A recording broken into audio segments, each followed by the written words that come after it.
Our story begins in Seoul in 2021, where life at first glance seems calm and everything goes on as normal. In the backyard of one of the ordinary educational institutions, a completely natural phenomenon was taking place. Four hooligans, led by a guy with a rooster hairstyle, wanted to make fun of one of the ordinary kids at school. Despite this, the bespectacled man behaved calmly and with restraint, looked thoughtfully at his notebook, and asked the hooligans to hurry up with the conversation so that he would not be late for the gym.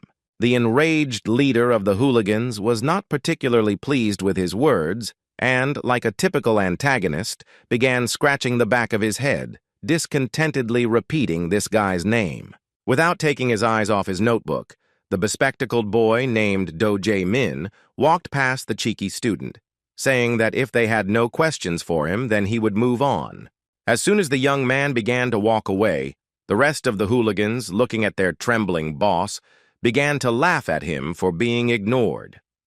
Of course, this felt like a blow to his pride and authority, so Soo-hyuk shouted at the impudent young man that he must stop if he wanted to live. Do Jae-min remained calm and didn't even look away from his notebook when the bully lunged at him with a punch. With a mischievous laugh, Jae-min closed his red notebook at the last moment, satisfied that his provocation had been accepted after all. At that moment, he suddenly changed the course of events with his sudden kick to the face of the leader of this gang of hooligans. The blow caused Soo-hyuk to lose his balance and fall to the ground while his opponent, still standing, silently watched the result. The bully winced in pain, his anger soaring, his entire body shaking with both rage and helplessness. It seemed his authority would be significantly shaken after this. Jae-min looked at the boy lying on the ground, hoping he would realize that he wasn't the one who should be behaving like that. Getting up from the ground, Soo-hyuk grabbed his cheek and glared at his bastard, calling him an insulting nickname. Sighing deeply, he replied that the bully could act as tough as he wanted, but only as long as he didn't touch him. Demonstrating calm and determination, he said he was not interested in them, as he had enough problems without them. Hearing such a bold speech, the guy who felt like a real gangster smiled maliciously and said that he shouldn't act so self-confident in a fight where four people were against him. Jae-min stood with his hands on his hips and didn't even notice how a purple-haired bastard with a stick in his hands approached him from behind. With a smirk, he struck the bespectacled man in the back of the head, and he barely managed to stay conscious, almost falling to the ground. Coming from behind, the smug bully who had attacked with the bat reminded Jae-min that he shouldn't be so confident, knowing that it wasn't just So-hyuk who was against him. They really weren't messing with him. After that blood started to flow from the back of his head and slowly drip onto the floor, staining his snow-white shirt. Suddenly, everything changed in the bully's favor, and So-hyuk started laughing evilly. Sitting across from the poor guy, the disgusting leader of the hooligan gang, with a sly smile, suggested that Jae-min was in a lot of pain after missing such a vile blow to the back of the head. When the bully explained that it was precisely because of moments like these that he had to be a good boy, not even daring to argue with them at school, Jae-min responded with blatant anger, cursing at the bullies. This disrespectful gesture made So-hyuk even more angry. Feeling like the leader of the gang and in a more advantageous position, he said expectantly that he wondered how long this poor boy could take an unfair beating. Looking haughtily at the boy who could barely kneel, he ordered his boys to see to his education. The disgusting bastards began beating the poor guy without a shred of mercy, and the smug So-hyuk began to slowly walk away, looking around with an evil grin. Suddenly, he noticed a small purple glow appear in the air. He waved his hand without losing his composure, but he was surprised by what was happening. Looking around, he noticed that more and more of these small purple balls with a strange glow began to appear, and now they could be seen even next to his guys who were beating up Jae-min. Suddenly, this glow intensified significantly, these strange purple balls filled the area, and the light became simply blinding. Covering his eyes, So-hyuk couldn't see what was happening, and his friends suddenly stopped beating the poor guy. When the purple light stopped, the surprised boys began to discuss what had happened, but no one had any idea of the origin of that light. So-hyuk didn't lose his composure, but he found it very strange. Taking advantage of the moment, Jae-min began to try to get up with great difficulty. Seeing him trying to escape, So-hyuk pinned his head to the ground with his foot and shouted that he had no right to even move until he was given permission. With a mischievous smile, the hooligan continued to enjoy this atmosphere of impunity, where he was at the top of the local hierarchy. Suddenly, a black-haired guy appeared beside him and said in surprise that the local hooligans hadn't changed even after 20 years. Her sudden appearance took the hooligan gang leader by surprise, and he was even a little startled, though he tried not to pretend it was. In response, the strange man began examining her clothes with great curiosity, saying that even her school uniform hadn't changed in 20 years. The bully was clearly confused, asking the others what was wrong with this homeless man in strange clothes from a distant past. The guy in the worn-out country shirt and strange shoes took this as an insult and asked the bully in disgust if he knew who he had just called homeless. At this point, the hooligans looked a little confused, not out of fear, but because they didn't understand who they were dealing with. They assumed he was a senior from their school, but this guy actually looked more like an eccentric from a lost village. Meanwhile, Jae-min managed to take a deep breath after the beating. He looked with particular interest at the strange guy who dared to appear in front of 3 hooligans so calmly. Sighing, the dark-haired stranger said that, although it all seemed like a conflict between friends, it wouldn't be very right to leave it like that. He didn't care if the people in front of him were high school students or not. In response, So-hyuk, self-confident and cheeky as ever, pointed his finger at him and angrily told him that he should stop meddling in other people's business and go where he was going. He continued his disrespectful tirade by asking what a homeless guy was doing in their confrontation. Asking if he really wanted to be beaten up by elementary school students, he nervously encouraged him to stop acting like an idiot and leave as quickly as possible. After hearing this self-assured speech, the man in the strange, tattered clothes sarcastically asked why the young people were so rude and disrespectful lately. He said they weren't dealing with a homeless man, but with a brilliant high school student 20 years older than them. His words sounded like the ramblings of a madman.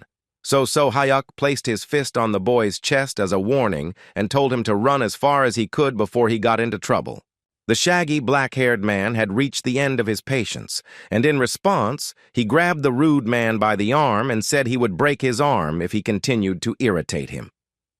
This guy's grip was very strong, but he wasn't serious, and So-hyuk managed to break free from him, shouting that there was some crazy suicide in front of them. It was now clear that this situation would not end without a fight. Raising his fist high, an enraged So-hyuk shouted that the homeless man had pretended to be brave. He threw the blow with all his strength towards the face of the man who was standing calmly. However, the mysterious stranger easily avoided this furious blow. So-hyuk didn't even have time to realize he had made a mistake. Looking to the side, he saw that the crazy stranger had managed to escape and was now a few meters away. With his hands clasped in front of him, the boy in village clothes responded to his insolence by saying he had gone too far in calling the high school student crazy. Looking at his hand, he sternly said that they would still receive their punishment, but first they would be able to see something incredibly frightening. After this mysterious speech, the stranger raised his hand and began to utter some mysterious words with a frighteningly confident expression on his face. Every word he said reminded children of the moment when suddenly a villainous magician appears in some movie. After finishing an unintelligible spell reading, the stranger snapped his fingers. The boys were horrified as they no longer knew what to expect from the madman, before whose appearance a mysterious purple light appeared. However, despite the concerns, nothing happened, and after the young man's strange movements, silence reigned on the platform at the back of the school. The strange high school kid with the weird haircut couldn't understand why his spell wasn't working. He kept snapping his fingers in different directions, but nothing happened. The bullies he encountered were starting to lose their patience. The high school student, looking at his hand, began to be genuinely surprised that the magic wasn't working, while So-hyuk, sighing heavily, began to grimace in anger. He couldn't believe that on the same day he would meet 2 idiots who behaved in an incomprehensible way. First, they encountered a bespectacled man who dared to contradict them on his own. The second angry person was a crazy guy who was doing something stupid right in front of your eyes. Returning to his hometown after 20 years due to some unforeseen circumstances, the mysterious young man was convinced that his magic did not work as it once did. However, even so, he looked at the insolent bully and understood that he couldn't just give up. Looking at So Hyuk, he said menacingly that although he hadn't managed to scare them with his skills, they had already played around enough. A moment later, the mysterious high school student appeared right in front of the bully leader and aimed his stick at him. The blow was so strong that it threw the poor boy several meters away. Then Hyuk found himself on the floor for the second time in 20 minutes after hitting his back hard against the wall. Everyone present was shocked. Jae-min couldn't believe what had happened, and the frightened hooligans couldn't even move. One touch from this terrifyingly strong senior was enough to knock one of the school's toughest bullies unconscious. With the blow so strong, smoke began to come out of the high school student's middle finger. With a smile that anticipated amusement, he asked slyly and at the same time mischievously who would be next. A moment later, Jae-min still couldn't move.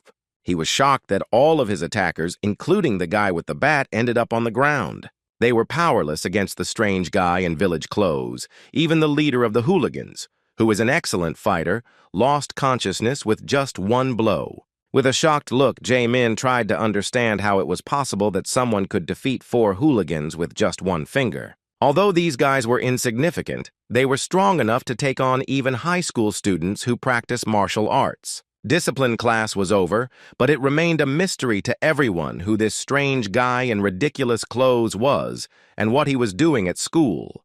Standing up, Jae-min bowed and respectfully thanked the stranger for his help.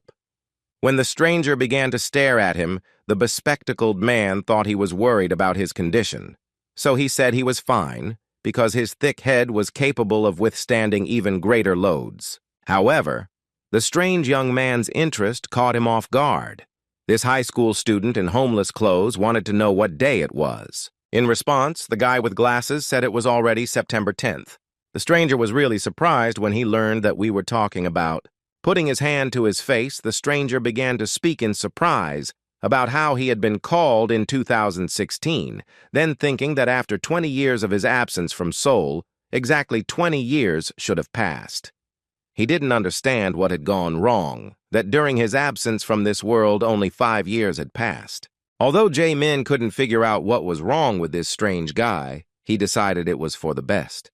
When saying goodbye to the poor boy with glasses, the strange dark-haired man asked him not to get into any more fights. The stranger began to walk away, but his identity remained a mystery. Suddenly, he stopped and raised his hand, raising even more questions about his sanity.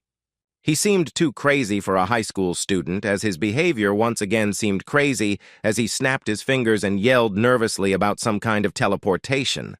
After trying in vain to use some crazy magic, he suddenly turned around and looked at the guy with glasses again, causing his whole body to tremble. Then he began to walk slowly towards her, causing genuine fear due to the mystery and strangeness of his actions. When he approached the guy with glasses, he awkwardly asked what his name was. Jae-min introduced himself, but he was clearly confused, not knowing what to expect from this madman. Looking at the poor fellow with particular curiosity, the high school student asked if he had any money. The abnormal person literally cornered the decent student and began whispering nonsense in his ear about how he had returned too early and still couldn't use his magic. The high school student confessed that he had just returned to Earth from another world via molecular teleportation. When he started talking about how something had happened to the mana management system during the process, Jae-min couldn't help but ask anxiously how much money he needed. Even though this guy asked for 2,000 won, Jae-min was kind enough to give him 5,000 won just to make him leave him alone. Walking through the city, the high school student thought about the good friend he had met, as he had even given him money, so he needed to repay him somehow. Looking at the building with its bright windows, he suddenly started looking at his reflection and stopped. 20 years had passed since his teleportation to the magical world, but in earthly time it had only been 5 years, and now he had no doubt that he had been very lucky in that regard. Now 24, he knew his family would probably still recognize him. On the way, he saw something strange, something different from the common situation 5 years ago. At the entrance to the subway, there were signs prohibiting passage, and next to them were fully armed soldiers who looked with some excitement in the direction of the descent. Scratching his head, the high school student wondered what was going on here. Kang Woo-jin couldn't think of a better method of recognition than approaching two beautiful girls in government uniforms. He asked what had happened, that the military were blocking his way right at the subway entrance. The girls, surprised by the sudden question, looked around.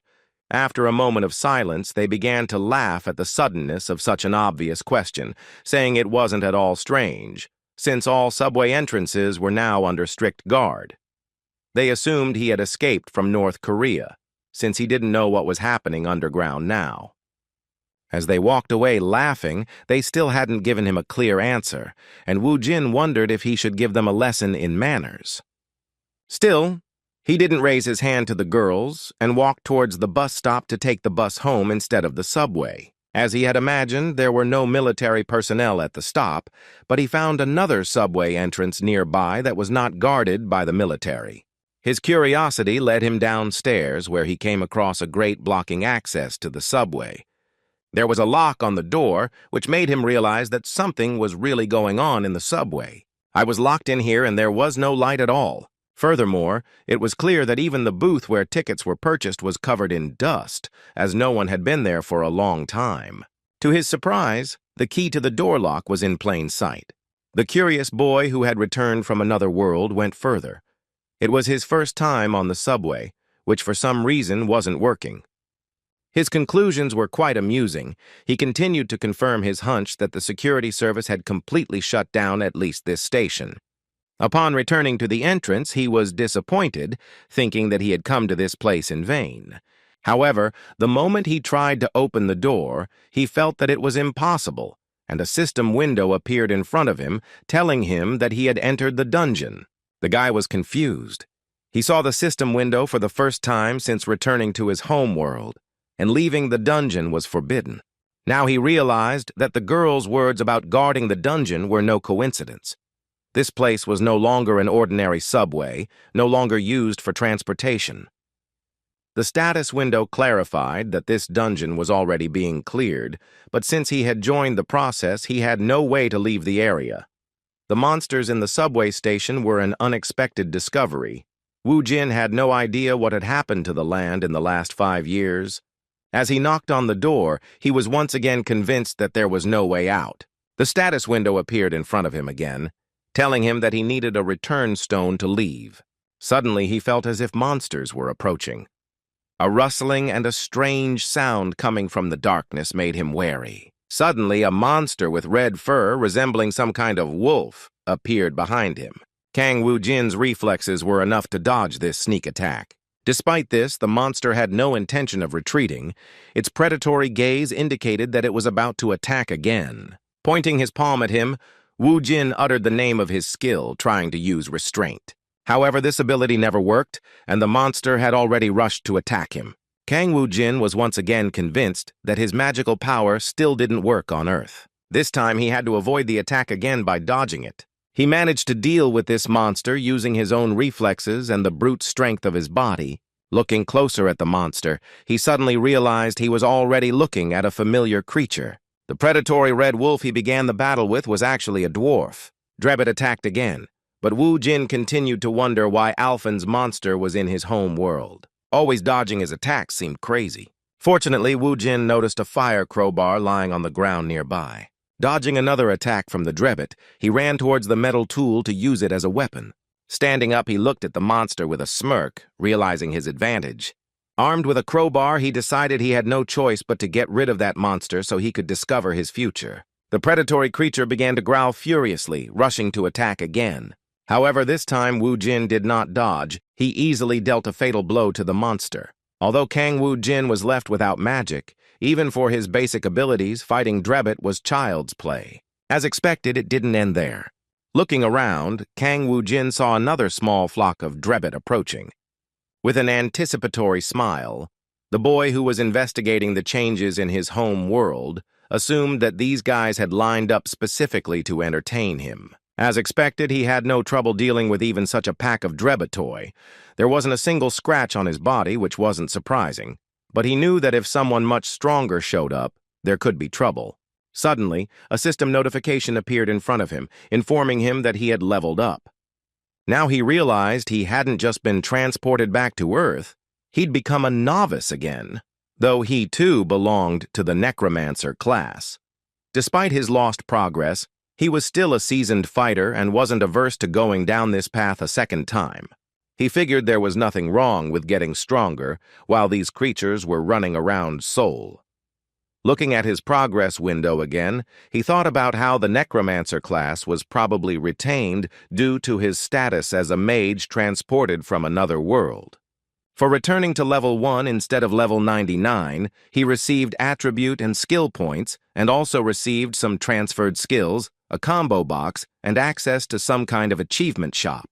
After exploring the new features, he discovered he could now combine materials to create items, and the achievement shop, which wasn't available in Alphen, was like online shopping. Right now, he needed skills and a return stone more. To fight monsters, he first considered acquiring the ability to detect and summon a skeleton soldier. Each ability required 10 points, but he didn't have enough resources for that yet, so he decided to increase his stats first. After using the stat increase points, he immediately felt the relief of leveling up.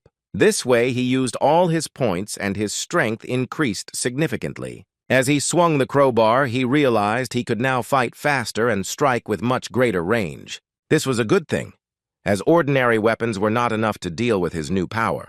The objective was very clear. He had to keep fighting to collect 5 more achievement points to acquire the search skill, which would make it possible to locate the return stone. The only thing left to do was deal with 5 more Drebbits to earn 5 points. Even without any special abilities, he could sense the presence of these monsters in formation. The Drebbits began to approach him again, making the task easier. Woojin was glad that the monsters were nearby because then he could find the stone and leave much faster. After a long battle, he destroyed the last Drebbit within range. He didn't expect that after returning, his body would be so weakened that such a battle would cause him some difficulty. There were many Drebbits and they never ended, but thanks to that, he managed to climb to the 3rd level. By opening the system search, he acquired the search and tracking abilities. Having acquired the new ability, Woojin used it without hesitation. But in this room, he found nothing but the bodies of the destroyed Drebbits. It was obvious that the return stone was somewhere near the train landing, but looking down the stairs and seeing the many Drebbits, Woojin wondered if he should go down and make his life more difficult with another grueling battle. Even with his vast experience in another world, he knew that fighting them all at once would be too risky. Furthermore, as an experienced necromancer, he felt that going it alone wasn't his style. With that in mind, he went back to the achievement shop and purchased the Skeleton Soldier Summon skill book. The system informed him that to use the skill, he needed to sacrifice a monster corpse to summon a skeleton soldier. Being experienced in this matter, Woojin immediately distributed 10 points between mana and control. Pointing his hand at the fallen Drebbits, he even shed tears at the fact that he had once again had the opportunity to use the power he had already reached the maximum level with. Commanding the fallen monsters to rise again, he used magic for the first time since his return. A sly smile appeared on his face, and his gaze grew wild with the anticipation of the duel he was accustomed to. Along with his small squad of skeletons, he was ready for his first hunt in a long time. He led his agile young men to the subway train boarding point and ordered the fighters to rush to the attack. The Drebbites responded in kind, the first of them launching a furious attack and immobilizing several skeletons, as they were significantly superior in strength. In turn, the skeletons retaliated, landing critical hits, but that still wasn't enough. It soon became clear that the current skeletons were no match for the terrifying beasts of that dungeon. Woojin was lucky to have entered the room for a beginner fighter, because these skeletons were enough to repel the Drebbits' first dangerous attack. He ordered the skeletons to block the enemies with their bodies to slow their attacks. Having chosen a convenient moment, he finished off the weakened monsters with his own hands. After they destroyed the first gang of monsters, it became possible to use the fallen Drebbits to summon more soldiers. In a moment, the forces gradually began to equalize in numbers, because the new skeletons were already ready for battle. Despite the balance of power shifting before our eyes, the rookie monsters didn't sense any particular danger and continued to charge into battle. Using the previous strategy, Wu Jin once again ordered his subordinates to block the monsters with their bodies. With a mad grin, the common crowbar user rushed to attack again. At that moment, he seemed to go mad, because with the help of this unusual weapon, he began to tear apart the monsters' bodies with a scream. The Drebites were no match for him, and by using fallen enemies, he significantly increased his army. After destroying the rest of the monsters, the guy was ready to return home. He used the search skill again, and a noticeable red light appeared nearby, indicating the location of the return stone. Meanwhile, one of the government officials began walking towards the subway station, near which there was no security. The boy, with his hands in his pockets, went down the stairs, unaware of what had happened during his absence. Looking at the grate blocking the way down to the subway, he was stunned. During his absence, someone broke into the house, which he clearly did not expect. The emotion of panic was clearly visible on his face, due to the realization that some crazy civilian had entered.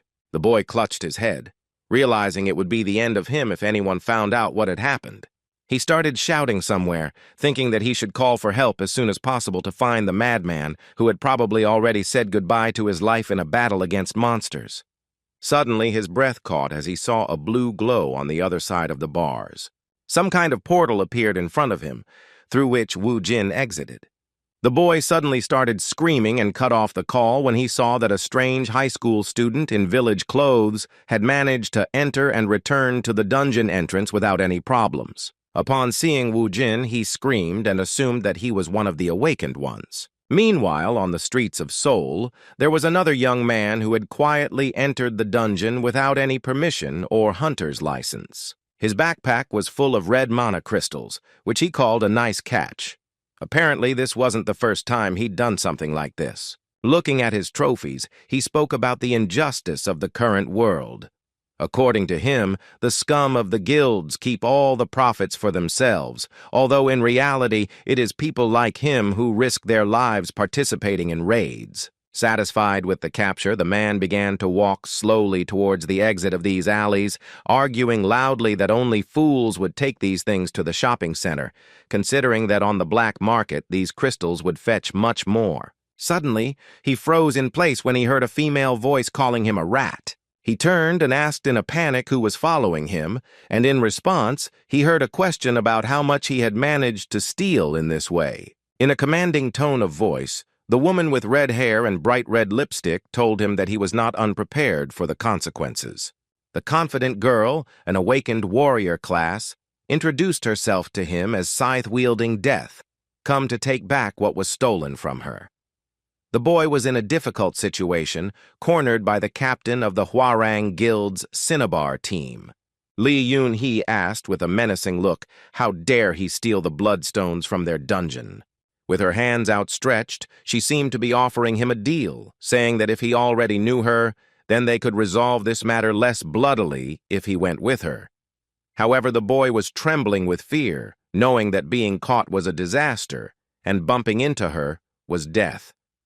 The only chance he had to survive was to escape immediately, so he immediately started using magic. At that moment, he used magic, shouting that he would never surrender to some dogs from the big guilds. With those words, he aimed a large number of ice magic bullets at her. However, the experienced A-rank hunter easily avoided them, continuing to track the poor guy's every move. His maneuver didn't delay Yun-hee for even a second, but the boy had no choice but to start escaping. A moment later, she suddenly appeared right in front of him and with a savage thirst for blood, told him that he had chosen death. A moment later, she was behind him and deep cuts left by her blade appeared all over the poor boy's body. The terrifying monster in the form of a red-haired girl, looking away from the boy's agony, said that he should have listened when she offered him a deal in the form of sparing his life. After these words, she left the poor boy lying in that corner and, picking up her backpack with crystals, looked at the message on her cell phone, which surprised her with the news that there had been another unauthorized invasion of her portal. Yun-hee was indescribably angry upon learning that another madman had appeared nearby and dared to invade his territory. Meanwhile, Wu Jin, who was the second intruder, was already far away from the crime scene. He took the bus to another part of the city. He couldn't shake the thought that his home world had become filled with dungeons and monsters. Now, Earth felt more like Alphen than the place where he grew up. Remembering how stubbornly the subway entrances were defended, he wondered what had happened during the 5 years of his absence. Hoping that nothing had happened to his family, he arrived at the place where his house had been. It was a real shock to him that his area had been transformed beyond recognition. His house disappeared without a trace, and in its place appeared a huge corporate building. Upon seeing this tall building, he immediately realized that his family had most likely moved, selling their apartment for the benefit of some guild. Considering how long it took him to get there, he knew it was too late to look for his family's residence. On the other hand, he hasn't eaten anything since returning to Earth. Fortunately, the money he received from Jae-min was enough to visit a small establishment. For the first time in the 20 years he had spent in Alphen, he finally tasted something truly delicious, connected to his previous life on Earth. Instant noodles gave him at least some positive emotions after a series of disappointments he faced upon returning to his hometown. After eating his fill and washing it all down with soda, he sighed with relief and, placing his hands on his food-filled stomach, happily said that he finally felt like he was back on Earth. And yet the joy of returning had another side. He still had a poor understanding of what his hometown of Seoul was like now. Besides, he had nowhere to stay for the night. Looking at the change left in his pocket, he thought he didn't want to go to the bathhouse and there wasn't enough money for an internet cafe. He also couldn't spend the night in the subway, as people with housing problems often do because it's full of monsters and, in most cases, a heavily guarded facility. He didn't yet know that on the first day after returning home, incredible luck would follow him. Besides the fact that he managed to avoid meeting Yoon-hee, the person who left him without money for a proper coffee was approaching the shop where he stopped to buy ramen. The sudden encounter when I returned was not sudden. After the front door creaked, Woo-jin, as usual, looked at the person entering and froze in surprise. Jae-min had the same reaction. He hoped he would never meet that weirdo who saved him from the hooligans again. Seeing this old man in a place like this after a hard day was the worst possible outcome for him, but Woo-jin turned out to be a very lucky guy. As soon as he saw the poor boy with glasses, he immediately ran towards him and, smiling, patting him on the back, said that he just wanted to meet him. When Jae-min heard the question about whether his parents were home, he was very confused. Woo-jin, understanding his concerns, decided to be clever and said he wanted to talk to them about what happened earlier. After this question, Jae-min said with some sadness that his parents had passed away. Woo-jin was so caught up in his brilliant plan to use this young man that he was initially happy with his answer, but after a moment, he corrected himself and expressed his condolences. Now, Jae-min couldn't dispute the assumption that he lived alone.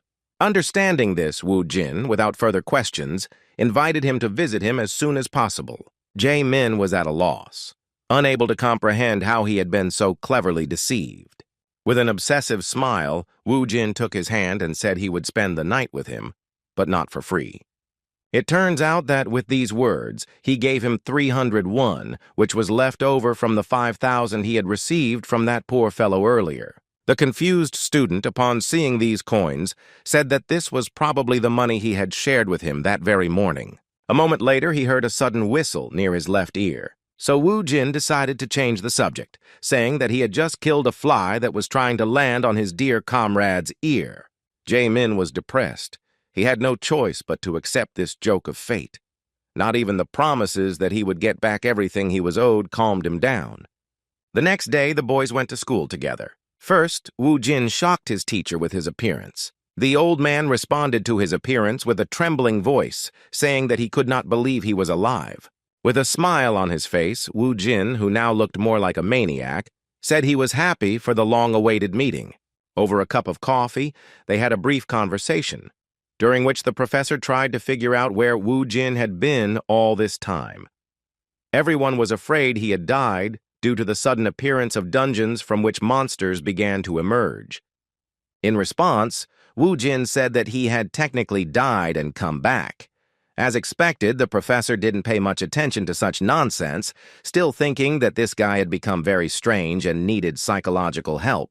The conversation that followed was about what was happening at that moment, but due to the stupidity of the questions asked, Woo Jin never learned anything interesting. The only useful information he got from his teacher was the school's student list. As expected, his classmates had long since entered universities or found jobs, so the only person he knew was Ko Jae-min.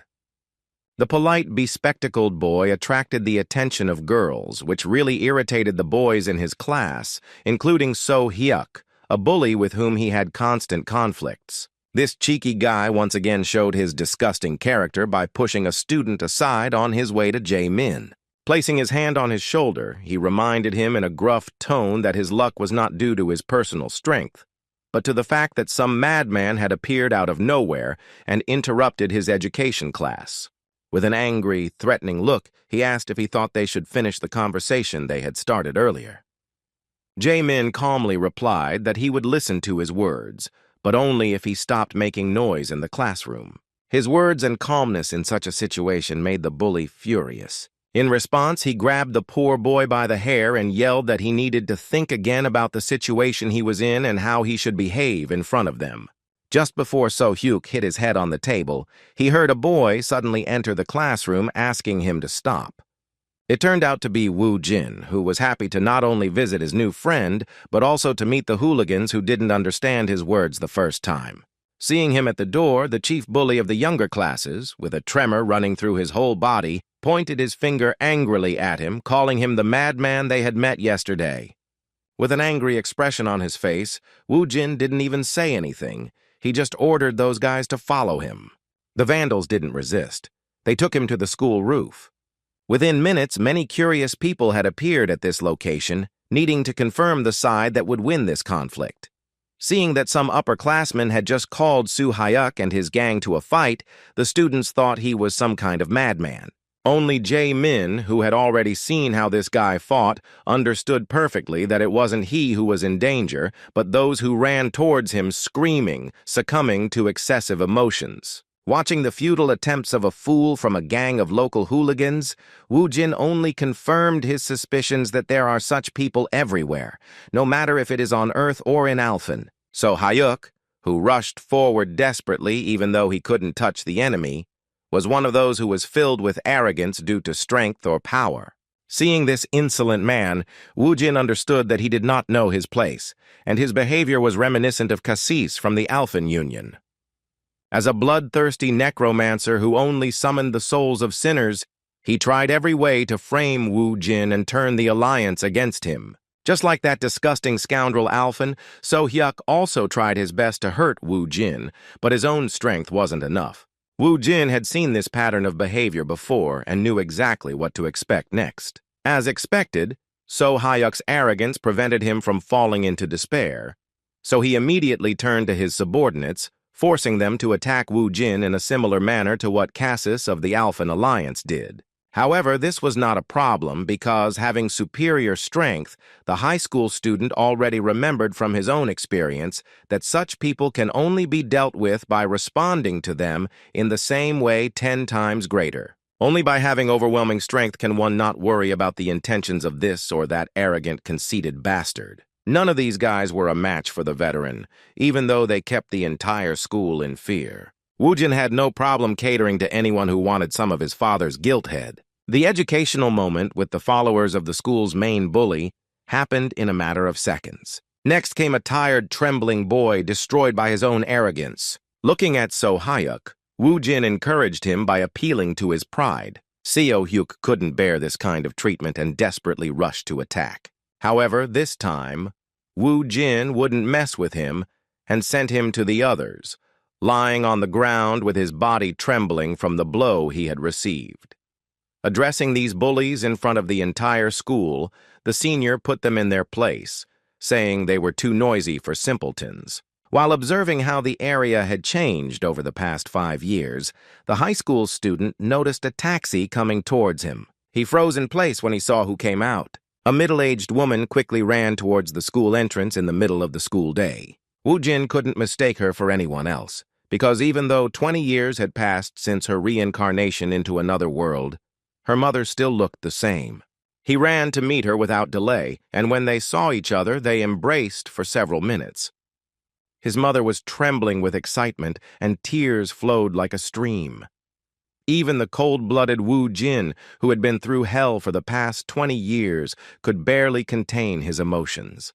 After that, they began a long conversation, during which Wu Jin learned that shortly after his disappearance 5 years ago, there was a dungeon strike worldwide, and subway stations instantly became dungeons filled with deadly monsters. By an unfortunate coincidence, her father died on his way to work, leaving her mother alone to care for Sue. Because her family wasn't wealthy, their financial situation deteriorated rapidly when Sue became seriously ill.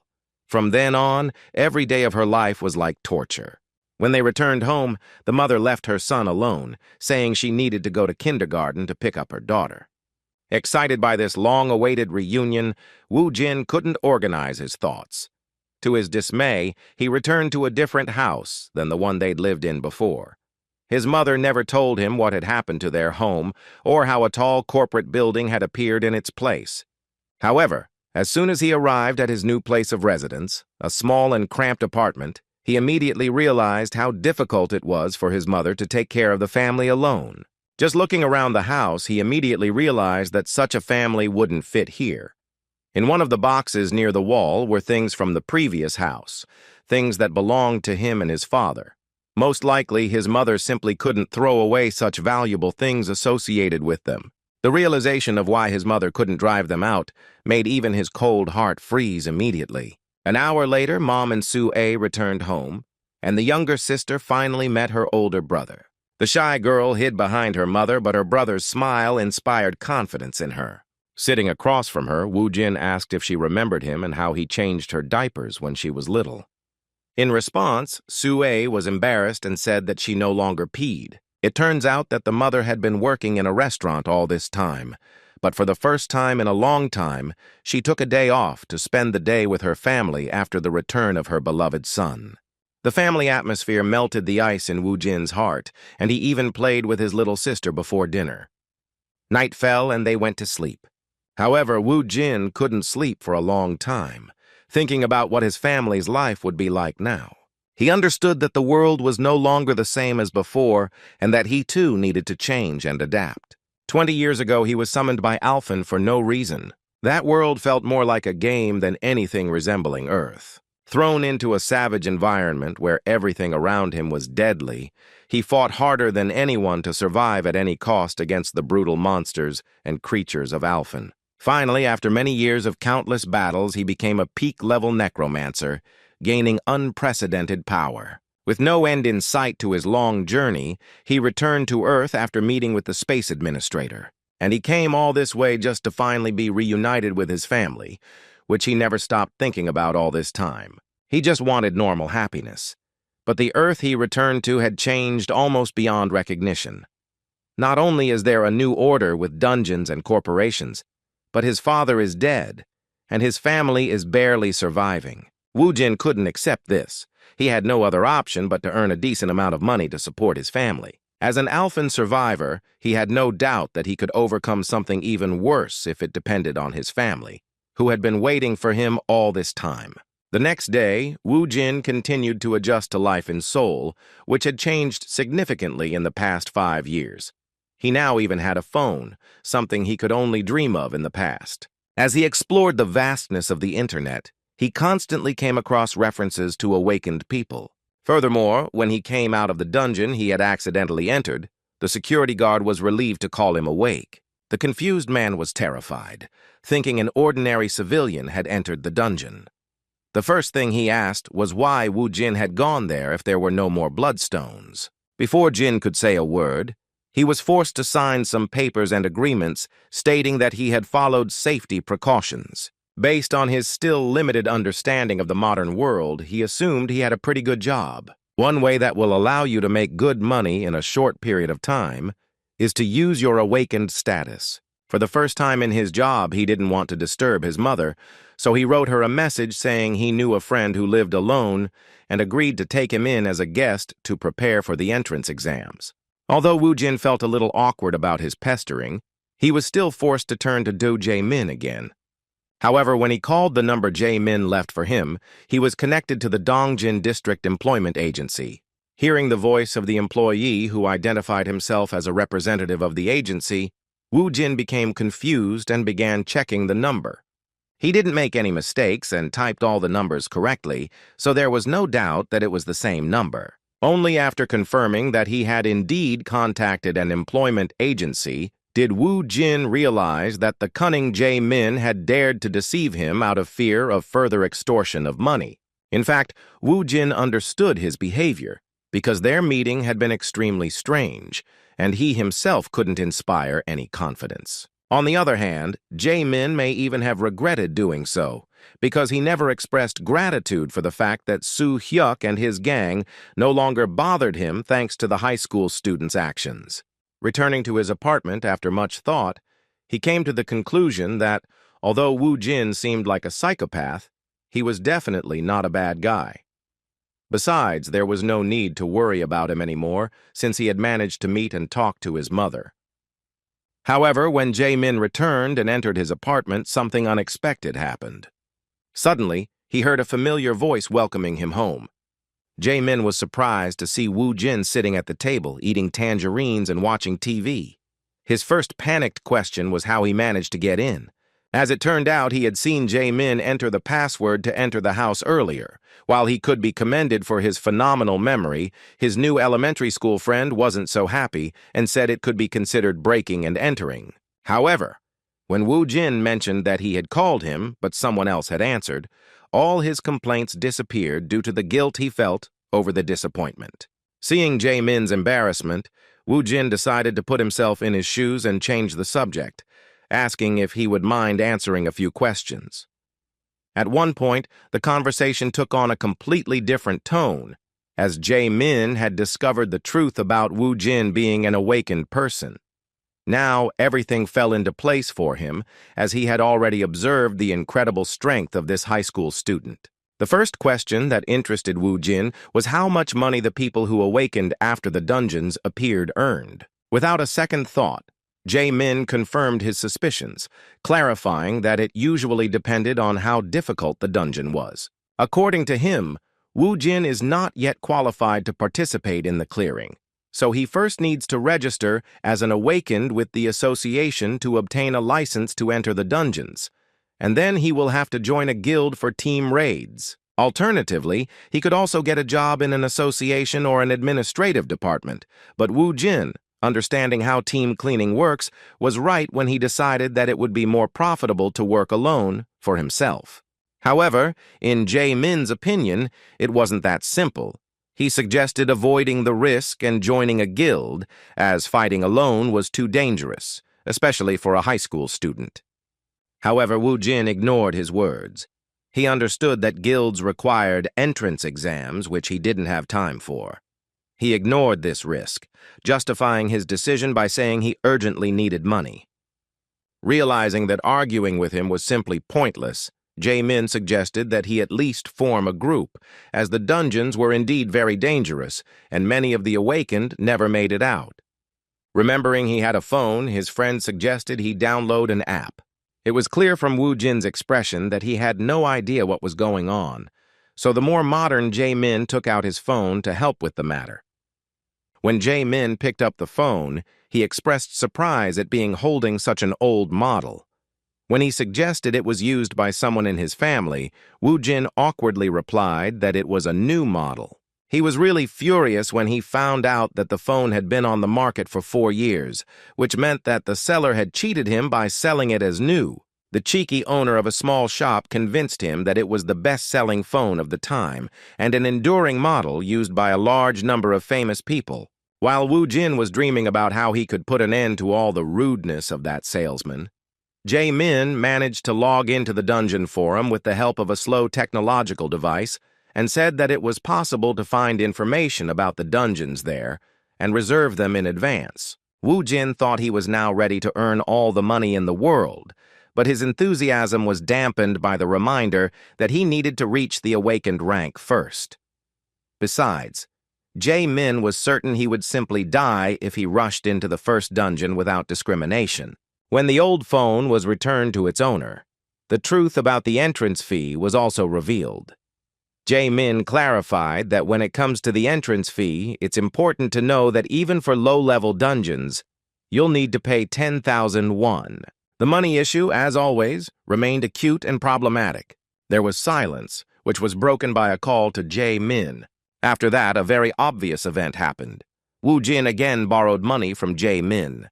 Following his friend's advice, Woo-jin went to the Awakened Administration Department the next day. In the examination room, he showed his strength without hiding anything. The judges present could not contain their surprise when they saw the dark aura emanating from the high school student. They still didn't understand what was happening, but everything became clear when the guy pointed his hand to the side, controlling that aura. Nearby was the body of a rabbit, necessary to use his necromancy ability. Although the rabbit was not a monster, even such a weak creature was suitable to be part of his army.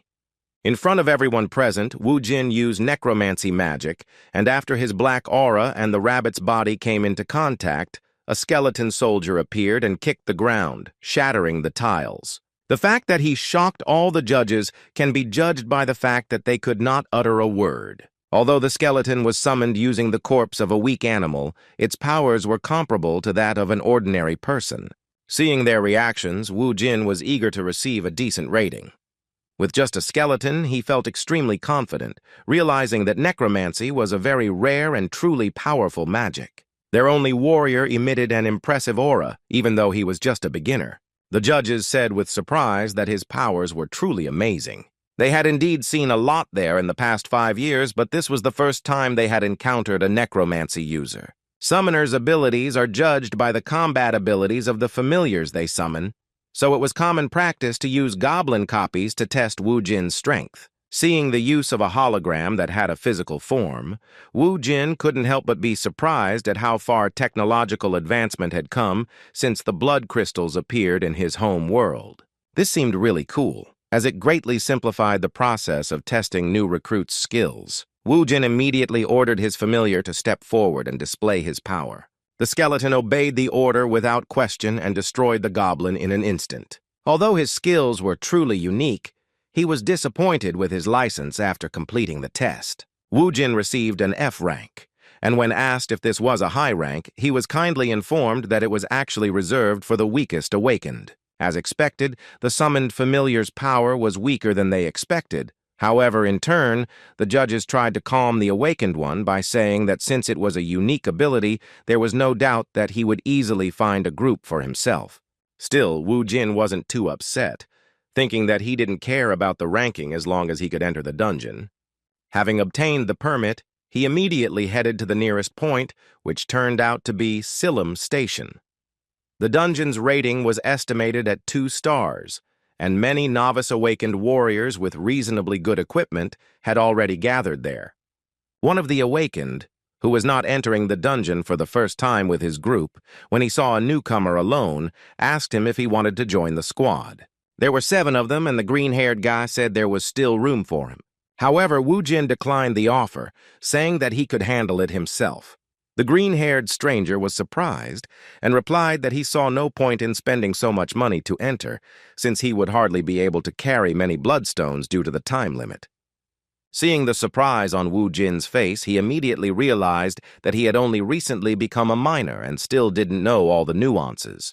The next question was what the curious boy's rank was. After learning that Woo-jin was only an F rank, the green-haired awakened man believed in himself and that he could be manipulated. As an experienced E-rank minor, he assumed Woo-jin didn't know much yet, so he should treat his first trip as an experiment by joining their group. In return, he would guarantee his safety. As Woo-jin thought about his proposal, those who wished to enter the dungeon began to slowly descend. Looking at Do-soo, who was calmly discussing the weather and such with his friends, Woo-jin began to reason about how the registration fee was calculated for the maximum number of participants and would be too expensive for a single person. According to Do-soo, the maximum number of participants at the entrance is 8, and to enter alone, you need to pay for 8 at once, a whopping 800,000 won. His words about how it's best to go in a group to mine effectively seemed to ring true. Woo-jin decided to listen to his advice, because the idea of going in a group wasn't so bad, as it would be nice to get some information about the process first. Suddenly, he was distracted by a strange young man who seemed quite nervous. He assumed Wu Jin was also nervous about entering this dungeon. When the Necromancer replied that a man should not show fear even if he was afraid, the strange intruder laughed awkwardly, saying he liked that confidence. Hong Sung-gu turned out to be the same F-rank fighter. This fire mage was recruited in the same way as Wu Jin. It seems he awakened 2 months ago, after which he left school and started earning money as an awakened. Suddenly, their conversation was interrupted when they heard a noise at the dungeon entrance. 4 people emerged, all of them seriously injured, which only increased Song-gu's anxiety. The trembling boys who emerged shocked everyone present with the sudden announcement that there was a hobgoblin in that subway, a monster that shouldn't be in such low-level dungeons. Seeing his team's anxiety, Do-soo calmed them down by saying there was no need to worry, as it was just a waste of time. Addressing the new recruits who had joined his small group, he explained that sometimes there were monsters in the dungeons that shouldn't be there. He believed the hobgoblin was only a 2-star monster that they could easily handle if they were careful enough. After calming his companions, the squad captain suggested they go down to the dungeon. From the beginning, they were greeted by low-level monsters, which was to be expected in a place like this. Seeing the common goblins, Song-gu immediately used his fire magic. His fireball was a formidable weapon for these weaklings, as he could destroy multiple enemies at once with a single attack.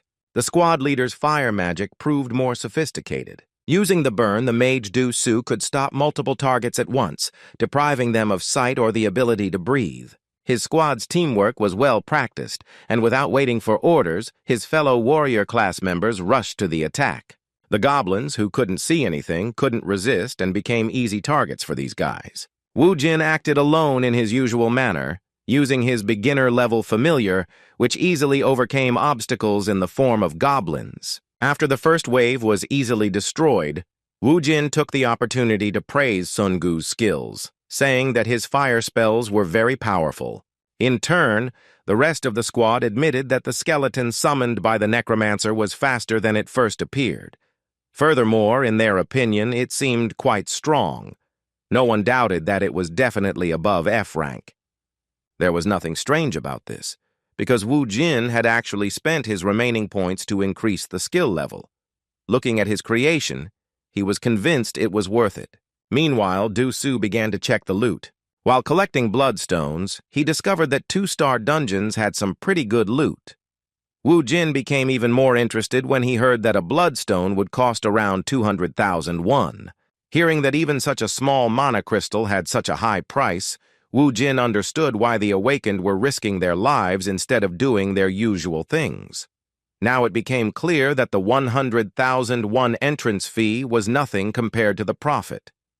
They were only at the beginning of the dungeon, but they had already made a very good profit. The group leader's greed began to increase rapidly due to the realization that 1-star dungeons were nowhere near as good as the quality of the loot. Looking at another good bloodstone, he had no doubt that he had found a true gold mine. The squad continued clearing the dungeon and easily reached the top floor, where they had to give their all for a worthy reward. When they descended to the top floor, they were surprised that the monsters did not attack them. Their worst fears ended up coming true, because the guys who entered the dungeon before them didn't report the goblins' presence there. Seeing panic begin to spread among the team members, Do-soo urged the boys to calm down, saying that everything was fine and that they would be able to overcome this obstacle using the normal formation. Wu Jin, who had been steadily honing his leadership skills for the past 20 years, did not understand Do-soo's intentions. In response to his words, he asked whether it would not be better to act with a little more caution than he suggested. Despite Wu Jin's attempts, he still didn't give up on the idea of acting according to his strategy, saying that he had studied the manual for fighting the goblin in advance, learning that its main attack was magic. The overconfident E-rank mage devised defensive measures for the team, utilizing the ability of one of their number who had the ability to create barriers. The leader believed that if they blocked the first attack and closed in, then victory would be assured. Despite his experience, which literally told him that not everything was so simple, Wu Jin decided not to argue with the team leader, because his boys were under his personal responsibility. As expected, the fearsome goblin greeted them using magic. Seeing him raise his magic cane, Dosu immediately shouted for his companion to use magic to block the attack. This guy's barrier was unique, so it didn't matter what kind of magic he encountered.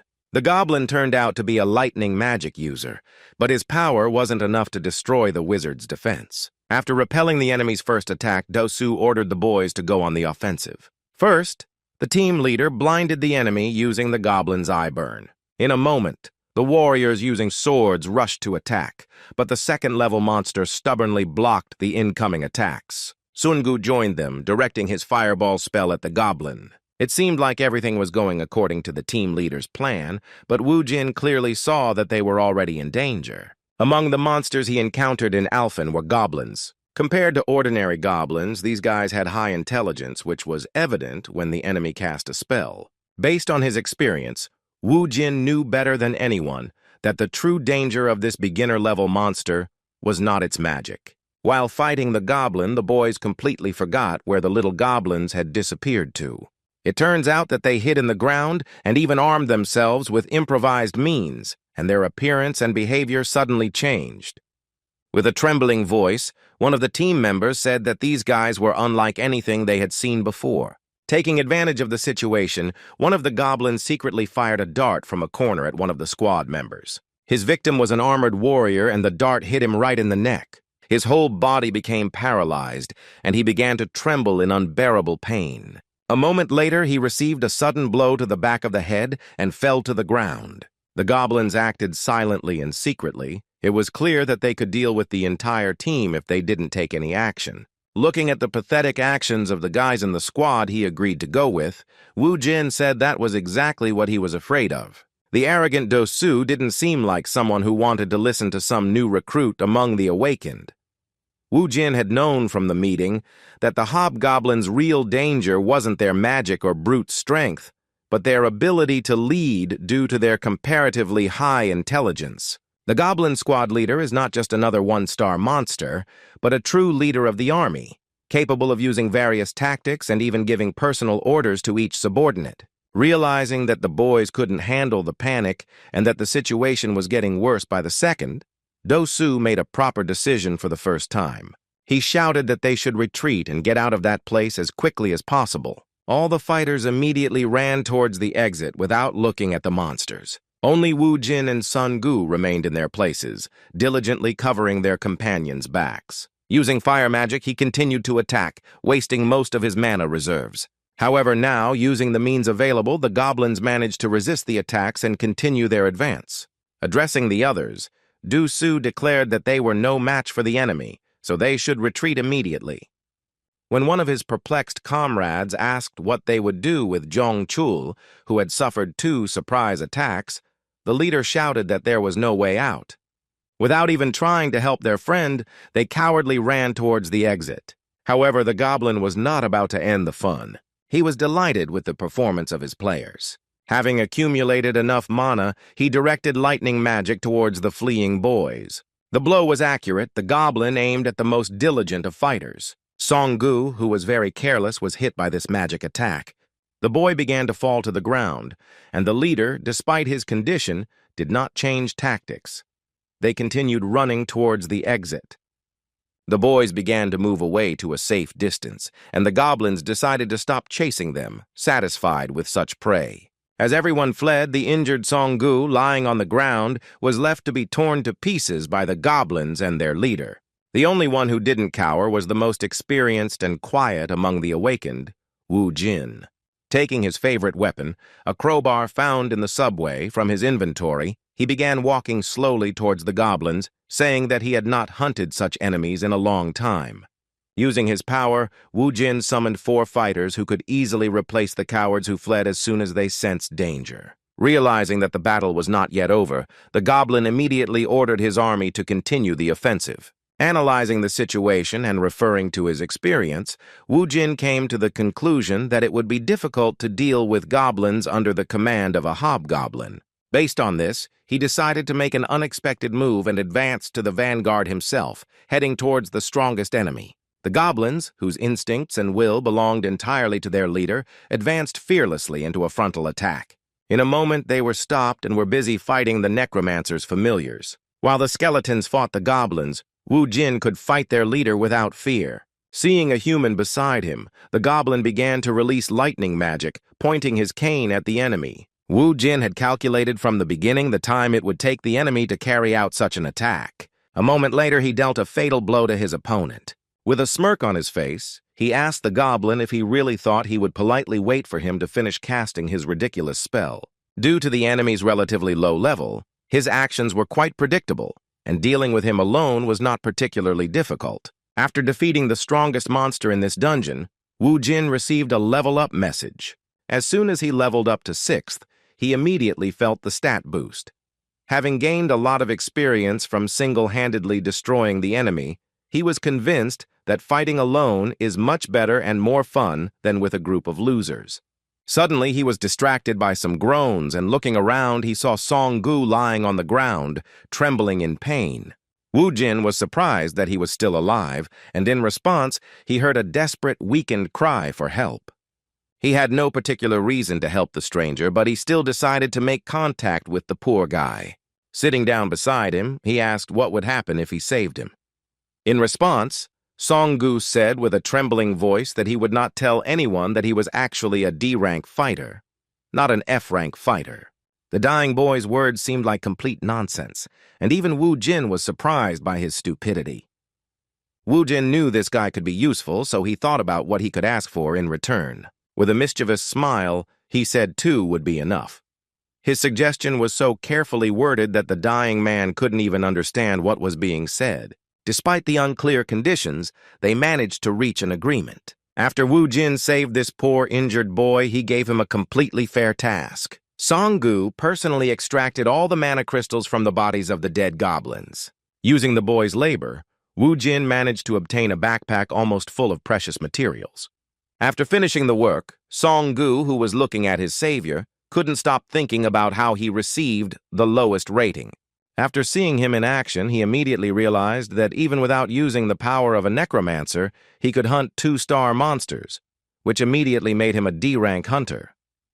Furthermore, his skeleton familiars were also of particular interest, each of them stronger than the men they came with. In front of this fire mage, he even demonstrated the use of the search skill to find bloodstones and more. No less surprising was the fact that, to save the poor boy, he used a unique magic, extracting what was left of the monster's lives. Taking all this into consideration, he could have already received a C rank, and another shocking fact was that Wu Jin had previously reported that he had registered as a hunter just 3 hours ago. Taking out his backpack, which was stuffed with precious materials, Wu Jin discovered that he would receive approximately 800,000 won for all of this. Looking at the trophies, he admitted it wasn't bad considering he only paid 100,000 won for entry. Looking greedily at the poor fellow, he placed him in an awkward position, warning him that all the loot belonged to him alone. Wu Jin's obsession with money really scared Sun Gu. But despite that, he was happy that he managed to save his life with 2 million. After finishing collecting the mana crystals, the guys went to get the return stone. Suddenly, Wu Jin felt a slight bloodlust, which made him stop and ask his new comrade to wait at a safe distance. It was difficult to see where the danger came from at first glance, but Wu Jin was certain that an enemy ambush awaited them ahead. Looking around, he made sure there were no more monsters there. From this, it became clear that the problem lay with those scoundrels who had abandoned them to their fate. When Wu Jin shouted for them to finally appear, the cowards hesitantly took a few steps out of the shadows. After falling, Dusu decided not to show that he was planning something dastardly and was surprised to see that the two managed to defeat all the enemies. Seeing that Sun Gu didn't fully understand the situation, Wu Jin warned him that if they got any closer, those scoundrels would deal them a cruel blow. Looking in their direction, he himself didn't know what to make of them, so he decided it would be a good idea to start a conversation. Turning to the scum, he asked how they dared appear before them in such a shameful manner after they had vilely fled the battlefield, leaving their comrades to die.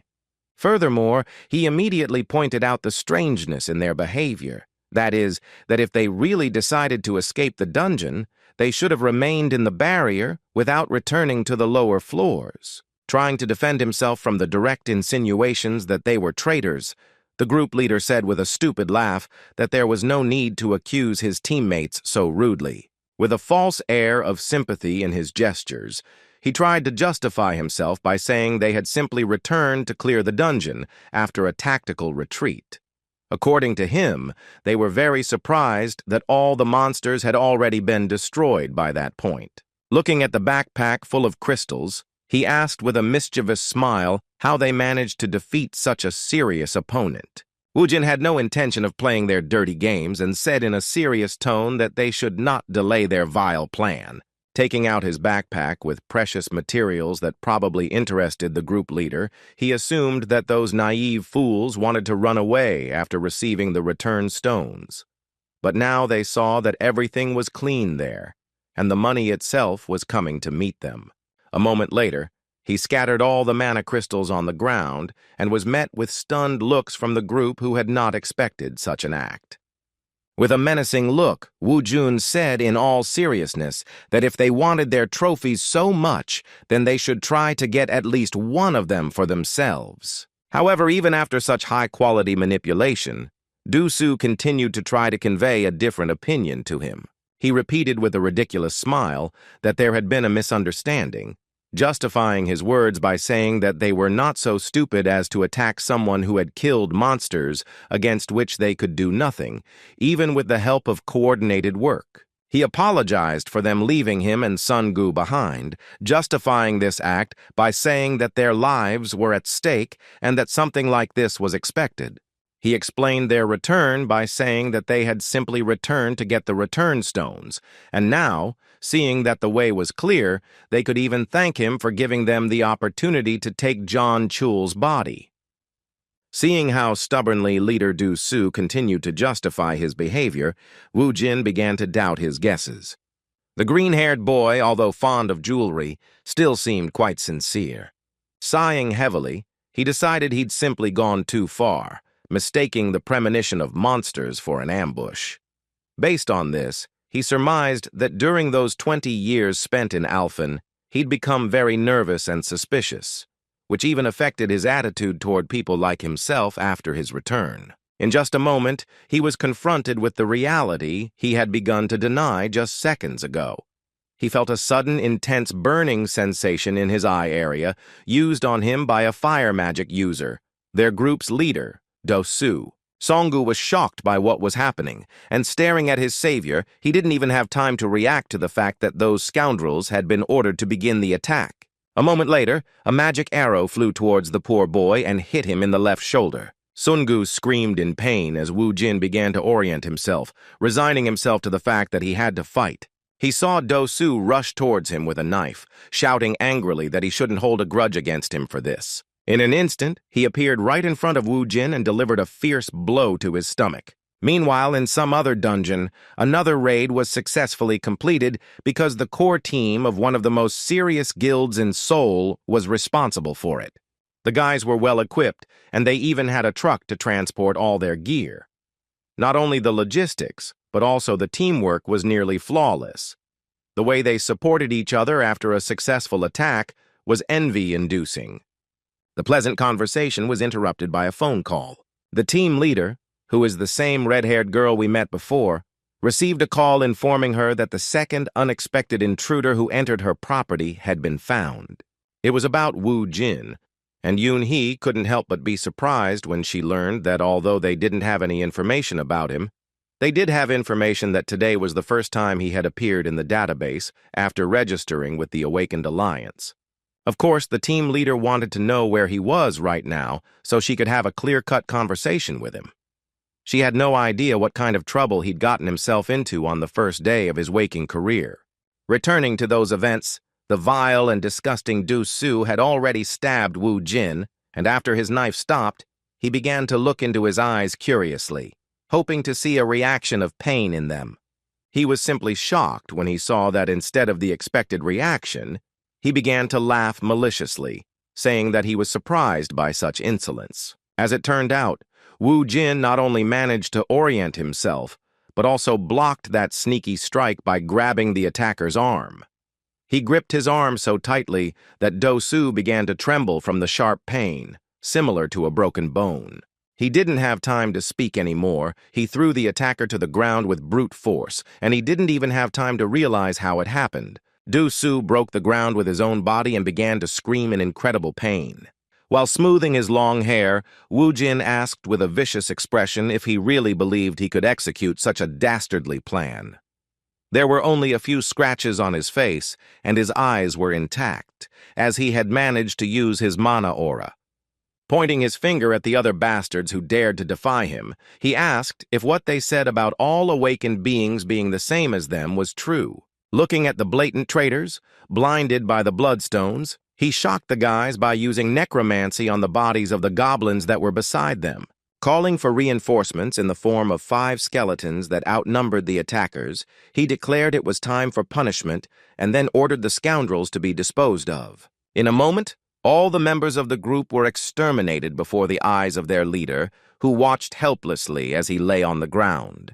Woo-jin didn't intend to waste much time with them, so he picked up the knife that Do-soo had dropped. Walking slowly towards the leader of the group, accompanied by the screams of the other fighters, he looked him coldly in the eyes, making it clear that everything was over for him.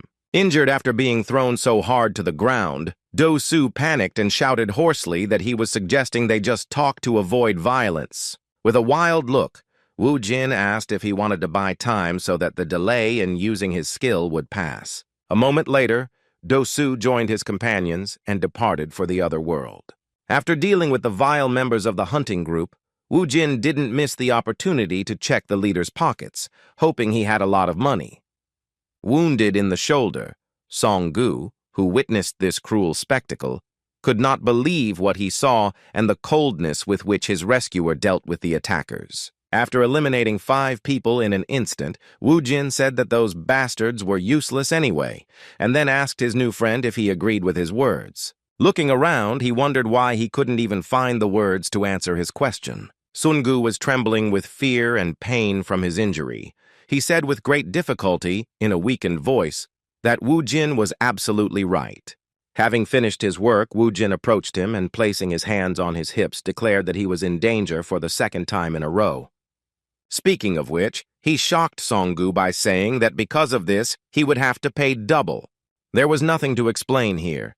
Song-gu himself understood that he had been saved twice and was now in infinite debt to that madman. Ignoring the attackers nearby, Woo-jin treated Song-gu's wounds for the 2nd time, giving him first aid. Thus, the attack was completely over, and when they exited the dungeon, the Alliance representative controlling the station could not understand why he saw only 2 members of the group, which consisted of 8 people. When asked why there were only 2 of them, Woo-jin calmly replied that all the other companions were killed by monsters that were much stronger than they expected. This information was not only shocking, but also suspicious. The representative of the Soul Hunters Alliance, noticing the overflowing backpack on the awakened man's back, asked how they managed to collect all those bloodstones. Looking at his backpack, which was indeed suspicious, Woo-jin replied without hesitation that even facing a serious threat, that still didn't stop them from collecting all the trophies so as not to leave the money lying around. Having no other choice, the Hunters Alliance representative handed him a statement and a pen, asking him to sign before leaving, as there was a chance the FBI would contact him to clarify the details of the incident. Having finished with these nuances, Woo-jin, along with his friend, who was afraid to even move in his presence, immediately went to the mana crystal collection point. When he sold all the trophies, he walked out of that building with a mischievous, satisfied smile. He never imagined he could earn over 13 million won in one attack.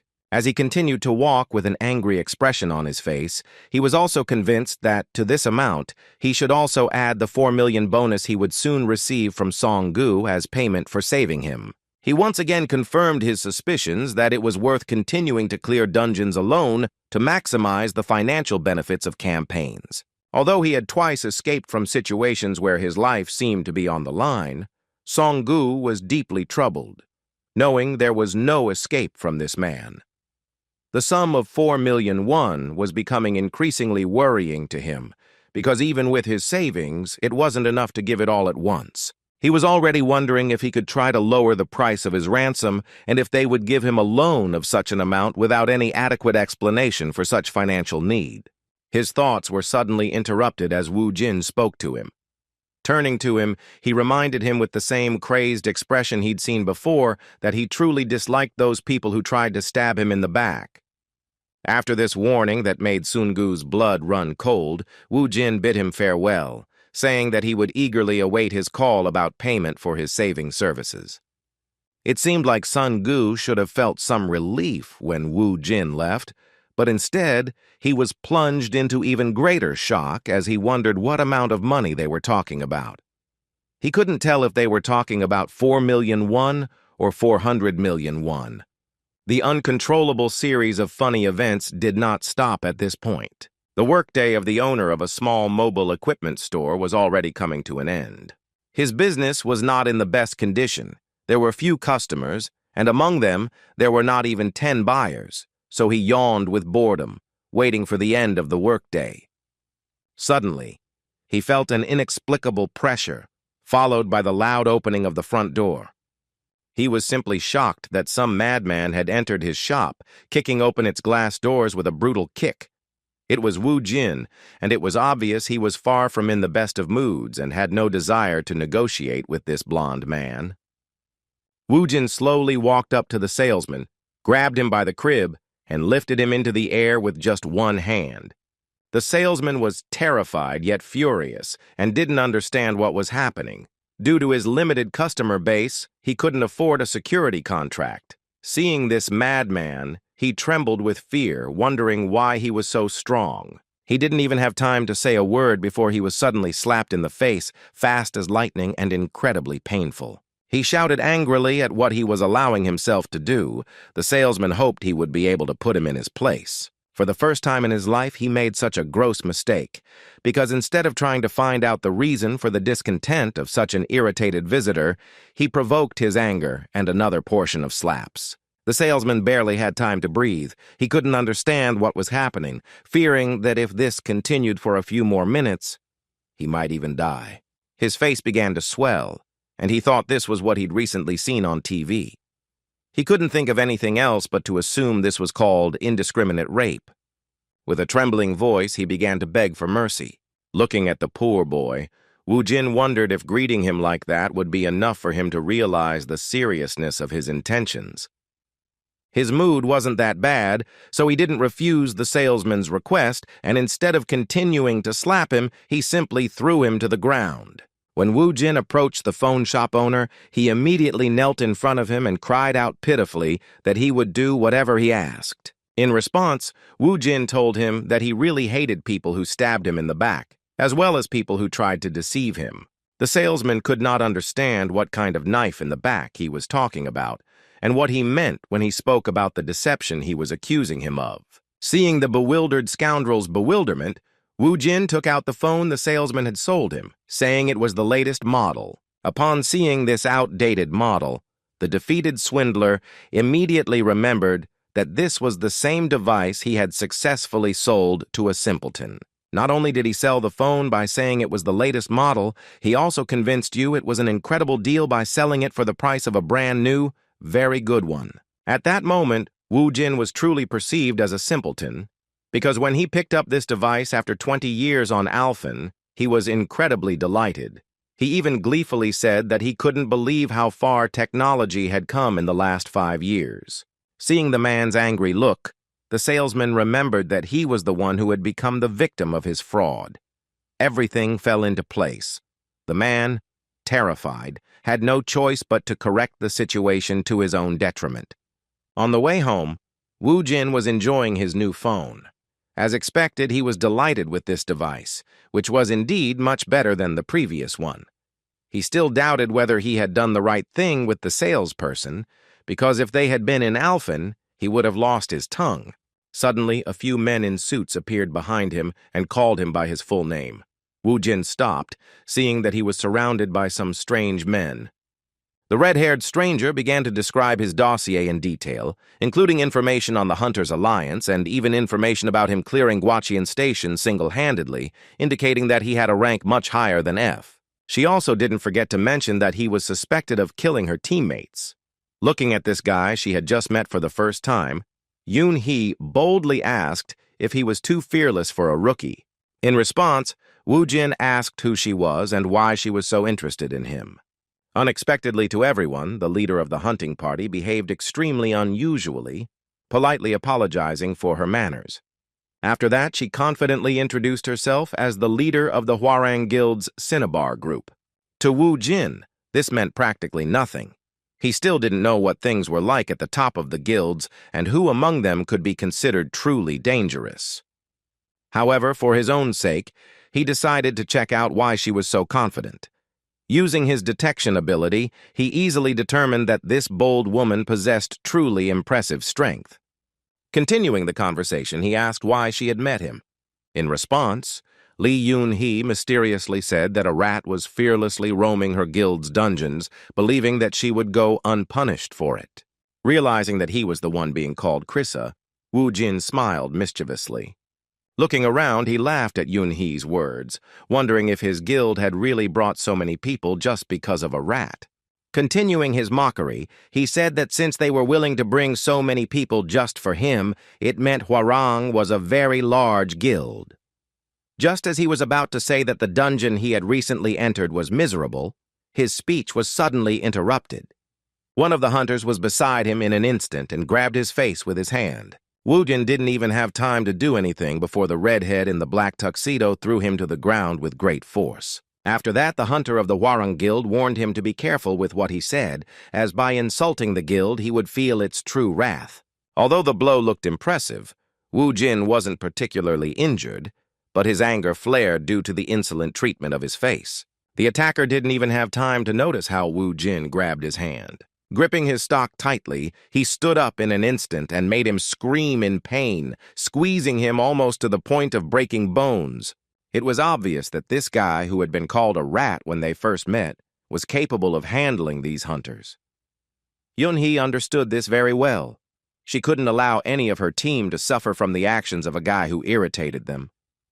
In just a moment, she took a lightning-fast step and delivered a powerful kick to Woo-jin's stomach, so hard that he flew to the side. When he hit the ground, he still didn't understand how it happened. Opening his eyes after falling, he saw that Yoon-hee was beside him again and raised her leg high. In an instant, she kicked him in the face so hard that the asphalt beneath him began to crumble. For the first time since returning to Earth, Kang Woo-jin encountered an opponent so strong that he was also fast enough that his reflexes were insufficient for combat. Placing her foot on his face, the arrogant woman said she was impressed by his strength. Still, she suggested he listen to her advice, saying that although he didn't look like a normal F rank, even with such abilities, he shouldn't get cocky. Naturally, the point was that he would not be able to act arbitrarily on his territory with impunity. As she left, she looked again at the beaten Woo-jin lying on the asphalt and said that if he wanted to live longer, he must not forget her words. Fortunately, that was the end of the story, and the team representatives left him in the same place. When it was all over, Woo-jin touched his face, which hurt from being treated so disrespectfully. He didn't feel any humiliation or anything like that, realizing that he wasn't in the best shape right now. Furthermore, he was genuinely surprised that for the first time in a long time, he had lost a battle without a chance. After such a warm and unexpected encounter, Lee Yoon-hee became very interested in him, and when she told Jae-min about the encounter, he was shocked to the extreme. When Woo-jin asked if she was really a famous person, he said with great emotion that she was one of the 10 awakened ones in his country who had an A rank. As for the Hwarang Guild, it turned out that it was in the top 3, along with Hammer and KH. According to him, they all wield significant influence in politics and the economy. Shocked by what he heard, Jae-min asked what his ridiculous protector had done in the first dungeon to earn him such special attention.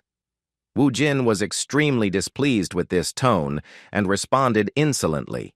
He told his weak friend to watch his language, because in truth, if he wanted to, he could even defeat the Hwarang army but after he regained his strength. In response to his words, Jae-min even started laughing, saying that the pride of a guy with an F rank was simply incredible. However, Woo-jin couldn't help but agree with his words, knowing that he would definitely be at a disadvantage if he fought someone outside the dungeon, even if they were high level. Furthermore, the necromancy skill itself wasn't unlimited, as it required corpses. The silence was broken when he handed Jae-min a bag containing a famous and expensive perfume. The hint that he smelled bad was interrupted by the return of the money he had borrowed from him for a while. Seeing the impressive amount in front of him, Jae-min started to feel strange and asked him to return everything he had received, saying that he had already helped him a lot. When Woo-jin began to insist that he not refuse his gratitude, Jae-min was genuinely touched by his attitude. With a smirk, the high school student added that if it was convenient for him, he should consider the rest as payment for living together in his apartment.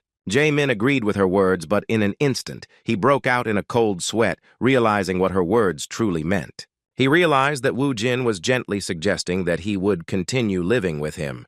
Trying to understand the reason for this behavior, he mentioned that he had recently met his mother. Woo-jin immediately understood what was happening, so he gave a straightforward answer: that her house was too small and he wanted to stay in her house until he could afford a new one. After an awkward pause, Woo-jin was a little flustered by his only friend's words and assumed that he had given too little money. In response, Jae-min reassured him that it was okay. Before he finished his speech, he noticed that Woo-jin had changed his phone number. He was genuinely surprised, saying this was the first time he had seen this latest model among his friends, which was, in some ways, a technological advancement. When he asked to look at the phone, Woo-jin breathed a sigh of relief, knowing that the salesperson had understood his request correctly this time. Jae-min was really delighted with the device, especially the color, which was called Crazy Red. According to him, to make such a device, you need bloodstones, which is why the Crazy Red phone is also insanely expensive. Realizing this, Jae-min assumed his friend was actually earning a lot, but his friend replied that he had earned it as a result of an event. His words sounded mysterious, but he didn't want to scare his friend by mentioning that this was an event where the life of the salesman who had cheated him in the previous deal was at stake. Jae-min didn't hide his admiration and even called his new friend a really cool guy. Suddenly, a message about a money transfer arrived on his phone, and Jae-min began to count the number of zeros with difficulty. Woo-jin immediately took his phone back and looked at the account where another 40 million won had appeared from Hong Sung-gu and realized that the idiot had mixed something up because it was originally around 4 million. He had no choice but to contact him and arrange a meeting. When Sun-gu arrived at the aforementioned cafe, he greeted Woo-jin respectfully, calling him boss and politely asking how he was. In response, Woo-jin asked, confused, why all this talk was necessary when they had just met a few hours ago. After these words, he held out his phone to her, asking what the bank transfer amount meant. With a clear tone of condemnation, he asked the poor fellow if he considered him some kind of beggar, since he had sent such a sum. Then he reminded him of his words about 4. Sun-gu froze for a moment, realizing he had paid. Remembering what he saw in the dungeon, he began to think that if he couldn't pay, he would end up in the place of those guys who crossed them. Now he began to think that we were talking about those same 4, not millions, but hundreds of millions. He couldn't even imagine how he could get such a sum in such a short time, so he couldn't find a better option than to fall to his knees and start begging miserably for his life. Woo-jin felt extremely strange at this sudden sight, while Sun-gu, who had misunderstood his words, desperately shouted that he would give up the remaining part if he had a little more time. This ridiculous awakened man's behavior attracted the attention of everyone present in the cafe, so Woo-jin started to get angry and said angrily that if he wanted to live, then he should first sit at the table with him. Sun-gu followed his order without question, and then began making excuses about how he deeply regretted not being able to obtain 400 million won in such a short time. He desperately promised that if he was given time, he would definitely repay the cost of saving his useless life. When Woo-jin heard the amount that idiot was talking about, he was completely lost. It was clear that he was desperate, but he was ready to do anything to save his life. Wu Jin finally realized that he had completely misunderstood his speech. On the other hand, he couldn't help but admit that modern children seem quite generous. Choosing a more comfortable position for himself, he decided that if Song-gu was wrong, then he really deserved to be taken advantage of. With his hands clasped in front of him, the new businessman, with a mischievous expression on his face, asked how long he would have to wait for his money. The next day, Wu Jin set out again in search of profit. A walk outdoors in a relatively pleasant area was how he started his morning. A little later, a car with a private driver, Song-gu, arrived to pick him up. Seeing him in good spirits on the way to the dungeon, Wu Jin asked him why he was so happy on his first day of work. In response, he cheerfully said that even servants can be happy. Song-gu really amused Wu Jin, although Wu Jin had no intention of regarding him as that servant. It turns out that last night, this ridiculous guy announced that since he can't return the 400 million won anytime soon, he's willing to become a member of his savior's group to give him a share of his profits. After thinking for a moment, Wu Jin pointed out the flaw in the plan, saying that he would stick with it, which seemed like an obvious and safe idea. Song-gu didn't even think about personal gain, so he began to cheerfully justify himself by saying he just wanted to earn that money by being a truly useful person. Fearing rejection, he even declared his willingness to become her personal manager. With some admiration, he promised that in that case he would take full responsibility for choosing dungeons, reservations, selling bloodstones, and other concerns, even including the possibility of being his personal driver. In response, Wu Jin said that if he were to work like that, it would make him a personal servant. Song-gu felt a little offended. He was truly hurt by these words, even though he knew his savior was completely right. He grinned from ear to ear and awkwardly praised his boss for his accurate observation. The conditions were really favorable. Wu Jin didn't mind the company of a guy he could trust. Pleased with this unexpected opportunity, he began dictating terms that, surprisingly, turned out to be mutually beneficial. He said that in this case, their cooperation would last for a year, and since it would be very difficult to do so for free, his servants would even get their share of the total profit. His offer seemed like a true gift from fate. Song-gu grabbed his boss's hand and sincerely thanked him. In response, Wu Jin said with a gentle smile that he was also grateful. As a result, another good friend appeared in their circle. Looking at Song-gu, who was leading him to the pre-booked dungeon, the carefree awakened thought it was quite funny because by pure chance, he had gotten a servant due to a misunderstanding in which he actually wanted to return the surplus. In fact, he understood that he was doing him a great service, no less than he was receiving himself. Looking at this young man, he pleased him with the sudden words that if he would just do his job well, then 10% of the profits would be his. Hearing this, Song-gu turned around and with tears in his eyes thanked his boss for what he was doing for him. When Wu Jin interrupted his arrogant speech by asking if he had found the dungeon he was told about, he immediately replied that at the boss's request, she had reserved a 3-star dungeon with more monsters. They soon arrived at the third exit of Maebong Station, where there was a swarm of Rockies. Monsters like cockroaches weren't a big deal in terms of battle difficulty, but their numbers were definitely impressive. Song-gu was at a loss, wondering if they could handle such a task. He had 2 backpacks on his shoulders, and his only task was to collect trophies. But Wu Jin still asked him to keep an eye out, lest he be accidentally hit by a surprise attack. The Rakia swarm's numerical superiority was a serious problem, but not for a necromancer with a wealth of experience behind him. Wu Jin had his bearings from the start. He had to spend all his control points to maximize his army's numbers. The number of skeletons he could control had grown to a staggering 19, which was even more than the maximum number of participants in a single attack. Combining quantity with quantity and superior quality was a wise decision, but they were still in for a pretty hardcore experience. In just a moment, this ground turned into a bloody battlefield. It wasn't long before the Reiki swarm thinned to the point where skeletons began appearing at an increasing rate. Though the Rocky lacked impressive intelligence, their instincts were enough to make them tremble in fear when the wizard's familiars approached. The relentless skeletons completed their task with ease. Although there were relatively few of them, in the end they greedily divided up the remains of these monsters. Song-gu tried his best to keep up. Even during the battle on the first floor, he started his work of collecting bloodstones, so it took a while before he caught up to his boss. As soon as he descended to the ground floor, he didn't even pay attention to the boss's praise, as he was in indescribable shock to see that the skeletons had managed to deal with the next group of monsters. Watching with his mouth open as the summoned fighters dealt with the monsters, he couldn't believe they were advancing so quickly, because normally a raid on a Raki dungeon takes at least 2 hours, while Wu Jin managed to do it alone in just 15 minutes. The main fighter of his modest squadron was already very tired of fighting at that pace, so he sat down on a bench to finally rest. Opening the status window, he saw that he had already reached level 7 and accumulated some achievement points that he could use to strengthen some of his stats. The skills he could learn at level 7 seemed boring and not particularly useful.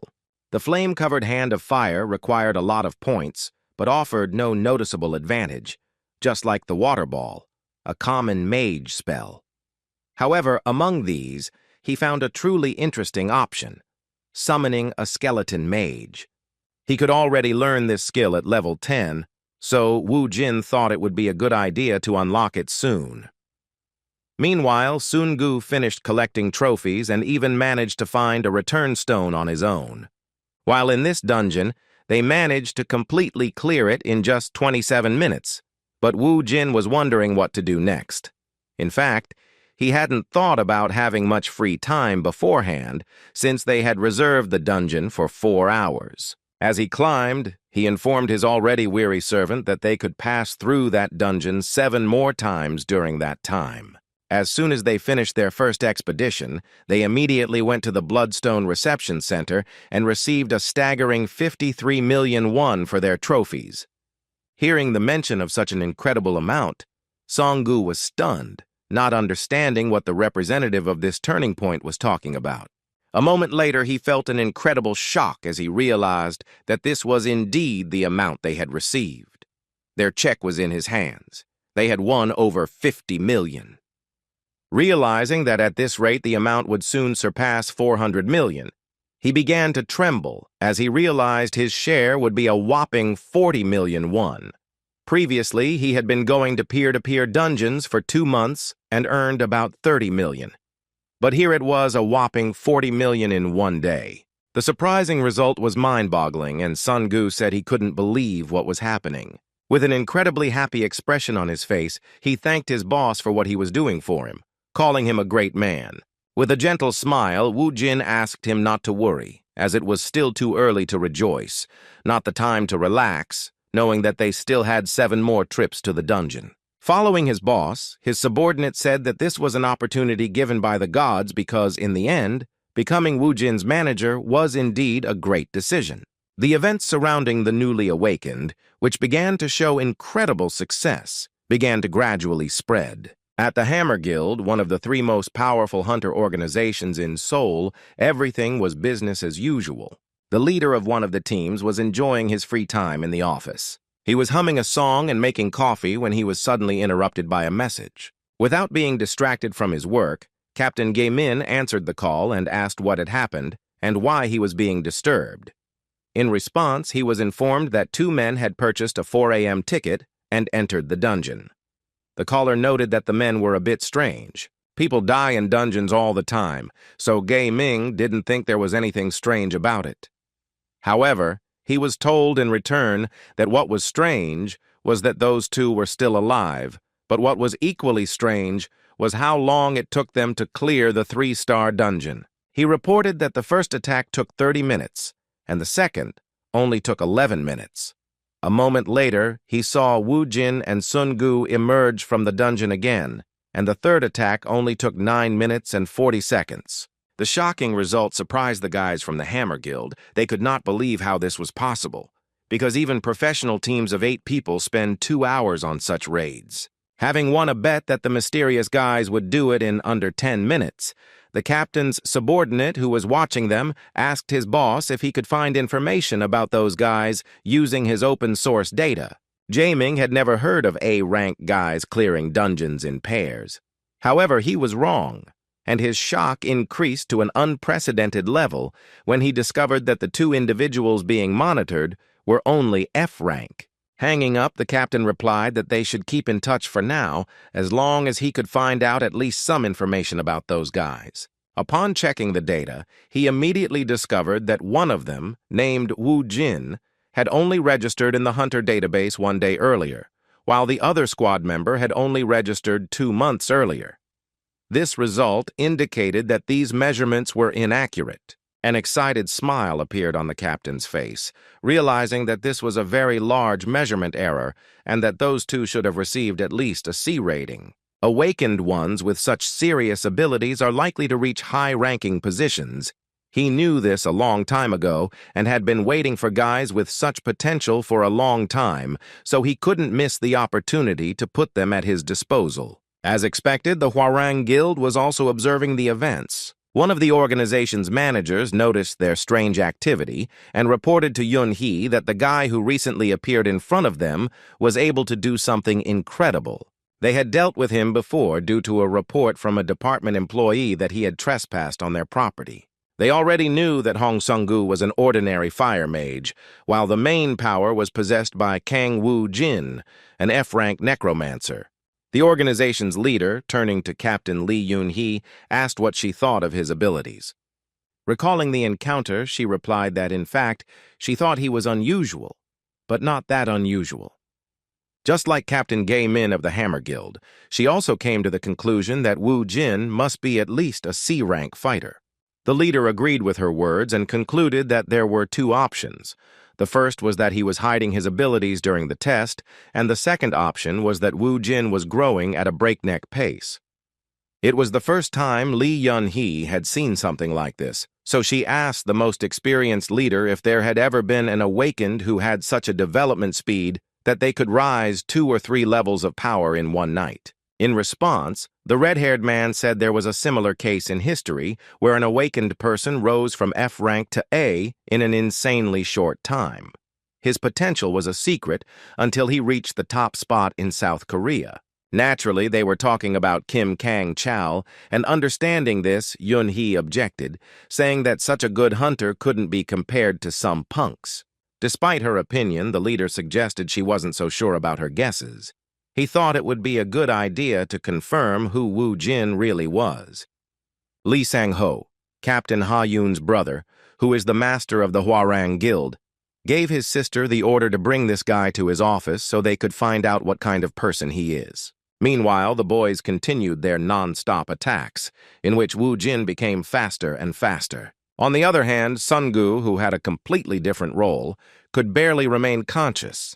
While collecting bloodstones from defeated monsters, he thought that if such charges continued, he would be the first to die in the dungeon while extracting precious trophies. Turning to his boss, he asked in a tired voice if they could get some rest. Seeing his condition, Wu Jin replied that he had done a good job.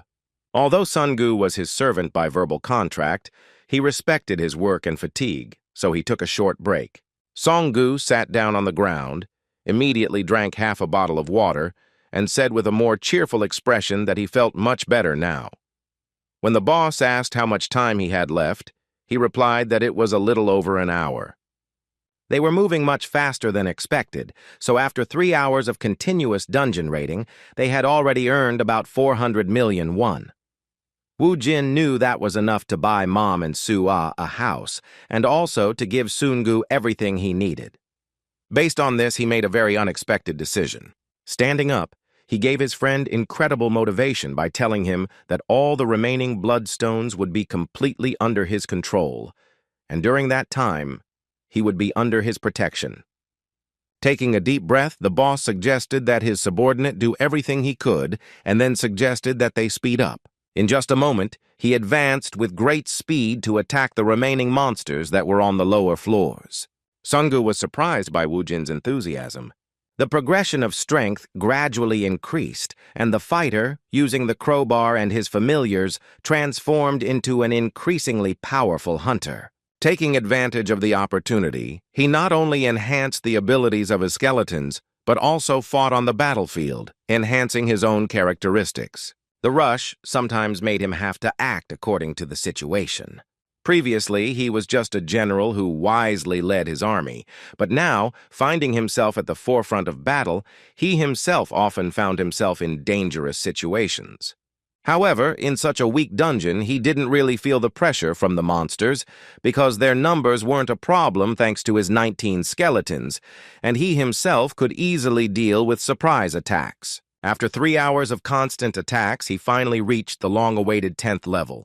After completing another floor and receiving a message about his level increasing, he decided that this would be enough to strengthen his army. When he opened the system window, a new notification suddenly appeared in front of him, telling him that he had met the level requirements for class assignment. Wu Jin was surprised because this hadn't happened when he was on Alphen.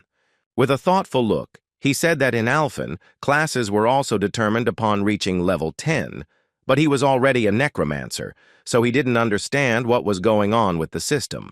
A moment later, the system began to work with special persistence, analyzing the player's development to assign him one of the possible classes. As it turned out, he actually became a dual class, gaining a second class, a warrior. Wu Jin felt a little uneasy, thinking this might be a problem, but he couldn't refuse such an offer.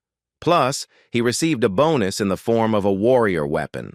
Based on his experience, Wu Jin believed that being a mage was definitely more advantageous, as the traits overlapped with necromancy.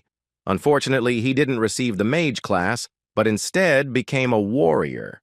Had he known this would happen, he would have used magic instead of wielding a crowbar. He had no choice but to accept such a decision of fate. Ignoring the details, he looked with particular interest at the bonus in the form of a warrior weapon, which became his reward for acquiring new skills. The mysterious gift appeared in front of him, but in reality it looked more like an ordinary steel pipe. As soon as he touched the warrior's weapon, he received a notification about its properties. As it turned out, it was a steel staff that grows with the user and will come to them at the first call.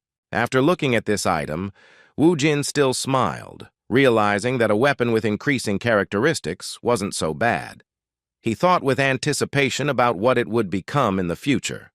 After finishing receiving the unexpected rewards, he returned to his original plan, obtaining the Necromancer bonus in the form of the Demonic Seal Catalyst. The item known as the Demon Seal Crystal is a magical crystal obtained by necromancers upon reaching certain levels. The 7 crystals within are large familiars, incomparable to the skeletal soldiers. With their help, in Alphen, he destroyed all enemies who dared come to Allendal, his homeland. With an expectant smile, he wondered who would be the winner this time. When he opened the seal, the crystal began to shatter with a blinding purple light. Wu Jin folded his hands in front of him, waiting to see what familiar effect he would receive from that crystal. A moment later, a succubus with black wings appeared in front of him, a short blonde with large eyes and bright red lips. It seems the necromancer had seen her before and was surprised to see that it was she who appeared in front of him. It was Bibi, and when she saw her master, she asked with tears in her eyes where he had gone.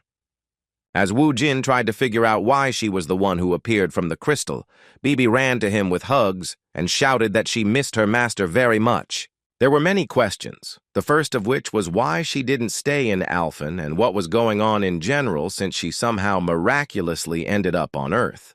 With tears in her eyes, Bibi explained that after her master disappeared, all of her family members were placed in the seal space. After these words, Wu Jin realized that they had all moved with him, but were now sealed until their master gained enough power to return them to his control.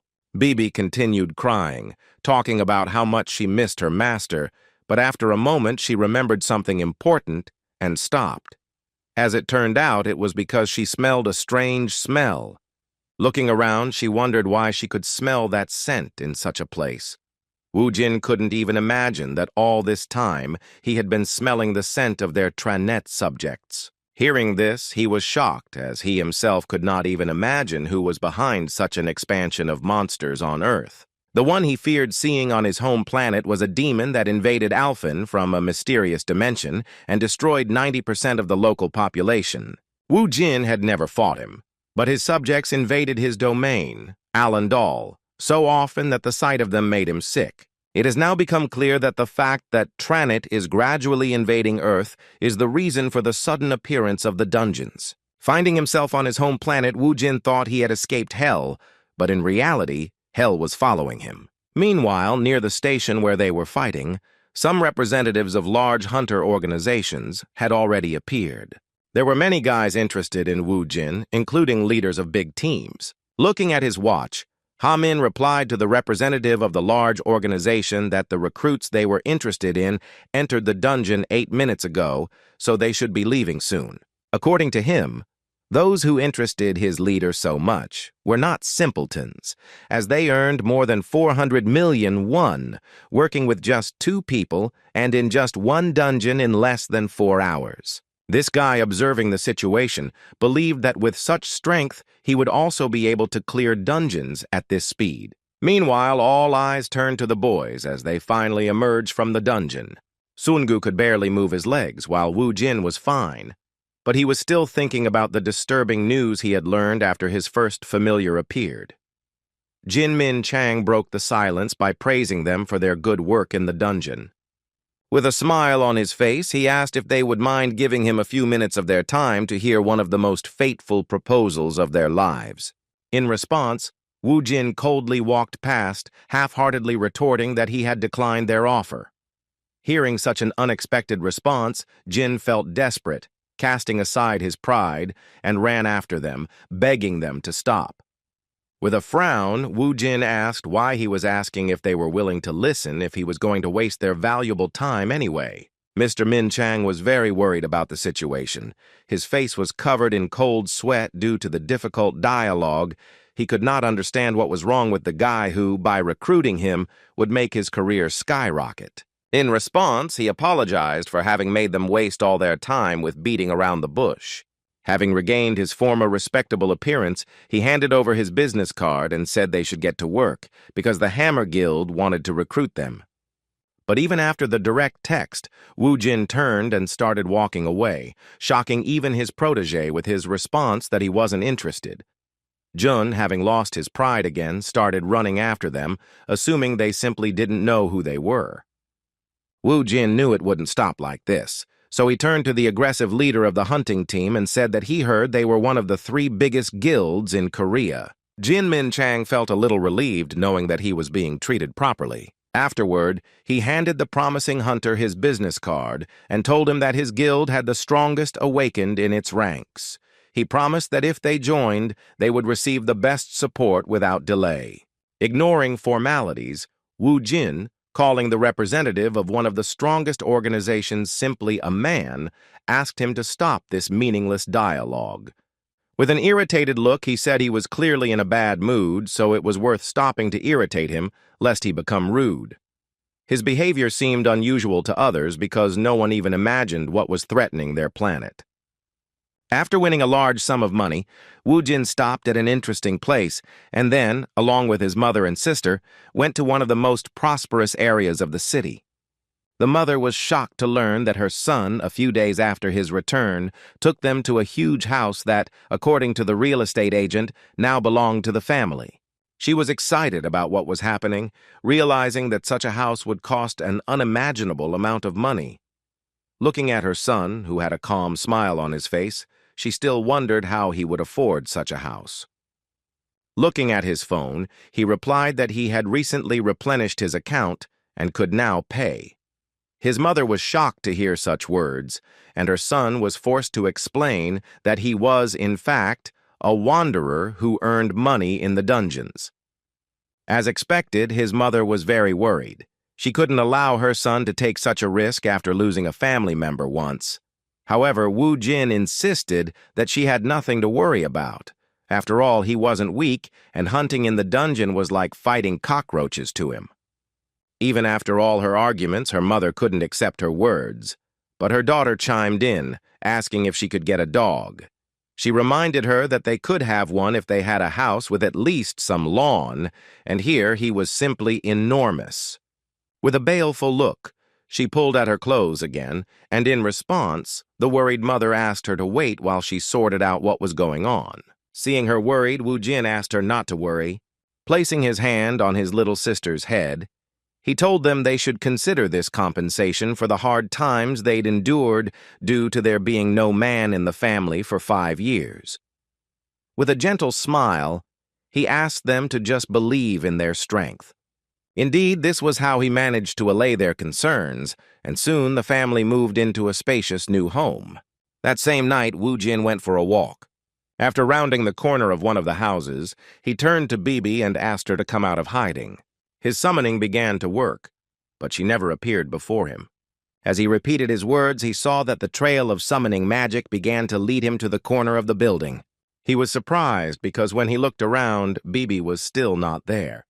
A moment later, he saw a cat with a strange energy passing by, so he assumed she was his familiar in a form very unusual for her. As it turned out, it was indeed her. Woo Jin couldn't understand why she had transformed into a cat, but he couldn't mistake those eyes for anything else. When he caught her, he heard that she couldn't assume her true form outside the dungeon. As it turned out, because of this, she had to find a small organism that could become her vessel. This turned out to be a nearby stray black cat. Hearing this, Woo Jin was surprised, as he didn't understand why it wasn't working as it used to. Afterward, he asked if Bibi sensed any other Tranat energy sources trying to invade Earth. In response, he heard that everything was clean and there was a pleasant scent of peace everywhere. His words surprised Woo Jin even more, as it was the first time he had seen a demon enjoying the scent of peace. Still, he came to the pleasant conclusion that Tranit's energy had not yet affected this world.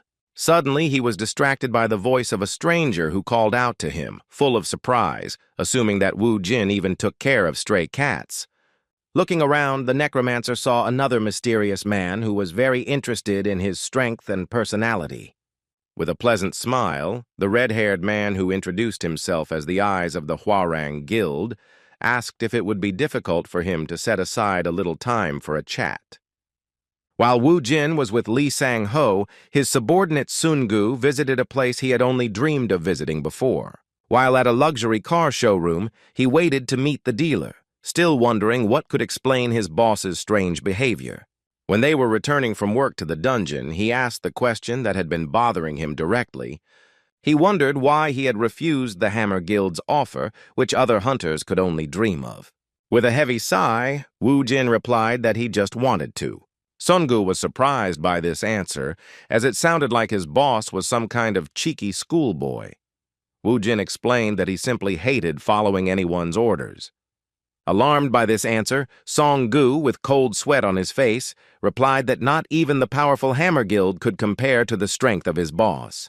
Still, he wasn't sure if Woo Jin's arrogance and pride were the only reason he turned down a lucrative partnership with the guild that could have opened the door for them to earn more and grow. Once inside the incredible car showroom, he replied with a mischievous laugh that the reason was no longer so important, as soon he would have the opportunity to drive the car he had dreamed of. With his hands clasped in front of him and his eyes raised, he made the decision that all he would do from now on was trust and follow his boss. A moment later, his thoughts were interrupted by the drug dealer, who came out to meet him and apologized for making him wait. They immediately brought him a contract and asked if he wanted to sign it immediately. Being so close to realizing his dream, Song-gu accepted the proposal without hesitation. Meanwhile, his boss was in one of the cafes, where he was already being apologized for how his first encounter with the Hwarang Guild had been. What Lee Sang meant was that he had a falling out with Yoon-hee because of a misunderstanding about visiting the dungeon without permission. Upon hearing this name, Woo Jin immediately knew that it was that crazy red-haired woman. The guild leader explained that, in fact, although she is his younger sister, she is very different from him due to her explosive nature. He folded his hands in front of him and said with a gentle smile that Yoon-hee was very valuable to the guild, so he was ready to make up for any complicated situation involving her. Woo Jin shook his head and said there was no need for that, then suggested that they move on to the real reason for their visit. Continuing to smile, San-ho replied that he was very clever at negotiating, despite having just graduated from high school and not having much experience talking to hunters. He admitted that he had indeed observed his progress, which he could safely call an impressive progression, which was impossible for an F rank. He believed that Wu Jin belonged at least at a C rank, especially considering what happened in the raid he participated in today. With an anxious look, he said that he was confident that Wu Jin was one step away from the top and that it was only a matter of time.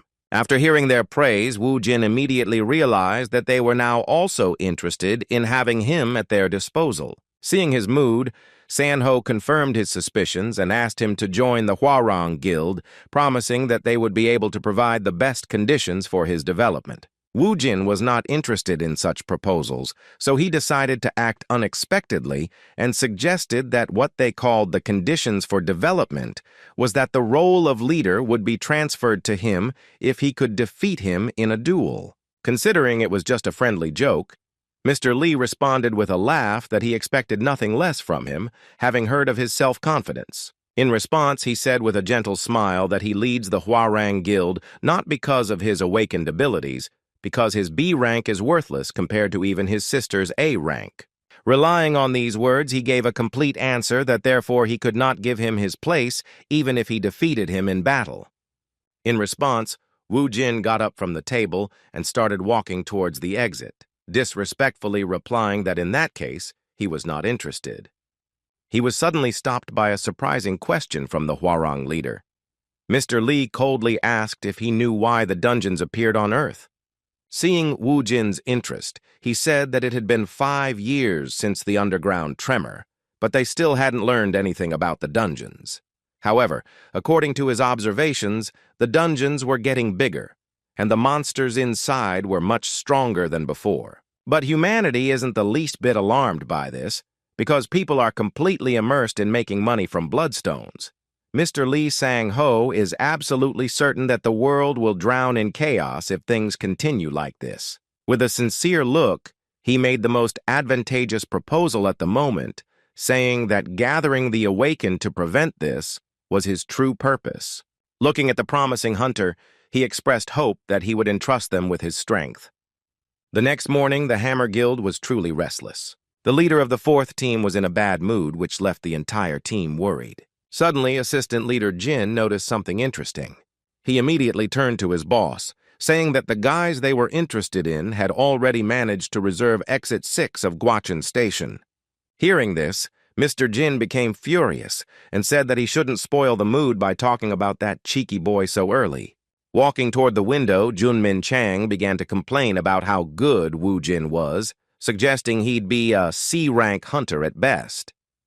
However, his musings were interrupted by a message that the newbie they were interested in had reserved a 4-star difficulty dungeon. Hearing this, Mr. Jun almost choked on his coffee, thinking that the madman had signed his own death warrant. He rushed to the computer without delay and made sure they had booked such a difficult area again so they could clean it together. With cold sweat on his face, he confirmed his suspicions that those guys had gone crazy. In fact, F-rank players cannot enter dungeons with more than 4 stars, and in that case, they would only be able to enter if they were part of a mining or support team.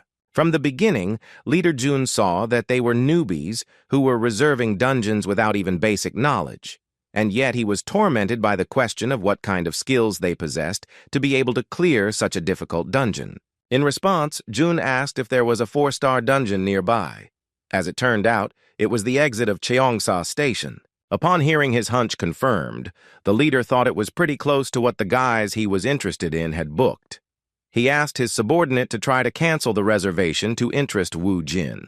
The subordinate thought his boss had already given up, but he confidently replied that this time they could sign a contract with those guys. He believed that if you want to catch fish, you need to prepare the right bait, which was their dungeon. Meanwhile, Sungu and Wu Jin were racing towards the reserved dungeon in a new car. Sungu drove his dream car all night, saying he bought it because he didn't want to drive his boss around on an old sledgehammer. In response, Wu Jin, grateful for so much attention, praised him for his efforts. Looking around, he shook his head and concluded that this car was clearly on a completely different level, even considering that its interior was simply incredible. Despite all the questions raised by the boss's lack of knowledge about cars, Sungu didn't show his resentment and replied that he would do his best to ensure his Hyungnim traveled between their stops in maximum comfort. They were expecting a big catch, But when they reached their destination, they heard the local inspector complaining.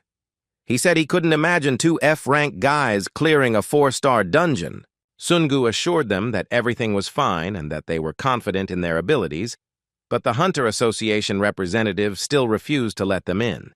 He said it was suicide, not that he didn't want to take responsibility for such an act. It was clear he was afraid of damaging the Hunting Association's reputation, and besides, these were the rules. After hearing the inspector's dissatisfaction, Song-gu returned with sad news to his boss, who was waiting for him nearby. With an uncertain look, he said he couldn't convince the inspector because he'd told them they weren't allowed to visit this dungeon. He apologized to the chief for not investigating the matter from the beginning. Woo-jin didn't blame him for the money he'd paid. There was nothing he could do about it, so he told him they should spend the next day reassessing their skills. To save time, he asked Ha-min to check for any 3-star dungeons nearby. At that moment, the conversation was interrupted by a man in formal attire who said he could not believe they had met again near the dungeon. As expected, it was Mr. Jun, who had planned to meet like this from the beginning. Calling this situation fate, he asked what had happened and if he could help them in any way. With a gentle smile, he tried not to show that he had expected to find them this way all along. Without hiding his obvious suspicions, Woo-jin ironically repeated his words that this was indeed fate. Hands on his hips, he asked the curious leader of the Hammer organization's 4th team how exactly he was going to help them. Without further ado, they headed to the Gwacheon Government Complex Station, where they had prepared a dungeon for these guys in advance. Recalling their failure, Leader Jun assumed they didn't know that only C-rank and above were allowed in 4-star dungeons. Pointing his hand at this station, he said that this 4-star dungeon was available to their guild, and all reservations had been canceled, leaving them free to enter. Woo-jin had this position at his disposal thanks to the Hammer Guild's help, and he expressed suspicions that it was too good to be true. He said all these concessions had to be paid back, so he asked what they wanted from him in return. With a gentle smile on his face, Leader Jun assured them that this was just a gesture of goodwill and that they would resolve their friends' ranking issues on their own, so they could clear the dungeon as much as they wanted without worrying about the Hunter Association's reaction. Taking his words into consideration, Woo-jin replied that if that were indeed the case, they would be very happy to agree to the proposal. After these words, the leader of the 4th team wished them good luck on their journey, but asked them to stay for another minute to receive a gift from him. Waving his hand, he asked to walk with him a few meters. Beside them was the work car in which the gift in question had been located earlier. Opening the trunk, Leader Jun said with a mischievous laugh that everything had to be paid for. Min Chang didn't ask for anything in return, but he was anticipating it, thinking that a favor is always repaid with another favor. It's no secret that there's an unspoken rule that if someone shares food with you, it's natural for them to share in return. Although Woo-jin was clearly a strong awakened, Leader Jun didn't know him well enough and thought he was just a 24-year-old kid. He was more than certain he already had him on the tip of his tongue. In turn, the subordinate of the 4th team leader thought exactly the same. It was not the first time he had carried out such a scheme together with his boss, so he began to play his own game, making a compliment that his dear friend's mood had changed for the better. When Woo-jin asked what he was talking about, he replied that he was in such a mood yesterday that it was scary to even talk to him. Remembering that day, the Necromancer agreed, as he was truly in a bad mood due to the fact that all his thoughts were occupied with Tranet's presence on his beloved Earth. Seeing how Woo-jin was gradually becoming more open to communication, the Hammer Guild rogue asked with a smile on his face if they would mind having a drink together after the raid was over. Woo-jin agreed without hesitation, and that cheeky office worker immediately concluded that the boy had fallen for his manipulations. Having been with the Hammer Guild for 2 years, he was confident that his tactics were impeccable and that his target would soon sign a contract with them, especially after they had a few shots of strong soju. He went on to talk about celebrating their success, mentioning that he knew a cool place nearby. Watching this whole stupid performance, Sun-gu felt a little strange, realizing it was a waste of time, because no matter how much they kissed up, their Hyunam still wouldn't join the guild. When Jin Min Chong returned, He paused for a moment, looking around the area for the guys he had brought to this place. When Ha-min asked where those guys had gone, he replied that they had already gone to the dungeon. Upon hearing this, Mr. Jin began to tremble with anxiety, saying he had asked them to wait so he could give them a gift for their journey. He was furious, and his protege didn't understand the reason for his anger. He believed he would wait for them to return anyway, so this gift could be given after their attack. It turns out this gift was a much-needed survival kit, without which you cannot participate in raids in 4-star dungeons. Throwing the 2 bags on the ground, the leader asked Ha-min how much the F-ranked guys who entered these dungeons knew, and if they had heard about the dangers of such an attack. With a worried look, Mr. Jun thought about the fact that for such dungeons, a D-rank team with a C-rank leader was recommended. He knew that Kang Woo-jin was only an F-rank on paper, and with his speed in clearing 3-star dungeons, he should be able to defeat the monsters in this dungeon. But despite this, his success was in great doubt due to the fact that he did not bring the necessary equipment, as 4- to 6-star dungeons are different from low-level ones. If you go there without information and a survival kit, not even a high-ranking hunter will return alive. With his hand on his face, Leader Jin said that this was the end, because with their actions they did not help, but literally sent those guys on a deadly attack. Meanwhile, the boys had already cleared a significant portion of the dungeon, clearing every floor with ease. Looking around, Woo-jin wondered if this was truly a 4-star dungeon, considering the monsters they encountered along the way were so common. Song-gu assumed it was just an easy 4-star dungeon, and his boss decided to go along with it to avoid racking his brains. All the bloodstones were collected, so Woo-jin activated the search for the return stone. Unexpectedly for him, there was no reaction to the use of his ability. Woo-jin thought that there could be no such object near them. He couldn't even imagine that this wasn't the entire dungeon and that they only saw the open part of it, so he attributed it to his skill being too low. To avoid wasting time, they decided to return to the place they started from, looking around. For the first time in all their attacks, they encountered such an unusual problem. Walking through the same place once again, Song-gu noticed that the spot where the entrance used to be had moved somewhere and no longer looked the same as before. Suddenly he stopped and said in surprise that there was something wrong there. A bright glow appeared before them, providing answers to their troubling questions. Where they were looking for a way out of the dungeon, a portal suddenly appeared and took them deeper to the hidden part of that place. It was obvious that the portal hadn't made the return stone appear. They had no choice but to enter and continue clearing the dungeon. With an anticipatory smile on his face, Woo-jin said he now understood why this was a 4-star dungeon. They were near a portal, beyond which a true survival game awaited them. Still, the boys decided not to delay, because even though the trip was paid for by the Hammer Guild, they couldn't waste precious time thinking. After passing through this portal, Woo-jin was surprised by what he saw in front of him. They found themselves in another change, and Sun-gu began to behave strangely. For some unknown reason, he got naked, and Woo-jin couldn't understand what he was planning. He immediately looked away and asked, somewhat embarrassed, why he did that. In response, he heard a cry of discontent about Hyonim also being naked in front of him. Looking around, Woo-jin realized that only their bodies could move through this portal, while their clothes remained at the spot where they entered this teleportation. The strange forest they found themselves in greeted them with the cry of a strange animal. Standing there without clothes was a terrible idea. As Song-gu panicked, his boss became more and more surprised by what was happening, more and more convinced that this was indeed a dungeon of a completely different level than the ones they were in before. Thanks to his skills, Woo-jin quickly obtained the items necessary to survive in this dimension without wasting time, covering even basic needs such as clothing. Seeing how he could control space, Song-gu couldn't contain his joy.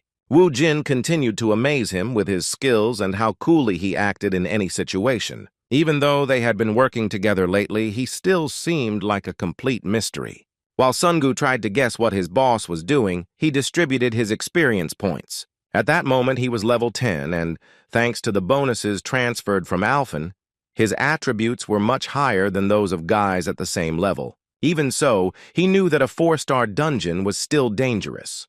For example, in the Rocky dungeon, the Necromancer's skills were sufficient, but here, things were different. As he might encounter strong enemies he'd have to fight head-to-head. Considering all the risks, he decided to use the rest of his experience points to learn warrior skills. Now he had several movement skills, a powerful strike, rage, and warrior intuition in his arsenal. Having prepared everything necessary, the boys rushed into battle in order to direct time in the right direction without delay. The first monsters were already close, and Song-gu, who was still panicking about being in that place, asked his boss to be on guard. The huge lizard rushed through the dense forest towards the unexpected guests at high speed, while Wu Jin appeared right in front of it in an instant. Before the monster could comprehend, the dual-class fighter suddenly appeared above its head. Thanks to the warrior's intuition, Wu Jin was able to assess the enemy's strength in a split second. As it turned out, it was a crocodile with a strength level of... This was his first opportunity to experience firsthand what such high-level monsters were like. While the level 10 fighter fought a level 31 monster and waited for even worse monsters to come, the outside of the station was still restless. The Hammer Guild men hoped for their quick return, but the barrier never disappeared. Based on this, it was logical to assume the men were still alive, but they had no way of knowing what was happening inside. Time in such dungeons was 4 times faster than on Earth, so Leader Jun guessed that about 2 hours had already passed. His protege continued to wonder how long they could hold out, and whether they could, with their combined efforts, withstand even a crocodile. In fact, although the guys knew how amazing the newbie they were interested in was, even the leader of the 4th team doubted that fighting barehanded against monsters above level 30 was possible. Of course, he was more concerned about the guys going in without a survival kit. He didn't know Wu Jin's abilities, so he was worried about them not having any equipment. The portals in high-level dungeons don't allow earth materials to pass through, and it's dangerous. The only things that could be brought in were things from other dimensions or made from materials using blood crystals. Clutching his head, Jin Min Chang, who thought this was the end of his entire plan, said that even if his men could handle the monster, the main problem would be the lack of food and water.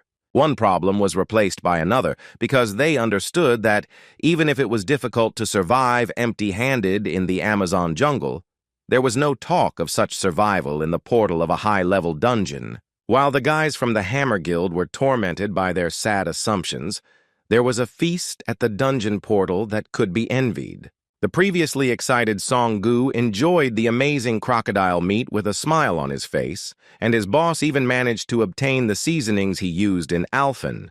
Their time together felt like a kind of vacation. Wu Jin was knowledgeable about these things, and besides cooking gourmet meat, he also knew how to choose a decent beer that paired well with such a kebab. After taking a few sips of the low-alcohol drink, Song-gu completely forgot all his worries, saying that he would never forget this trip to the dungeon. Wu Jin was happy that he had managed to please this friend, because before, on Alphen, he had no one to share the joys of life with except the demons who were his familiars. While the guys rested inside the portal, enjoying perfect conditions for this business, the Hammer Team captain and his protege remained concerned about the fact that too much time had passed. On the one hand, they already believed the newcomers to the hunting business could survive, but there were still doubts. As a seasoned hunting team leader, Jun Min Chang assumed they could somehow defeat the crocodile by distracting it with the Necromancer's calls. However, he was more than certain that such a difficult fight would offer no advantage in the future, especially in the swamps. For those who have at least some knowledge of these dungeons, it is no secret that the swamps that appear from time to time in the jungles of these portals are simply a death sentence for melee fighters. Even our boys found it difficult to move. Their legs were trapped, and danger lurked everywhere. At this point, they had to be on their guard, because you could never be sure that the Hokos and the swamp anacondas wouldn't attack at the same time. Only Hong Sung-gu had long-range combat, but his fireballs weren't enough to stop Hoko's mad monkeys. The guys on the Hammer Guild team knew this too, so their worries continued to grow, never letting go of the thought that their brilliant idea had come to an end because of one overlooked detail. It turns out they were wrong once again. While Sungu watched motionlessly as everything happened, Wu Jin continued to incinerate the monsters, despite being primarily a close-range fighter. Watching this, Sungu was once again shocked to realize how limitless his Hyung-Nim's abilities were. This time, Wu Jin demonstrated summoning skeletons with magic. Using fire, they instantly incinerated all the monkeys, each possessing power far exceeding Sungu's. As the boys overcame one obstacle after another, using the skills and experience of their small squad leader, the Hammer Guild representatives waiting for them enjoyed a small snack of instant noodles. 4 whole hours had already passed, and the pupil kept asking his leader if they would be able to clear the dungeon. Junmin Chang was still tense. He still didn't know the exact answer, and this time he added an important detail. It wasn't just monsters that were dangerous in high-level dungeons, as there were many unknown plants, animals, and insects there. They had no doubt that newcomers entering a high-level dungeon for the first time knew nothing about such ecosystems. This meant there was a high chance they would eat something poisonous due to hunger. Meanwhile, Sungu, who was under the care of the omniscient Hyung-Nim, was enjoying tropical fruits. He liked them very much because they were sweet and very tasty. Wu Jin explained to him that they were deadly when raw, but after being cooked over a fire, they became edible. Upon hearing this, the pupil became frightened and immediately spat out everything he had managed to chew. He even started to resent his Hyung-Nim for not warning him in advance. Wu Jin laughed good-naturedly at his protégé's clumsiness, unable to explain to him how he knew everything inside such places. It wasn't yet time to reveal the secret that his life in Alphen had lasted 20 years. While inside the dungeon, Wu Jin and Sungu took their time to avoid making any mistakes. It was already dark outside, but the Hammer Guild members were still waiting for them to return. Their conversations had become more frank, and now the pupil wanted to know if their leader had a reason for wanting Kang Wu Jin so much. Their guild wasn't particularly interested in this arrangement, but in the past 5 years, it was Junmin Chang who had managed to find a large number of talents, and he believed that his eyes had never deceived him in this matter. Ha-min was delighted to recall stories of his leader recruiting rising stars who became famous. He assumed he was the one who first learned about his A-rank fighter, Park Jin-woo. It turned out that it was indeed Junmin Chan. But he surprised his protégé even more when he said that he was now more than certain that Kang Wu Jin would become much cooler than the guy in question. He had put so much effort into recruiting Wu Jin, so now he hoped that his efforts would pay off and that this crazy guy would come back alive. Otherwise, his death would be a great loss to all humanity. Ha-min couldn't even imagine his captain having such thoughts in his head. He cheerfully suggested to his boss that he pray for those guys to get out of the dungeon alive. In response, Mr. Jun said again tensely that it would not be as easy as one might think. Although he expressed his thoughts on Wu Jin's prospects, he was not confident that he could deal with the Return Stone Guardian, who was a truly strong opponent. In fact, everyone knows how difficult it is to fight the guard, so Ha-min thought that praying for their return wouldn't be a bad idea. However, the leader continued to act extremely pessimistic, saying that Wu Jin would definitely meet his death in this fierce battle. Meanwhile, the boys continued to advance. Now they were in the middle of a wasteland, which led them to the place that was so necessary for their return. Sungu stopped the moment he saw the return stone in the distance. He began to hurry, saying happily that they would finally be able to get out of that terrible place. Seeing his pupil running to die, Wu Jin stopped him by pulling his hood. A moment later, a trap appeared in front of them, the surface suddenly crumbling, revealing sharp bamboo pieces below. Sungu almost lost his life in the rush, so he thanked his Hyung-Nim with great gratitude for taking care of him.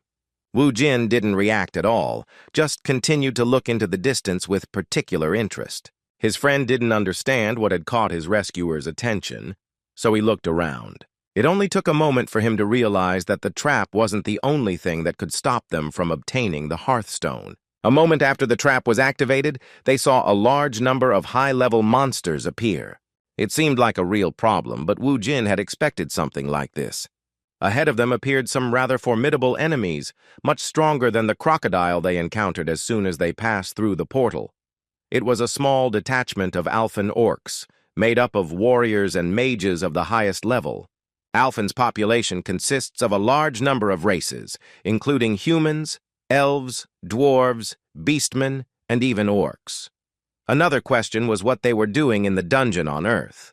They had no choice but to find out for themselves. Not much time had passed since Wu Jin's return to Earth, so he still had a good command of the Alphen language, with which he asked why the orcs were on his planet. Seeing how the enemies reacted to the boss's mysterious speech, Song-gu was once again at a loss, realizing he still didn't know much about his new friend.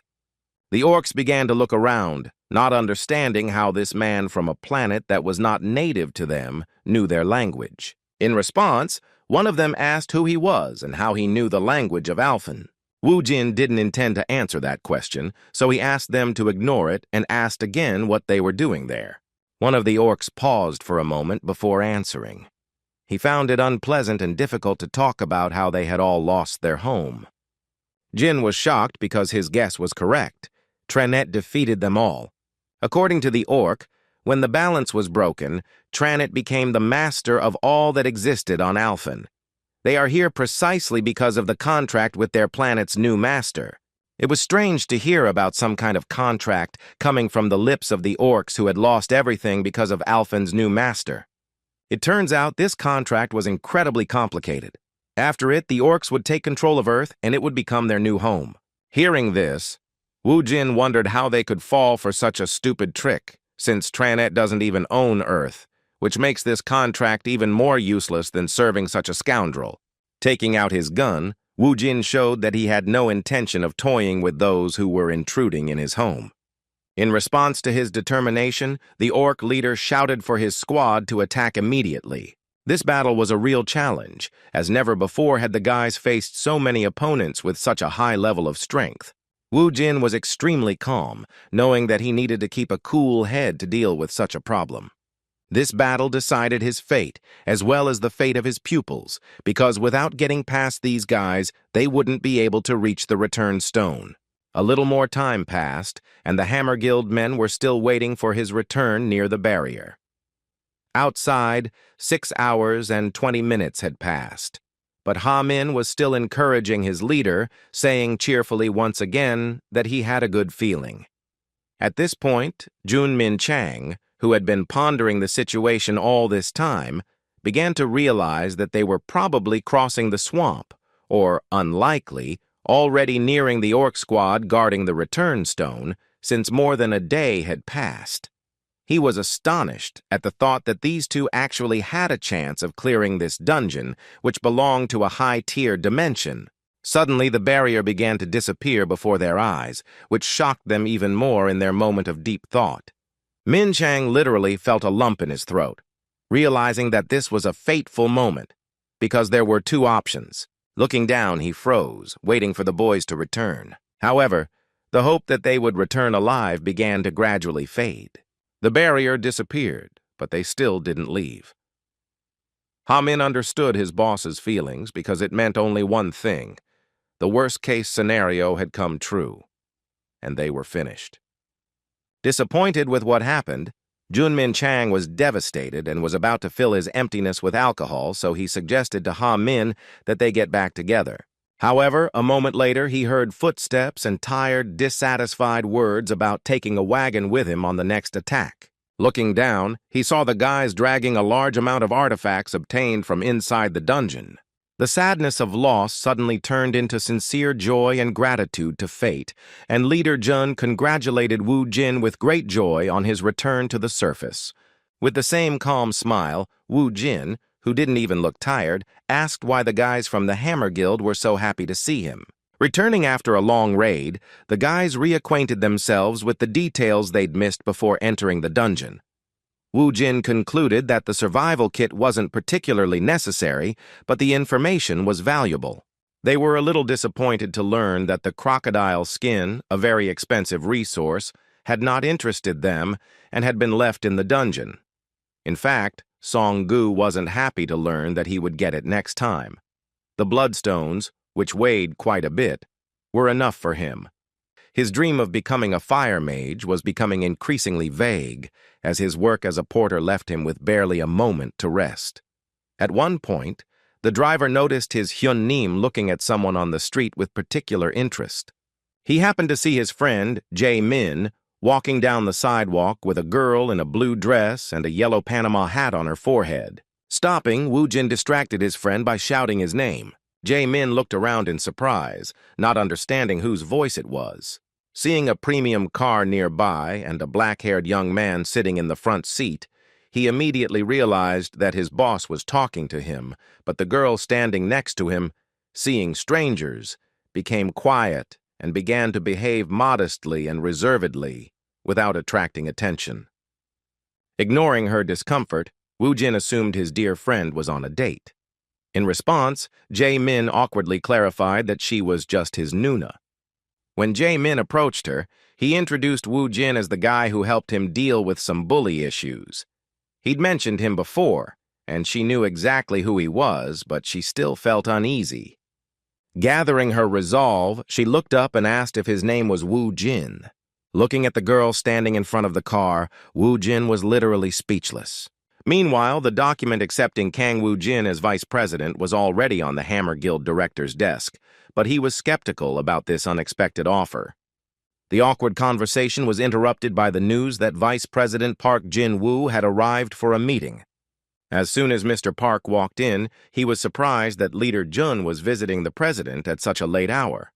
At that moment, Min Chong passed by, saying that his work schedule was coming to an end. This hurried behavior indicated that he was nervous. The vice president couldn't help but ask his boss what was wrong with that guy. Sighing heavily, the president replied that he himself had no idea, because Leader Jun had noticed a Necromancer and came to him with a request to make him vice president of the Hammer Guild. Park Jin-woo responded to these words with a hearty laugh and said that if Leader Jun says so, then he should be listened to. But the chairman did not like the proposal and replied that his precious employee had already lost control. According to him, Jun had only been bringing in mediocre hunters lately, and spotting a man like Mr. Park Jin-woo was pure luck. Moving away from the topic, the president asked his vice president how things were in America. It turns out they had some nasty rumors that turned out to be true. There were rumors about some incident, and that Titan protected people from the disaster. The guild in question found a woman in one of the dungeons who mysteriously appeared from there. They continued to observe her but could not find any change, as she had been lifted to the ground. The strange woman and the dungeons, who showed no aggression towards people, did not know human languages, and constantly uttered a word that the people of the Titan Guild could not understand. Representatives of this American guild assumed that it was some kind of post-traumatic syndrome, due to which she could not get rid of a certain word, which destroyed her psyche. The guild leader saw her as the key to unlocking the secret of the dungeons, so he asked his students to speak with this woman to learn more about her origins and the situations surrounding the dungeons. Ding Kun, the leader of this guild, is an A-rank awakened who is genuinely concerned about the origin of the rifts in the ground. It's been 5 years since the dungeons appeared, and he's convinced they've finally found a clue. The woman in question spoke the language of Alphan, and the word she spoke was the name of the Necromancer she had met on her planet. While fateful events were happening in the world, Woo-jin enjoyed a quiet life. Jae-min returned home and started studying, but he still felt uncomfortable walking home alone after going out with his sister. It turns out that upon seeing Ji-woon, her boss invited her to go to a cafe together. Ji-woon didn't refuse such a sudden offer. After a brief conversation, Woo-jin drank a few glasses of strong liquor and, with a gentle smile, began to wonder how fate had given them the opportunity to meet again.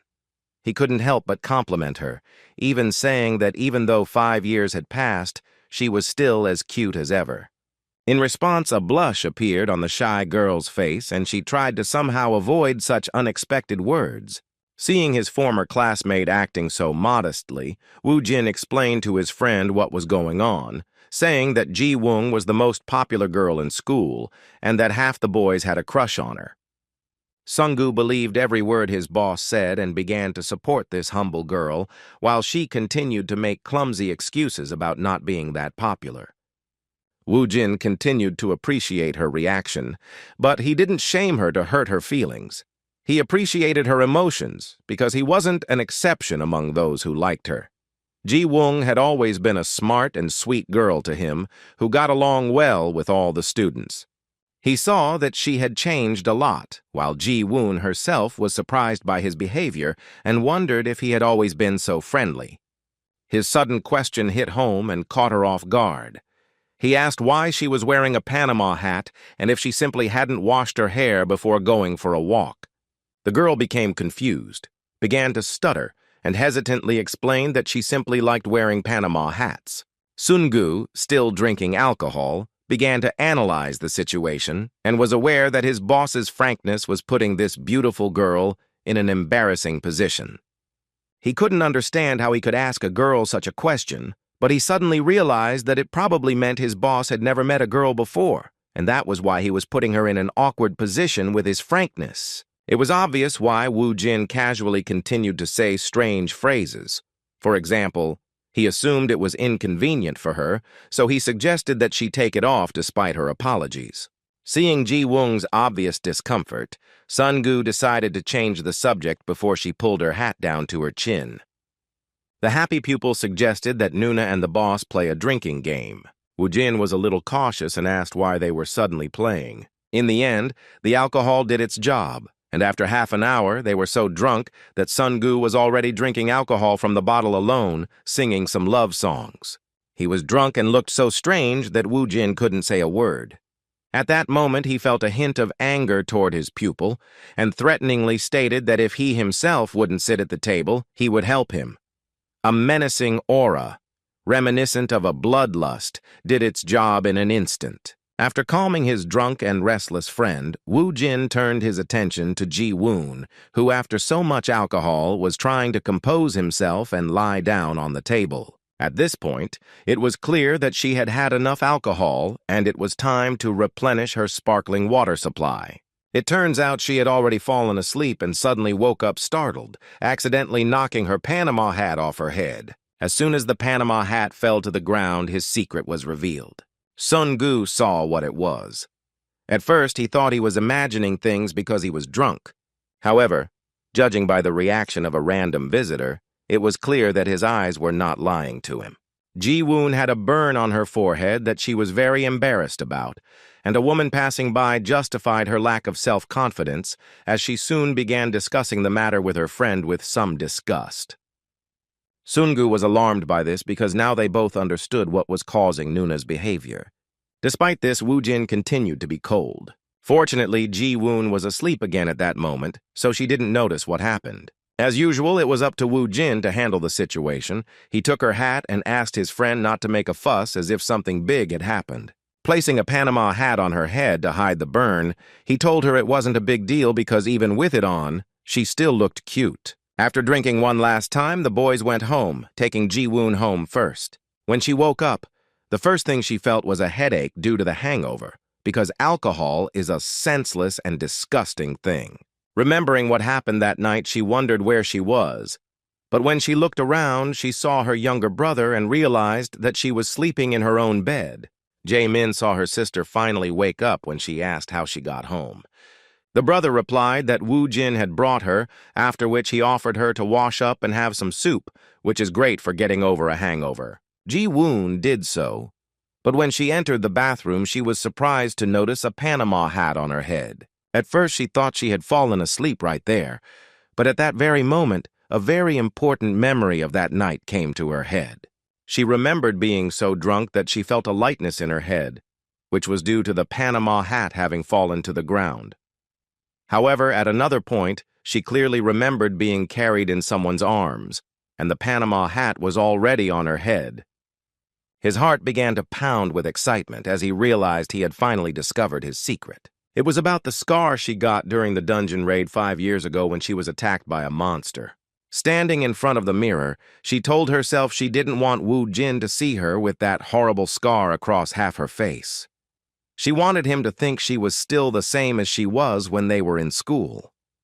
At that moment, she suddenly blushed, remembering the moment when Woo Jin carefully placed a Panama hat on her head and called her cute despite the scar that ruined her life. For the first time in 5 years, she heard such words, a compliment from a man who not only saw her forehead for the first time, but was also not indifferent to her. She felt warmth, whereas before others had reacted to her scar with coldness and cruelty. At that moment, Woo Jin remembered the events from 5 years ago in his sleep, even before that incident occurred during the dungeon's first appearance. After another day of classes, as usual, the question arose about who was on duty and who stayed after class to clean the classroom. The first of this duo was Kang Woo Jin. The second person turned out to be a rather unexpected choice, Ji Woon. Everyone left, and the boys quickly finished their assignments, but they worked in silence the entire time. After locking up the office, the boys began to leave the school when Ji Woon started the conversation first, asking if they had forgotten to do anything. Kang Woo Jin replied very briefly and calmly, which surprised her greatly. As Ji Woon continued walking through the school hallways, she was surprised by how quiet he was. She even admitted that he reminded her of her brother, who always answered her with one word, no matter what she said. Woo Jin once again gave her a one-word answer, making Ji Woon chuckle softly, saying that at least in the second room they could start some kind of conversation. From then on, she suggested they start saying hello every time they saw each other for the first time that day. The shy boy agreed again to her unexpected proposal, after which Ji Woon stopped and said that she had something to tell him, and that she would say it in his ear. Kang Woo Jin was surprised by her words, and as soon as she came closer and touched his ear, he blushed in surprise. What she said to him at that moment remains a mystery, but we cannot forget that she was the girl that almost every boy in school had a crush on. This beautiful dream was interrupted by the appearance of Bibi in the form of a cat, who asked him to wake up. Jin was even a little angry because she interrupted such a pleasant dream, which brought back pleasant memories and warm feelings he hadn't experienced in 20 years. The first thing Woo Jin said when he woke up was that Bibi had cast some kind of spell on him while he was in a deep sleep, and he wasn't expecting anything. As it turned out, the guys were staying at a hotel. When Woo Jin went down to the first floor, he was greeted by Sun-gu, who had managed to book a nice dungeon. Sitting across from him, Woo Jin asked if any 4-star dungeons had been reserved. As it turned out, Sun-gu was still searching, because there were very few such dungeons. Medium and large guilds immediately reserved these options, so for guys like them, everything wasn't easy. The question was quite difficult. The guys couldn't waste time. So Woo Jin even thought about going to some 3-star dungeon to earn at least some money. Suddenly, he had a crazy idea and called someone in his address book who was signed with the name Weakling.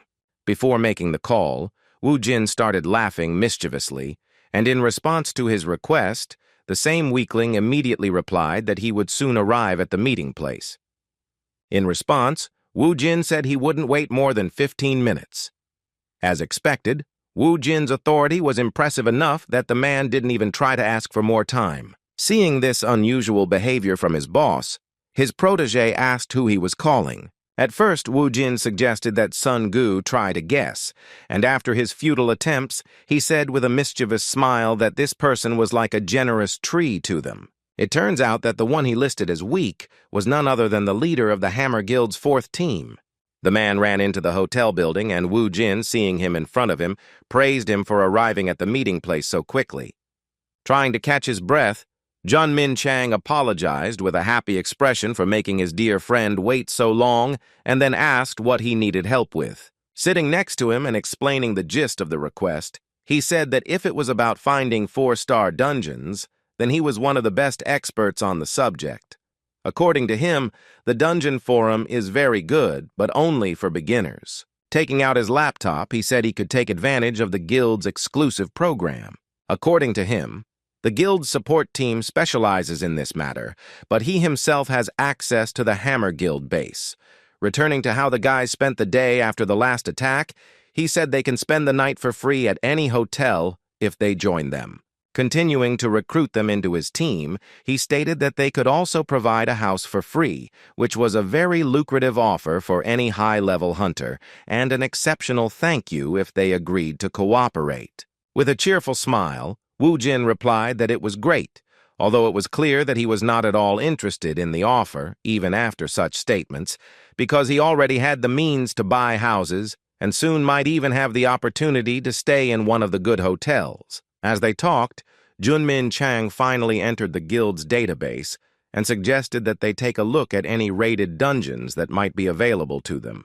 With a hearty laugh, Wu Jin agreed that guilds were quite convenient, but he meant that they were convenient for using their resources without mutual obligations. They went to the dungeon location without delay, and Ha Min, who also went to meet them, informed the leader that they had confirmed the reservation and now the boys had unrestricted access to their territory. Before sending Mr. Kang Wu Jin to the dungeon, the leader asked if he would be willing to have a cup of tea while having a pleasant conversation. Seeing the young and promising hunter's friendly demeanor, he didn't hesitate to explain that he would also be able to provide them with information about cooperation and, just as importantly, explain what they might find inside the dungeon. Jin didn't mind because it was profitable. As they approached, an experienced Hammer Guild recruiter clarified that this was confidential guild information and should be awaited with special anticipation. Somewhat awkwardly, Wu Jin joined in, saying these words piqued his interest. Suddenly something happened that caught Song-gu's attention.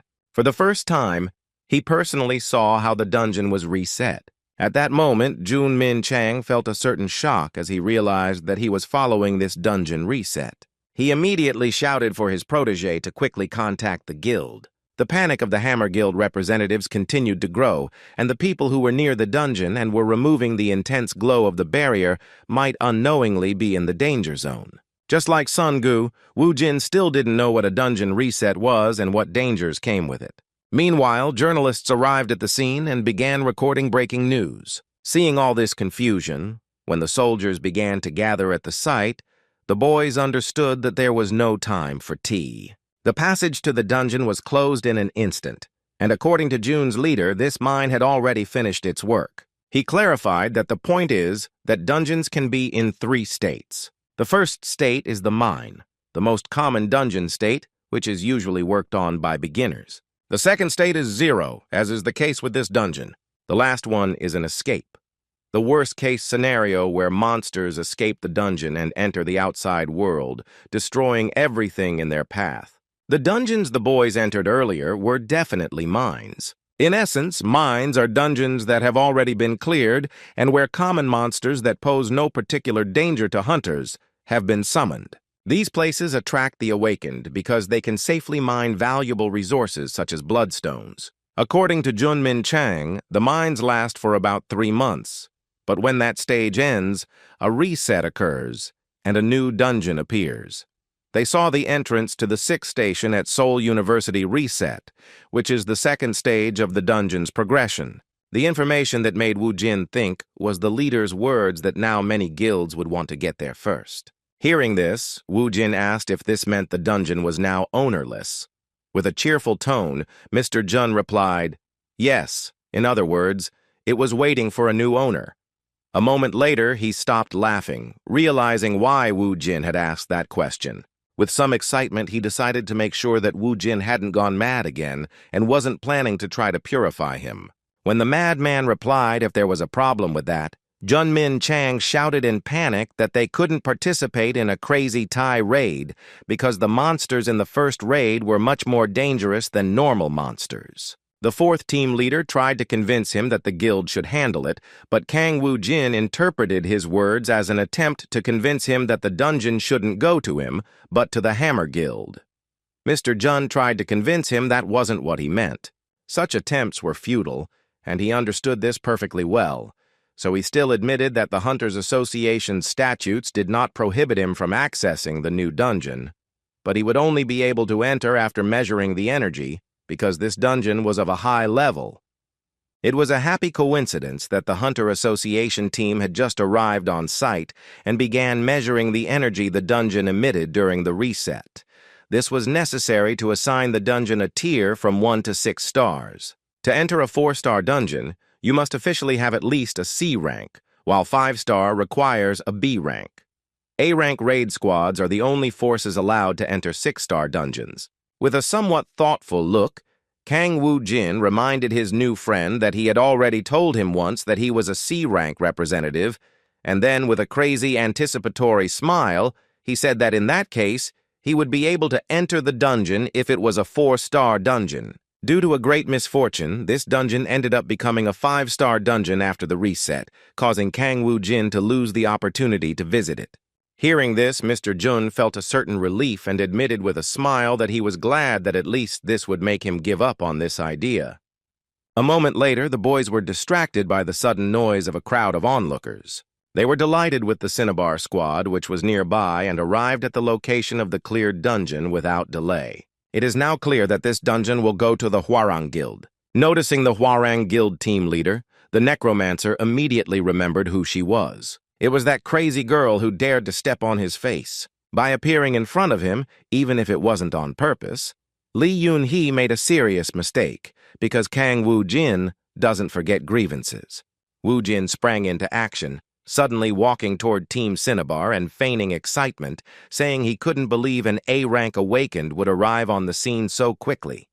His words about clearing this dungeon without a hitch were mockery. Despite his high status, Yun-hee, who had repeatedly punished insolent people who invaded his territory, still remembered his name and immediately recognized him as a rare representative of the Necromancers. Continuing to feign joy, Woo-jin continued walking towards her and praised her, saying that as an A-rank hunter, her equipment was simply amazing. In response, the sassy girl told him he didn't belong there because a 5-star dungeon wasn't for the faint of heart. She suggested he stop being rude and hide before more trouble came his way. Woo-jin received her words with a mischievous smile. Everything was according to his plan. He continued to pester her and came even closer, telling her that she shouldn't be so mad because he just wanted to look at his amazing equipment, which he couldn't even dream of. Saying that nothing bad would happen to the equipment if he touched it once, he placed his hand on Yun-hee's shoulder. The captain of the Hwarang team was furious, fell for all these provocations, and said angrily that no one allowed him to touch her. Nothing boded ill. Ha-min and Sun-gu rushed to get coffee for their bosses, chatting about all sorts of topics they hadn't had time to discuss before. When they returned to the dungeon, they noticed a crowd suddenly forming, with Woo-jin and Yun-hee standing in the center, not in a good mood. A moment later, they heard her furious shout for him to remove his hands and her wave to push him aside so he wouldn't touch her equipment. However, it didn't work out the way she wanted. Yun-hee was carried away by her emotions and fell into the insolent man's cunning trap. Woo-jin executed an incredibly clever plan. He didn't allow himself to be offended and dodged her hand strike, but he pretended to lose his balance for a moment and deliberately fell towards the dungeon, overcoming the barrier. In just a moment, Yun-hee realized what had happened, but it was too late as the participant had entered the dungeon. In the eyes of the crowd, this was very bad. They believed that due to an unfortunate accident, a fatal incident occurred because a man without any equipment fell into the dungeon. Confusion spread not only to the crowd, but also to Sun-gu and Ha-min. The Hammer Guild members were shocked at the mere thought that their beloved candidate's luck had likely run out. As for the one who was considered the victim, he easily overcame the first floor of monsters and soon reached the portal, behind which not the jungle, but the desert awaited him. After putting on his equipment, he looked around, but taking just one step forward, he almost fell into the trap of a huge monster. Leaping into the air, he managed to dodge the attack of a level 48 mad sandworm, a monster that was stronger even than the orcs guarding the return stone from the previous dungeon he cleared. In mid-air, Woo-jin responded to the inhospitable attitude toward him with an anticipatory smile, but he was prepared for any turn of events. The news that the 5-star dungeon was on a different level than the 4-star dungeon only fueled his interest. Using the warrior's weapon summoning, he, with his own strength, with just one blow, inflicted damage that, at first glance, this monster could not withstand. Looking at the seemingly defeated enemy, Woo-jin smugly said that even so, it was still an ordinary monster. However, as it turned out, the massive sandworm was not destroyed, and his weapon was immobilized by being trapped between the monster's folds. Looking up, he saw the sandworm about to strike back.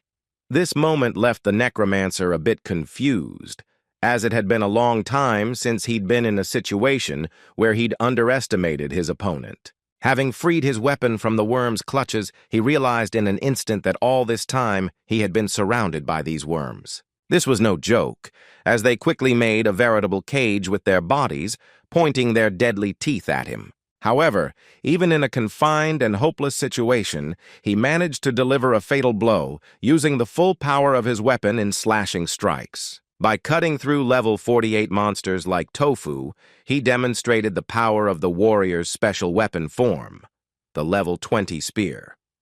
Fortunately, he had raised his level by eliminating the orcs. Otherwise, there would have been big trouble in such an unfair battle. Not even a few seconds passed before some huge round rocks started rushing towards him. That's what one might think when first looking at these monsters, which were actually desert beetles. Their number and the density of their attacks made him realize that he would have a hard time in this dungeon if he yawned instead of staying on guard at all times. Grabbing his spear, he threw it at one of the monsters from a safe distance. Just as he dealt significant damage with this attack, one of the desert beetles fell with a loud crash. The sudden explosion of this monster's body raised many questions in his mind, as he had never encountered such a monster before. It turns out that the destruction of the desert beetle caused an explosion with the release of a large amount of energy, similar to explosives, in addition to the spread of toxic smoke. It became obvious that fighting these monsters up close and without proper equipment was tantamount to suicide. He was surrounded and forced to react as quickly as possible, so in an instant he built a bone wall from the monsters' corpses, creating a barrier that saved him from colliding with the monsters. The bone wall did indeed protect him from the explosion, but the surprise attack was still very dangerous. After leaving, Wu Jin clutched his head due to the large amount of damage he had received from the attack. Wasting no time, he used the spatial technique to replenish his mana reserves, and also used the medicinal potion and antidote. After recovering his strength, Kang Wu-jin said with a serious attitude that he now had no doubt that the 5-star dungeon was on a completely different level. To complement his words, it is worth mentioning that what makes everything even more difficult is the fact that he is the first to enter after the previous dungeon was reset, which makes everything even more difficult due to the advanced level of the monsters. Outside, the panic continued. People's opinions were divided, and most were inclined to believe that Kang Wu-jin had somehow managed to find a safe place where he was waiting in terror for his death, avoiding encounters with monsters. This infuriated Yoon-hee's fighters, as they thought he was just relaxing outside. Observing all this and the stupid conclusions of some fools in the Hwarang Guild, a close friend of Wu Jin's couldn't help but shout that his Hyunum wasn't relaxing here, but capturing the dungeon. In response, the Hwarang representative sarcastically said that C rank was useless there. He continued to escalate the situation by saying that Wu Jin was probably hiding somewhere to delay his helpless death. Seeing that Sun-gu was about to start a fight, Mr. Jun intervened and suggested that he believe and wait, not looking at fools. Sun-gu listened to this wise advice and stepped aside, crossing his hands in front of him and resigning himself to the situation where they were considered crazy, just like his Hyung-nim. Trying to somehow distract himself from his latest worries, Junmin Chang approached the incredible Necromancer's protege and with sincere curiosity asked if he really thought Wu Jin would be able to clear even such a dungeon alone. Sun-gu replied without hesitation that this was out of the question and that his amazing Hyung-nim would definitely return alive. His response sounded like some kind of childish romanticization of a terribly dangerous situation, but Jun contained his reaction and took the opportunity to ask if he could tell him what skills his boss had that might give him an advantage in such a situation. Even though he was angry and emotional, Song-gu did not follow Mr. Jun's lead and firmly shook his head, saying that he would not tell them anything. In the eyes of the Hammer Guild guys, he was truly stubborn because he hadn't said anything important until then. They were surprised by how loyal he was. It even made them truly respect him. On the other hand, while such information was valuable, it didn't change the fact that if it all ended sadly, everything would be meaningless. However, the mere thought of Wu Jin surviving left Mr. Jun stunned. Knowing that this meant there was an 11th A rank in South Korea made him tremble with curiosity about this young man's identity. Meanwhile, Wu Jin continued to fight, the constant, non-stop battles that would have exhausted any fighter beginning to bear fruit. The fighting was still difficult, but in this short period of time, he managed to significantly improve his characteristics and even reached the level. The levels continued to rise as he fought not only with his own strength, but also using the skeleton army as support on the flanks. Having defeated another wave of reasonably high-level monsters, he already felt a huge difference in his strength, and he was only one level away from reaching the next summoning of a demonic familiar. As he surveyed the area, he was surprised to see that the desert was so vast that it was impossible to see its end or any clear change in the landscape. Suddenly he froze in surprise, realizing he had found something interesting. In the distance he noticed a familiar place, which probably looked like somewhere connected to his past on Alphen. It was the abandoned village of Raglesia, and Wu Jin immediately went to the place to conduct reconnaissance, for which he used his skeletons. After surveying the entire perimeter, he concluded that no one was there. He had already begun to doubt his assumptions and decided that perhaps this village was truly abandoned. However, the next moment made it clear that he had been right all along. Suddenly, a powerful attack was directed at him, which was rapidly approaching. Thanks to his incredible reflexes, he managed to dodge the attack at the last moment, which easily pierced through the strongest part of the summoned skeleton behind him. This sneak attack made Wu Jin furious, and he began to look in the direction where the sudden attack was directed. It turned out to be a creature familiar to him from the Beastman race, or rather, a mix of man and snake called Nagi. Appearing before Wu Jin, he asked who he was dealing with and why the stranger was trying to break into the temple. In response, Wu Jin surprised him with his words, saying that he had seen this place before, that it was the temple of Arya. When Nagi asked how the man knew about the goddess Arya, he replied that he didn't believe there were those who didn't know about the goddess Alphen of divination.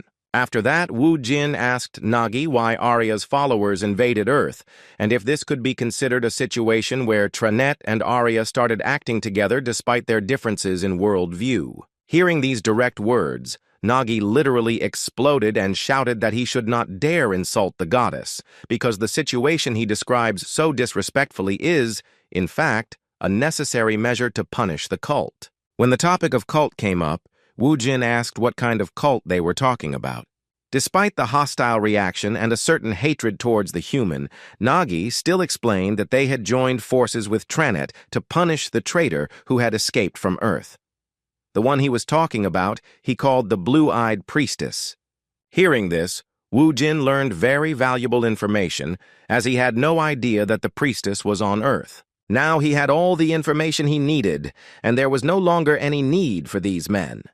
In response to these words, he drew his warrior weapon, a spear, which had become even stronger after the recent battles, and then declared that he didn't care about the priestess. After these words, he assumed an attacking stance and said that, despite this, he would not allow them to enter Earth, which was under his protection, just as the Temple of Arya was under the protection of these creatures.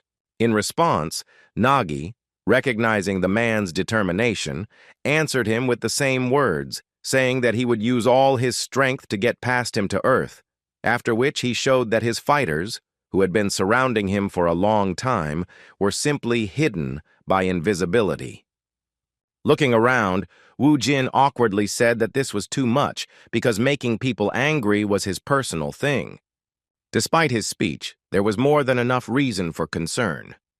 He couldn't sense their presence, which only meant their stealth ability was superior to their detection. It was now clear that the skeleton soldiers would have a hard time handling such a task. To make the task a little easier, he assigned skill points to increase the skeleton's summoning level to. Even without turning around, he felt a noticeable change in their strength.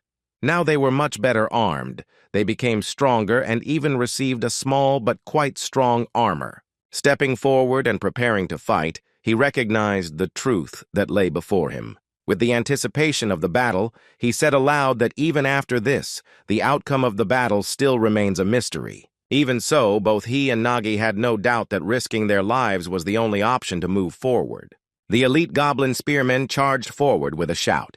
The skeletons were less talkative, but the sound of bones hitting each other coming from their bodies made it clear that they were no less determined in battle. Wu Jin had also already entered the battle and first assessed the strength of one of the opponents by blocking his attack. At that very moment, he became the target of another enemy attack. After parrying the blow, he removed the spear from his previous opponent, delivering a fatal blow. The multitude of enemies capable of fighting from a distance gave him no peace, and he was forced to be alert to every possible attack, including unexpected magic arrows coming from the air. The destructive power of these Alphan warriors was on a level to be reckoned with.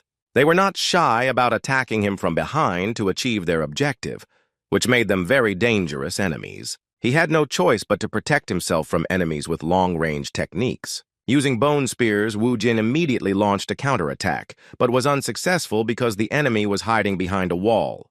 The cunning orcs mocked their failures, working in the most complex way. As soon as Wu Jin was distracted by the ranged group, one of Alphan's tailed monsters rushed at him at the same time, so he was forced to hide with the help of a bone wall, which reliably protected him from outside attempts to penetrate. After leaving, he sighed heavily because the enemy attacks had really made him nervous.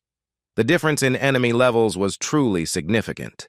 They conquered the location through numbers and superiority in hand-to-hand combat, and also covered each other, using the features of the terrain. It was too difficult to fight such enemies alone, and Bibi and the skeletons were powerless. It seemed like the skeletons could at least help in some way at this level, but they would be destroyed faster than they could get rid of these scoundrels with their combined efforts. He had no chance now, so he had to resort to one of the trump cards reserved for such moments. Meanwhile, news channels were already covering the recent events. They were reporting that more than 10 hours had passed since the victim of the incident, Mr. Kang, a C-rank awakened, fell into the dungeon. The news anchor also announced that the barrier had not yet disappeared and that Wu Jin was likely alive. The fact that he was still alive was called a miracle by both the anchor and most experts. The Hammer Guild leader, who was still monitoring the situation, said with a disgruntled expression that Kang Wu Jin had entered the barrier specifically to gain fame. Speaking of his pupil, he decided that as soon as he returned, he would receive a serious reprimand for bragging beforehand and then almost completely donating such a dungeon for the benefit of the Hwarang Guild for free. Meanwhile, Min Chang and his protege tried to support Sun Gu, who was sitting sullenly waiting for his boss. Thinking this was the case, the men tried to support him and even brought him food to keep him from sitting idle. According to them, the best time to capture a 5-star dungeon is 12 hours, so they can't guess how long they'll have to wait. Sun Gu, with a devastated look, replied that his young Nim must be having a hard time, because collecting all the trophies alone is no fairy tale. Looking at the cooling food, he tried to find some peace in the situation. With tears in his eyes, he accepted the offer of a snack to somehow shorten the wait for his boss to return. Meanwhile, the situation inside the temple became really tense. Despite a desperate battle, Wu Jin's side was defeated, and his vile enemy forced him to kneel before him, mockingly asking if he truly intended to crush the temple with such a feeble force. Without raising his head, Wu Jin replied with a laugh that he didn't believe the 5-star dungeon actually irritated him. Taking his self-confident speech as a bluff, Nagi asked with a smirk why his defeated opponent continued to bluff. He became furious the moment he heard Wu Jin's cheerful reply that his behavior was not at all delusional. It turns out he fought to the end just to increase his level and obtain a new familiar from the sealed Devil Stone. By removing the seal, he caused a bright, blinding color to appear, leaving his enemies worried about the sudden and incomprehensible turn of events. In a moment, the demon was summoned, and the surface began to tremble. The reason for this behavior of the surface was the appearance of a demon that began to traverse the earth. Seeing the stone monster in front of her, Nagi began to panic, screaming that Wu Jin was a real scoundrel. When his old comrade appeared beside him, the Necromancer said with a sly smile that he was happy to meet them. His servant, who lifted him onto his body, became his trusted aide, throwing the enemy away. The demon incarnated as a golem, using the sand-made environment. Sweeping away everything in its path, the golem began to advance, quickly reducing the number of opponents. The order remained the same: move forward, destroying the enemies. The enormous pressure and sudden change in the situation put Nagi in a difficult position. He had to change his plan, give orders on the battlefield, changing the formation to one that was safer for his troops. On the other hand, Wu Jin was quite free in terms of strategy and just continued to work on the enemy groups. The power of their sand golem was far superior to that of the enemy and gave them no chance of survival, even despite well-coordinated teamwork. Advancing with spears in their hands, the spearmen were doomed to certain death. While fighting for their leader, they lost their lives when the balance of power suddenly shifted to Wu Jin. The temple area suddenly turned into a battlefield, where the battle had already ended for most of the participants. Nagi was desperate. He was incredibly angry when he realized that his incredible warriors had been defeated by the enemy's trump card.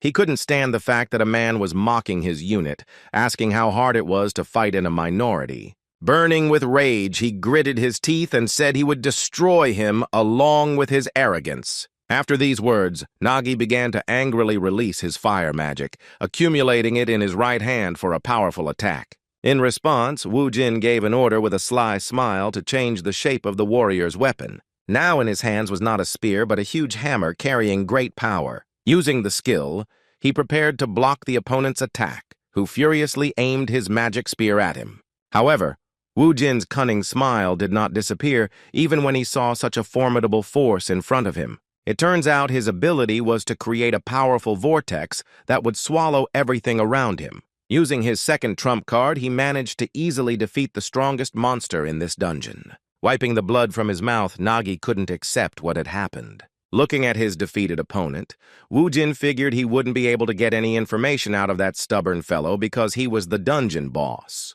Looking down, Nagi wondered where someone so strong among Earthlings came from. It turns out his anger knew no bounds and he just couldn't give up. His warlike will raged to the end, and taking the form of a snake, he rushed to attack, shouting that he would not die until he fulfilled the goddess's will. Those were his last words, because just a moment later, Wu Jin destroyed him with a powerful blow from his warrior hammer.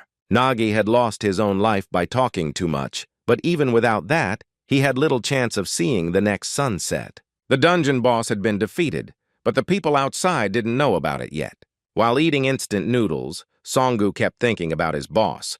But even in this situation, he noticed that the food was quite tasty due to the fact that he was already visibly hungry. Suddenly, he heard a trick question about why they only ate 3 servings of noodles.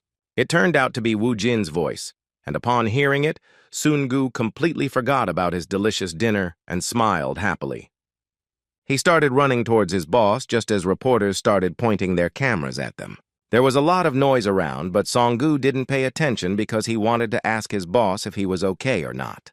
Looking around, Wu Jin saw Yun-hee standing beside him and with a mischievous smile realized that he hadn't expected her to be waiting for him to come out of the dungeon all this time. Taking a few steps towards her, he asked why she was advancing towards a dangerous dungeon if she knew he could die in such a situation. As expected, Yun-hee was furious when she saw that he managed to return alive after clearing the new 5th-level dungeon alone. Journalists managed to capture the conversation, but it was of little importance, as the focus was on Wu Jin. Now all the media was ready to publish a new article about the fact that a new A-rank hunter had appeared in Korea. The Hammer Guild leader only learned what had happened at the end of his workday. He was about to head home when he heard the breaking news that Mr. Khan, who had fallen into the dungeon around 11 a.m. on Friday, had miraculously returned alive. The man couldn't believe what he was hearing, because even his wildest guesses didn't include an option in which Kang Wu Jin would return alive and well. Not long after, he saw on live television how one of the journalists tried to ask the new A-rank hunter some questions after he returned from the dungeon. Suddenly, this interview attempt was interrupted by Mr. Jun, who abruptly covered the camera with his hand, saying that the man who had just cleared the 5-star dungeon single-handedly was in no condition to give an interview after such a daunting workload. A large number of flashes continued to illuminate the street, but Sun Gu, Min Chang, and Ha Min shielded Wu Jin from the bright light, bringing him closer to the car. It was simply unbelievable.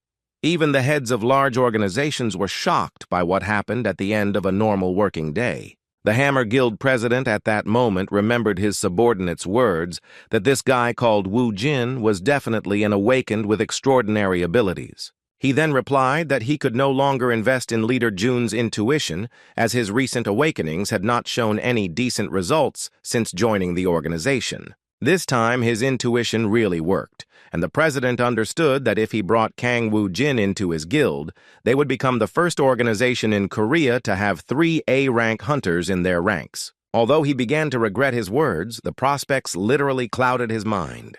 With incredible joy, he began to think that Leader Jun had already completed his task, and Kang Woo-jin was now in his hands. Meanwhile, in one of the city's establishments, a celebration was taking place to mark the end of the work week. The president of the Hwarang Guild was reporting to a certain minister, saying that their business was going well and that a large number of people were involved. The minister reiterated once again that no mistakes should be made, but Lee Sang-ho insisted that all preparations had already been completed. In response, the government representative said he had complete confidence in him and was willing to leave the rest of the matter to him. Naturally, he also mentioned that at the end of this matter, the Hwarang Guild would receive a generous reward. At one point, Mr. Lee was distracted by a message on his phone, which shocked him so much that he completely forgot about the conversation with the minister. At that moment, he learned that Kang Woo-jin had become the new A-rank hunter among the Korean warriors. When the minister asked him what had happened, he politely and patiently replied that it was nothing important. Now he had no time to have dinner with the minister, because he was beginning to be tormented by the thought that Kang Woo-jin was not, in fact, a simple awakened. He imagined that this guy had a pretty high level, but he couldn't even imagine that he would become the new A-rank. In the last conversation with this guy, he mentioned that gathering all the worthy awakened to protect the Earth from the danger coming from the dungeons was his true purpose. He tried to sweet-talk Woo-jin, saying that he truly hoped the promising new hunter would entrust them with his power. However, despite his attempts, Woo-jin did not feel any affection for him. He was not interested in this proposal, as he understood that it was the most common lie.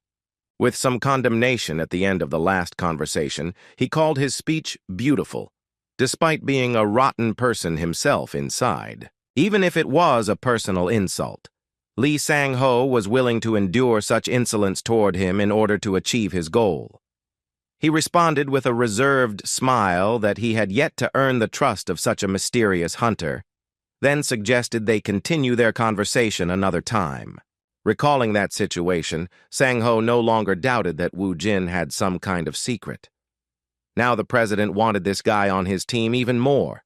He was ready to achieve this result at any cost. Suddenly, an idea came to his head, for the implementation of which he took advantage of the situation and asked the minister for a favor. As expected, the minister had close ties with him and, within the framework of business relations, was willing to reward the Hwarang Guild president. With a mischievous smile, Sang-ho said he would like to involve a certain interesting hunter in his business. During the following days off from work, Kang Woo-jin enjoyed his free time pleasantly. What was enjoyable for him turned out to be torture for his friend. Jae-min tried to focus on his studies, but the love drama Woo-jin was watching on TV was so loud that it interrupted his thoughts and discouraged him from continuing to study. At one point, he couldn't take it anymore, and, turning away, still expressed his dissatisfaction at the fact that he couldn't concentrate on his studies. His request concerned not only Woo-jin, but also Bibi and Sungu, who were watching the series on TV with him.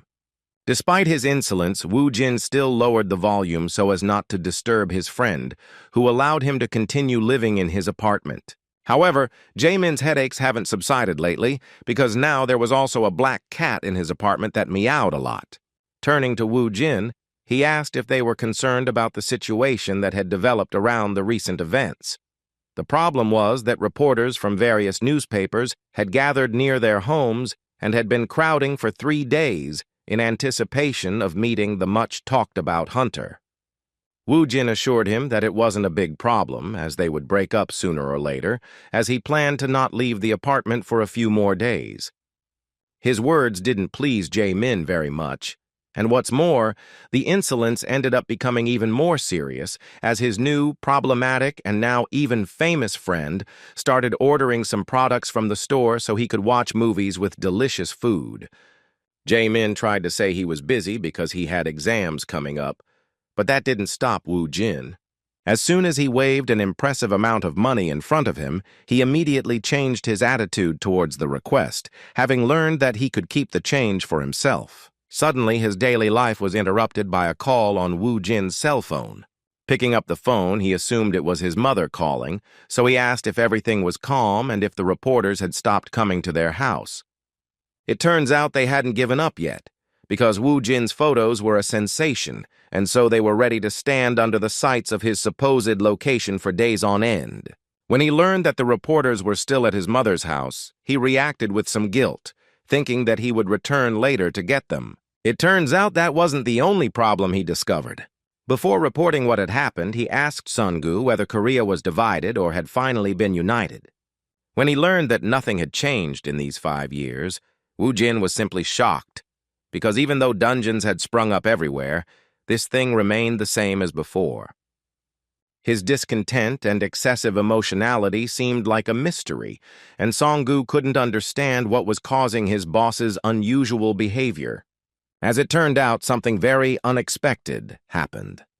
Kang Woo Jin learned from his mother that he had received a draft notice for the army. He didn't like that kind of thing, so he was determined to find a way out of this situation as quickly as possible. He was so desperate that he seriously suggested to the boys that they kill the leader of North Korea so that Korea would be united again and there would be no need to conscript the boys into the army anymore. Sungu was simply shocked when he heard such madness from his boss that he was ready to leave to avoid the army. Trying to hold him back with all his might, he yelled at him to calm down, but Woo Jin was already prepared to unite Korea and would do so before he was called. His protege was unable to cope with the task and appealed to common sense, asking if he was sure the countries would unite after the death of the North Korean leader. With some displeasure, Kang Woo Jin, understanding Sungu's meaning, asked if there was another way to achieve his goal. He thought this was the best option if he didn't want to join the army. Sungu didn't give up trying to stop his boss, trying to convince him that there were other ways to avoid being drafted into the army. At this awkward moment, as Sungu was clutching Woo Jin's clothes, kneeling down and screaming desperately, Jae-min returned to the house. He was a little confused and awkwardly asked what they were doing there. When Woo Jin explained the matter, Jae-min, confused, said it wasn't something he should worry about. According to him, an awakened person wouldn't be regular anyway, and in fact, this could be a good opportunity for him to grow. According to him, awakened people are usually assigned to a special division.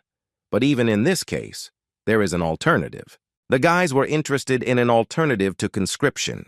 As it turned out, to avoid conscription, you could join a certified guild and help eliminate monsters at the request of the Ministry of Defense. Hearing this, Woo Jin was surprised that Jae-min even knew about these things.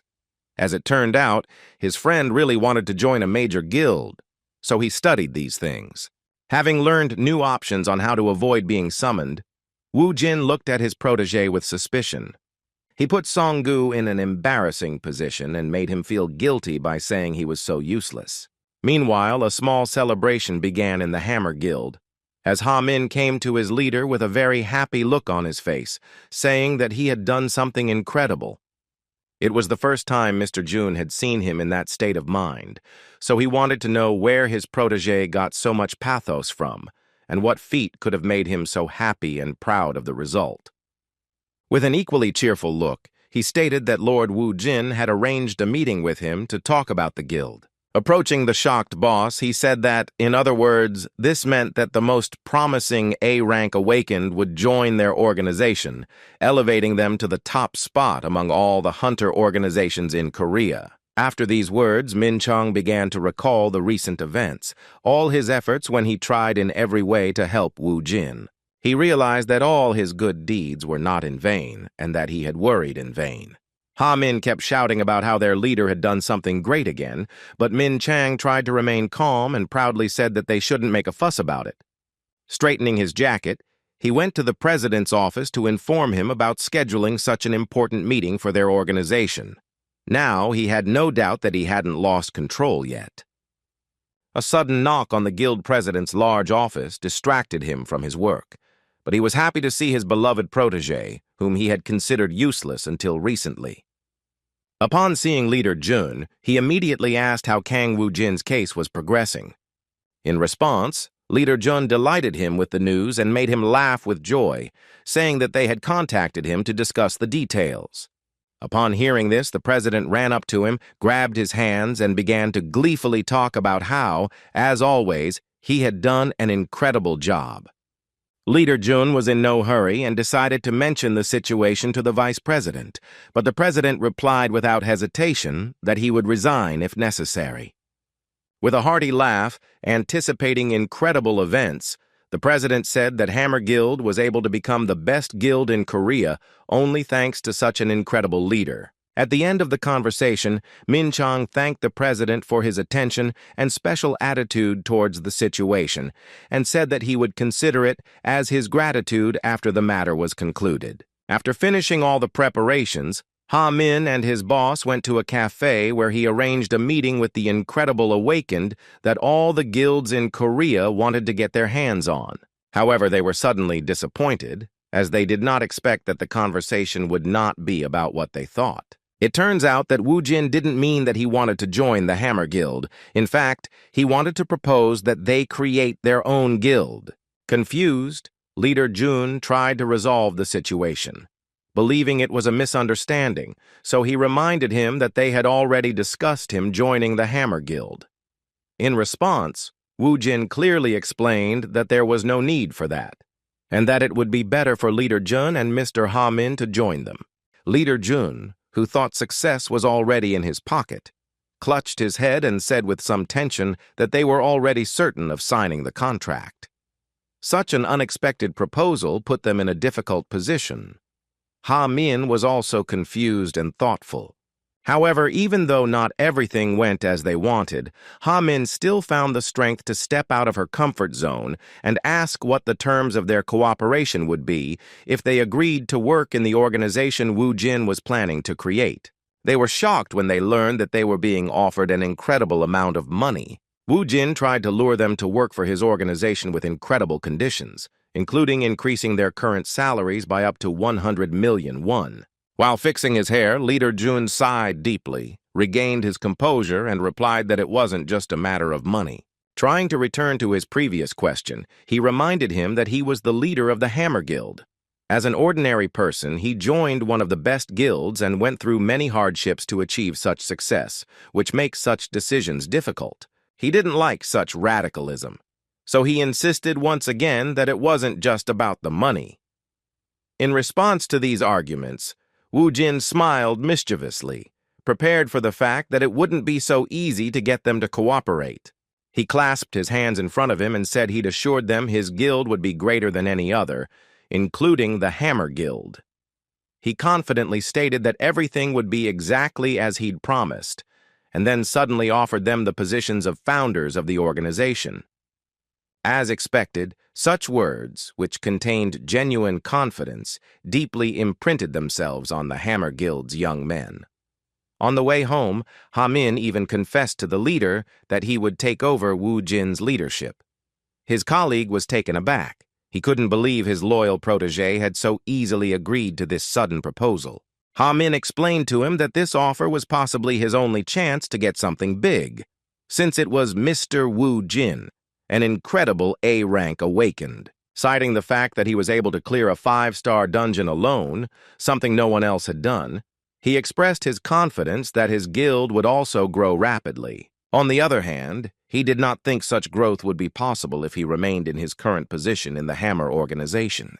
However, his words were the pure truth, and Min Chang understood that, judging by the dungeon clearing, this Awaken's guild had a bright future that was near, unlike the Hammer Guild. No matter how much effort he put into this organization, he knew it would be difficult to become a department head or director, surpassing the founders of his organization. On the other hand, he also doubted the president's words about the promotion, and the most he hoped was that, if he was lucky, they would stop laughing at him and despising him for his series of failures. This was the moment of greatest determination for the two boys, because Leader Jun also decided to change his workplace without much thought. With a mischievous smile, he said he would have to take a risk to achieve a higher position. His protege praised him for this determination and shouted that he had made the right choice. After saying these words, Ha-min took out his resignation letter, surprising his boss by saying that it had been prepared in advance. With a gentle smile on his face, the pupil revealed the truth, saying that all workers were like that. And yet the leader wasn't much different from him, and he demonstrated this when he also took his application from his inner pocket. It was badly crumpled, indicating he'd been thinking about leaving for a long time, but couldn't find the will to do so. Arriving at the office, they immediately went to their seats to gather their things, but when they opened the door, they were surprised to find the light was off. They thought everyone had already left, but they were wrong in their assumption. A moment later, the lights came on, colorful ribbons flew toward them, and to the sound of fireworks, all the workers began shouting congratulations to their new boss, Jun-Min Chang. The workers were in complete shock, realizing their chairman had prepared a celebration in honor of the supposed success of their deal. In a cheerful atmosphere, pleased with Chairman Jun, the chairman said he knew from their first meeting that the role of chairman was too small for him. After these words, he announced to thunderous applause that starting tomorrow, Min Chang would become a member of the board as vice chairman. At that moment, one of his colleagues approached Min Chang with a cake in his hands, inviting him to blow out the candles and make a wish. The other boys, with joyful smiles, asked him not to forget them after the promotion and continued to congratulate him on such an incredible event. In response, Leader Jun could do nothing but laugh in a strange and confused manner. Despite the embarrassment, the president continued to make matters worse for his subordinate, escalating the celebration by asking the staff to applaud Vice President Jung-Min Chang, adding that he was a genius who had completed an incredible negotiation.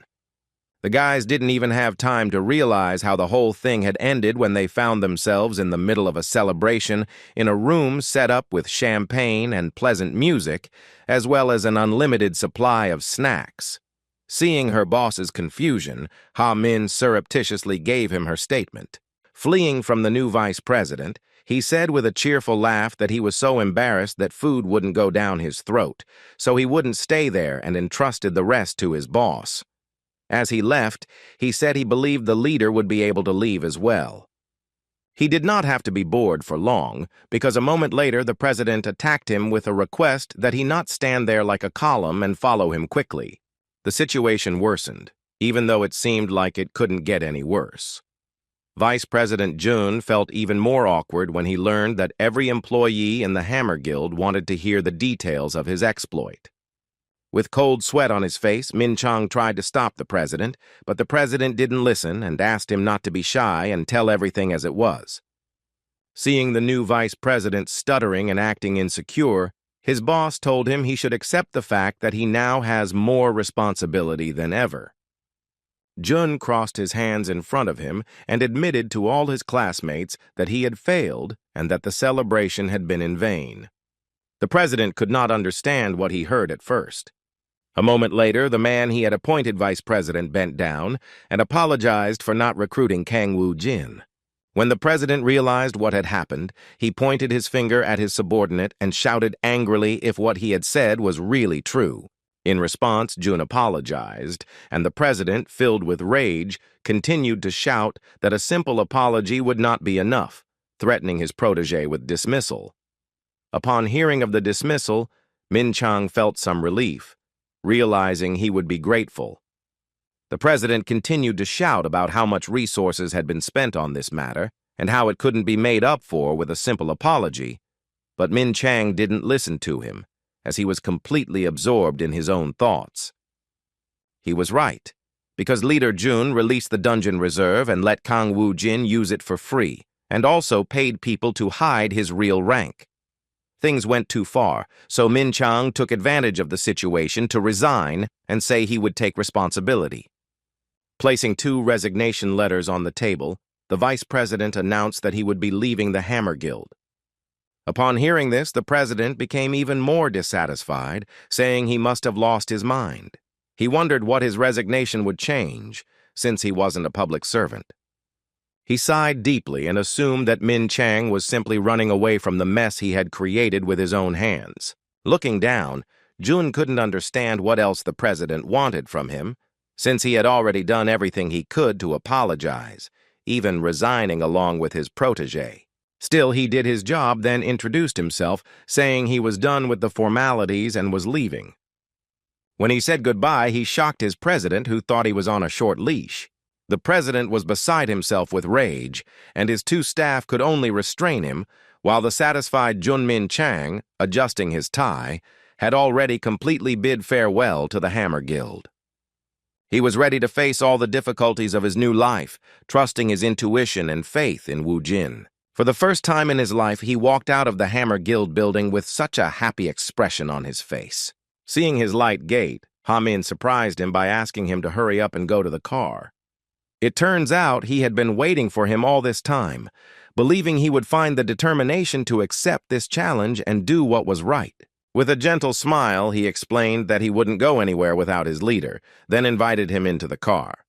Looking at Ha-min, Jun sighed in relief, thinking that was what he liked about him, even if he could be rude at times. After that, they went to the cafe again, but this time to a separate business room. This time, Wu Jin greeted them with a wide smile, saying that he was happy to see them at the Ardal Guild. The boys were surprised to hear the name of their new guild. Wu Jin reached out to them and said he hoped they would get along well and work effectively as a team.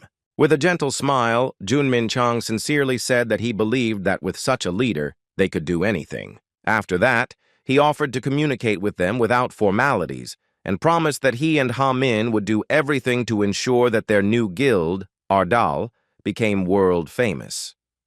With a hearty laugh, Wu Jin said that in that case, he'd simply call him Ming Chong. In fact, although they'd decided to avoid unnecessary formalities from the start, it was unusual for the former vice president of the Hammer Guild to be so casual. With some confusion, he stammered and asked to be called Jun Leader from then on. Placing his hands on his new protege's shoulders, Wu Jin agreed to call him that, after which he warned that there would be organizational problems with him, so he should start preparing. Jun immediately replied that he would take care of it, while Wu Jin suggested that they first celebrate the founding of their promising organization. The leader surprised him with his proposal, so the confused leader Jun asked if the meeting was really over. As it turned out, Wu Jin really didn't know what else to argue, because he assumed that leader Jun would be in charge of everything and work for everyone. After thinking about the name, he decided his contribution was over. With some tension, Min Chang began to worry, wondering if it was really acceptable for the guild leader to be so careless and confident. He felt a little uncomfortable just watching Wu Jin and Sun Gu act. They started discussing what kind of food they wanted to see on the banquet table, without even asking about the organization of his new guild. The only person with a sufficient level of responsibility suggested skipping the introduction step and then asked to decide something first. Kang Wu Jin, as the leader of the new guild, had no idea what was going on, but he was willing to meet them halfway. First, Junmin Chang brought up the topic of raiding Seoul University's 6th entry dungeon. He said other awakened would want to reserve it, so they would need to agree to the raid's terms, which have nothing to do with forming a guild. Hearing his words, Wu Jin was surprised, as he wouldn't let anyone in there, as he could clean everything himself many more times. Despite his words, Leader Jun still thought it would be better if others used him while he rested, since then the dungeon wouldn't be idle. His words made enough sense for Wu Jin to change his mind. After that, the leader asked about the rest of the questions and found out that they needed at least 5 people to found a guild. After some thought, Kang Wu Jin began looking for options on who to choose as the last member of the team. He first considered inviting Jae-min, but Sun-gu didn't think it would work since he was underage. Leader Jun confirmed his suspicions, saying it wouldn't work with teenagers. Looking at his contacts, which weren't many, Wu Jin wondered who else might be suitable for this role. He had few acquaintances, and his mother was also unsuitable. Suddenly, he saw the contact of the guy he had written down as a weakling and immediately smiled in happiness. Just 10 minutes later, a blond boy walked into the cafe and shivered at Wu Jin's greeting. The head of the new guild immediately asked the weakling if he had taken his identity and seal with him. As soon as the frightened man entered, he replied that he had not forgotten. When he saw the terrifying hunter start walking towards him, he closed his eyes and gritted his teeth in fear. But suddenly, Wu Jin gently placed his hand on his shoulder and welcomed him into their organization. With a smirk, he said that in front of them was the fifth member of the team, who was a telephone scammer. Upon hearing this, the swindler was so confused that he managed to say a few words, wondering what was going on there. 2 days later, the Ardal Guild had its own office. Preparations had already begun here, and workers were rushing to get everything done as needed. After he finished supervising the process, Ha Min wiped the sweat from his forehead and said that now their office looks really respectable. After accepting this wonderful job, Leader Jun thanked the boys for their good work and noted that even Mr. Sung Hoon did an excellent job. Sung Hoon, better known as the phone scammer, was surprised by what he started doing, as 2 days ago he thought this was some kind of scam related to his punishment for what he did before. However, he now realized that the crazy guy who beat him to near death and stole his phone was not who he imagined on their first meeting. He couldn't even imagine that Kang Woo Jin, who is now on everyone's lips as one of the most promising hunters in all of Korea. Looking at the TV, which was still showing the news, Ha Min was still surprised that everyone was only talking about their leader.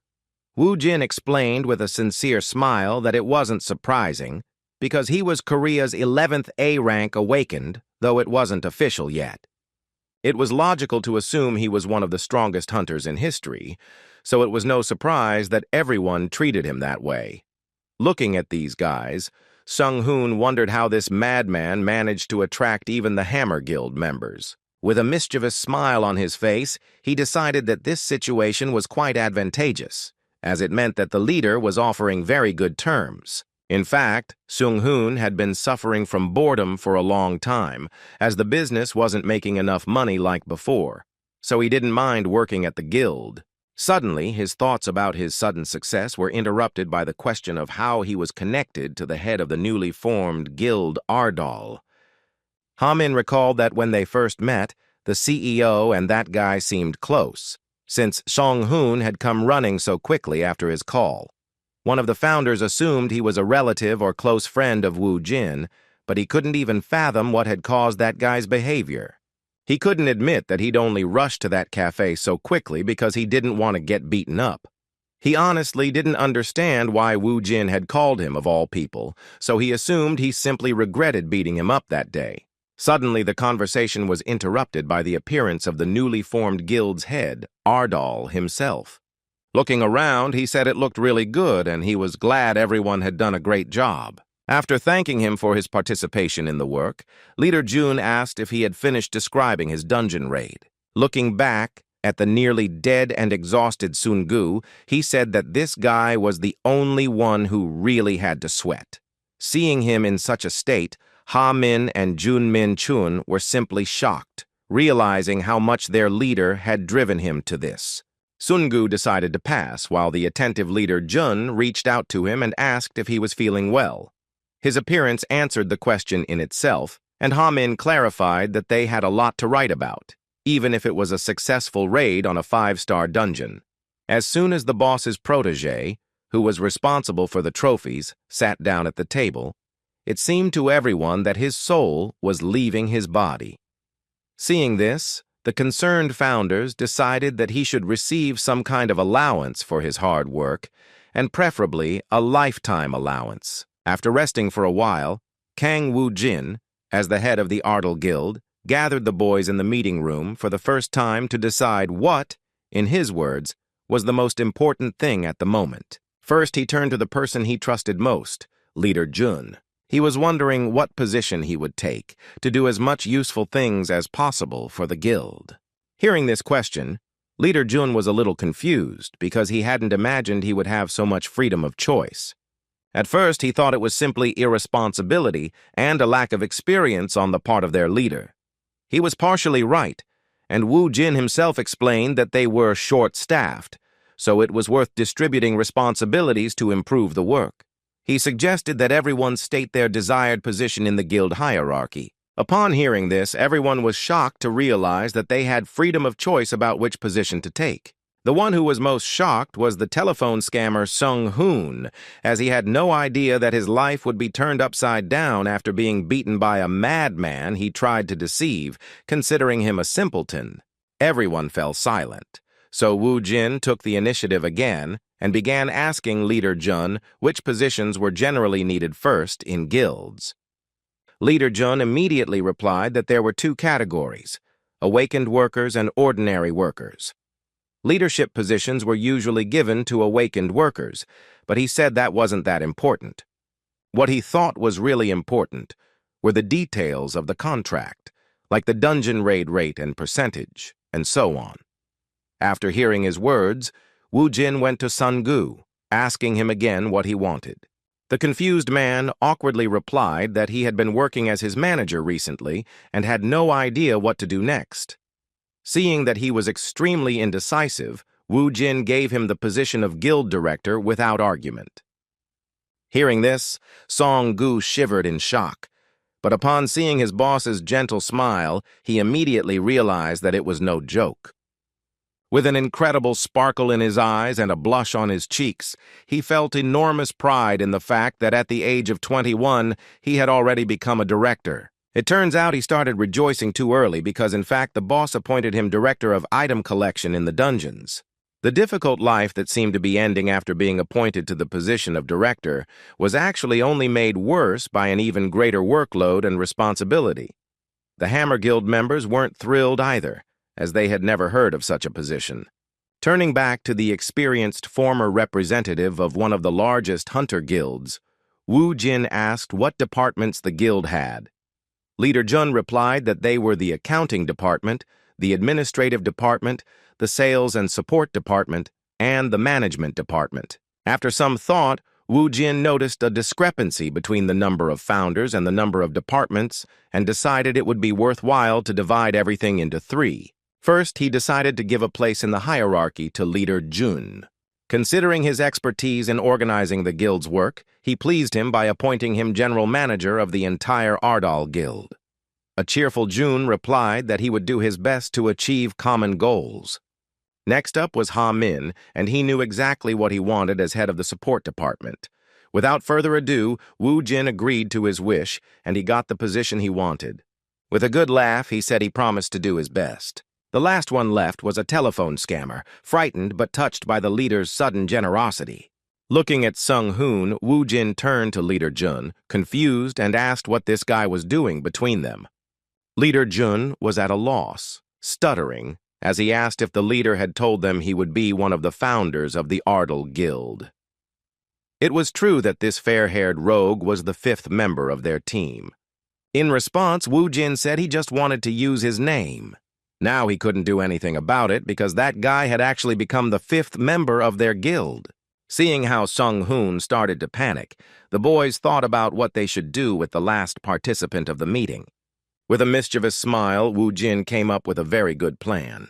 He folded his hands in front of him and said that since this bastard was there, he should be given a decent job. What his decision ultimately was remains unknown, but there's no doubt it was quite insidious. Returning to more pressing matters, Leader Jun, who had become the guild's general manager, inquired about hiring new staff. The boss didn't understand why he needed new employees, which left his protege very puzzled. Jun was forced to explain that as the guild grew, the number of awakened would increase, so they would need more workers. In response to his words, the chief handed him an army summons and, with a mischievous smile, explained that, in fact, he only ran raids to avoid the army. He believed they no longer needed employees for such tasks. With a shiver running through his body, Junmin Chang realized he had been used for such a petty purpose. The reason a madman like Woo Jin would decide to found his own guild was in his hands.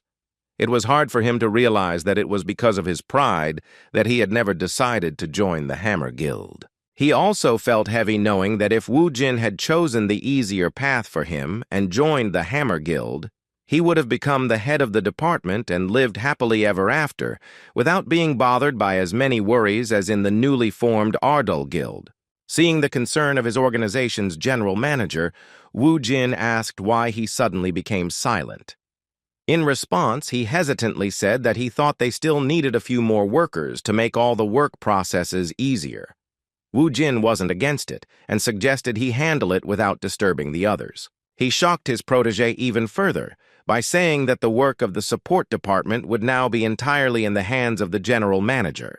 Wu Jin's gentle smile seemed like a mystery, because Junmin Chang couldn't figure out whether he really trusted him or was just throwing troublesome work at him. Meanwhile, news about Kang Wu Jin spread so much that every smartphone user knew that he had become the 11th awakened person in South Korea.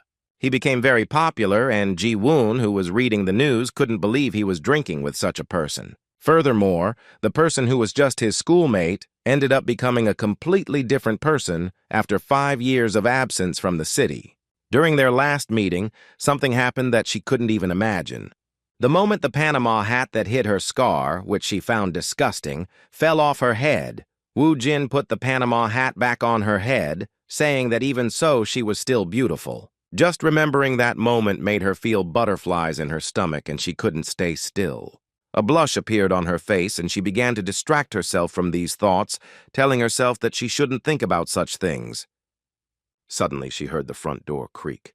Afterward, she was yelled at by an angry woman who told her she was scaring people. 2 less-than-attractive friends began yelling at her that, even though she was indoors, she should still wear a hat because she wasn't alone.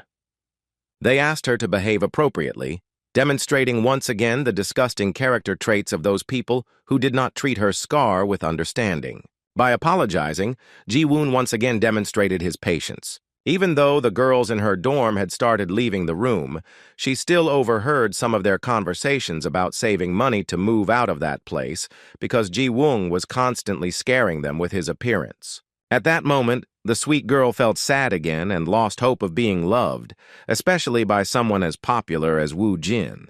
Her younger brother, Jae-min, didn't know what to do, so he decided to visit her. He expected her to be surprised if he was right outside her company. The timing was perfect, since he had finished his exams, and Wu Jin had returned home. He would have dinner and some fun with her. His sister was a little late, but he still waited beside her at the entrance to the dormitory. At that moment, he noticed 2 extraordinary-looking girls coming out of the entrance, discussing a girl, talking about rumors that she had flirted with many boys until she had a burn on half of her face. It was obvious they were talking about Ji-woon. The last thing Jae-min heard from their conversations was that his sister used to be a very quiet person, and now guys run away as soon as they see her without a hat. Rumors like these made Jae-min a little sad because he couldn't do anything about it. Meanwhile, in the deserted underground of Seoul University's 6th station, another attack has been completed. Wu Jin cleared the area alone once more, and the treasure collection director finally finished collecting the valuables. After collecting everything, he turned to his Hungnim, saying that they could finish now. Unfortunately, this time they only managed to obtain common items. Useful artifacts were no longer found due to the fact that they had already conducted more than 3 raids in this dungeon. The quality of the loot undoubtedly decreased as the number of successful raids increased. After looking through his inventory, Wu Jin smiled and said that this was enough, that they had already obtained everything useful. After that, he collected all the loot in his inventory and used the return stone. As expected, a crowd of journalists was waiting for them outside. Seeing Wu Jin emerge from the newly cleared dungeon, they began running towards him, asking how his last successful attack went. Less than 4 hours had passed since the start of the pass, an absolute record even among strong hunter teams. Suddenly, Seung-hoon broke through the crowd and congratulated the leader on his excellent work with a smile on his face. When Wu Jin asked him what he was doing there, he replied that Director Jun had asked him to take them to the office after they finished the attack. When asked where Director Jun himself was, he replied that since his guild had been approved, he had gone to the General Affairs Bureau, and so he would return to the office a little later. Suddenly, the conversation was interrupted by a cheeky journalist who, due to his rude behavior, even pushed Seung-hoon aside. After that, he began desperately asking for the opportunity to ask a few questions, the first of which concerned the secret to this high-level dungeon-clearing speed. A moment later, a crowd of journalists rushed past Seung-hoon, who were also interested in hearing at least a few words from the most popular hunter of the time. Woo-jin was in a difficult situation. He was back in the crowd with all the microphones pointed at his face. Reporters were asking him about the truth of the rumor that he wasn't accepting applications for this dungeon and when he would start renting it out to other hunters. Seeing all this insolence in the media's work, Seung-hoon couldn't contain his anger. Suddenly, he shouted for everyone to move away. The crowd of journalists suddenly dispersed and began to look with interest in the sales director's direction. At this point, Seung-hoon showed his character by shouting that Mr. Kang was tired of clearing dungeons and that an interview at their guild would happen after the application for their address was approved. The final argument that discouraged the journalists was the threat that if they continued to harass the head of the Ardal Guild, their organizations would be held accountable under the law. The words that he remembered all the faces, and that he would keep that in mind when he received an interview request, made the journalists understand the gravity of the situation. There was no doubt that one of the founders of the Ardal Guild was definitely unhappy with this situation, which could jeopardize the possibility of interacting with one of the most unpredictable and scandalous hunter organizations in all of Korea. Seeing how effective a phone scammer could be, Woo-jin was genuinely surprised. A moment later, Seung-hoon appeased him by telling him to wait a little longer until he brought the car in. While the sales director ran toward the parking lot where his car was parked, Woo-jin continued talking to Sun-gu. He was surprised that the phone scammer was so angry about being pushed, and also asked if the stranger had ever been so aggressive before. Taking advantage of the moment, Sun-gu decided to ask how his Hyun-nim met Seung-hoon. With a smirk, Woo-jin remembered that this was the guy who sold him the bad phone. It turns out that the threat of being beaten works wonders. At first, Seung-hoon didn't know why he was called, but when he heard that all that was required of him was his name, his pride was hurt to such an extent that he firmly decided to make himself useful. For the sake of his goal, he risked everything, and even closed his shop just because he'd gotten it all wrong. Now he had to stay in this guild at any cost, and he was ready for anything, even such blackmail that he had frightened a crowd of journalists. Even 3 days later, the Ardal Guild remained at the top of all the news in the country. While in his office, Woo-jin was reading the news, and there were many interesting things among them. Many media outlets were discussing the fact that the much-talked-about Kang Woo-jin had passed the re-evaluation at the General Affairs Bureau and had officially become an A-rank hunter. No one knew what his and his guild's plans were, but everyone believed it was serious because Ardal had already received approval from the General Affairs Bureau. He had many personal achievements to his credit, such as record-breaking dungeon clearing speed and more.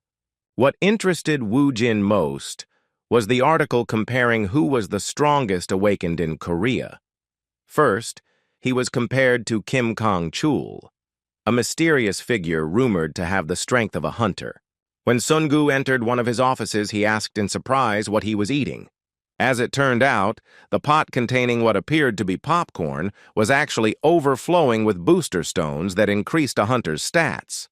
Song-gu was shocked by this suggestion, saying that the booster stones were incredibly valuable, costing around 1 billion won.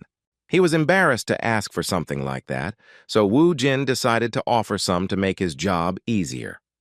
Sun-gu's hands, which were extended toward his benefactor, trembled at the mere thought of receiving such valuable stones.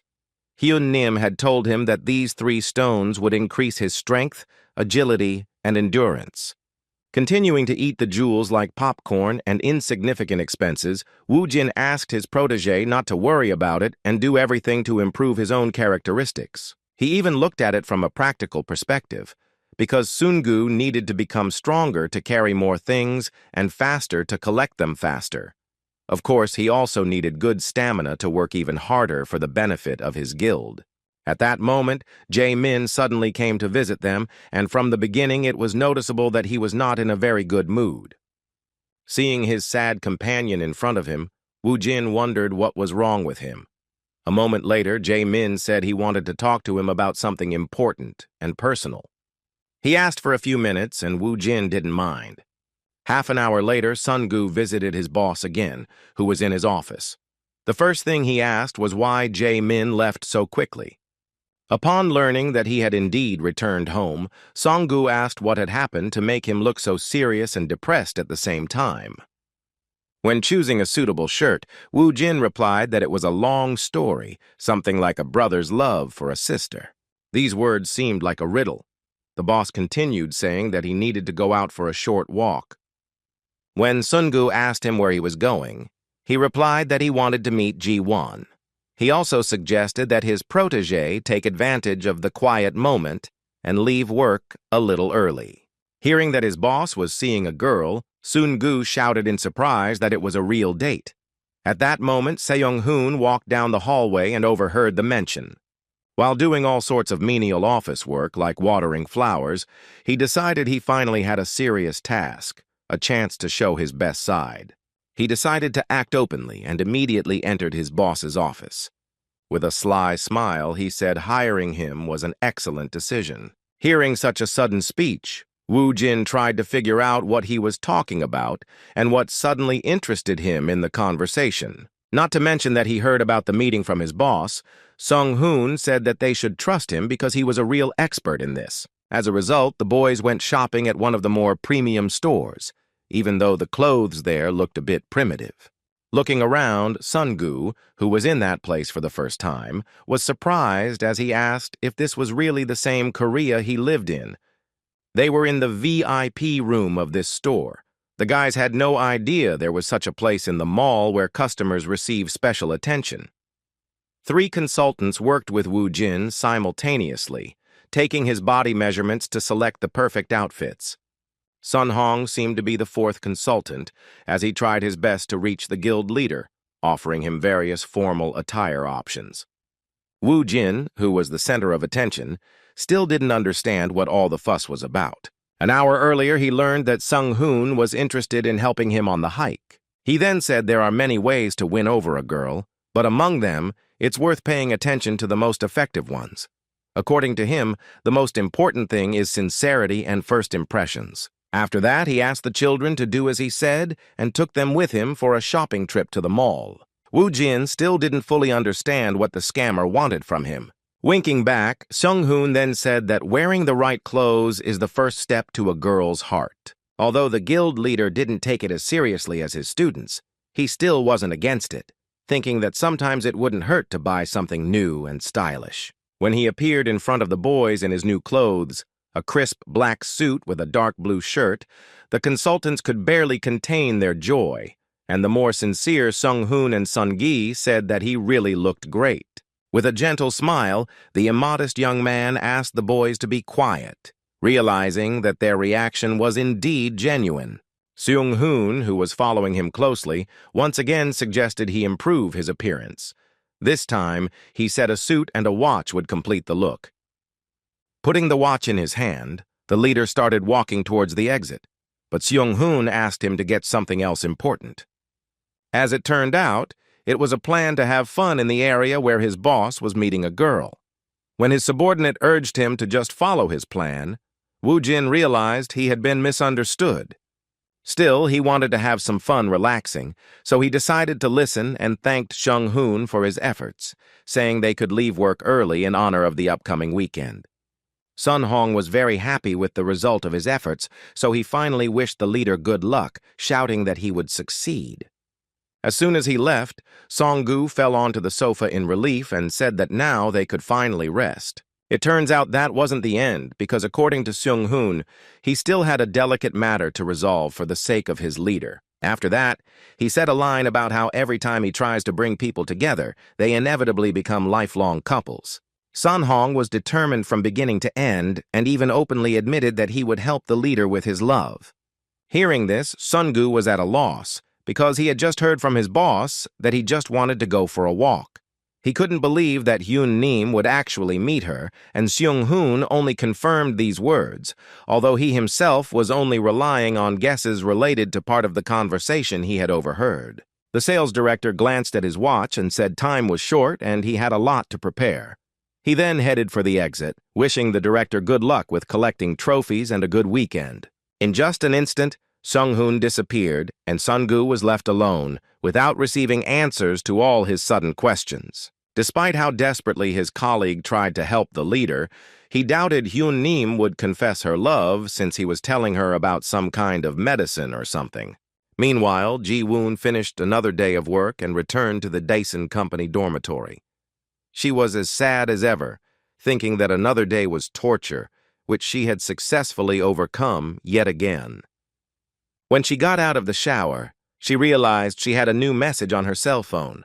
As soon as she picked up the phone, she discovered that Woo Jin suddenly invited her to go for a walk. Seeing this, a gleam of happiness appeared in his eyes. She couldn't believe he was actually asking her out on a trip, which could probably be considered a date. At one point, she remembered her low self-esteem and inferiority complex due to the scar on her face, so she stopped even considering the possibility of someone asking her out. She decided he must have some other reason for the date. At that moment, Woo Jin called her cell phone and shocked her by saying that he was already right below her dormitory. Reaching the window, she made sure he had really come. She was simply shocked when she saw how he prepared for the walk. For the first time in her life, she saw him like this, in a smart formal suit, perfect for a date, not a casual outing. After a few minutes of walking, Ji-woon finally decided to ask him why he wanted to meet up. She wondered why he was in such a rush and why he'd suddenly asked her to go downtown with him. Woo Jin surprised her with his answer, saying that he didn't have anything special in mind because he just wanted to give her something and go on a date with her. Hearing about the meeting, Ji-woon was very confused, but after a moment she felt hot, and a blush appeared on her face again. Looking at Woo Jin, who had become incredibly famous, she wondered if he actually liked her. She found the situation extremely unusual, given that she was so concerned about her appearance. Furthermore, she was surprised that he had prepared so well by choosing a suit. She didn't know how to act in this situation, because she hadn't even prepared by choosing the right clothes. Woo Jin was trying his best not to make her worry, so he took full responsibility for the date and suggested going to the movies while it was still too early for dinner. Suddenly, a man bumped into his shoulder and immediately apologized. At that moment, Woo Jin realized that she was very worried about whether her cap had fallen off her head. Seeing her excitement, he immediately remembered what the problem was. He couldn't forget how she felt about the burn and how insecure she became because of the scar on her face. She was afraid of people's judgment, so Woo Jin asked if it was true that she cared so much about what others thought. Her silence spoke for itself. She couldn't behave any other way, realizing that people were uncomfortable seeing her face exposed. At that moment, Woo Jin demonstrated once again that he was a real man who could solve problems. He grabbed her hand and hurriedly led her to an alley lined with small market stalls. The products that interested him made Ji-woon feel lost just looking at them. Taking one of the masks from the counter, Woo Jin handed it to the confused and unsure girl. With a gentle smile, he made it clear that this farce wasn't just about her. Having bought these masks and put them on their faces, the boys caused much amusement among those around them. They walked around with them in broad daylight, and it looked quite funny. Some thought it was crazy, but no one could deny they looked beautiful. At first, people assumed it was some kind of holiday, but later there were even thoughts that they were celebrities. Ji-woon still felt a little awkward, unsure if they would actually walk around wearing these masks. It was the first time in 5 years she'd received so much attention because of her appearance, but people's reactions were quite pleasant. In response to her question, Woo Jin asked what she was talking about. He thought she wanted to exchange masks with him. He caught her off guard, and Ji-woon replied, somewhat confused, that wasn't the problem. Hearing his words, Woo Jin decided that there was no problem in that case, and then suggested that they continue, as they were already late for the movie. His care and ease were what awakened feelings in the girl who had long since lost love for herself. The movie they came to see was a romantic movie about the love between 2 high school students. While at the cinema, they were without masks, and Ji-woon felt quite comfortable. It turns out the 2 of them were the only ones in the room. Looking around and observing the calm Woo Jin, Ji-woon didn't understand what was happening, as he had previously been told that all the tickets were already sold out. Woo Jin didn't show it. but she knew he was probably involved in the fact that they were the only two there. It turns out that half an hour earlier, when they arrived at the cinema, they were informed that all the tickets were already sold out. Woo Jin felt a little awkward. Ji-woong tried to calm him down, saying they didn't need to watch the movie, they could enjoy themselves without him. Guildmaster Ardal agreed with her, saying they really didn't have much of a choice. Suddenly, a man wearing a cap and a mask on his face approached them, saying he had an urgent matter and was ready to hand over their tickets. After handing over the tickets, the stranger ran off, wishing them good fun. At that moment, Woo Jin realized that the person who gave him the tickets reminded him of someone. As it turned out, the whole situation was a cunning ploy by Seung-hoon. What he was talking about was a cunning plan to buy up all the tickets. When the movie started, he returned all the tickets except the ones he gave to the guild leader. He was very persistent in returning his tickets. As it turned out, he managed to cheat by claiming he was buying them for a large group of people. To get his money back, he started shouting that he had only bought them 10 minutes earlier. To the saleswoman, he seemed crazy, but his plan worked. As they left the theater, Ji-woon shared her impressions. She really enjoyed it, and the last time she'd been to a movie was about 5 years ago. Woo Jin replied that he also enjoyed it, as he hadn't been to a movie in 20 years. Ji-woon took his words as a good joke, even though he wasn't joking. Suddenly they heard a man shout, calling them the couple from Beauty and the Beast. A stranger dressed as a clown invited them to play roulette, which was free. This roulette wheel had up to 8 prizes and only one chance to lose.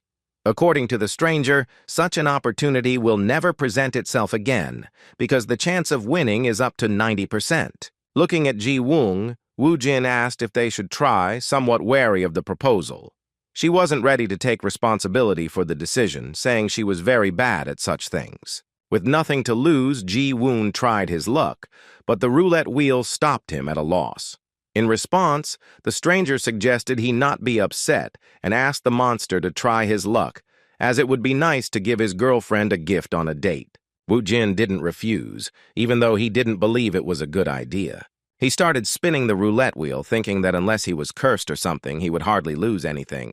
It seemed he had lost, too. But at the last moment, the stranger silently took the roulette wheel with his hand and moved it to prize number 8. Ji-woon was delighted that Woo Jin managed to win the prize. She had never realized the trick and happily said it was the first time she had seen someone win something like that. Scratching the back of his neck, Woo Jin thought something was wrong there. But the stranger, without wasting any time, brought congratulations to Ji-woon and gave him a prize. Now the real monster didn't even doubt what was happening. Noticing his intense gaze, the stranger decided to stop hiding. Lifting his glasses, Seung-hoon winked at his boss, who began to wonder what his ridiculous subordinate was trying to achieve by continuing to follow him. Mentally wishing his boss luck, Seung-hoon let him go, trusting that he would take the final steps of the meeting alone. Woo Jin actually managed to beat the other games. While it wasn't easy, he still managed to beat the stuffed animal machine, earning the prize as a gift for Ji-woon. Their next stop was some kind of clothing sale, and as it turned out, Seung-hoon was still following them. Even when the boys went to dinner, the cunning telephone scammer who was trying to make himself useful to his new boss was beside them, carefully monitoring the proceedings of the meeting. After this busy day, the boys decided to take a walk through the empty streets of the city and stopped at one of the parks. Ji-woon felt an incredible lightness and calm for the first time in 5 years. She wondered how long it had been since she stopped caring about other people's appearances. At first, she thought it was the mask, but then she corrected her guess, thinking that if Woo Jin hadn't done this to her, she probably wouldn't have been able to do something so bold. Looking at him, even through the mask, she sensed an incredible warmth and sincerity in his demeanor. She thought if this were a dream, then she never wanted to wake up. At the end of the date, they decided to sit down to rest after a busy day. Ji-woon shared her emotions, saying that the day was simply incredible and that she really enjoyed everything, even wearing a strange mask. She enjoyed watching movies and eating at restaurants with him, even though people might find it strange. In response to her hesitant comment about them being strangers, Woo Jin asked how that might affect them. Ji-woon responded to his words with a gentle laugh. Standing up, she said he was right, although she still didn't have the courage to walk where there were many people. She admitted that it still felt like a dream to her. Now she started defending her feelings again. Looking at the sky, she began to think that sooner or later the dream would end, and if this dream continued, she would fall in unrequited love. Taking off her mask, she said with some sadness that it was time to return to reality. Woo Jin joined her, slightly lifting his mask to reveal his face and his gentle smile. Coming closer to her, he said that in order for her to regain the courage she had before, he had a good gift for her. Ji-woon was very confused because it was about a gift, and she had no idea what it was about. Suddenly, this touching moment was interrupted by a sudden display of fireworks of incredible proportions. After that, another unexpected event happened. A large number of people gathered around them and began to congratulate them. They were holding flowers in their hands, and as soon as they saw Ji-woon's face, they started acting confused. It turns out that they started saying that her face scared them a little, but after that, realizing their mistake, they continued talking, saying that the guy next to her really loved her. The cunning con artist's latest plan was about to fail, and he began to get nervous, realizing he'd made a mistake. He'd previously told these guys to clap and liven up the atmosphere, but instead, they once again reminded the girl of what she'd been worrying about all along. He had no idea what had gone wrong as he had never seen Ji-woon before. Removing the mask from his face, an enraged Woo Jin couldn't believe that Sung-hoon had continued his ridiculous attempts to bring them together and that he had made such a terrible mistake. Seeing how Ji-woon grabbed her mask, he knew she wanted to hide from all those gazes directed at the flaw in her face. He saw no choice but to use his power. Suddenly, for everyone present, Woo Jin created a wall of bones that separated them from the crowd of ridiculous guys who failed Sung-hoon's task. Opening her eyes after the sudden noise that scared her badly, Ji-woon looked at Woo Jin and asked where they were. The surroundings were pitch black due to the bone wall completely blocking them from the surroundings. Looking into her eyes, Woo Jin asked her to close her eyes. Ji-woon was so emotional that she couldn't say a word. It turns out that her brother, Jae-min, came to the doctor's office to talk about her problem, which was preventing her from living a normal life. He said that during the dungeon raid, they lost their parents. From that moment on, Ji-woon stopped doing what she wanted, everything for him. On that terrifying day, she was injured by a monster during a dungeon discovery. That's how she got the scar they couldn't get rid of. The modest young man felt guilty about turning to his friend and even asked him to help her if possible. Although Woo Jin didn't respond, he thought that as a man, Jae-min shouldn't be afraid to ask others for help, especially when it came to his loved ones. Taking out his gift, he turned to Ji-woon and told her that from now on, she would wake up from the dream she had mentioned earlier. Applying the healing ointment to her forehead, he released some mana. With this rare item, even irreversible curse wounds could be repaired. Woo Jin did everything he could to make Ji-woon truly wake up from the terrible nightmare that began with the first discoveries of the dungeon, where she not only lost her courage but also her parents. When Ji-woon returned home, she received a sweet message from Woo Jin. He asked her not to wet her face and hair to avoid washing off the medicine. Instead, he suggested she just go to bed. She laughed at this, as it sounded like he worked at some kind of beauty salon. Thanking him for his concern, she asked him to go to bed early and rest after such a busy day, during which she had enjoyed herself. She was happy to imagine that her scar might disappear with just a simple application of some cream. After finishing the correspondence, she remembered that she hadn't yet opened the gift they'd won at the roulette wheel. What she saw surprised her greatly. It turned out to be a beautiful ring. At that moment, the bigger picture began to form in her mind, because she understood that a simple street vendor wouldn't offer such prizes. As she recalled the events of that day, she also couldn't forget that they had watched a movie in an empty theater, which couldn't be a coincidence. Dining at an expensive restaurant is also not something common for a simple outing. He really had the impression that it was a real date. The sudden fireworks completed the overall scene as it was a true creation of a romantic atmosphere. Of course, this also included the fact that ordinary people passing by suddenly gathered around them and gave them many roses. Gathering all her memories, Ji-Won began to blush even more than before, thinking that Kang Woo-jin was going to confess his love for her. The many things that happened that day had consequences that affected not only Ji-Woon, but also the person behind all these pleasant surprises for her.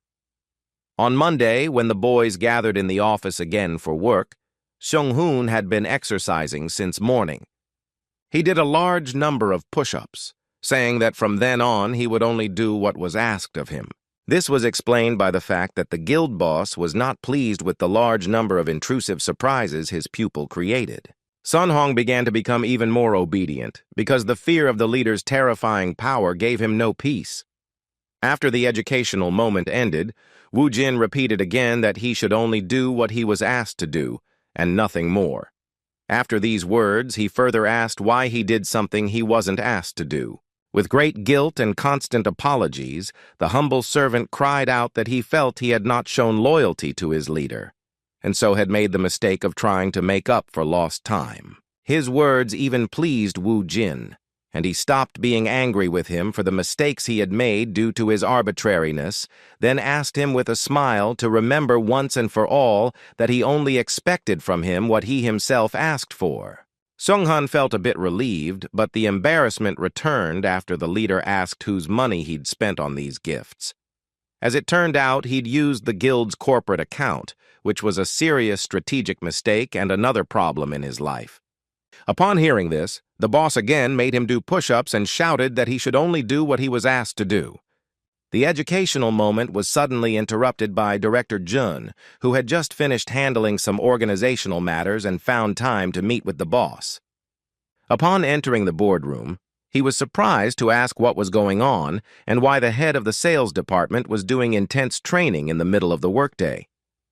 Given the chief's characteristics, he decided to let this moment pass and reported that he had managed to resolve the issue with the Ministry of Defense.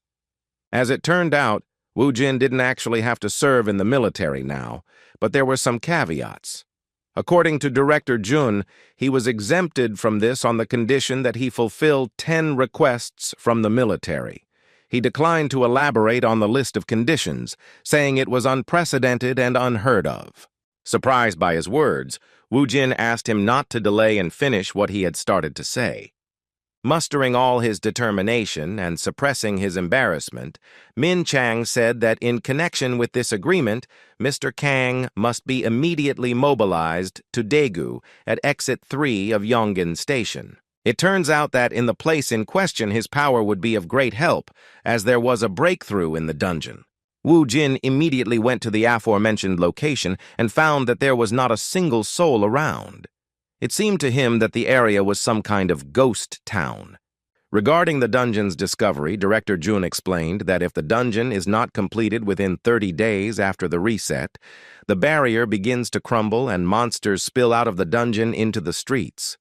This was likely because previous teams failed to clean up the breach, which is why the Ministry of Defense requested Awaken's support to deal with the breach and its aftermath. Given this situation, Woo-jin also wondered what would happen if they couldn't stop this stage. In response, Jun told the bitter truth that, unfortunately for the mobilized forces, if that happened, the entire Daegu region would have to be destroyed with aerial bombs. While in the Daegu area, he began to understand that the reason there were so many open areas and parks around the station was because these places allowed a tunnel to pass through, a very dangerous situation for the residents. Suddenly, the Ardal Guild leader's silence and solitude were interrupted by a female soldier who said the evacuation had been completed 2 days ago. According to her, the dungeon would be discovered the following day at 2 p.m. As she approached one of the most famous awakenings in recent memory, First Lieutenant Choi Ha-sol introduced herself as the person in charge of the Korean Army's Special Defense Force area. Kang Woo-jin introduced himself in return and, strangely, heard that his entire squad had heard of his strength. It was truly an honor for her to meet him in person, especially in a situation where his strength was so needed. Sighing with a gentle smile, the hunter who had recently become the head of his own guild suggested skipping the formalities. Continuing the conversation, he asked why they wouldn't try clearing the dungeon before advancing. As it turned out, The return portal had already been used 3 times, so they couldn't take that risk and chose the easier route, fighting outside. Upon hearing about the return portal, Wu Jin was a little surprised, and Ha Sol explained to him that it was possible to escape the dungeon mid-clear using the return item. Wu Jin was surprised, as he hadn't even known this was possible, despite having cleared over a dozen dungeons. The lieutenant also clarified the detail that this portal can only be used 3 times in a dungeon. As for this dungeon, the Hwarang Guild's main squad attempted to clear it first, but failed. The second time, the Hwarang Guild and Hammer joined forces, but even that didn't work. The Awakened squad from around the world also failed, having used the last portal. The lieutenant agreed that they could try to clear the dungeon in the remaining time, but that would mean risking their lives, and no one wanted to take that risk. When Wu Jin suggested that going through would be more dangerous in this case, she shook her head in disagreement. Referring to her experience, she said he probably already knew that the dungeon's terrain played a significant role. Although the monsters in this dungeon weren't very strong, it was the terrain that made this raid difficult. Despite this, she was sure that fighting outside would be great, because even if modern weapons could not be taken into the dungeon, on her territory there was the possibility of fighting with them, and this gave them an incredible advantage. Using the full might of the Korean army, they had saved the city from underground advances more than once, so they had no doubt that it would work the next time. Hearing so much praise for the army, Wu Jin asked a very logical question about why he was present at this event, whether the problem with weapons and missiles could be solved. There was a heavy logic to his words, and the lieutenant even managed to be confused, but she also quickly figured out the answer, saying that the Awakened also play an important role. Although the army is the main force, the Awakened are always on standby should the monsters breach the first line of defense. Furthermore, they initially had no information about the dungeon boss, so it was necessary to prepare to fight with all the forces of the Awakened. Trying to change the subject so as not to be questioned again, the lieutenant awkwardly suggested that they go to the waiting room, where others who were awake were already waiting for them. All the guys gathered at a local cafe, which became a temporary waiting room for the Awakened ones who were participating in this whole event. When Kang Wu Jin walked in, everyone present recognized him. Like him, the other guys were dressed in normal clothes and hadn't even thought about changing into combat gear yet. In fact, they were happy to see such a strong reinforcement, knowing that Kang Wu Jin had become the 11th rank A hunter. Looking around, Wu Jin couldn't find anyone interesting until he met a young woman, with whom, ironically, their paths crossed once again. Standing against the wall was Yun Hee, the troubled captain of one of the Hwarang teams. He looked at her and said with some mockery that they had met again. With a mischievous smile, he said that this was certainly his destiny. Yun Hee didn't know what to say and just said his name angrily. She didn't end up in that place by chance. Her older brother had planned everything from the beginning and entrusted her with a special task that, in his opinion, only she was capable of doing. Having arranged a meeting shortly before this incident, he explained to her the whole essence of his plan. What was discussed shocked her somewhat, but it is not known what they talked about that night. Lee Sang-ho had high hopes that he would play his role correctly in this matter. Remembering that request, Yun Hee, despite her anger, was forced to follow the plan, not making any mistakes even when communicating with that boy. She still had some freedom, because what was important was the end result, not how it was achieved. As the conversation continued, Wu Jin continued to tease her and even apologized for cutting in line at Seoul Station, noting that 5-star dungeons weren't that important. With a mischievous smile, he hurt her pride by saying that in such places there was no need for an entire squad, because it was a waste of time. However, these words were not enough to undermine Ms. Yun Hee's self-confidence. She resisted the pressure and even gave an answer, saying that she was surprised because she remembered that just yesterday she stomped his face on the asphalt and now he was stronger. Hearing her words, which were the real truth, the men inside the temporary awakening room began to discuss her words, surprised that Lee Yun Hee and Kang Wu Jin had fought before. They were delighted with the news that she had defeated him and even thought the rumors about him were exaggerated. Her counter-provocation seemed to have an effect on Kang Woo-jin, but he likely reacted that way on purpose to start a fight. After yelling if she really wanted to try fighting him again, he unleashed the overwhelming aura of a Necromancer. Lee Yun-hee also had no intention of standing aside and displayed her powerful warrior-class hunter aura. Lieutenant Choi Ha-sol, standing beside them, was deeply confused. For even though she was awake, her strength was nowhere near those of these monsters. She began frantically begging them to stop, addressing the participants in the conflict one by one. The words that they were allies, that tomorrow they would fight shoulder to shoulder, brought the warring parties to some sense. Having stopped pressuring him with her impressive strength, Yun-hee admitted that he had indeed become stronger, but noted that his behavior was still that of a child. Demonstrating her mastery of the conversation and the situation, she warned him that he shouldn't worry about it, because people could die because of his mistake. Kang Woo-jin remained angry with her words, replying that he didn't understand why she was so arrogant and who she was to speak to him in that tone. In an attempt to stop him, Ha-sol informed him that Yun-hee would be the leader of the awakened support team, and therefore such conflicts could not be had with her. Feeling victorious in the verbal altercation, the red-haired girl turned around with a smug laugh. At this point, the conflict ended. Everything happened without fighting and without casualties. Once the two calmed down, the lieutenant, who was in charge of the Awakened's participation in the operation to clear the breach, let out a sigh of relief. After that, she was surprised by Kang Woo-jin's words that he couldn't do anything about it, so he wouldn't disturb the group's peace. He then turned to the lieutenant and asked if she could get information about what was inside the dungeon, which no one had been able to clear, even using joint efforts. The lieutenant was a little worried, as a dungeon would soon be discovered, and she didn't understand why he needed this information. In response, Woo-jin asked if it was a state secret, as she refused to answer. In an attempt to befriend and maintain a good relationship with the promising hunter, Ha-sol, however, agreed to let him print the information, saying it was available to anyone who wanted it. As soon as they left, Yun-hee realized what he was planning. She was right, because Kang Woo-jin was indeed extremely interested in clearing this 6-star dungeon and would not sit around waiting for a breakthrough to happen due to the string of failures of the previous hunter groups. Standing beside the barrier, he admitted that the energy in this dungeon was truly astonishing. It was no surprise to him now that this dungeon was called the strongest among those in his territory.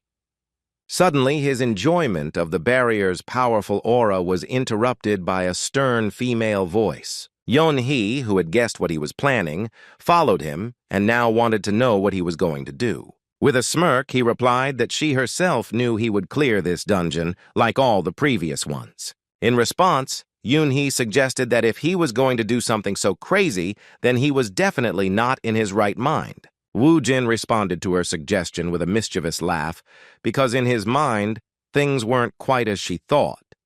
He thought that anyone who shared experience points and achievements with the army and other awakened would be more likely to be called crazy. Despite her self-confidence, Yun-hee's common sense once again gave her reason to warn him, saying that the best awakened had failed this dungeon 3 times. She assumed he was simply a fool seeking a difficult death. Just as she started talking about how she couldn't use the return portal anymore, he cut her off, saying she was talking too much. After that, he once again hurt her pride by telling her she was nothing more than a scaredy cat. Saying that she was unable to do anything without the return portal, he touched the barrier and asked her to wait for him outside. A shy cat named Yun-hee had no choice but to fall for the teasing. She was furious the moment he walked in, trying to drag her with him to such a crazy place. At this point, President Hwarang was enjoying the evening while his sister had to execute the plan. The phone call he received from the minister was something he clearly hadn't expected. They agreed with him that a breakthrough would occur, and the unfavorable area of the city would be erased from the earth to sell that territory to large corporations. But not everything went according to plan, and the minister reported that Lee Yun-hee had begun clearing the dungeon in question.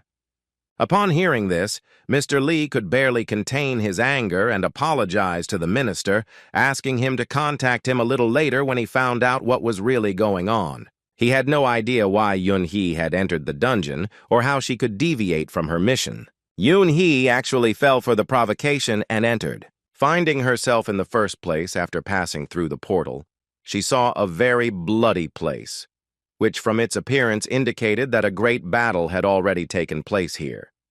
The entire place was covered in traces of mana and battle, which told her that this was the work of soldiers summoned by the hands of a necromancer. Thinking about the scale of the battle, she guessed that Wu Jin was not alone. There were at least 20 soldiers with him. At first, she'd actually thought he was crazy for clearing the dungeon alone, but now she understood where his confidence came from. Just one look at the battlefield told her he had no trouble here. However, even then, she wasn't sure if he could handle the situation. Considering his level, she believed that, with such skills and such an army, he had no place in such a dungeon. She had already tried to clear this portal with strong awakens several times, so she had no doubt that not only would he not obtain the returned stone, but he would also clear the dungeon. In a sense, she was right, and Wu Jin first struggled during his encounter with a level 60 ogre that could destroy an entire squad of his skeletons with one blow. However, after several minutes of fighting to no avail, Wu Jin smiled and said that he had finally achieved his goal. He needed experience points to make a decent counterattack. Taking advantage of the moment, he once again summoned his demonic familiar, which this time became a stone golem, befitting the environment he was in. After that, he pointed at the enemy and ordered his familiar to attack. Both monsters with unimaginable brute strength faced each other in a duel, and it was clear that they were the same size. The sudden attack of the rock gave them a chance and an advantage, as the ogre was caught off guard and lost his balance. Taking advantage of the moment, Wu Jin used his familiar as a springboard and quickly closed the distance between himself and his opponent. The ogre didn't have time to do anything, as he was still falling and couldn't regain his balance. In the end, Wu Jin ended the fight with his warrior weapon, a hammer with unimaginable destructive power. After finishing the battle and defeating another powerful monster, Wu Jin was excited at the news that he had finally reached level 40, which gave him additional achievement points. He celebrated his small victory not alone, but to a thunderous ovation from Bibi, who called the work done magnificent. In response, Wu Jin asked in surprise where she got so much emotion from and how she learned to communicate like that. Life in a cat's body likely gave her some feelings, because even when she met Rocky after a long time in the seal, she hugged him and called him a good man. Upon hearing that the golem had a name, the Necromancer came to the conclusion that Bibi was watching too much TV, and that was why she had similar feelings and desires to communicate even with the golem, calling it by a fictitious name. He wasn't going to take long, so he went further and asked to hurry up and not waste time on such things.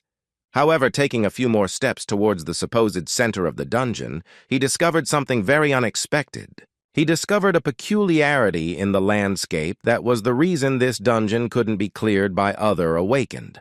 Right under his nose was a massive cliff, blocking the path to the next part of the dungeon for most awakened. In his case, the situation was a little different, because he arrived at this place with an experience that no one else among the awakened on Earth could boast of. He had heard of such a sacred place from the legends of Alphen. At that moment, they were on the so-called Tart Plateau. After looking around this place, Wu Jin remembered a lesser-known name for it. It was also known as the Temple of the Giants. This ravine was the reason for the failure of the previous attacks, so he had to prepare thoroughly. This was the perfect time to unlock special level bonuses. This time, he gained the Necromancer class abilities, which included armor and a ghost spear, necessary to use subordinate souls in physical form, which could defend themselves or perform attacks. He had already learned the soul extraction skill right when he was rescuing Song Gu during their first joint attack. Now that he has gained the skill, he has the opportunity to use an advanced skill related to soul extraction. After raising his phantom armor skill to level 10, he summoned the wandering spirits to himself. This way, he was able to collect the spirits of most of his defeated opponents, replenishing the scent of 100 subordinates to the maximum. After finishing this, he gathered his strength and unlocked a new warrior class skill, namely the altered form weapon, the Greatsword, which he couldn't use before. Once he had access to this weapon, the system automatically granted him access to the Greatsword techniques and the cleave skill. The final stage of preparation for the final battle was the summoning of the crystal with the seal. Bibi happily recognized the object, as it contained one of the familiars she had previously fought with on Alphen under her master's command. Wu Jin waited with a smile as his new assistant gradually reunited with his former warriors. As it turned out, he knew beforehand that Shin Shin was inside the Demon Stone. A moment later, the seal opened and a powerful demonic beast appeared before them. Shin Shin is a horse that once obediently served its master, the most powerful necromancer on Alphen. It is a phantom warhorse with blood boiling in its veins that not only moves its master but also attacks without fear of death. Bibi immediately ran up to her old companion and cheerfully asked if he missed her or not. Even the rock, having shed its golem form, flew closer to the ghost horse in joy at the reunion. Everyone was excited about this moment, but the owner suggested they save the exciting reunion for later. They had a serious challenge ahead of them, a battle with the final floor with limited time to clear, so he suggested they hurry. Using the phantom charge, the horse easily jumped to a great height and helped them overcome the great distance of the cliff between the temple and the rest of the surface. The ogres continued to appear even after the boys reached the site of the giant's sacred temple. As an A-rank hunter, Yunhee was not afraid of such enemies, having cleared similar dungeons more than once. Her steadfastness was also due to the fact that she possessed a huge reserve of deadly skills. Using one of them, she turned a massive level 60 ogre into a Drushlak in an instant. The monster was defeated, and the path forward was open and safe for the swordswoman. Continuing to advance slowly, Yunhee assumed that she would soon meet her attacker, an overly insolent and arrogant newcomer among the awakened of her rank. However, as soon as she reached the cliff, she saw something she clearly did not expect. Wu Jin was in the sky, riding on some kind of horse that was summoned using his necromancy magic. She assumed he would find a way out of this situation, but she couldn't even imagine he had such a large stockpile of necromancer tricks. There was little time, so she decided to hurry. From previous attacks, a rope had been left here, connecting the giant temple and part of the surface to the cliff. Yunhee would not stop and prepared to overcome this obstacle. In fact, the main reason why they couldn't clear the dungeon wasn't the ravine, because they could use the flying skills of some awakened ones. The real problem was what they were facing on the temple grounds. There were only 3 monsters behind this ravine, guarding the return stone. It was because of them that they decided to retreat, not continuing the battle due to the high risks. For the greatest benefit, it was decided to allow the dungeon to be raided to completely destroy and then rebuild the area around it. Although she didn't like this political decision, the final decision still rested with the leader, so she had to obey. However, this was an exception. She couldn't allow anyone to clear the dungeon after her guild failed the quest. Furthermore, she felt angry at the thought that in the future, someone would be said to have performed better than her group. Yunhee was in a hurry to capture the man who could shake the status of her organization, which was led by her brother. For the honor of the Hwarang Guild, she felt it was her duty to prevent Kang Wu Jin's purge. An hour before the dungeon was discovered, the men were still inside, and Li Sang-ho held a press conference on behalf of the Hwarang Guild.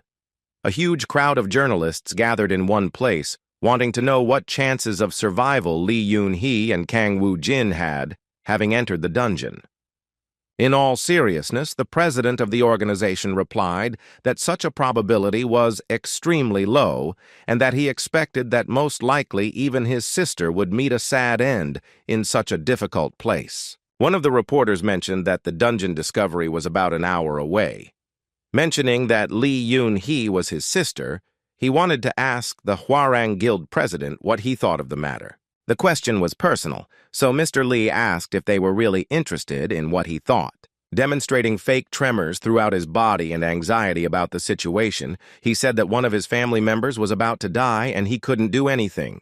He began to act like an incredibly weak person, burdened by the weight of impending loss. After that answer, the president of the Hwarang Guild stood up and said that the press conference was over. As expected, this behavior was just an excuse to avoid speaking to reporters. When he left the room, one of his students found him and told him it was a great performance from their guild leader. Looking at his watch, he asked if anything had changed. Upon learning that everything was heading toward a dungeon discovery and his sister's death, the hypocritical Hwarang Guild president replied that it seemed like a real relief, after which he suggested returning to headquarters. The subordinate was shocked by such a response, but tried not to show it. He didn't know about the political plans for this region, and therefore couldn't even imagine that cooperation with the minister would be more valuable to his boss than the life of his own sister. Thinking about the leader's words of relief, he felt a certain fear due to his superior's coldness, as it made him think that even his own sister was just an ordinary card in his guild's deck. Leaving that place due to the imminent danger of the dungeon being invaded, they started walking towards the parking lot where their car was parked, but suddenly stopped, seeing people shouting about some boss of their guild. Mr. Lee asked what was going on, and his protege replied that the guys who were organizing this commotion were employees of the Ardal Guild, which belonged to Kang Woo-jin. At this moment, the head of the Hwarang Guild learned for the first time that the Awakened One, whom he so wanted to bring under his control, had organized his own organization in such a short time, under whose command were several very brave and very loyal guys.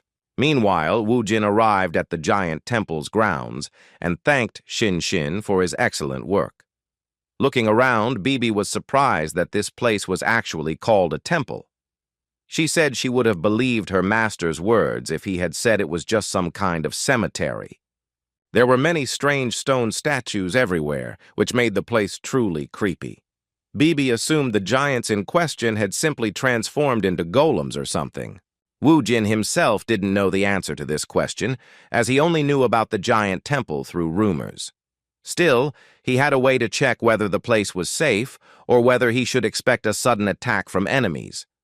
Turning to the rock, he suggested that it try to eat the stone statues. The order was quite unexpected, but the familiar immediately placed his demonic soul into one of the statues. In an instant, he had completely taken over the stone and returned to his golem form. The fact that this strategy worked meant that it was just a normal stone without any soul sealed within. Otherwise, Rocky wouldn't have been able to obtain such a body. As it turned out, it wasn't that simple. In just a moment, Rocky lost control of the stone, and all the other statues actually turned into golems. In an instant, they were surrounded by level 65 giant monsters. This situation was more difficult than any other Woo-jin had ever faced. Still, he didn't lose control and continued searching for a way out. Thanks to his observation skills, he realized that of all the statues, only 5 golems were activated, meaning there was a trap in front of them that operated in a specific area. The golems didn't leave any corpses or souls behind, which was useless for using his necromancer skills. Here he could only rely on his family and his own skills as a warrior, so he immediately summoned a weapon in the form of a hammer. With a smile of anticipation for battle, Woo-jin prepared to hone his warrior skills. Meanwhile, Yun-hee was already very close and could see the beginning of their battle. She was impressed by his agility and strength. She was shocked to realize that the Necromancer resembled an awakened warrior class, no inferior to real warriors of his level. She hadn't fought on that floor yet, and she never imagined that all those statues would be golems. It was now clear to her that if they had gone any further, and someone had simply walked madly towards the altar, they would have been surrounded and destroyed in an instant, without any chance of survival. On the other hand, she watched as a necromancer, even without using her own abilities, fighting with a strange hammer in her hands, dealt a good blow to these powerful monsters. Her instincts truly surprised the woman who had been a warrior for the past 5 years. After several minutes of intense battle, the necromancer with the skills of a warrior finally put an end to the matter.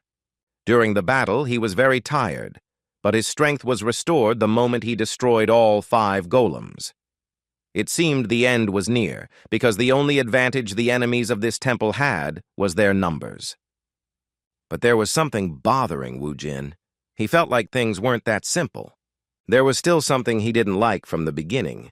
It was the three monsters that were motionless in a place near the altar. The one-eyed inhabitants of Alphen seemed very dangerous, and it was they who received the Stone of Return. Now he had no way of knowing who he was dealing with, so he decided to continue advancing, gradually approaching the altar and destroying the golems. Gradually he became stronger and stronger, and his mastery of the hammer increased remarkably. Bibi and Rocky watched him from the side. The cunning blonde demon encouraged her master in every possible way, and thus all the statues that turned into golems were destroyed. There were only 3 strange monsters from Alphen that prevented them from obtaining the return stone. Judging by how brightly the return stone was shining, they could guess that the dungeon was about to break. They were short on time, and Wu Jin knew this was the first time he had found himself in a situation like this where he really needed to hurry. Despite his haste, he couldn't make a single mistake, for his enemies were Cyclopes. Cyclopes are one of the races that descended from the lineage of ancient giants. Although they are descended from the same lineage as the ogres, they differ from them in that they do not possess barbaric qualities and a savage nature.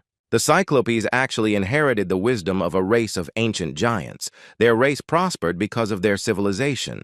They are strong and truly worthy of being the final boss guarding this temple.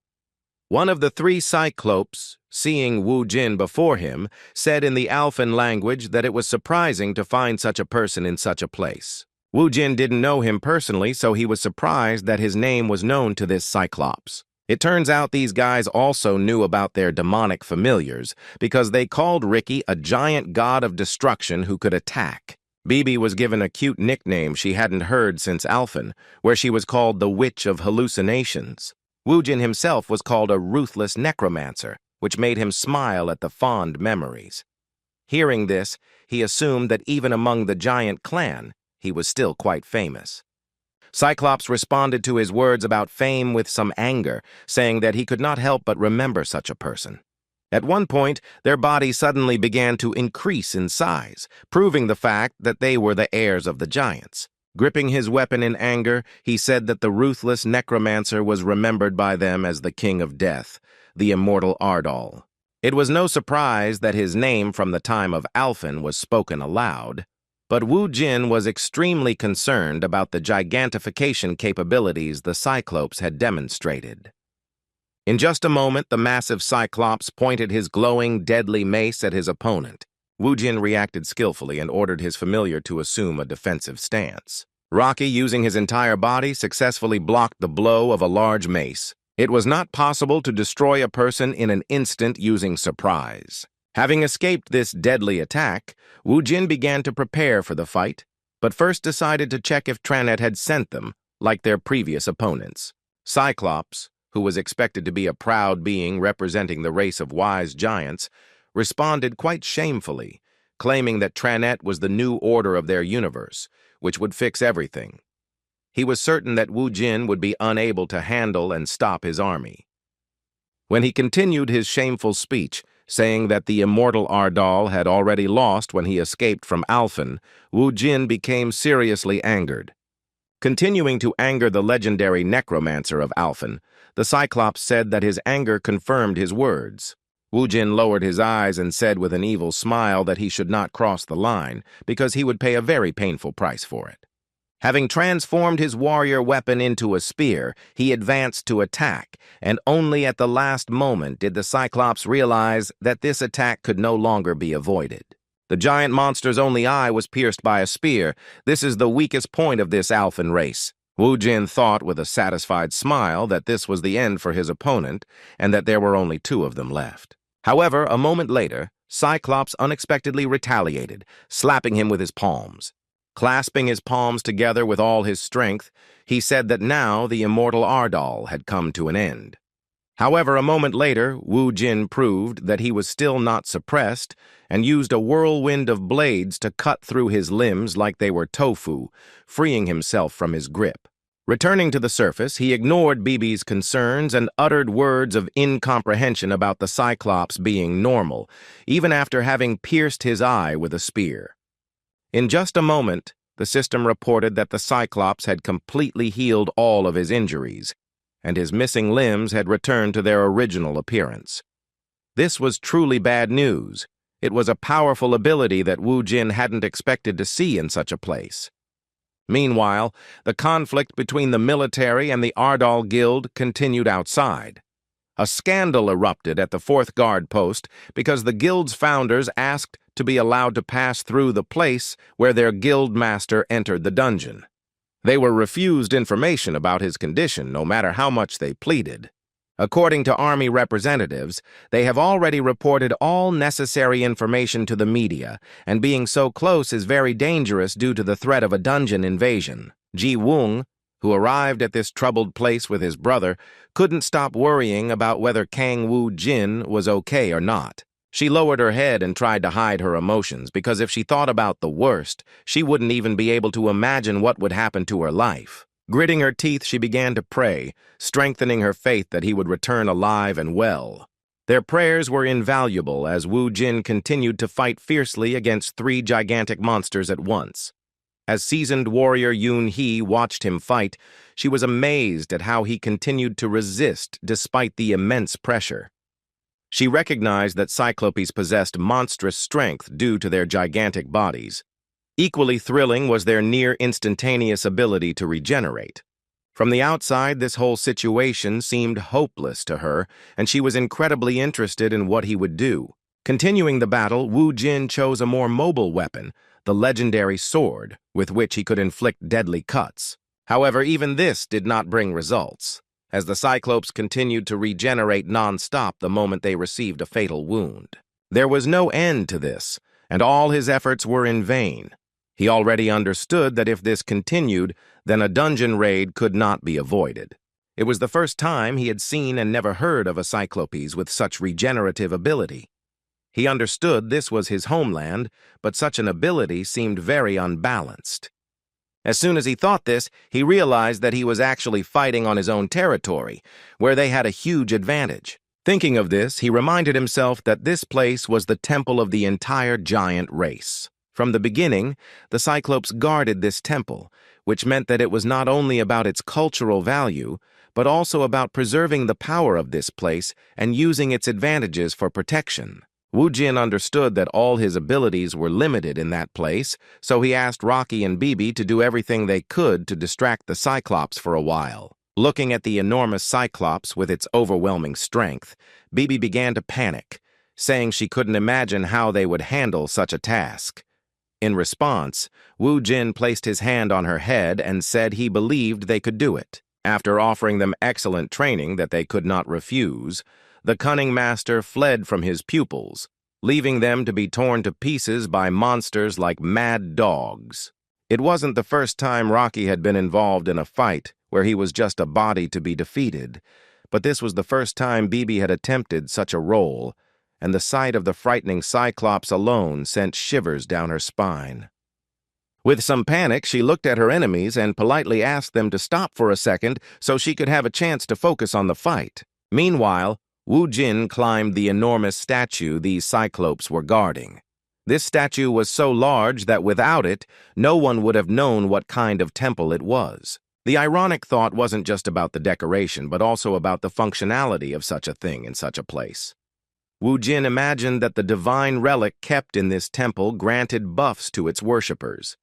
He imagined that, in this case, it was a regeneration buff. Just as he thought the relic was the statue beneath his feet, he saw one of the enraged Cyclopes rush towards him and begin to shout furiously at him to remove his feet from his deity.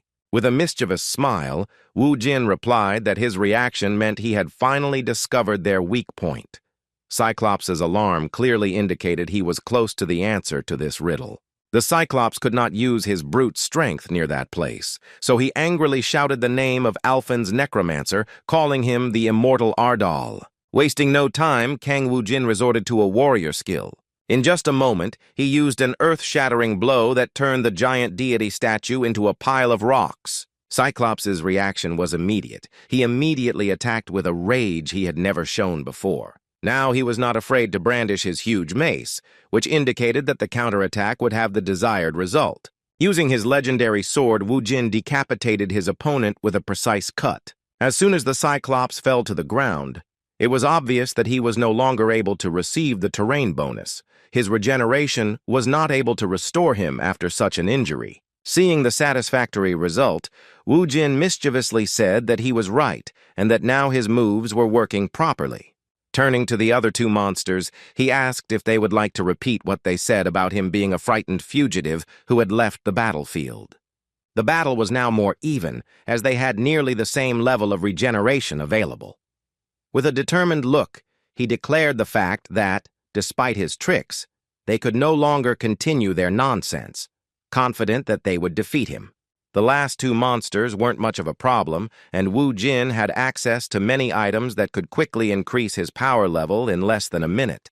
Seeing the giant's belt and the Cyclops' tears before him, he was so happy that he ignored Bibi's concerns.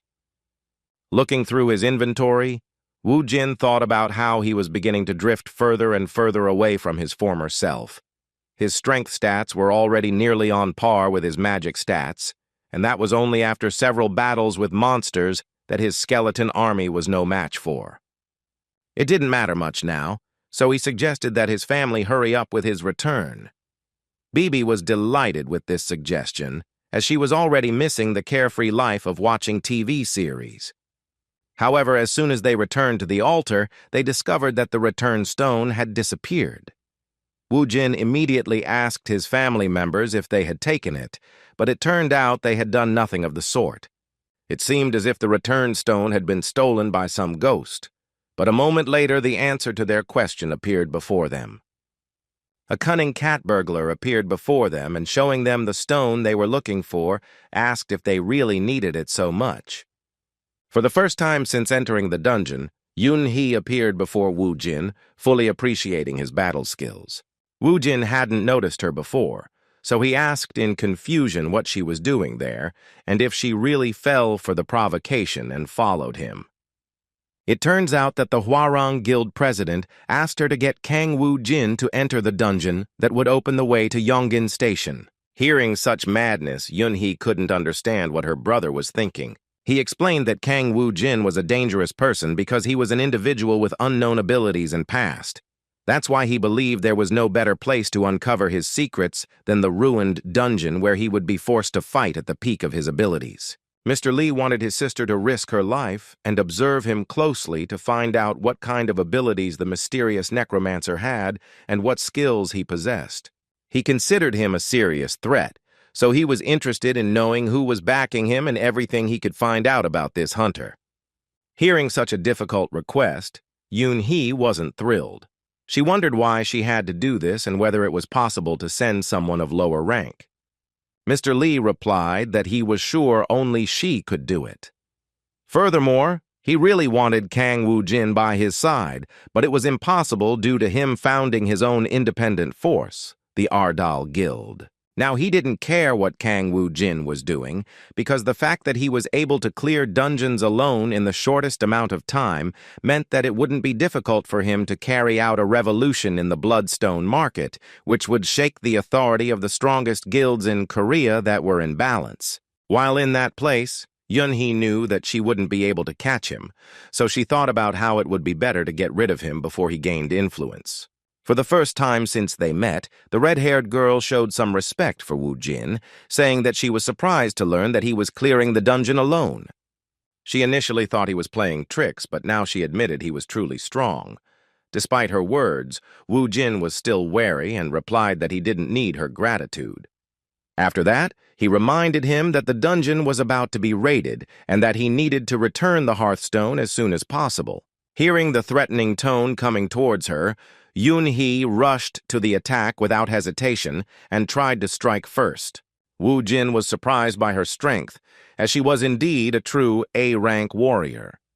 After blocking her attack with difficulty, he angrily asked what she was doing and if she knew that they would both be finished if they were in that place during the dungeon discovery.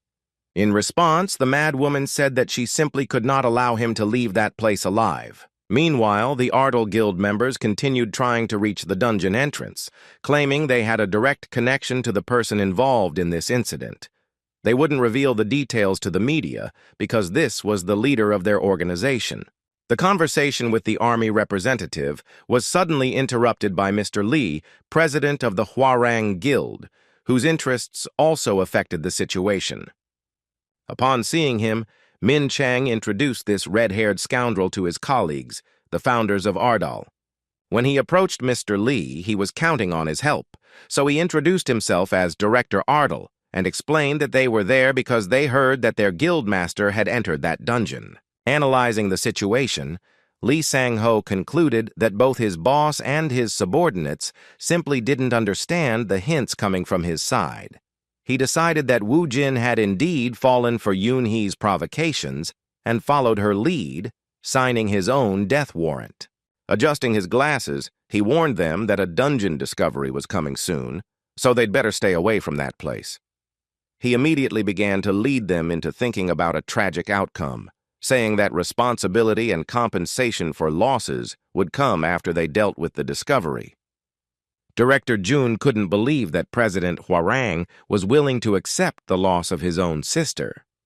Sungu had always been convinced that his incredible boss would return. He asked in bewilderment with a cry of confusion why the dungeon had to break, and then spoke words of faith that his Hyun Neem would definitely break the barrier and return soon. As expected, his frankness really offended those who think that everything in this life is under their control. Mr. Lee's self-confidence and arrogance were wounded by the sincerity with which a boy believed in his comrade's success. Suddenly, their tension was interrupted by a commotion among the military. Those near the entrance to the station where the dungeon was located were shocked by what they saw as the barrier suddenly stopped responding. This was unlike any dungeon breach they had encountered before.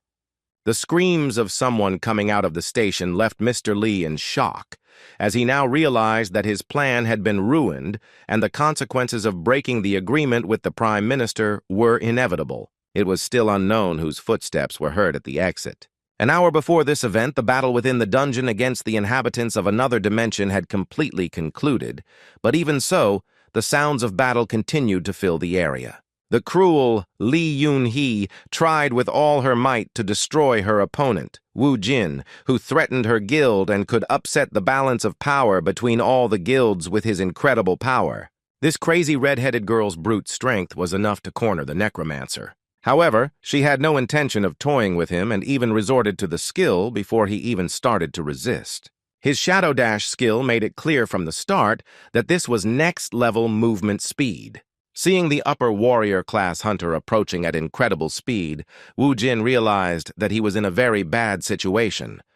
Just as he prepared himself and took a stance with his sword to try to stop her attack, Yoon-hee suddenly appeared behind him and prepared to attack. Even though the Necromancer managed to notice that she was moving so quickly behind him, he still didn't have time to dodge. The fatal blow was aimed at his back, and fortunately he managed to use a barrier that somehow weakened the attack. Right before the eyes of his family, the Necromancer flew into the rock at great speed. Within moments, Rocky joined the fight, and his sphere began gathering rocks to recreate the golem's body. With a loud animal roar, he rushed to attack, but Yoon-hee was still calm. She didn't sense any danger and even mocked the situation, saying that Woo Jin was such a weak warrior that she hoped summoning a golem would help him in some way. From the beginning, she knew where Rocky's core was, so he was crushed without much difficulty. It was clear that the only one who could fight such a skilled warrior was Woo Jin. Although Woo Jin had taken a serious blow, he was able to resist thanks to his ghost armor. The last attack had used up 2 of his 100 souls, but he knew he was being pushed back, and if he didn't change anything, it would only be a matter of time before his armor lost its power reserves. Analyzing the situation, he concluded that it wasn't a matter of strength, as their attack power was nearly equal, but Yoon-hee had a significant advantage in terms of speed. As he reasoned, it wasn't without reason that she was ranked A, as it was clear that she had a huge reserve of experience which made her so strong. As Woo Jin began to approach the Hwarang Guild warrior, she said with particular interest that the barrier would not help him because he was weak. She wondered what he was trying to do by blocking her attacks, because if he waited too long, the dungeon raid would be inevitable. In response, Wu Jin mockingly called her funny, noting that she was speaking as if a breakthrough would affect her. She had no response to his words about their battle, seeming like she genuinely wanted a breakthrough to happen. Understanding the Hwarang Guild's supposed motives, Wu Jin concluded that those who possessed a shred of power were, in fact, very dark souls. It was quite difficult for him to understand what they were truly thinking, as they were very different from the people of Alphen. Still, he didn't particularly like this dialogue, so he again took a fighting stance and said with a fighting spirit that he didn't care what they were planning, because he would still destroy whatever they tried to do. The words of the one lying on the ground seemed very funny to Yun-hee, so she said ironically that her opponent was as confident as ever. It seems that his interest in battle has also suddenly increased. In a moment, she took the initiative and charged in at lightning speed, closing the distance between them in an instant. His powerful blow, which was blocked by Wu Jin's enormous sword, created a powerful air current that broke the sound barrier. The battle was so fierce that everything around him was gradually crumbling. Yun-hee continued to apply incredible pressure with her superior speed, which, coupled with her immense strength, made the fight very difficult for Wu Jin. He still had no experience fighting such dangerous opponents, so his soul barrier gradually weakened due to the blows he received. Taking advantage of the moment, he tried in every way to fight back, using various ranged fighting techniques. The phantom spears were one of those attacks that Yun-hee was still unfamiliar with. However, this was not a problem for her, as she was not only able to stop all the spears, but also simultaneously close the distance to continue pressuring Wu Jin. Another ability, which was also associated with acceleration, made the situation even worse. With the help of her shadow superspeed, she was right in front of the Necromancer in an instant, while he was trapped in a corner and unable to maneuver. He knew that this blow would not be blocked, because at that moment, Yun-hee was at a speed that he could not control. It was only by a miracle that he managed to lean back a little, avoiding a fatal wound from the slashing blow of his dangerous opponent. He brought his hands to his face, feeling incredibly angry because she had managed to leave a large scar between his eyes. While he was barely able to handle the pressure, Yun-hee became increasingly serious. She believed she was already one step closer to victory, as Wu Jin's barrier had reached its limit. Realizing this, she suggested they finish quickly so that one of them could escape this dungeon.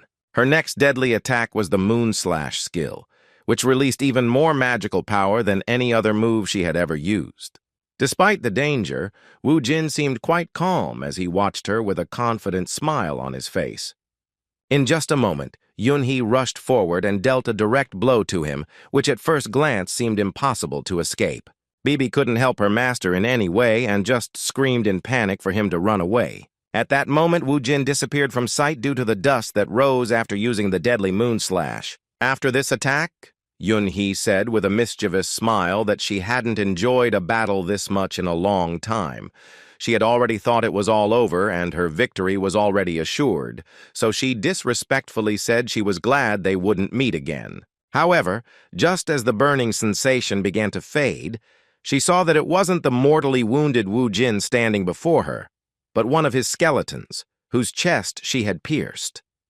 Then she heard her opponent's voice, who mocked her, saying that it wasn't customary to say goodbye at the beginning of the fun. The skeleton continued to hold its sword, despite suffering damage that should have turned it to dust.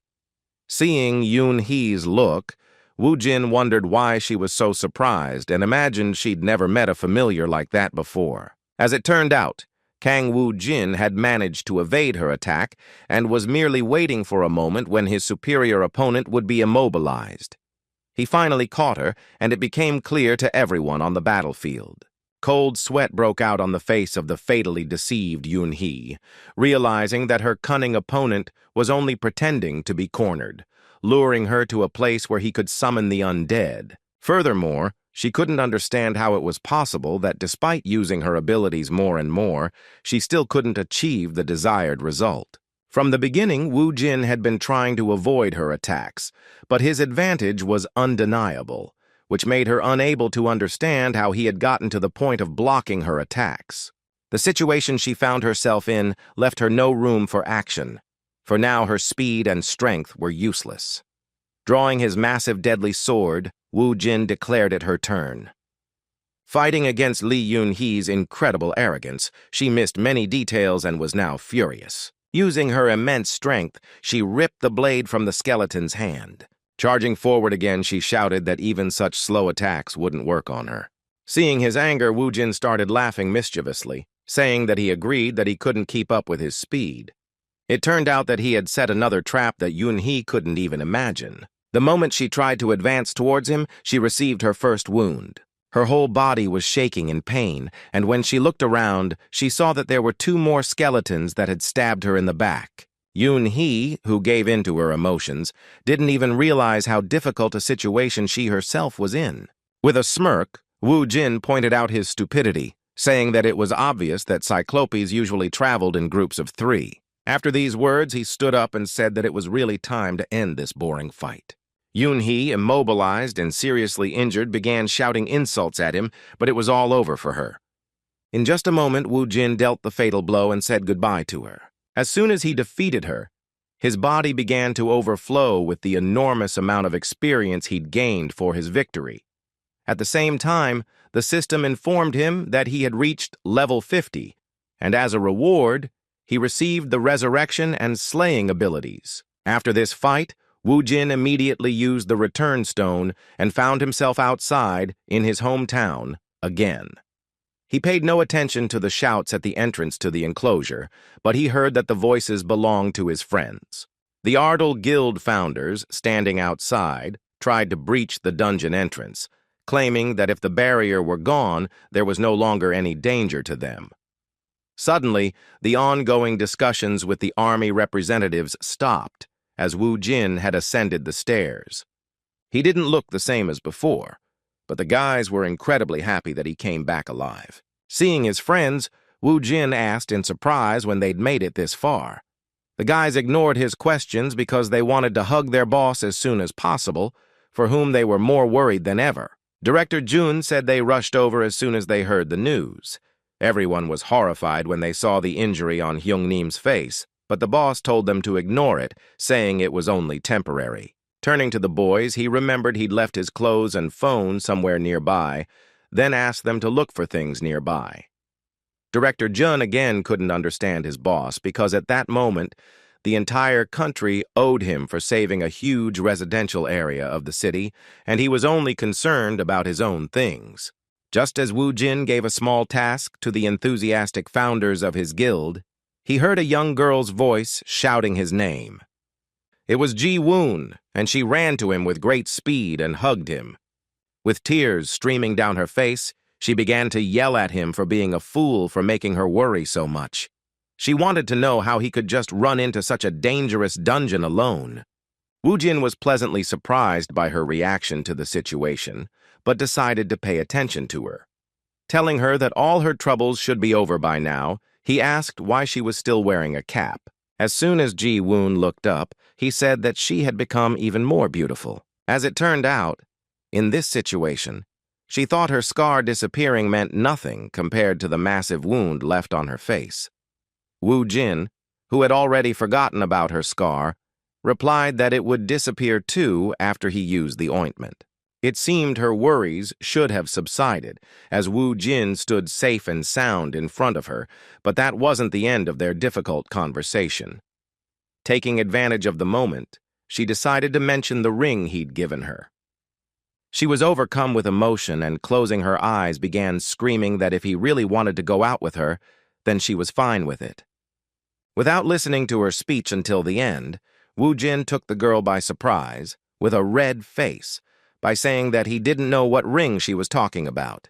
The confused girl began to explain in a trembling voice that he was talking about that incident and that he had probably arranged everything so that she would receive exactly that kind of gift.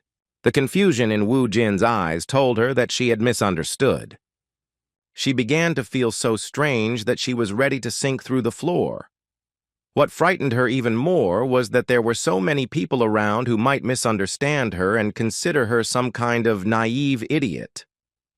As the modest Ji-woon tried to find a place for herself, Wu Jin realized what was happening.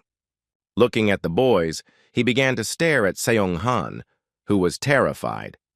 He tried to say with all his appearance that he didn't know what he was guilty of because an incredibly beautiful girl had just confessed to him. Their conversation was suddenly interrupted by Lee Sang-ho's intervention. He walked up to Woo Jin and said he was relieved he was okay.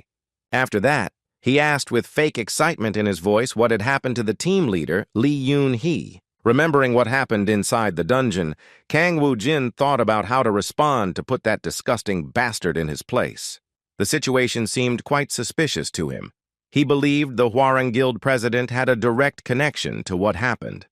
However, even though he was certain it was his order, Woo Jin couldn't do anything about it, knowing he had no solid evidence. He was interested to see what would happen next, so he replied briefly and emotionlessly that Yoon-hee had died in battle. He shocked the Hwarang leader with his words, saying that although she was strong, the challenge she faced was far more dangerous than she initially thought. Sang-ho reacted with restraint, and he began to analyze the situation. He couldn't believe Lee Yoon-hee had been killed by some monster, so he didn't trust her words that he supposedly had nothing to do with it. Looking at Woo Jin's emotionless expression, he tried to figure out if it was possible that he was simply lying to his face. In response, Sang-ho asked with a serious look who killed her. Woo Jin immediately replied curtly that he was an immortal. Although Sang-ho didn't understand his answer, Woo Jin was implying, with a hint of mockery hidden in this sentence, that Yoon-hee's killer was the immortal Ardal, which he himself is, though no one on Earth knows about it. The tension between the leaders of the two powerful organizations was broken when Song-gu appeared, bringing his boss, his phone, and his clothes. As it turned out, the military noticed them near the dungeon entrance and decided to rescue them, just in case. Without even saying goodbye to Lee Sang-ho, Woo Jin began walking toward the car with his subordinate. Sun-gu asked why he suddenly stopped the important conversation with Hwarang's boss, but the boss replied that he didn't care. At the same time, Sang-ho was going crazy when he realized he'd been told Lee Yoon-hee had died at the hands of an unknown monster, which was later defeated by Woo Jin. He couldn't believe such a thing, considering how strong his sister was. In fact, he didn't care at all about losing his sister because she was just a card in his guild's deck. What angered him most was that he failed to implement any of the plans he had previously prepared. The dungeon discovery he had agreed upon with the minister never happened, and as a result of this incident, he also lost his guild's main force, an excellent A-rank fighter. Everything he had built for so long crumbled in an instant, including his political influence due to the sheer amount of power in his hands. He didn't consider himself to be to blame for what happened, but Kang Woo Jin, so he vowed to destroy him at any cost. Meanwhile, Woo Jin had already arrived at the hotel and had his hair done at Song-gu's request. Despite these routine tasks, he couldn't help but think that the Cyclopes in the 6-star dungeon were indeed quite powerful. This realization reminded him that Alphen was teeming with monsters far stronger than himself, and that they would soon be found in dungeons across the land. He was certain that things couldn't end so simply, and that more and more of Tranit's awesome power would appear in various dungeons. When he got out of the shower, he noticed a story playing on one of the channels on the TV. A man on the screen was talking about a comprehensive study of the dungeon, and that he had answers to questions about where dungeons come from and how they change. Dr. James Toppler was the mysterious figure who agreed to tell us where the dungeons came from and what they would be like in the future. A mysterious scientist with a thick gray beard, crossing his arms in front of him, said that the monsters were just an alien life form, whose existence they could only guess at before. According to his hypothesis, the dungeons are just the aliens' paths to Earth, and he was sure that these were some kind of stepping stones so that life forms unknown to them could reach their home planet. Woo Jin, who heard his words, couldn't understand where he got such assumptions from, and how he was able to figure out so well what was really going on. For the first time, he was so captivated by a science broadcast that he sat in front of the TV to listen to the old man's ideas until the very end.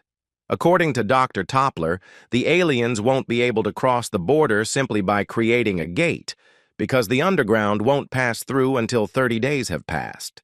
He had a theory about why monsters from other universes and planets took so long to reach Earth. This theory concerned the return stones, and he judged them by the fact that they were found underground in the form of mines and also served as a key to the exit. From the monster's perspective, he believed these stones could be used as a key to open the gates to Earth. Activating this peculiar key would logically take exactly 30 days, which corresponds to the time required to traverse the dungeon. As an argument, the doctor mentioned that, previously, fairly weak monsters emerged from dungeons, and these places weren't as dangerous. The reason humanity suffered so many losses was that they had nothing to oppose the monsters. Wu Jin, who continued to listen to this theory, found it plausible. After watching TV footage of the Alphan monsters landing on Earth, he noticed they were small and their movements were different from those in the dungeon. Based on this, he assumed they couldn't display any strength. This information was already enough to understand that the materialization of monster powers on Earth is limited, as in BB's case.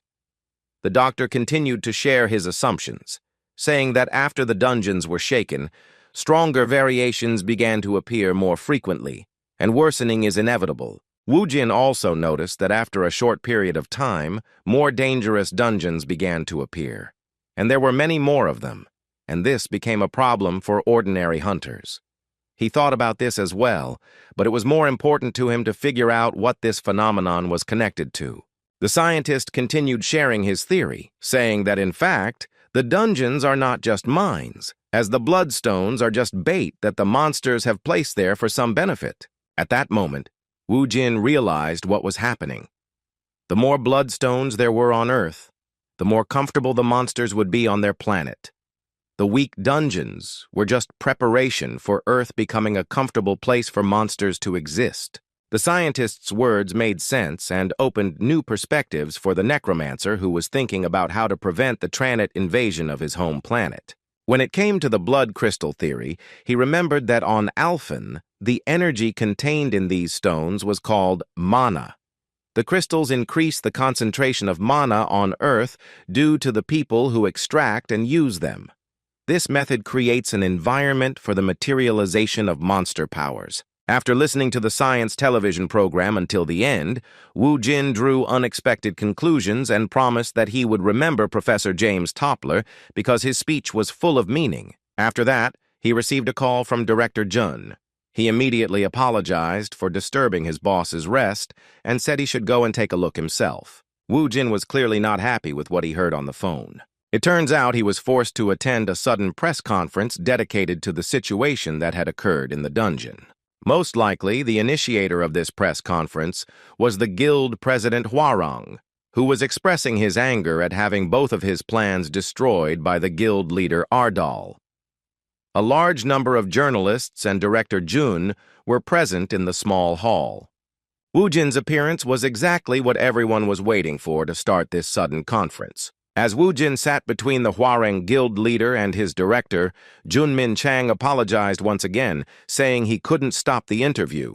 He also advised his boss, who was new to this experience, not to answer difficult questions, so as not to make the situation worse. In fact, Wu Jin wasn't the least bit concerned about this, as he was more interested in what the Hwarang guild president had planned. He understood from the beginning that this was his version of revenge for the loss of some dungeon-related opportunity that could only be imagined. Looking at Li Sang-ho's bold expression, he knew he had prepared something to undermine his authority. The press conference began, and the first journalist who dared ask a question addressed President Li Sang-ho.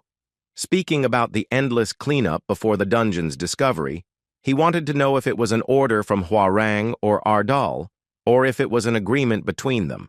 Adjusting his glasses, Chairman Li stated his position, saying that the Ardals were not involved in this, as Vice Chairman Li Yanhe and himself personally took on this risky matter. Looking at President Ardal, he said he was sure she was just supporting Kang Wu Jin, a hunter who has been in the spotlight of the media and all over Korea in recent days.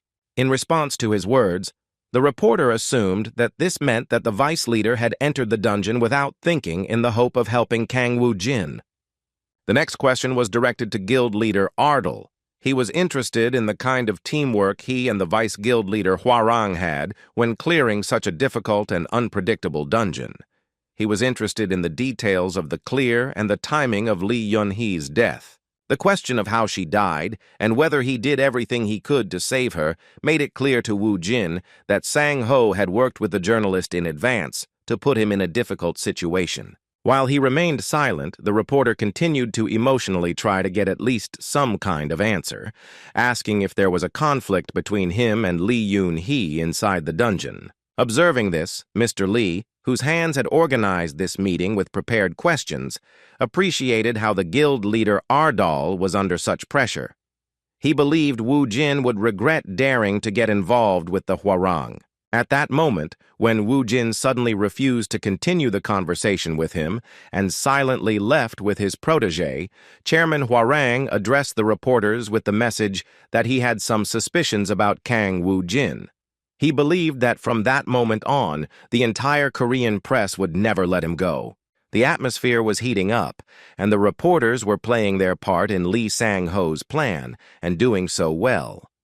The one who started asking questions sowed doubts among those present about whether Wu Jun was a hero.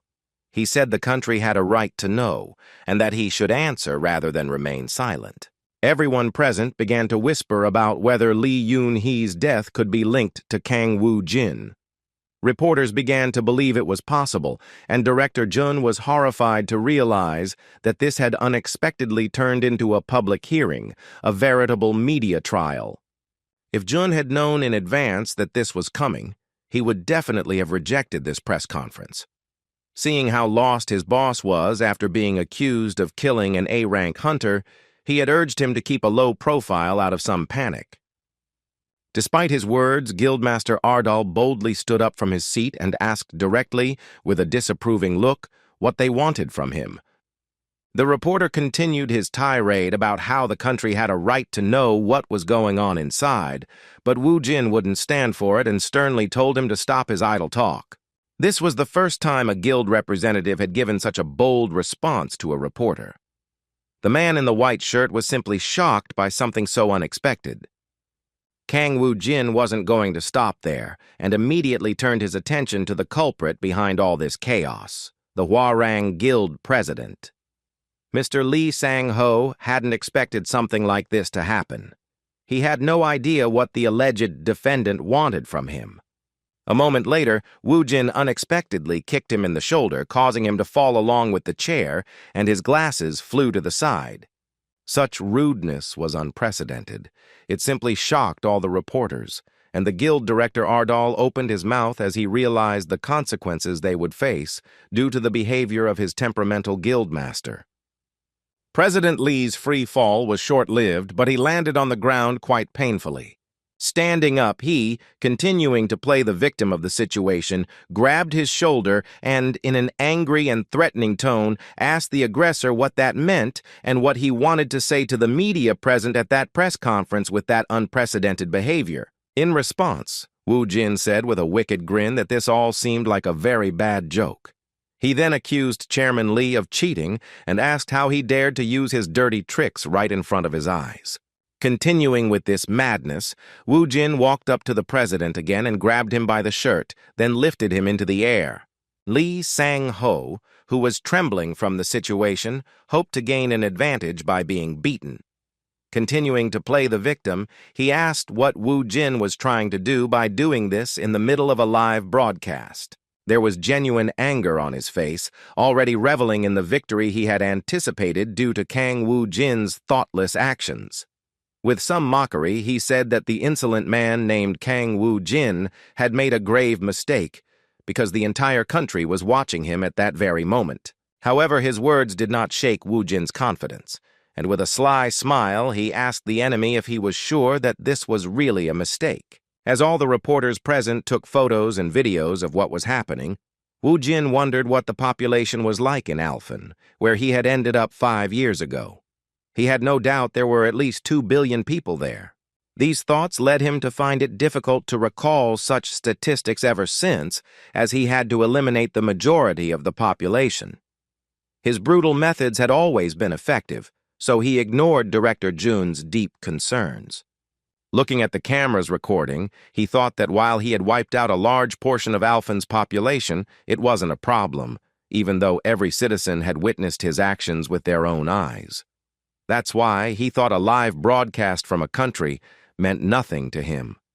Looking into the eyes of the helpless Hwarang Guild president, he asked if he really wanted to be defeated in front of the entire country. When Lee Sang-ho responded to his serious question with disrespectful incomprehension, Woo Jin explained the situation to him in a language he could understand, the language of pain. When Mr. Lee received a mind-blowing slap to the face, he realized reality and that in this situation he was not dragging his opponent through the mud, but was simply being made redundant in front of the entire country. Those who watched this on television were indescribably shocked, especially those people who had at least some connection to the conflict between these two powerful organizations.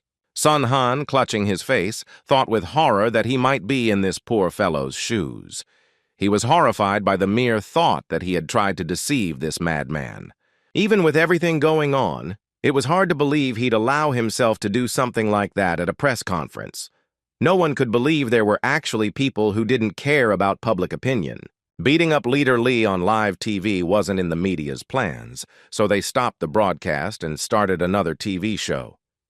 After this happened, Seung-han calmed down a bit and sighed heavily as he considered how they would deal with their beloved leader causing a stir. This broadcast managed to spread across the internet, and headlines about Kang Woo-jin's attack topped the charts. Parallel to this news about a new saint gained unprecedented popularity, which greatly interested one of Ardal's directors. He decided to watch the viral video and saw a woman in a beautiful dress, with fair skin and hair and some marks on her forehead. Apparently, in this video, she was supposed to demonstrate some kind of miracle. The host of this online program greeted viewers and said he was close to a miracle the whole world was talking about. Hundreds of people came to this place to receive Saint Merdi's favor. The woman with delicate white hair and marks on her forehead that looked like drops of water looked unimaginably beautiful. When Seung-han first saw her, he nearly panicked because her beauty was simply beyond their world. A little later, the host said she could be attributed to the elven race, whose appearance is indeed distinguished by its tenderness and sophistication. The people gathered around her watched a man sitting in a wheelchair. It was Mr. Smith, who had a congenital weakness of the body. It seemed like some kind of cult, but the experienced con man's instincts told him otherwise. Meanwhile, the host, wondering if Mr. Smith would ever get back on his feet, invited everyone to see this miracle for themselves. Placing her hand on the sick man's head, the saint began to release mana, causing a soft blue glow to appear. In just a moment, something happened that shocked everyone, even Sun Han. He was sure it wasn't an act, and that the man was really healed thanks to her power.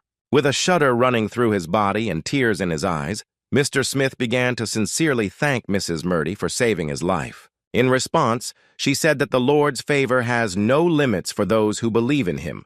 She did not consider herself a benefactor, for she presented herself as a messenger of the Lord. It was hard to believe, but Seung-han had no doubts about the authenticity of this video. There were many awakened people with similar abilities or access to potions, but none of them could cure someone who was born with a disease. There was particular interest in this throughout the world, especially among those who witnessed this miracle personally. The incredible power, the miracle of healing, left people indifferent to her personality. It seemed she was truly a messenger of the Almighty. Hundreds of thousands of people already followed her and were ready to become members of the Arya Order. No one yet doubted her miraculous abilities. A representative of one of the largest guilds in the United States knew more about her than anyone else, but Merdi remained a mystery to him. He found it amusing that after she left the dungeon, she was in a state where she couldn't speak or understand human speech properly. Despite this, she managed to learn English in just a few days. The goddess whose messenger Merdi was is the goddess Arya, who is the goddess of fertility and providence in the world of Alphen.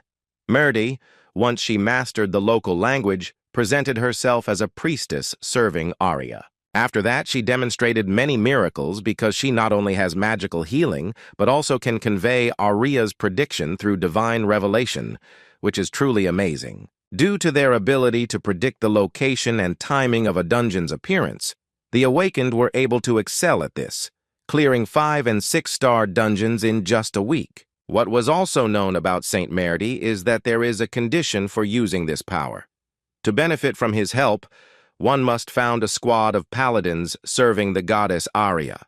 A man with long white hair, a guild master of one of the largest organizations in the United States, decided to create a squad of paladins with his own hands. They received many applications, and according to his subordinate, it takes time to process such a large amount of information. What was alarming to them was the news that most of the Awakened in their guild were requesting transfers. There was nothing they could do about it. It was decided that if it was impossible to stop their own awakenings, then it was worth getting the maximum benefit from their activities. As an experienced hunter and guild master, he was confident that the woman was the most awake at that moment. He could, without a doubt, place her above all other awakened people in the world, confidently placing her in the SS rank, which had previously been out of the question. Although the press conference broadcast was interrupted, the proceedings continued. Everyone present was so frightened that they hid their phones and watched in horror as Wu Jin turned President Li's face into a steak. The only one who could have any influence on this situation was Director Jun. He tried his best to stop his guildmaster, shouting worriedly at him to calm down. Otherwise, his guild wouldn't be able to avoid the dire consequences of his actions. Fortunately, Wu Jin actually listened to his comrade's advice. The trembling body of the defeated manipulator who was secretly trying to get rid of his competitor gave the impression that the Ardal Guild was not to be trifled with. After finishing the clarification work, Guildmaster Ardal simply threw the Hwarang chairman to the ground, leaving him to feel the headache again from the crash landing on the surface. Returning to the question asked, he said he was ready to give an answer. With a serious and stern look, Wu Jin stated that the leader Li Yun-hee, who died in that dungeon, tried to kill him. Looking at the president who was behind this matter, Wu Jin said that Li Yun-hee, who tried to carry out this disgusting act, failed and suffered a crushing failure. By looking at the boy who asked that question and beginning to verbally pressure him with a hint of threats, Wu Jin demonstrated the seriousness of the consequences of such an attitude towards his organization.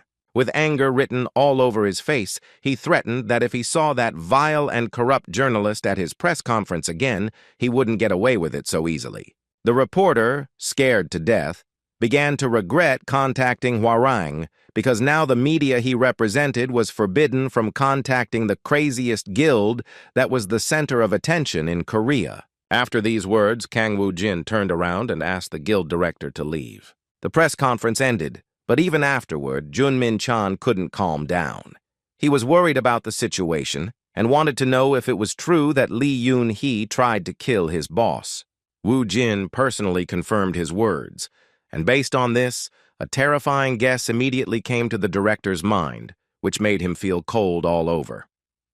Understanding what he was thinking, Wu Jin decided not to hesitate and confirmed that he had indeed gotten rid of the insolent girl with his own hands. However, he believed the Hwarang Guild president was to blame for what had happened, for daring to commit such a disgusting act. Turning around, Wu Jin asked his protege with a smug smile what surprised him so much, that he had done such a thing to a girl, or that the Hwarang Guild was hunting him.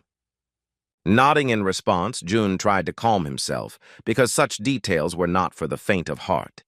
Even though they had tried to kill his leader, he still couldn't understand how he could be so calm after what had happened, especially at such a young age. Seeing his charge's anxiety, the immortal Ardal said it was good for them. Even though Wu Jin had defeated Li Yun-hee, who stood in his way, the director was still worried about what would happen next. He wondered what the public would think of the Hwarang Guild, which manipulated the press to tarnish the reputation of its competitors. Seeing his guild director's concern, Wu Jin asked him a very interesting question. He wanted to know if Principal Jun had any idea what people who operated in secret couldn't handle. With a sly smile and a knowing look, He explained that such scoundrels wouldn't be able to cope when they were open targets, because that was where the headache began, because they wouldn't be able to organize a conspiracy in secret, because it would become obvious to everyone. Hearing this, Director Jun was shocked at how cunning his young guild master was. Now he realized that Wu Jun had really changed the atmosphere by thinking about why he had incited Yoon-hee to death. After their brutal actions, reporters wondered if Hwarang really wanted to stage the assassination of Kang Woo-jin, a true rising star among hunters, with incredible and mysterious abilities that give them a significant advantage when fighting dungeon monsters. There was no way to prove what happened in the dungeon, so the warden believed that Wu Jin had really thought everything through very well, even down to the smallest details that he had never even imagined. Director Jun was delighted, so after saying he expected nothing less from his boss, he asked how they were going to clean up the mess of the methods they had resorted to achieve such a goal. In response, Wu Jin looked at him with confusion and said it wasn't his problem because his representative should handle such matters. All the work Min Chang cared about most was placed on his shoulders. He was incredibly depressed when he realized his damn boss hadn't really thought of anything. In an attempt to cheer him up, Wu Jin began patting him on the shoulder in a friendly manner and laughingly saying that his director should be helpful too. Still, the guildmaster had at least some sense and managed to calm his nervous protege, telling him that if he wasn't satisfied with his salary, he could raise it at his own discretion. As soon as they left, a large crowd of people were already waiting for them. Jin had no idea what was going on or what they were waiting for there. Turning around, Ha-min walked towards his boss and asked him with a smile to greet those who wanted to see him so much. As it turned out, the villagers who had been hiding in shelters while he fought inside the dungeon came to find him. He saved them not only from the monsters, but also from the army that would turn their area to dust, not caring that they were still in the operating zone. All these people came to the press conference to thank their savior. They were sincerely grateful for the protection of their home and promised to support him no matter what. There were not only adults and children here, but also elderly people who, realizing how fast the world was changing, managed to see a ray of hope in the darkness. That ray of light for them was Wu Jin, the man who saved them from especially dangerous monsters with his own hands. After everyone had thanked him for saving their lives, they let a little girl go ahead, who held out a bouquet of flowers to him, and calling him a good uncle, thanked him for what he had done for them. The immortal Ardal, the cruelest man Alphen had ever known, was touched by the fruits of his labor. Holding the bouquet the girl had given him, he thought that these things really bring joy and give hope that there are people on Earth who believe in him. Watching this with a smile, Director Jun told his colleague that he couldn't quite fathom the guildmaster's behavior. After thinking for a moment, Ha-min replied that Wu Jin was simply on a completely different level, so he would always be a mystery to them. At that moment, he was not just a hunter, but a hero who protected an entire city. Meanwhile, President Lee, who had received a good number of slaps in front of the entire country, began to regain consciousness. The left side of his face did not appear to be in good condition, and he himself was so furious that as soon as he regained consciousness, he began to angrily shout the name of his attacker. Trying to catch his breath after the emotions of anger, he paid no attention to the concern of his pupil, who could not help him in any way at the moment when he was being beaten by one of the strongest people in Korea. Thinking back, he couldn't find the words to describe his hatred for Kang Woo-jin, who had humiliated him like that. All his manipulation had been destroyed by the most disgusting method, brute force, a method Lee Sang-ho couldn't boast of. The glasses that flew from his face during the first blow fell victim to the wrath of their owner, who clutched them with all his might. The guild president of Hwarang, who had lost everything he had long sought to achieve in one night, was shaking with rage. He vowed to himself that he would do everything possible to bring down guild leader Ardal. What was happening in Korea didn't concern the United States because what was happening in Manhattan was more surprising. The Order of Arya was founded at the Titan Guild headquarters, and there was already a temple to the goddess.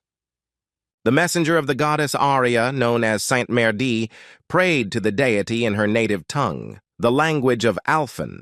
At these times, they tried not to distract her, but she dedicated all her free time to prayers. So one of the guild members was forced to interrupt her with the message that the guild master had arrived to meet with her. Upon meeting the saint, the guild master first paid homage by kissing her hand. The immaculate being that Murdy appeared to be paid no attention to this, for addressing her signified respect for the whole church, and in particular for her divinity. Looking at the kneeling guildmaster, she asked how the process of creating a paladin squad was going.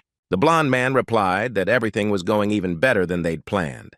They were still receiving a lot of orders, so he had no doubt that everything was fine. In response, the saint said that the goddess would be happy to hear such news. According to her, the Order of Paladins would be heroes in a holy war that would save Alphen. She wanted to use the power of the Earth's Awakened to retake Alphen, freeing it from the invaders' influence. Looking at the light shining through the windows, she mysteriously said that it would be too late if the main enemy forces invaded Earth's territory, which would not be able to withstand such a burden. Not to mention that the resistance force at that moment was insignificant. The goddess's messenger feared that Earth would suffer the same catastrophe as Alphen. The guildmaster already knew what was happening. They had no choice but to follow the saint, agreeing to a holy war to protect both worlds, which, as a result of their faith, would be at peace. As before, he still found it hard to believe such a terrifying truth. He thought that if it were true, then this wasn't a problem his guild could solve alone. It became clear that the power of the Paladin Order alone wasn't enough, and they would need the help of people from all over the world. Standing up, he took the tablet from his secretary and announced that he had one more piece of news that needed to be shared urgently. Handing the tablet to the saint, he delighted her with the news that he had finally found the man she had mentioned in her prediction. However, as soon as Santa Merde saw who was depicted on the tablet screen, she was horrified and barely said that she could not believe that this was possible. Her whole body began to tremble, and she was so shocked that she wondered how this person could possibly be on Earth. The Titan Guildmaster saw the saint in such a state for the first time, and she worriedly asked what had happened and if there was a problem. Looking down, the goddess's messenger said that the last thing she wanted in life was to see the cruel, immortal Necromancer again. As she stared at the screen, she felt terrified that Kang Wu-jin, known as the immortal Ardal of Alphen, was indeed the savior her goddess had prophesied.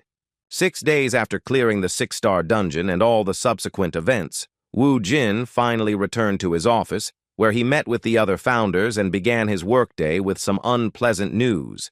In his hands was a letter, which turned out to be a subpoena.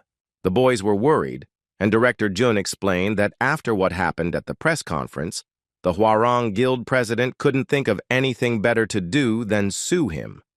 Hearing this, Wu Jin felt incredible anger and self-loathing for having pitied the insignificant Sang-ho and left him alive, unlike his sister. After calming down a bit and looking at the accusations again, he asked his team in all seriousness if this troublesome person was worth killing. He admitted he would forget about the incident, but what was happening would haunt him for a long time. The boss's words made the boys uncomfortable, as they couldn't understand how anyone could forget beating a man on live TV. Not only could they forget it, but it also affected the majority of the Korean population, while the perpetrator of this massacre remained quite calm. The silence was broken once again by the mad guild leader. He turned to Sun Gu and urged him to quickly prepare the car. In response, the trophy collection director replied that the guild leader had 2 more days before he had to report to the police. It turns out he misunderstood him, and in fact, Wu Jin didn't even think about going to the police station. His response made it clear that the boss was up to something else, probably illegal and no less problematic than his previous exploits. Wu Jin, once again, turned his colleagues' attitudes toward this situation upside down when he announced it was time to pay a visit to the Hwarang Guild. There was a smell of trouble, and the guys decided that giving free rein to the boss would mean losing everything they had gained during this time. The guildmaster was not pleased with his subordinates' reaction. He sighed heavily and asked why they were so surprised, saying that everything was going exactly according to his plan. Trying to be polite, Director Jun, who was on the verge of a nervous breakdown, asked with a forced smile to leave it to him. Despite her polite request, Wu Jin thought otherwise. He replied that there was no need to complicate the situation, as he could fix everything once and for all by visiting the Hwarang Guild.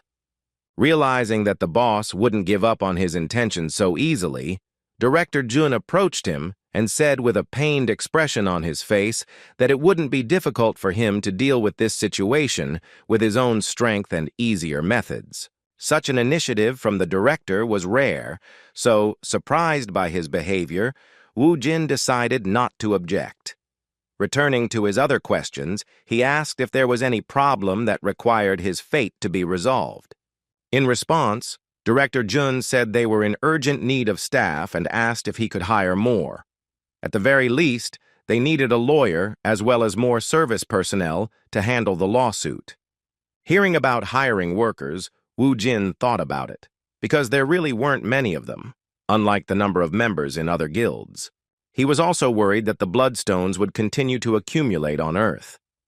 He knew that at this rate, not only Alphen's monsters would be appearing, but also Tranit's minions. By minions, he meant the 72 captains under Tranit's direct command. Each of these captains is too dangerous for a single person to handle. Even with their Alphen followers, the Undead Army, and the help of the Alphen Alliance, it was not easy for them to fight on equal terms with the Traned army.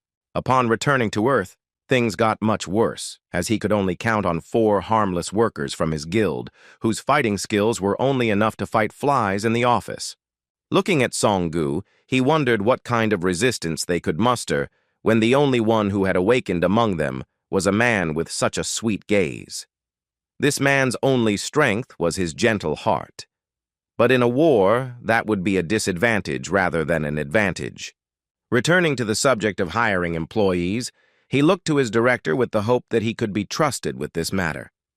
Unexpectedly to others, he changed his mind regarding personnel and allowed people to be recruited, noting that he wanted to see more awakened people. The thought of the inevitable future, in which he would have to contain all of Tranit's power alone, using only Earth's resources and those resources of Alphen that could be obtained from the dungeon, drove him to action.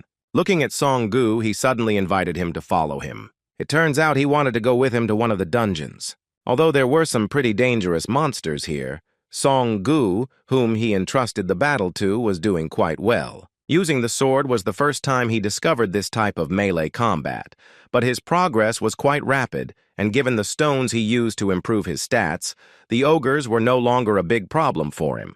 Turning to his boss, he offered to see the results of his work and boasted that he had become stronger than before.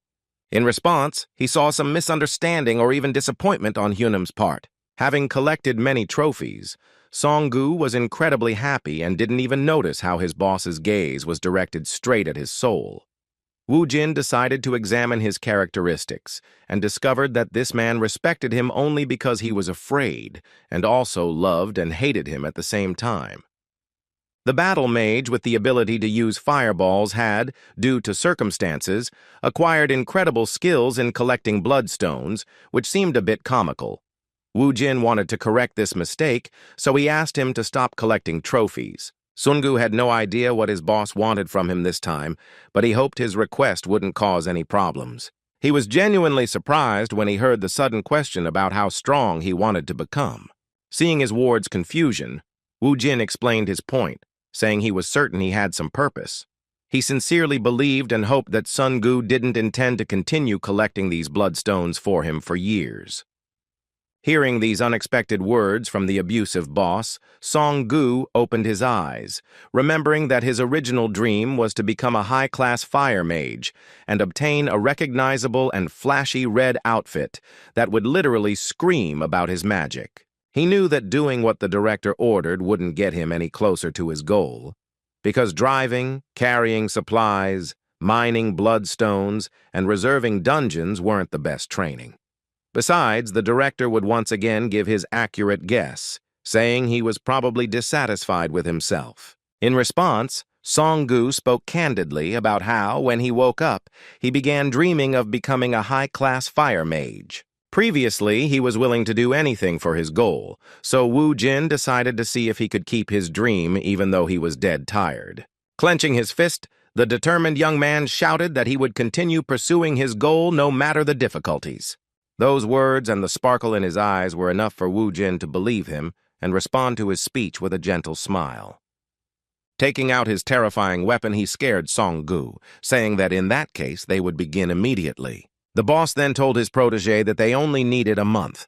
Pointing his magical warrior weapon at his frightened protege, Wu Jin declared that he would make him an A-rank fighter in just 1 month. Such promises seemed impossible, but after just 10 minutes, Song Gu was convinced that his boss was taking this madness very seriously. The training was so hard that he was already exhausted, and his only salvation was to escape. At first, he simply couldn't believe his Hyun Nim's promise, but now he realized that it was one of the most brutal methods anyone could imagine.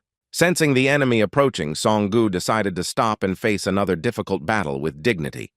A moment later, he almost lost his mind due to the sudden appearance of a skeleton soldier who was ready to deal him a fatal blow without any joking. Narrowly dodging the blow, Song Gu lost his balance and fell backwards, screaming. Standing up and looking at his soldier Yunim, he understood that in this battle there was no point in running because that would only make the situation worse. He sighed heavily and resolved to make every effort to at least survive. He couldn't relax because the enemy had the upper hand in swordplay. The terrifying skeleton, whose strength was nowhere near that of the boss, was still deadly and could finish off the poor guy with just 1 blow. Understanding his weaknesses, Song Gu resorted to using magic to use the skill. After that, he planned to increase the distance to be on the safe side. By directing the fireball toward the monster, Song Gu thought it would be enough. His magic completely enveloped the enemy, and he literally disappeared from sight. A simpleton like Song Gu immediately decided that this was the end and that the enemy was defeated. However, his efforts were not enough, and in a moment, the enemy was right in front of him, ready to counterattack. This time, Song Gu fully felt the price of his mistakes and carelessness as he missed the sword strike that struck his right shoulder. The pain from the wound and the skeleton's cunning laughter began to drive him mad. Immediately after receiving the blow, intense pain made him fall to his knees. For the first time in a long time, he felt pain so intense that it shook his entire body, and tears rolled down his face on their own. The intense pain kept him from relaxing for a second and clouded his mind. At that moment, the boss appeared beside him and told him to get up and continue training. In fact, Wu Jin felt somewhat resentful of his disciple's recklessness.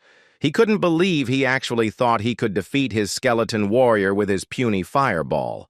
Furthermore, he was bothered by the absurdity of his disciple lowering his defense after attacking once. With a stern, instructive look, he told his student that to survive, he himself must strive to become stronger. After these words, he asked if he really thought that in the future, monsters would only appear in dungeons. Song Gu couldn't understand what his boss meant, so Wu Jin suggested that he imagine what would happen if, in the future, dungeon escapes occurred in every subway station in the world. The Necromancer wasn't afraid of cruel suggestions, saying that if this happened, then in just 3 days, half of the Earth's entire population would be brutally exterminated. Hearing all this madness, Song Gu couldn't understand what his boss was getting at. Everything became clear when Wu Jin said that if that happened, he would be forced to protect his family and would have no time for people like him. With such cruel yet fair words, he reiterated that he must learn to survive on his own, without relying on others. Furthermore, the boss also appealed to Song Gu's feelings, saying that if he also wanted to protect his family, then he should first make sure he was strong enough for the task. In just a moment, Wu Jin saw his words, like a healing potion, begin to lift the poor boy to his feet. Despite the tremors throughout his body, Song Gu tried to stand up, demonstrating his determination. The pain he had never felt before could not stop such a beast, which, rising up, frightened the whole forest with its insane scream. The gleam in his eyes returned. Now Song Gu clearly understood what he was doing and why he needed to become much stronger without delay. Turning to his boss, he shouted that he was asking to be trained in the art of a hunter. That was exactly what Wu Jin wanted to hear. so he responded to her words with a satisfied smile and anticipation of a fun month ahead. The time spent inside the dungeon lasted much longer than outside. It seemed like they spent the entire day inside the dungeon during their first training session because they left late at night. Seeing how sleepy his pupil looked, Wu Jin guessed that he was very tired. Trying to somehow restore his energy with the instant noodles he'd ordered at the cafe, Song-gu looked at his boss in confusion because his suggestion sounded like a mockery. He couldn't even imagine that after such a crazy workout, he could still be energetic. As it turned out, everything was more complicated than it seemed at first glance. Wu Jin clarified that he had actually removed the student's fatigue with his skill, and his fatigue meant that his mind was still very weak and wanted rest. Although Sun-gu was trying to deceive him and even himself, Wu Jin was understanding and suggested that as a solution to this problem, he could hypnotize himself or use some similar trick to overcome this kind of fatigue. At that moment, the conversation was suddenly interrupted by the news of the saint's blessing, about which it was said that everything she did was a true miracle. It turns out that this was an ancient transmission, during which Murdy, with her healing abilities, gave Mr. Smith the opportunity to stand on his feet for the first time in his life. Looking at the woman who was called a saint, Wu Jin thought for a while and said that she reminded him of someone because she behaved in the same way as an old friend of his. Song-gu didn't understand what was being said, but as soon as he looked at the screen, he almost choked on his noodles when he saw the beauty. He said the blonde-haired girl was beautiful and even looked like an elf. Wu Jin replied that his words were meaningless, as elves were easy to distinguish by ear. Although he was trying to help, his protege wasn't that stupid. He felt strange, as calling the saint an elf was simply saying that she was incredibly beautiful, not referring to her race. The answer to the question of who this woman resembled came naturally. The host's next words were that all they had seen up to that point was the power of Saint Arya, the miracles of Lady Murdy. Then came the news of the saint's paladin order. But Wu Jin didn't care. He was intrigued to learn that Murdy was actually on Earth. He had no idea what she was doing there, since his goddess's church was in Alphen. Without delay, he returned to his office, where Director Jun continued to work late due to the fact that he had to find new workers and also resolve the process issue. He was genuinely surprised that the guildmaster had visited the office so late. No less surprising was Wu Jin's request when he visited him. Having discovered he needed tickets to America, the director asked how he knew he had been invited to the consortium. In reality, Wu Jin simply wanted the tickets to meet Merdi, an Alphenian who had somehow ended up on Earth and was looking for followers here.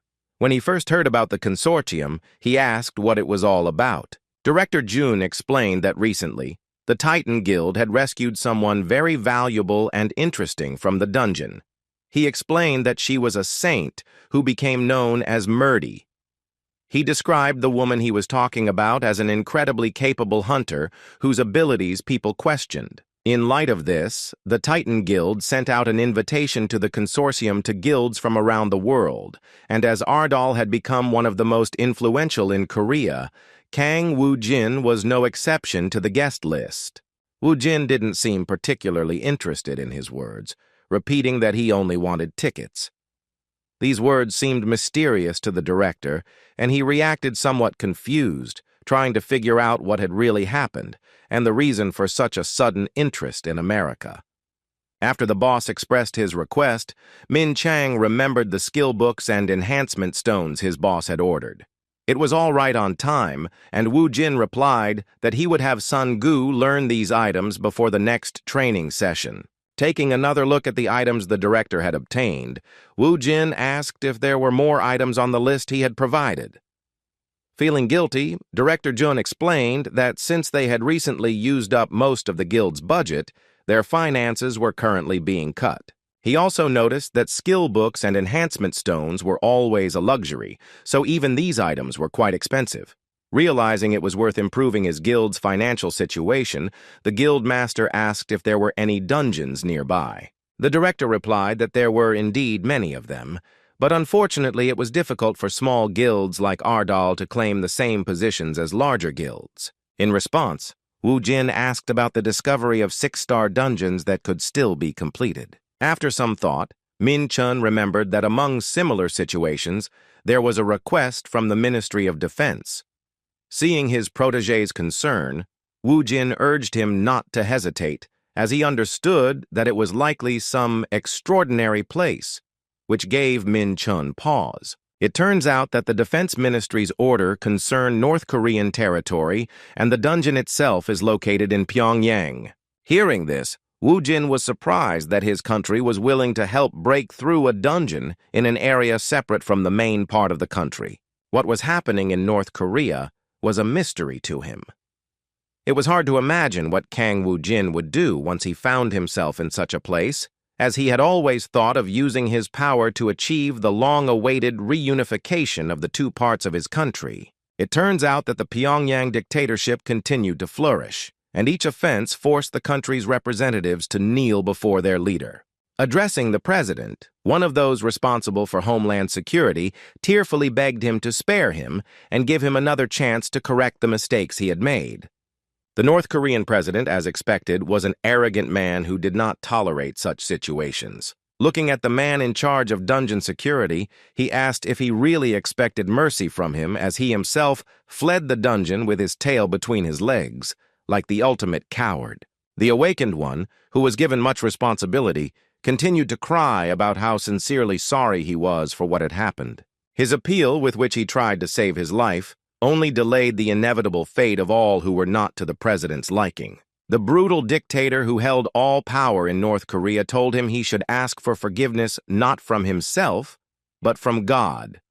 After these words, he pointed a pistol at the poor boy and shot him. After getting rid of his loyal protégé, the most influential man in this dubious country ordered his fighter to clean out his office. As he passed, he said that the situation did not seem like something their republic could handle alone. Addressing the commander, he asked a question that was hard to believe. The North Korean president was counting on the fact that the request to South Korea had already brought the desired result. As it turned out, good news was indeed waiting for him from those from whom he should not have expected help. The commander whispered something in his ear that caused genuine pleasure in the North Korean president. With a mischievous smile on his face, he said he couldn't believe he was finally going to meet someone so interesting to him. The supreme leader of the Democratic People's Republic of Korea, Kim Jong-un, was eagerly awaiting a long-awaited meeting with the man he considered South Korea's greatest hero. As expected, the conversation revolved around Kang Wu Jin agreeing to lead the mission to clear his underground escape. The next day, Wu Jin went to the awakened Administrative Bureau. He had joked repeatedly about Pyongyang and how he wanted to destroy its leader to reunify Korea. He never imagined that all these jokes would turn into an actual trip to help. Looking at his phone, he remembered the time Sun Gu had begged him to reconsider going to North Korea to destroy its power, just to avoid being drafted into the army. He didn't have to wait long for a representative from the South Korean Ministry of Defense. Lieutenant Choi Ha-sol, whom they met during the previous dungeon breach incident, was responsible for escorting him. She initially said it was an honor to meet him again in a work setting. Shaking her hand, Wu Jin replied with a smile that he would also feel much more comfortable going to North Korea with someone he already knew. Having crossed the North Korean border, the Necromancer was surprised by what he saw. Choi Ha-sol wasn't the first time there, so he shared his impressions, saying he initially thought there would be a bunch of soldiers at the military installation, though it turned out to be quite quiet there. The lieutenant explained that very few areas of North Korea were well developed, but most of the country resembled South Korea in the last century. Only Pyongyang had a subway, and based on this, Kang Wu Jin assumed they had asked for help because they couldn't handle the small things. It turns out they do have awakened, but compared to South Korea, there are far fewer of them. That's why it was difficult for them to assemble a team consisting solely of A-rank hunters. Furthermore, the mortality rate among their awakened is quite high. When it came to the death rate, Wu Jin made a very correct guess, saying that the rate was so high because the awakened North Koreans could die in the dungeon or simply be shot for not following orders. The lieutenant clarified that they were forced to resort to them only because the situation forced them to. Previously, they hadn't had many problems, as they had been supported by China up until that point. This time they tried to solve the problem on their own and failed, and China just stood by and watched their failures. That's why North Korea has asked many countries around the world for help. Upon hearing this story, Wu Jin immediately concluded that they simply felt it was unprofitable to share the spoils of a high-ranking dungeon with China. This theory, he expressed, was the same as the lieutenant's. Ignoring these awkward moments, Wu Jin suggested they ignore such matters to resolve everything quickly and escape. He also asked the lieutenant accompanying him to ensure he received the half-month sentence as originally promised.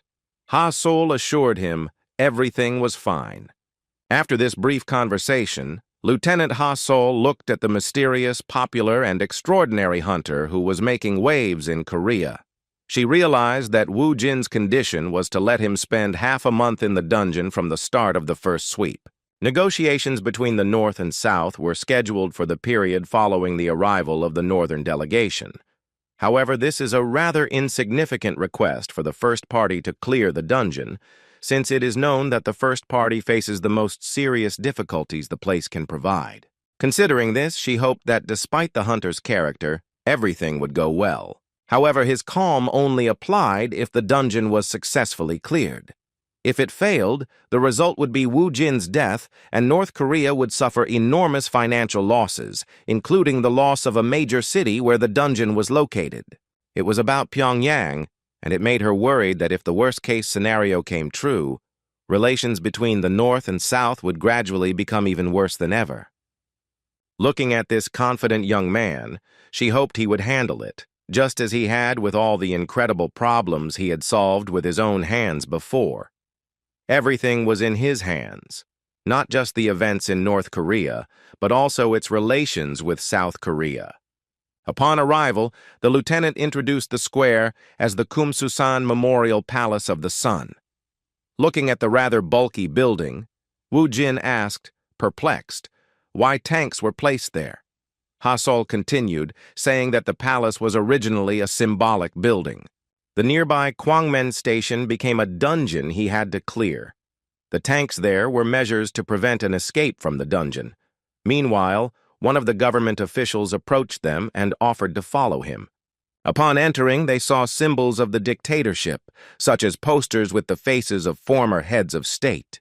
The soldiers in that place looked almost identical. They were ideal warriors due to the fact that they had been trained since childhood. The atmosphere in the meeting room they were in was quite somber for Lieutenant Ha Sol. She was really worried, unlike the hunter who accompanied her to support her during the mission. She was quite restless and even found the strength to turn to the hunter, saying that her North Korean comrades who had asked for help were in no hurry to meet. Looking at him, she asked if he really wasn't nervous in such a tense situation. In response, Wu Jin calmly replied that he saw no reason for such a reaction. He had understood from the beginning that this was an obvious psychological trick aimed at morally suppressing the guests by making them wait so long. After a few minutes of silence, a North Korean representative entered the room.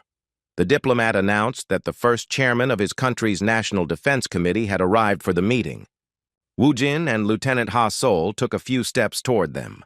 The North Korean leader, seeing the hunter before him, called him comrade, and with a smile on his face, said he was happy to see them for so long.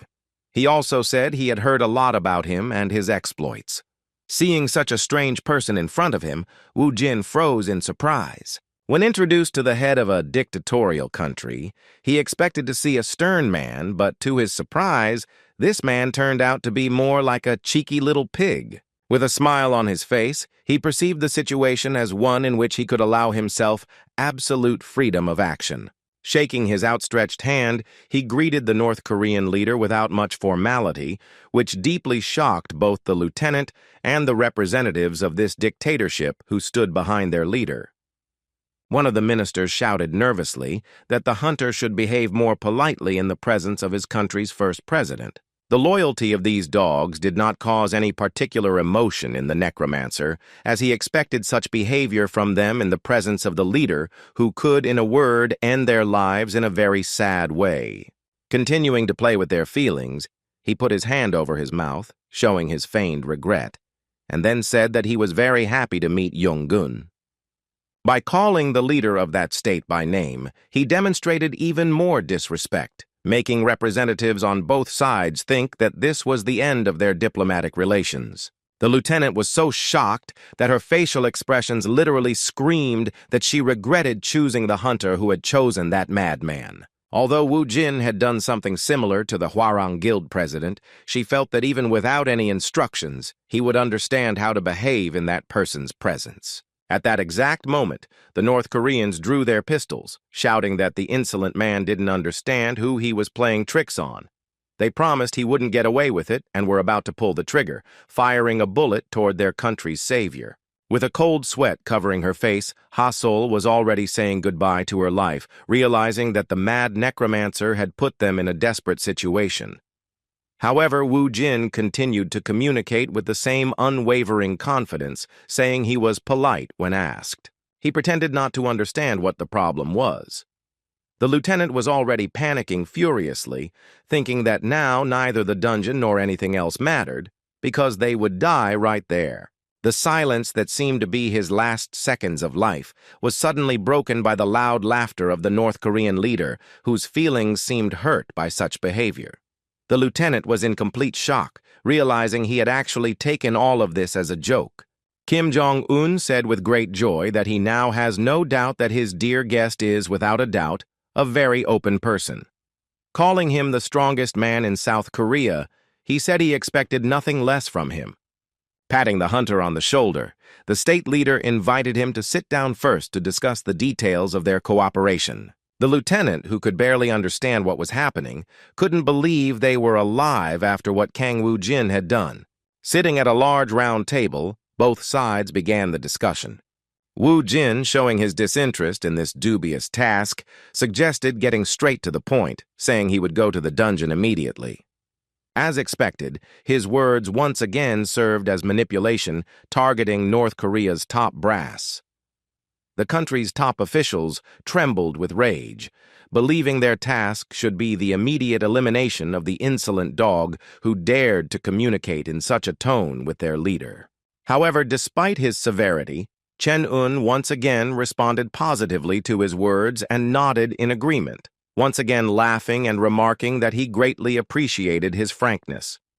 Looking at the interesting hunter, he said that he had already heard about his conditions. He heard that Wu Jin wanted to occupy the dungeon for half a month and then take all the resources he got. Speaking of these conditions, Chen-un replied that it wouldn't do much harm to their government compared to breaking into the dungeon right in the center of their capital. He was ready to fulfill all their conditions if he did his job properly. Upon hearing his confirmation of the terms of the agreement, Wu Jin rose from the table without permission and said that, in that case, it was time for him to go and get to work. Even in the face of such disrespect, the North Korean leader responded with laughter, saying that his dear comrade was very impatient. Everything ended well, and in the end, Chen-un even offered the hunter a photo.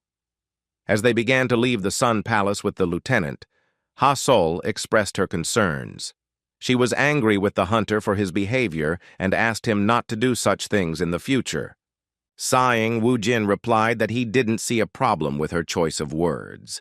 He believed he hadn't done anything to threaten their agreement, much less their lives. Wu Jin's confidence that he had acted cautiously surprised the lieutenant. In fact, she didn't even know what was going on in the inveterate South Korean patriot's mind at that moment. If their government had known how he would evade conscription, they certainly wouldn't have sent him to Pyongyang.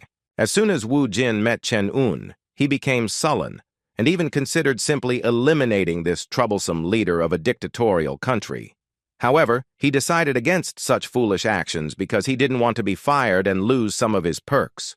Passing through the descent to the dungeon, the lieutenant expected them to reach the hotel, but a moment later, Wu Jin walked away towards the descent to the subway and said goodbye to her, saying it was time to begin their mission. He continued to act in his own way, leaving the lieutenant worried.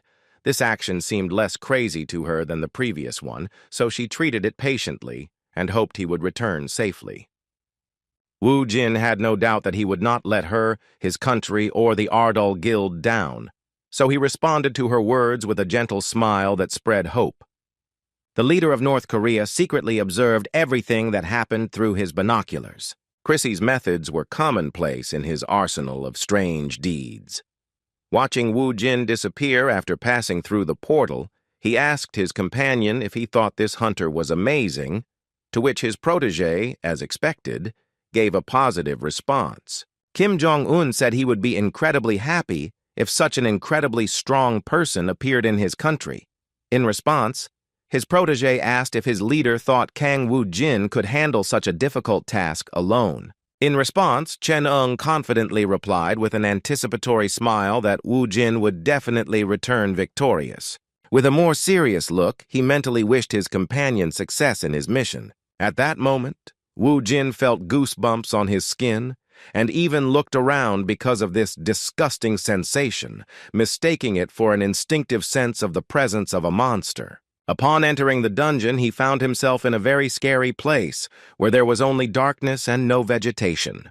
Lightning was striking everywhere, and he looked around and came to the conclusion that it had struck the place where the Tranette colony was located. While in that place, Bibi smelled a disgusting stench and asked who exactly that colony belonged to. Wu Jin didn't know the exact answer, but he confidently said that if any of the 72 Tranette commanders appeared in front of him, he would kill them without hesitation. His confident words were quite risky given the fact that he hadn't yet regained his former strength, but he didn't care. Returning to the situation, he noticed a terrifying scream. Looking around, he saw a large number of mantis monsters closing in on him. It was clearly a fight against numbers, in which his necromancer skill granted him a solid advantage. Tranette's lesser monsters, which tended to move in groups, didn't scare him in the least. Wu Jin immediately used his golem, which was much stronger this time. Its size surpassed all previous forms, and now these monsters seemed like tiny insects in comparison. With a terrifying scream, the Vesics charged forward, using a formation that gave them an advantage in battle with such numbers. This might work for the lone skeletons, but it certainly didn't work for Rocky, who turned some of the monsters to dust with a single wave of his hand. With a smile on his face, Wu Jin decided to strengthen his attack by summoning skeleton soldiers and skeleton mages. Their skeletons appeared with a loud creak of bones, and their numbers were now far more impressive than ever. He didn't have many souls at his disposal, but he could summon a large army, summoning up to 500 warriors. He didn't need to use all his resources on a pittance, so he hoped this battle would replenish his soul supply for future battles. It wasn't difficult to deal with these weaklings, but Tranette's next squadron was much more serious. This time, spider-like monsters began crawling towards them. These were farmers, the lesser monsters of Tranette, who spat tentacles from their mouths that resembled sharp needles. As it turned out, they were accompanied by Rokto, a monster with immense strength and high defense. It was a massive alien rhinoceros, its massive body alone looking menacing. Addressing the golem, whose real name was Dolso, Wu Jin ordered it to attack the large man to distract him. The loyal familiar immediately began to carry out the order and move towards Rokto. Wu Jin, riding his familiar, a loyal horse, drew a level 50 warrior weapon in the form of an axe. Now his warrior skills were supplemented with new perks, and he and his skeletons were ready to enter battle. Seeing such a terrifying force approaching, the lower-ranking monsters of Tranette became cautious and began to feel fear. Wasting no time, Wu Jin and his skeleton army rushed to attack. Fighting these small animals wasn't much of a problem, so the skeletons handled it well even on their own. It was great training not only for soldiers, but also for mages who could unleash their full potential on the great battlefield. This time Bibi, known as the Queen of Hallucinations, also managed to join the fight by casting a sleep spell on her enemies. There was no point in fighting the weak, so Wu Jin rushed towards the big guy who was being held back with difficulty by Dolso. Due to Rokto's hard body, no attacks from mages, skeletons, or even a golem had any effect on him. In a battle like this, there would be no need to intervene personally if Wu Jin had the strength of his former relatives, the Death Knight and the Lich. Despite this, he was not sad. for this was a great opportunity to test his strength as a warrior.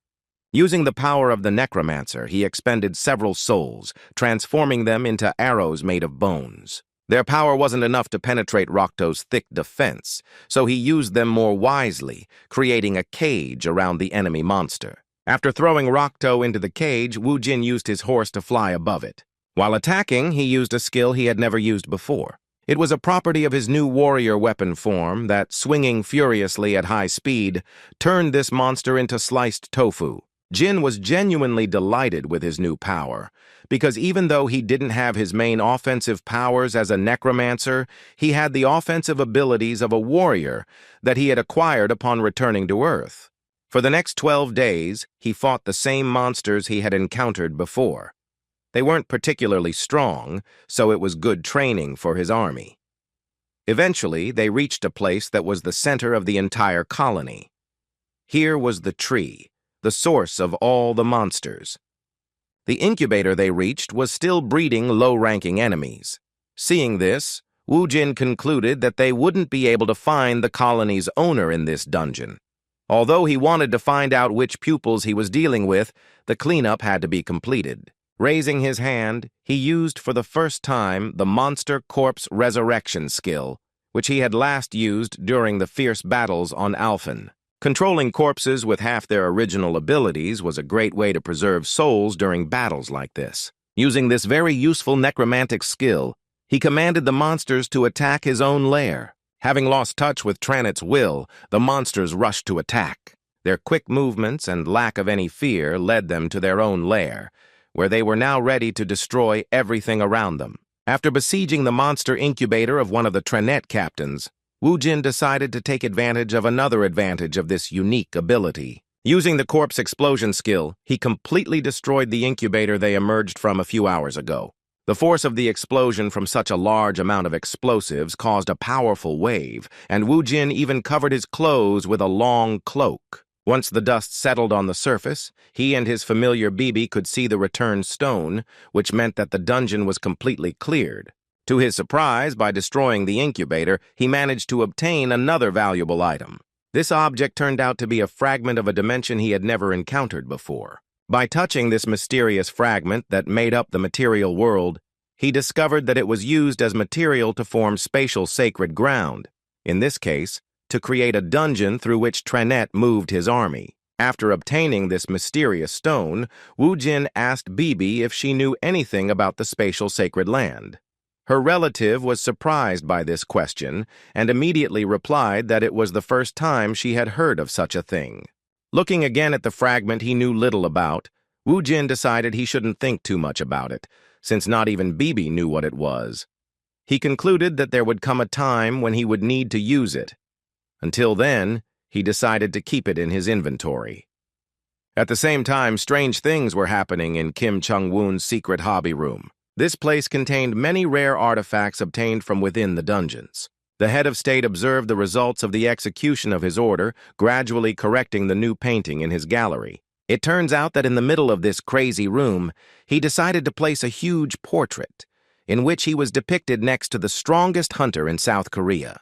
The painting he had replaced with a photo of himself and Kang Woo-jin now stood in the place where his previous favorite photo had been.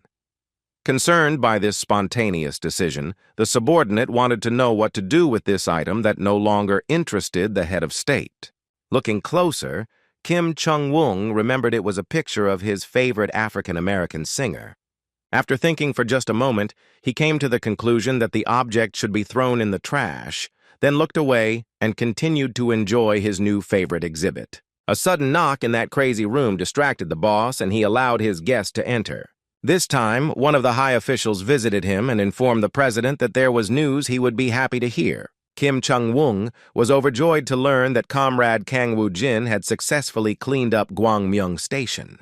He began to shout with joy and, having calmed down a bit in his emotions, he shouted for Comrade Kang Woo-jin to be brought to him so that he could treat the hero who saved Pyongyang well. With a cheerful laugh, the president said that nothing could be known for sure, but Comrade Kang Woo-jin could return to this place because he felt he was being well treated by his republic. He truly hoped to become friends with his idol. The commander of the super unit Ri Peng-guan of the Democratic People's Republic of Korea tried to behave with restraint so as not to deceive the head of state about his true attitude towards the so-called savior. In fact, he harbored the deepest hatred for Kang Woo-jin's personality due to the way he joked around with impunity in his leader's presence. He was no less disturbed by the fact that the one he no longer wanted to see not only managed to survive such a difficult dungeon, but also successfully completed it in just 3 days. The next day, Woo-jin was surrounded by reporters who had made capturing their country's new hero their life's work. Looking at him, the guys thought he was a bit crazy because he managed to clear the terrifying 6th-level dungeon all by himself. The white-haired man assumed his awakened abilities were as powerful as St. Murdy of America. In this regard, they wanted to contact headquarters.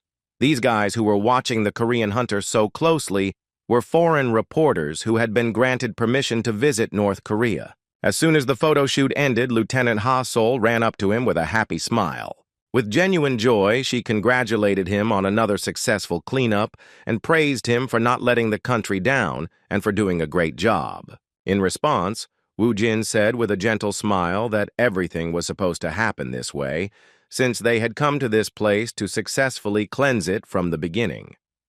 Supporting his confident statement, Ha-sol confirmed that it was true, but admitted that she hadn't expected him to be so successful. After that, he asked where the negotiators on their side were. The lieutenant reported that both sides, south and north, were gathered in the hall, just waiting for the results of the hired hunter's cleanup. With a confident look, Woo-jin asked what they were talking about if he was the one hired for this matter.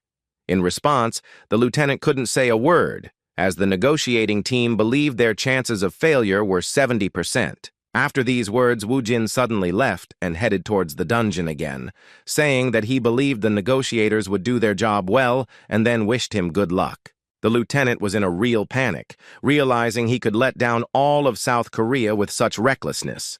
The only argument that could stop him was a desperate plea for rest, but Woo-jin ignored him and left anyway, head first. At that very moment, she was distracted by a North Korean protege who was running to meet her with all his might.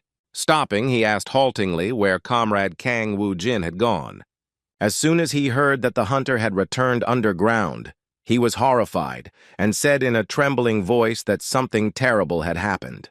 Meanwhile, Kim Jong-un was busy preparing a magnificent banquet.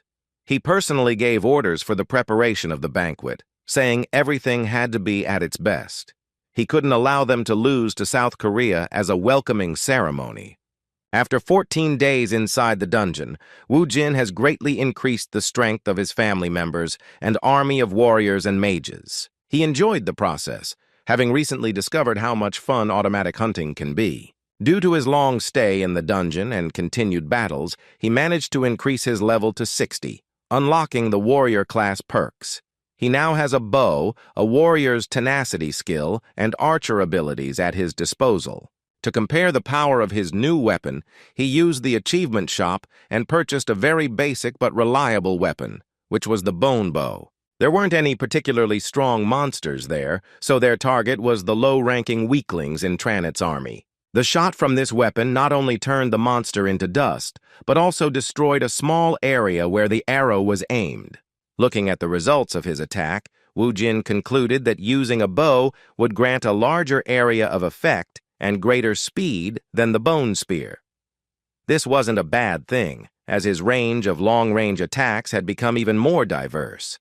Observing the new privileges of the warrior class, he decided to summon a new familiar, which should become another reliable support for the Necromancer. Taking out the sealed crystal, he put a large amount of magic into it and called the goblin out. In a moment, the sinister dark aura began to disappear behind him. Looking around, he saw this insolent fellow who dared to appear not in front of him, but behind him. With a malicious laugh, the goblin declared that he could finally hear his master's voice. The human-like creature, resembling a frightening shadow, greeted its summoner with an ominous voice, foreshadowing exciting events to come. It was a spirit that could exist even without its master. It was able to read Woo-jin's emotions, share thoughts, and much more. As it turned out, this was the only familiar whose initial desires were far from the concept of loyalty. Among the goblin's abilities was even the ability to take control of its master's body in the event of his death. Looking at its characteristics, Wu Jin was convinced that the master was still suspicious. Looking at the goblin with a smirk, whose loyalty and trust stats were both negative to the maximum level, Wu Jin said that, as always, he looked at him with sincere disgust. In response, the crazy and rebellious familiar said with a malicious and arrogant smile that if its master hated it so much, then it should just give it a new body or something. It even dared to say that it wouldn't mind taking its master's body. It seemed Wu Jin didn't feel as angry as he had when he met his next familiar since his return to Earth. After ordering the goblin to stop talking nonsense, he asked him to return to the shadows, saying he would summon him when truly needed. With a malicious laugh, the goblin agreed to his terms. The familiar that Wu Jin thought was a scary guy had returned to his shadow once again. As soon as the conversation ended, he noticed that everything had gone a little quiet. Looking around, Wu Jin was convinced that another place was finished. He decided to hurry so he could clear this dungeon one more time that day. Upon surfacing, he found the lieutenant and asked in surprise if she had really been waiting for his return all this time. From the expression on her face, it was unmistakable that she was in despair. Indeed, that is what happened, for a few moments later she fell to the ground and began begging the hunter for help. Wu Jin didn't understand what was going on, so the warrior devoted to her country politely asked him to take a break before leaving to clear the dungeon again. When she said that without him all the efforts of her diplomats would be useless, Wu Jin felt some tension, as he was not interested in such a fate and in interacting with the northern side. As it turned out, such a request wasn't the first, because a few days earlier, before another dungeon cleanup, the lieutenant met him upon his return with the words that this attack was declared a joint effort by both South and North Korea. She asked him to attend the meeting. Despite this request, Wu Jin didn't pay much attention to it and turned around, returning to the dungeon again, saying that this was the politician's business, and his business was to clear the dungeon again. No matter how hard the lieutenant tried, all her desperate attempts yielded no results, even despite her requests to go with her to the diplomatic meeting. This time, she was so desperate that she begged him on her knees, saying the situation was worse than ever. She begged him to think about his country and pause before the purge, before something terrible happened because of his disrespect for North Korea. When she tearfully said that if he didn't go with her this time, the situation could turn into a real war, Wu Jin still thought about her proposal and found the strength to go find her. As expected, the North Korean banquet was top-notch. Everything was so wonderful that even the representatives of the enemy southern part of the country felt at home. The entire hall was filled with laughter, but all these conversations were so calm and discreet only because the most anticipated person had come to this meeting.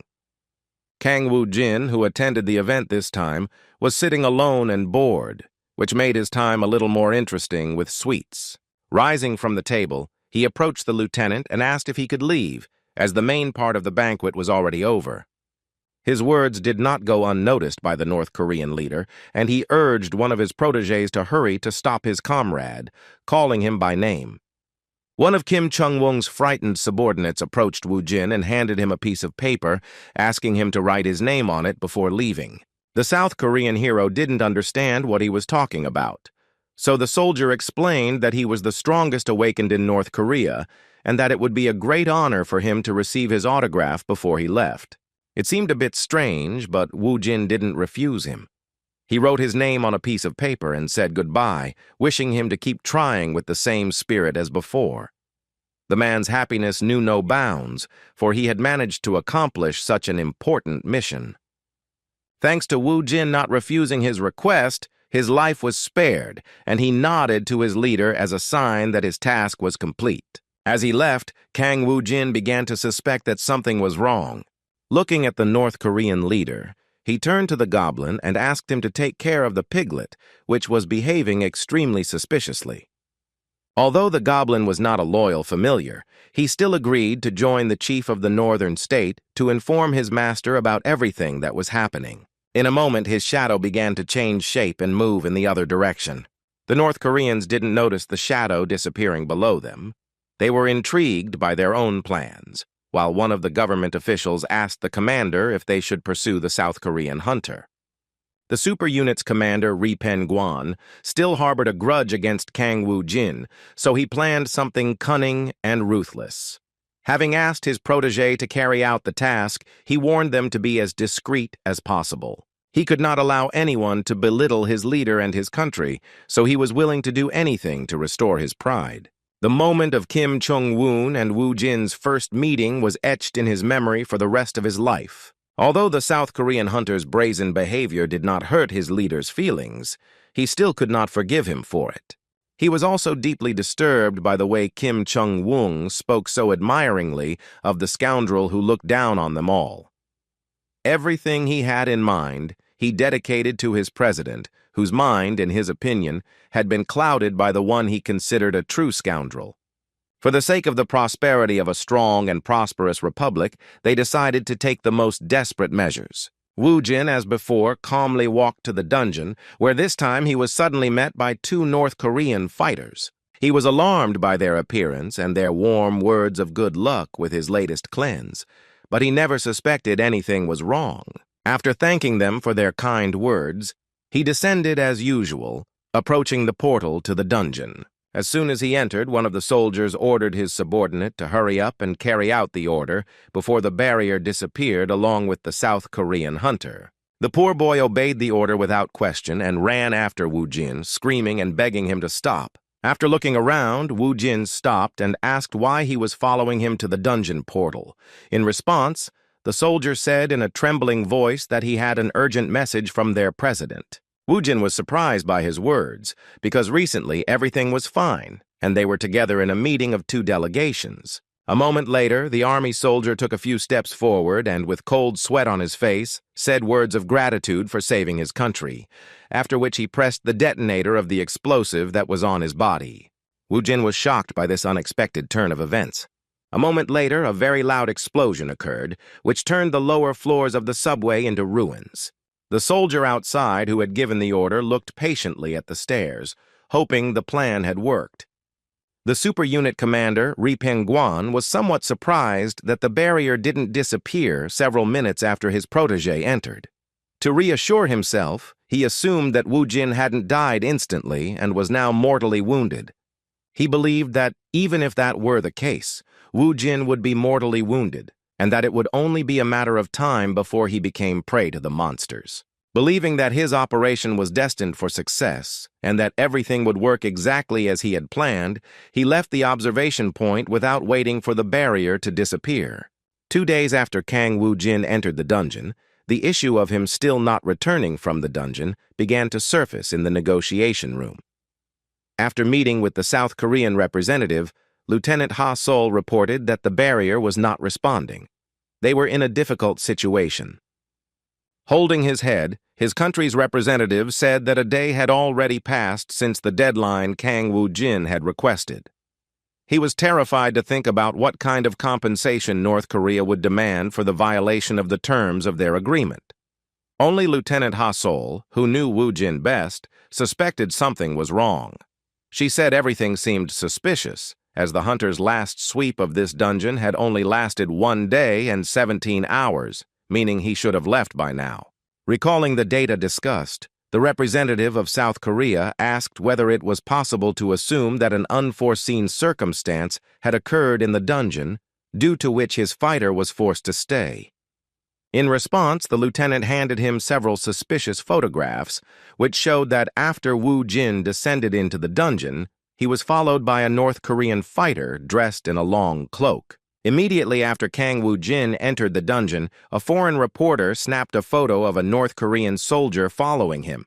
The lieutenant insisted that they should immediately begin an investigation and test against North Korea.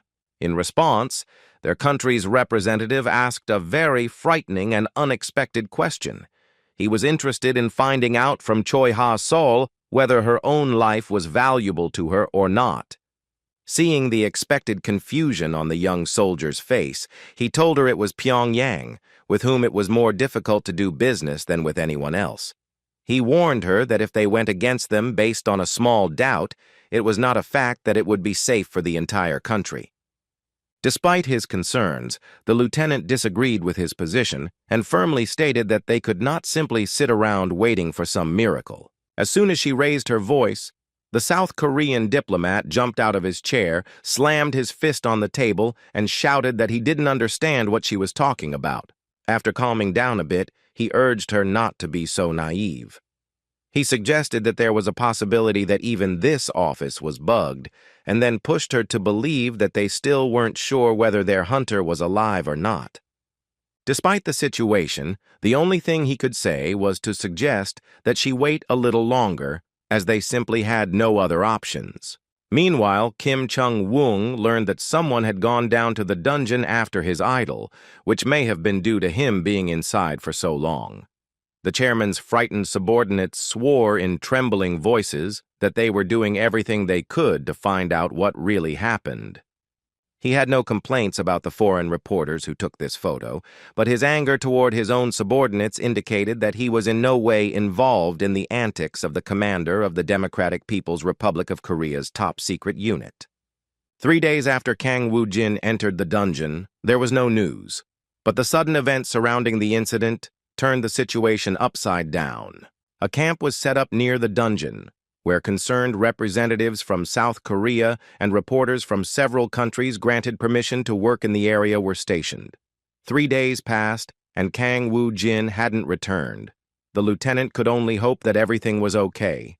Suddenly, she heard a noise outside. The reporters began to stir after hearing that the dungeon barrier had suddenly started to change. Upon hearing that the barrier had disappeared, the lieutenant immediately got up and ran towards the subway entrance to find her hunter, whom she was so worried about. Woo-jin walked out with a wicked smile, anticipating revenge for what the North Korean soldier had dared to do. He'd been thinking about destroying everything around him all along, but now he had a real reason to do so. As soon as he walked out, spreading a terrifying bloodlust, the frightened reporters couldn't move. They couldn't even lift their cameras to take a picture of Kang Woo-jin with his tattered clothes and bruises on his face. The frightened faces realized that he was far from in the best mood, so none of them knew quite what to expect from such a powerful man. As soon as he stopped and looked up, he asked in a serious tone whether North Korea really wanted to die at his hands, and then suggested that they consider whether they were sure that such ideas from their leaders were worth listening to. The stunned foreign reporters didn't know how to react when everything around them was threatened by the fury of South Korea's strongest hunter. They were even more shocked when he asked them to bring the vile piglet. They didn't immediately realize that was what he was calling Kim Chung-woong. Looking at the soldier, he uttered an even more shocking sentence, saying that if he did not agree to his request, he would visit him himself. As expected, a moment later, all the North Korean soldiers near the dungeon had their guns pointed at him. One of the brave men threatened in a trembling voice that he would shoot him if he didn't stop. In response to these words, Woo-jin appeared beside him in an instant and took out his gun, saying that after surviving the explosion of a large amount of explosives on one of his soldiers, such weapons did not scare him. Unleashing his terrifying warrior aura, he positioned himself to deliver a fatal blow to the soldier. The poor boy, who had no idea why his country's savior was furious and allowed himself such insults towards his leader, was already saying goodbye to his meaningless life. At one point, he began to lose consciousness, and small particles of mana appeared around him. As it turned out, Bibi came to her master's aid just in time.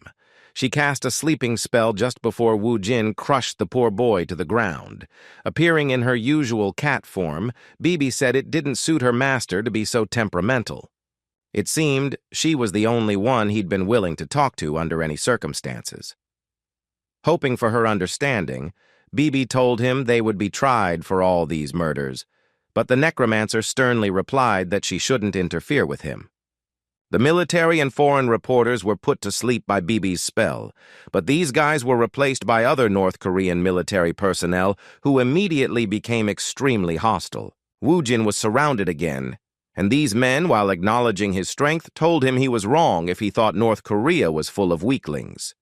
They couldn't let him reach Pyongyang, so they swore they would fight him to the end. Taking a closer look at these guys, Woo Jin immediately saw that they belonged to the awakened North Koreans. In fact, among these guys there were really strong fighters, whose level was close to. Using the Phantom Spear skill, he created many deadly weapons that he aimed at these poor souls. In a moment, their confidence disappeared from their faces. Instead of arrogance and confidence that their superior numbers would produce results, they felt despair in the face of their enemy's terrifying strength. Even with their high levels, they couldn't see or dodge Woo Jin's attacks. In truth, the Necromancer didn't care how strong they were, because among them, at most, there were A-rank fighters. Having destroyed North Korea's strongest awakened, Woo Jin headed toward the Sun Palace, from which the energy of the goblin linked to Kim Chung-un emanated. A moment later, the lieutenant tried to stop him, who was getting up with a tremor in his body. Looking at her, Woo Jin realized she was also an awakened. Further information about her status revealed that she belonged to the Tamer class, and her personality was characterized by the system as someone with great loyalty and pride. Despite being such an important figure in the South Korean Ministry of Defense, she was an F rank, meaning she was only slightly stronger than the average person. He found it hard to believe that with such abilities, she could overcome Bibi's sleeping spell. As it turned out, it wasn't his abilities that were the problem, but his terrifying fortitude. Trying to stop him from making rash decisions that would only make things worse, she declared with genuine panic that they couldn't fix the situation unless he abandoned his plan. In response, Woo Jin calmly said that they didn't need to fix anything, because the only one who should fix this incident was the fat pig who betrayed him by sending a fake rat filled with explosives into the dungeon. Upon hearing the details of what had happened, Lieutenant Ha-Sol froze for a moment, realizing this was indeed a betrayal. She had previously assumed that the North Korean spy was actually trying to eliminate her hunter Kang Woo Jin, in whom everyone in the military had high hopes. Even if that had happened, she still tried to convince him that he had to accept. Trying her best to change his mind, she warned him that at this rate, a real war could break out, and his country would suffer enormous human losses. Her words made sense, but Woo Jin wouldn't trust this to ordinary people, so he would place all the responsibility on her shoulders. Turning to the lieutenant, he asked her to step aside and told her she was talking too much. With a serious and threatening look, he warned her that if she didn't want to die, it was best not to get in the way. In response, Ha-Sol said without hesitation that if he wanted to get past her, he would have to resort to murder. Such determination once again confirmed the system's information that his devotion and pride have no limits. Jin was clearly in no mood to waste his precious time with such arguments. Unexpectedly for Ha-Sol, he began to scratch the back of his neck and said with displeasure that in that case, he had no other choice, even if the lieutenant had gone so far to stop him. His words brought genuine joy to Ha-Sol, and she said with relief that he had made the right choice and that his decision played a very important role in resolving the conflict. Before she could finish her sentence, she felt a sharp pain in her stomach due to Woo Jin's sudden blow. For the first time in his life, his breath was momentarily interrupted by the force of the blow he received in a relaxed state. Unlike Bibi's spell, this method proved more effective and the effect was immediate. The lieutenant lost consciousness. Looking at her, Woo Jin said that he wouldn't kill her, but would just give her a chance to relax and get some sleep. Woo Jin went on the attack and was met with all the weapons that were inside the Sun Palace. Surprisingly, there were even remotely aimed machine guns, but the ghost armor Woo Jin wore reflected the bullets without much difficulty. Destroying all obstacles, Woo Jin found himself at the door behind which his target was located in a short period of time. When he reached the well-armored shelter, he turned to the North Korean leader and said he had hidden himself very well. Turning to Kim Chung-un, he said with a mischievous smile that he wanted to speak with him again. The bunker in which Kim Chung-un was staying was well protected, and his men, who were ready to open fire on the intruder, convinced him that there was nothing to worry about, because not even a bomb could damage his shelter. In an instant, the greatest fear they had ever experienced appeared on their faces. The huge iron door suddenly turned into some kind of monster, a golem, which became another problem for the traitors. Kim Chung-woong felt this kind of tremor for the first time in his life. The cold sweat running down his frightened face made him realize that he had never thought of being in this kind of situation. Dolso burst into the bunker with a terrifying scream, using metal as a medium for his materialization. Following him, Kang Woo-jin walked in and asked the North Korean leader with a menacing look if he was ready for a long dialogue. A moment later, all the armed guards inside the shelter fell into a deep sleep thanks to Bibi's spell. Walking slowly and menacingly toward Kim Chung-woong, Kang Woo-jin asked how he dared raise his hand against his savior. In response, the frightened North Korean president said in a trembling voice that he had never even considered such a thing. Woo-jin didn't trust his words and asked sarcastically if he would really apologize after what he had done. Even though he was emotional, he decided to resort to a method that would definitely give him a clear answer as to whether Kim Chung-woong's words were true. He ordered the goblin to return, after which the dark aura behind the North Korean president sowed even more panic in his soul. Returning the goblin to its own shadow, he wondered what he could discover by investigating Kim Chung-woong's personal life. As he began to review the recent events of his life, he reacted with bewilderment when he realized that his hunches had proved false. Realizing the lengths he had gone to for revenge, he felt extremely uneasy about how futile it all was. Bibi, who had also learned about Kim Jong-un's past, shook her head and said that her master was in trouble again and would have to work hard to fix it. Turning to the startled Chen-un, he asked if he could really promise that he had nothing to do with the recent assassination attempt. In response, the frightened and trembling North Korean leader began to swear he wasn't lying. Seeing how quickly Woo-jin changed his attitude toward the situation, Bibi felt uneasy. Showing anger and indignation at the whole situation, Woo-jin gave the North Korean leader the choice of immediately finding the clever guy who tried to kill him by blowing up his subordinate or dying in his place. As expected, Kim Jong-un overcame his fear and shouted back his promise that he would find and punish the scoundrel, no matter the cost. After finishing the conversation, Woo-jin reached out to Kim Jong-un and apologized for the misunderstanding, shocking the North Korean leader with his change of mood. The chairman took his decision as a favor from the gods and apologized with gratitude and tears in his eyes, saying it was all his own fault. In truth, he didn't care about everything that happened to him, because he'd forgotten everything, thinking Woo-jin understood his feelings for him. Sighing heavily, Woo-jin smiled, because what he saw in his memories was, in a way, even surprising. He had no idea he'd had such a huge fan all along. He couldn't believe Kim Jong-un was actually a fan of the Awakened One and considered him his own idol. By viewing his memories, he was able to discover that the president collected many artifacts, which he never used because he was not awake. The personal museum was amazing, but not as much as the president's devoted love for it. He decided the comrade wouldn't mind if several items from his collection ended up in his inventory as gifts. Walking through the halls of the Sun Palace, Woo-jin recalled the goblin's memories, judging by which one might assume he was already near the room where the crazy collection was located. Suddenly, he heard a desperate plea to stop, and looking around, he realized he felt sorry for Ha-sol. She recovered so quickly that he thought the blow was too weak. In response, the lieutenant told him not to pay attention and urged him to stop what he started before it was too late. In response, Woo-jin replied in bewilderment that it was too late, because everything was already over. Hearing this, Lieutenant Ha-sol froze in place, feeling a tremor run through her entire body.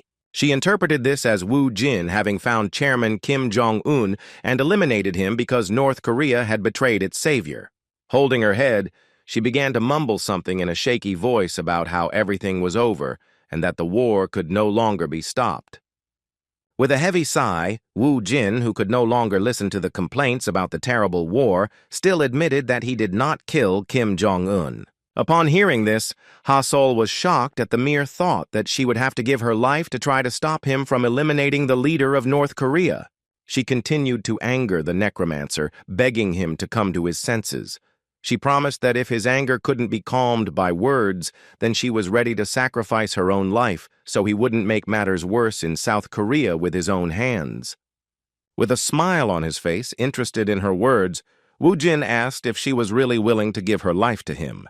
Without further ado, the proud and incredibly loyal Ha Sol said that if it could help stop the war on the Korean peninsula, she would be honored to sacrifice her life.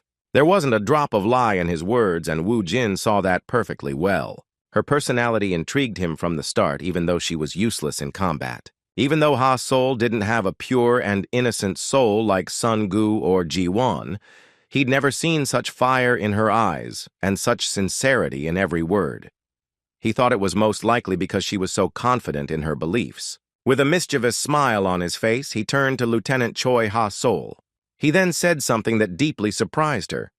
She apologized and asked him to repeat himself when he said she was too valuable to sacrifice her life.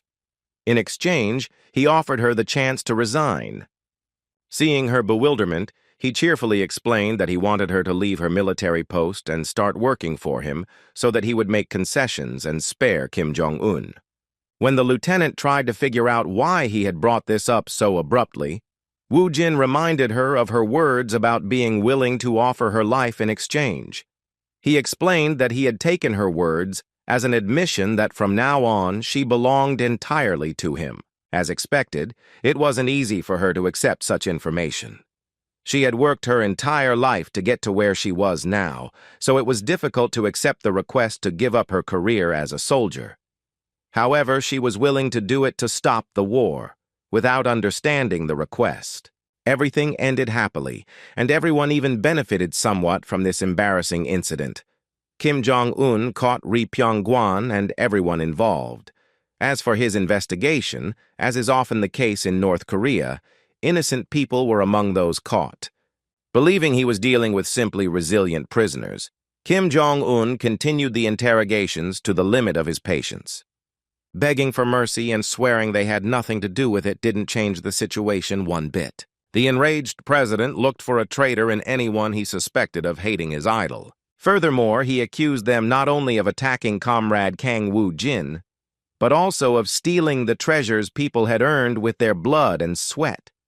He called the treasures artifacts from his collection that his idol had actually stolen maliciously, seizing the opportunity. When one of the interrogated people admitted that it was Kang Woo Jin who stole the treasure, he made the biggest mistake of his life. At that moment, there was no single phrase that could have hurt Kim Jong-un more than accusing his favorite hunter of treason. In the end, the torture continued until the end.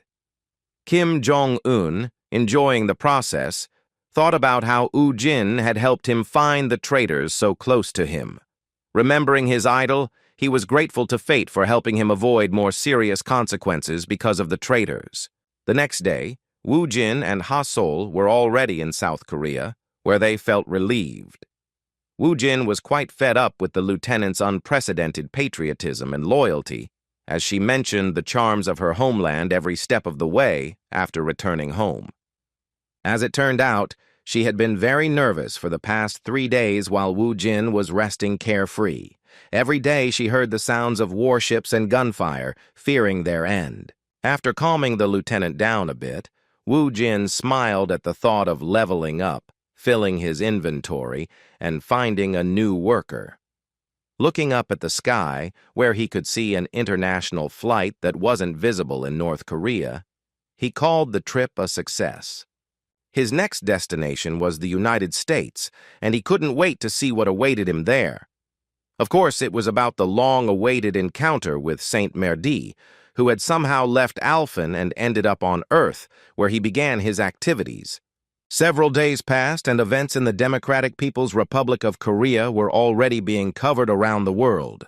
While at the Ardell Guild, the boys watched the news, and the presenter and the expert discussed how the Awakened are an ambiguous and extremely dangerous force, capable not only of protecting people from monsters, but also of committing crimes with ease. The whole world was already talking about the fact that, if it weren't for Kang Woo Jin, there's a high probability Kim Jong-un would have been ousted from power in a coup in North Korea.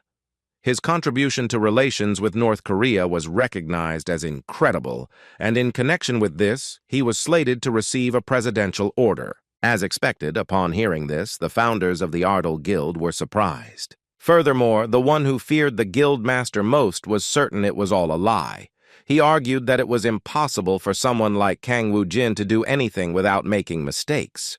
In fact, he was right, but his assumptions about what had happened were no less wild than the truth. With a thoughtful expression, he expressed the idea that Kang Woo-jin was blackmailing Kim Jong-un. He thought his leader had offered the North Korean leader carte blanche in exchange for his life. Although it seemed absurdly crazy, the guys believed that Kang Woo-jin had planned everything so that Lee Pyonggwan would end up being the thief of all the artifacts so he could keep them. Ha-min, trying to calm the situation, awkwardly suggested not calling his boss a saboteur because he couldn't just go and steal from North Korea. In response, the more skeptical Seong-han was certain he wasn't any of those things. He was the only one who didn't think about his actions and was capable of such a thing. Kim Woo-jin's biggest supporter also expressed his opinion, saying he both loves and hates his boss. He said he knew him as such a person because during the dungeon clearing he took all the rewards for himself. At that moment, Sun-gu saw that Woo-jin was ready to do anything to make the most of the situation. After hearing all the options, the founders, with depressed expressions on their faces, accepted the general opinion that he had indeed emptied Kim Jong-un's entire treasury, and that turned out to be true. Furthermore, the situation began to look even worse, due to another crazy suggestion from Seong-han, who was terrified of their organization's leader. He stated that they couldn't believe everything the media said because there was a possibility that Kim Woo-jin had already killed Kim Jong-un and set the whole thing up. Ha-min, as the only person who had at least some hope that everything wasn't so bad, suggested that they forget all this and the robbery, because it couldn't be that a conscious person like Woo-jin would act like that. The words about the boss's conscience made the boys even more tense, but they tried to relax a little and distract themselves. In the end, trying to stop thinking about the worst-case scenario was futile, because Sun-gu mentioned that, in fact, the boss had already offered to go with him and kill Kim Jong-un before the guild was even founded. Seong-han, horrified to realize his boss was exactly as he saw him, offered the boys to see how his body would react to the idea. Goosebumps ran down his entire arm, realizing that Woo-jin's cruelty and immense power had given him the ability to do such a thing. He was even more shocked when Song-gu clarified that the boss had made a similar offer when he received his military enlistment notice. Sighing heavily, Seong-han finally decided to tell the story of what happened when he was selling phones in his small electronics store. As he began to tell the story he had never dared tell before, the door to the room opened. Woo-jin appeared behind Seong-han, and he immediately began to tremble in fear, his mouth opening in shock. Woo-jin walked in with a smile on his face. But as soon as he saw his pupil's strange reaction to his appearance, he asked why he was so alarmed. Seong-han started looking away and acting extremely strange.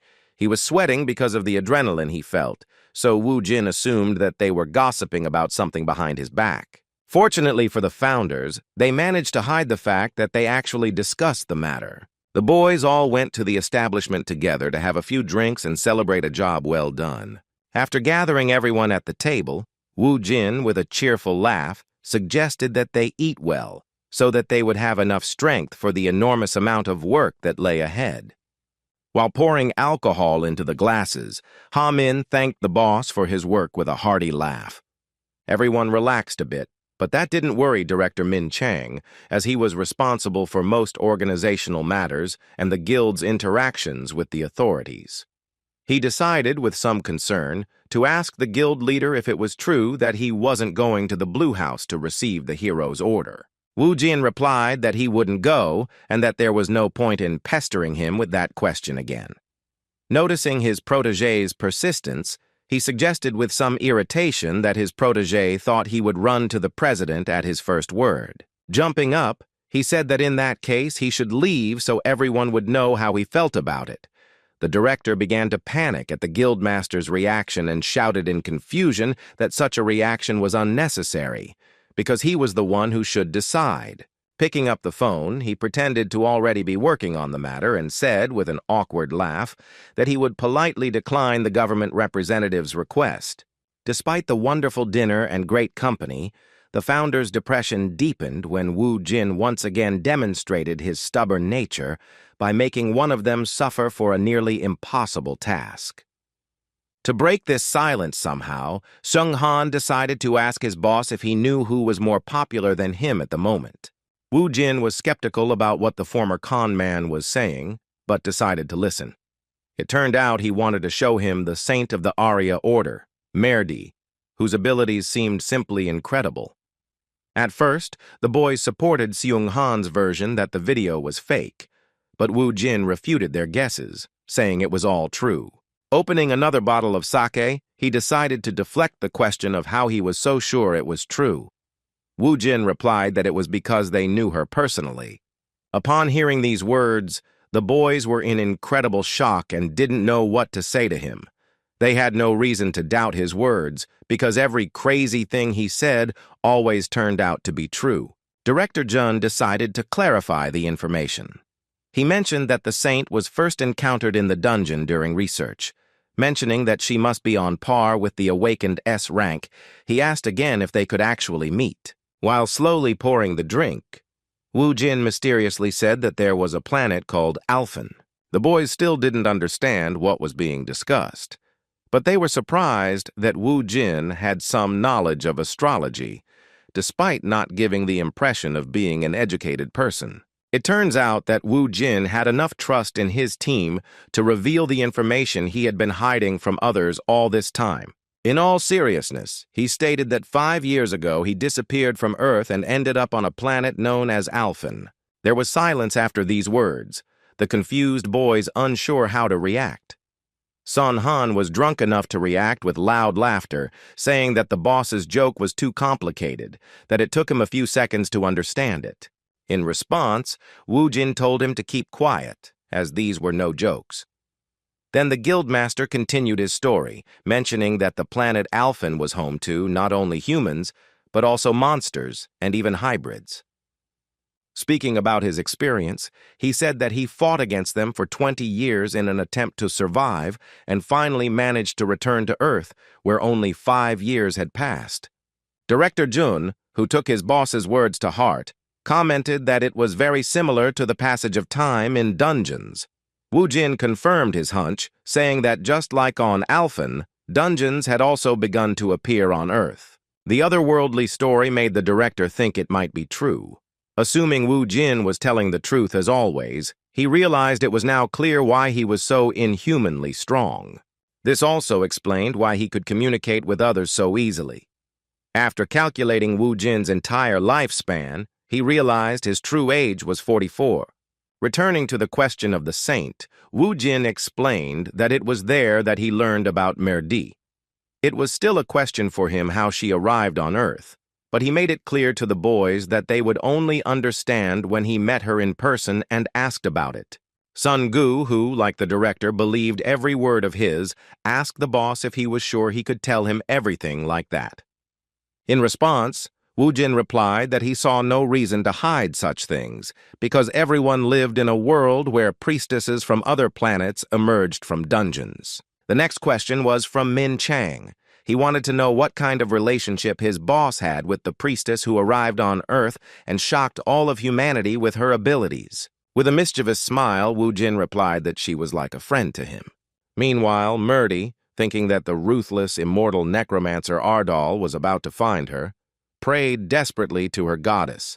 She didn't know how this meeting would happen with someone who considered her a friend. 5 years ago, on the planet Alphen, their first meeting took place. After traveling a great distance on horseback through the desert, Mrs. Merdi reached her destination. She was accompanied by her warriors, but she was still nervous. Turning to her paladin's general, she wanted to make sure everything would be all right. As she observed the frightening area, she mentioned that it was known as the Valley of Death, from where no one ever returns. The general confirmed his words, but clarified that for them this was the only way to survive. The war in Alphen was in full swing, and according to the words of the high-ranking paladin, they could not stop, because if they did, they would be captured by Trenet and the immortal Ardal. Suddenly, one of his scouts shouted that someone was hovering directly above them. Hearing this, the general assumed the immortal Ardal had finally caught up with them. Addressing his warriors, he ordered them to prepare for a confrontation with Ardal. A moment after he uttered these words, his life was suddenly cut short. Seeing how brutally her general was destroyed, Murdy screamed his name desperately. Looking up, she saw the one she most feared meeting.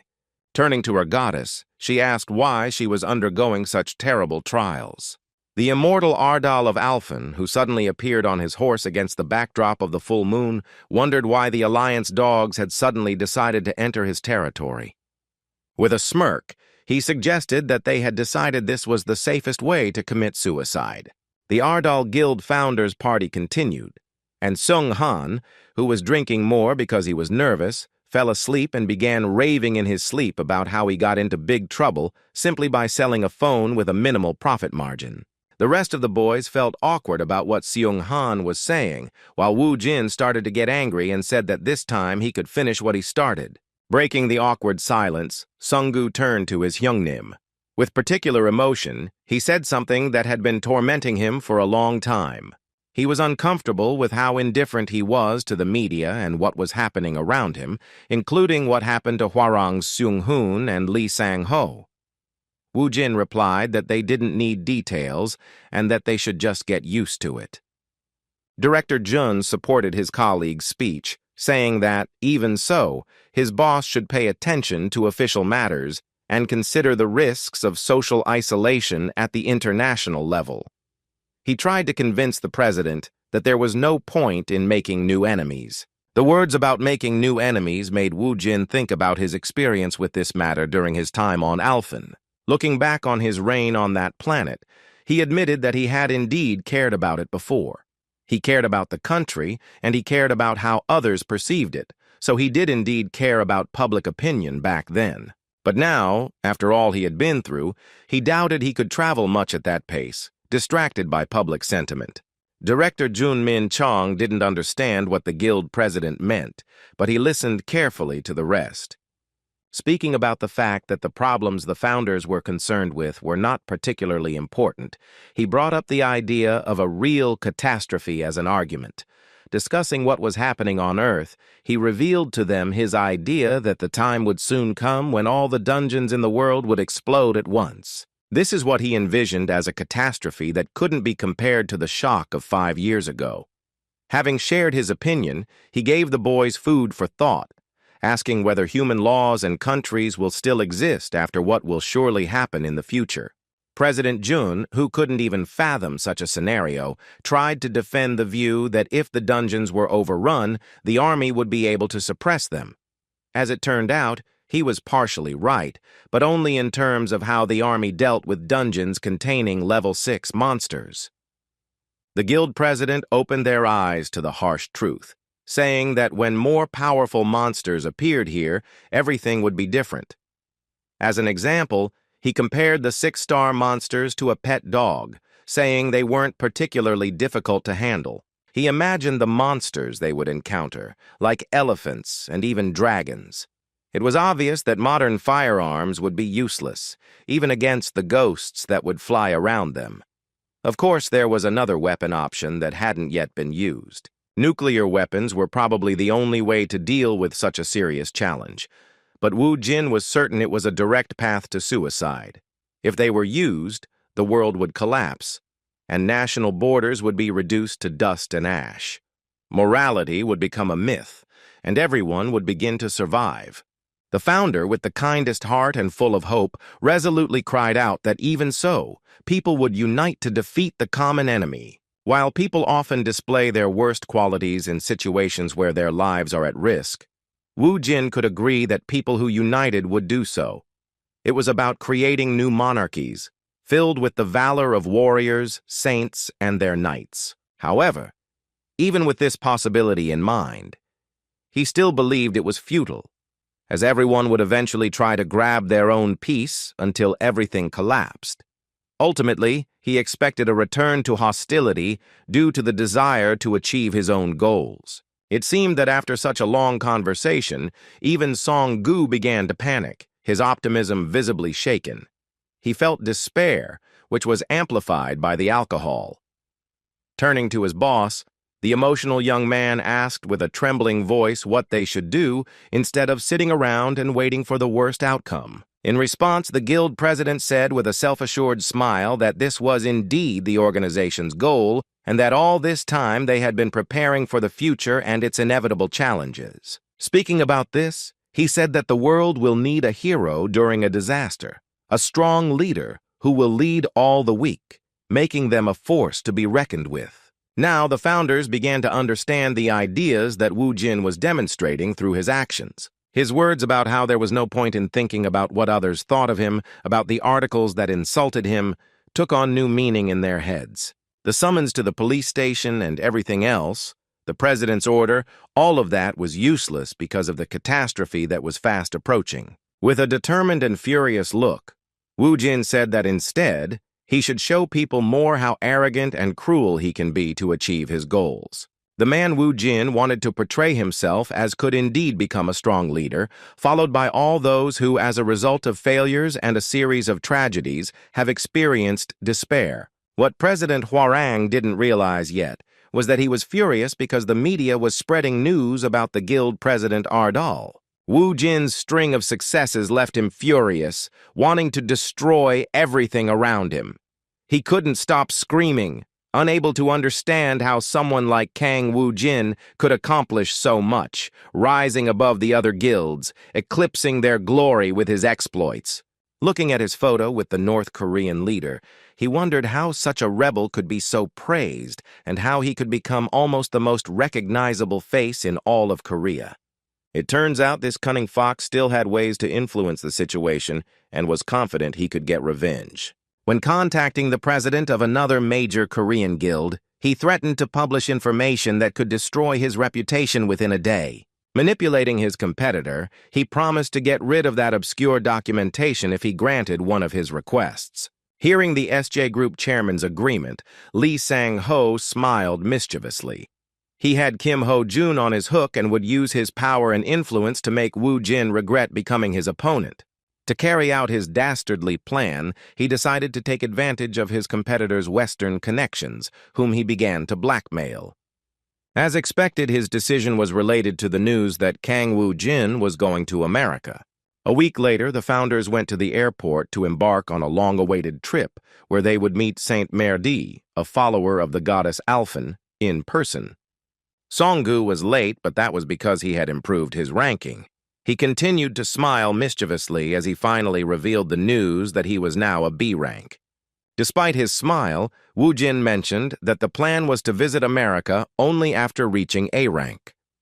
Despite the small setback in the plan, Sung-gu was incredibly happy and stated that it was still a great achievement, all thanks to the chairman's instructions. With a satisfied smile and a tremor at the long-awaited moment, he continued to feel the weight of the trials he had endured in the last few weeks of hard training. Although his protege had achieved considerable success, Wu Jin still didn't think he was strong enough to be arrogant.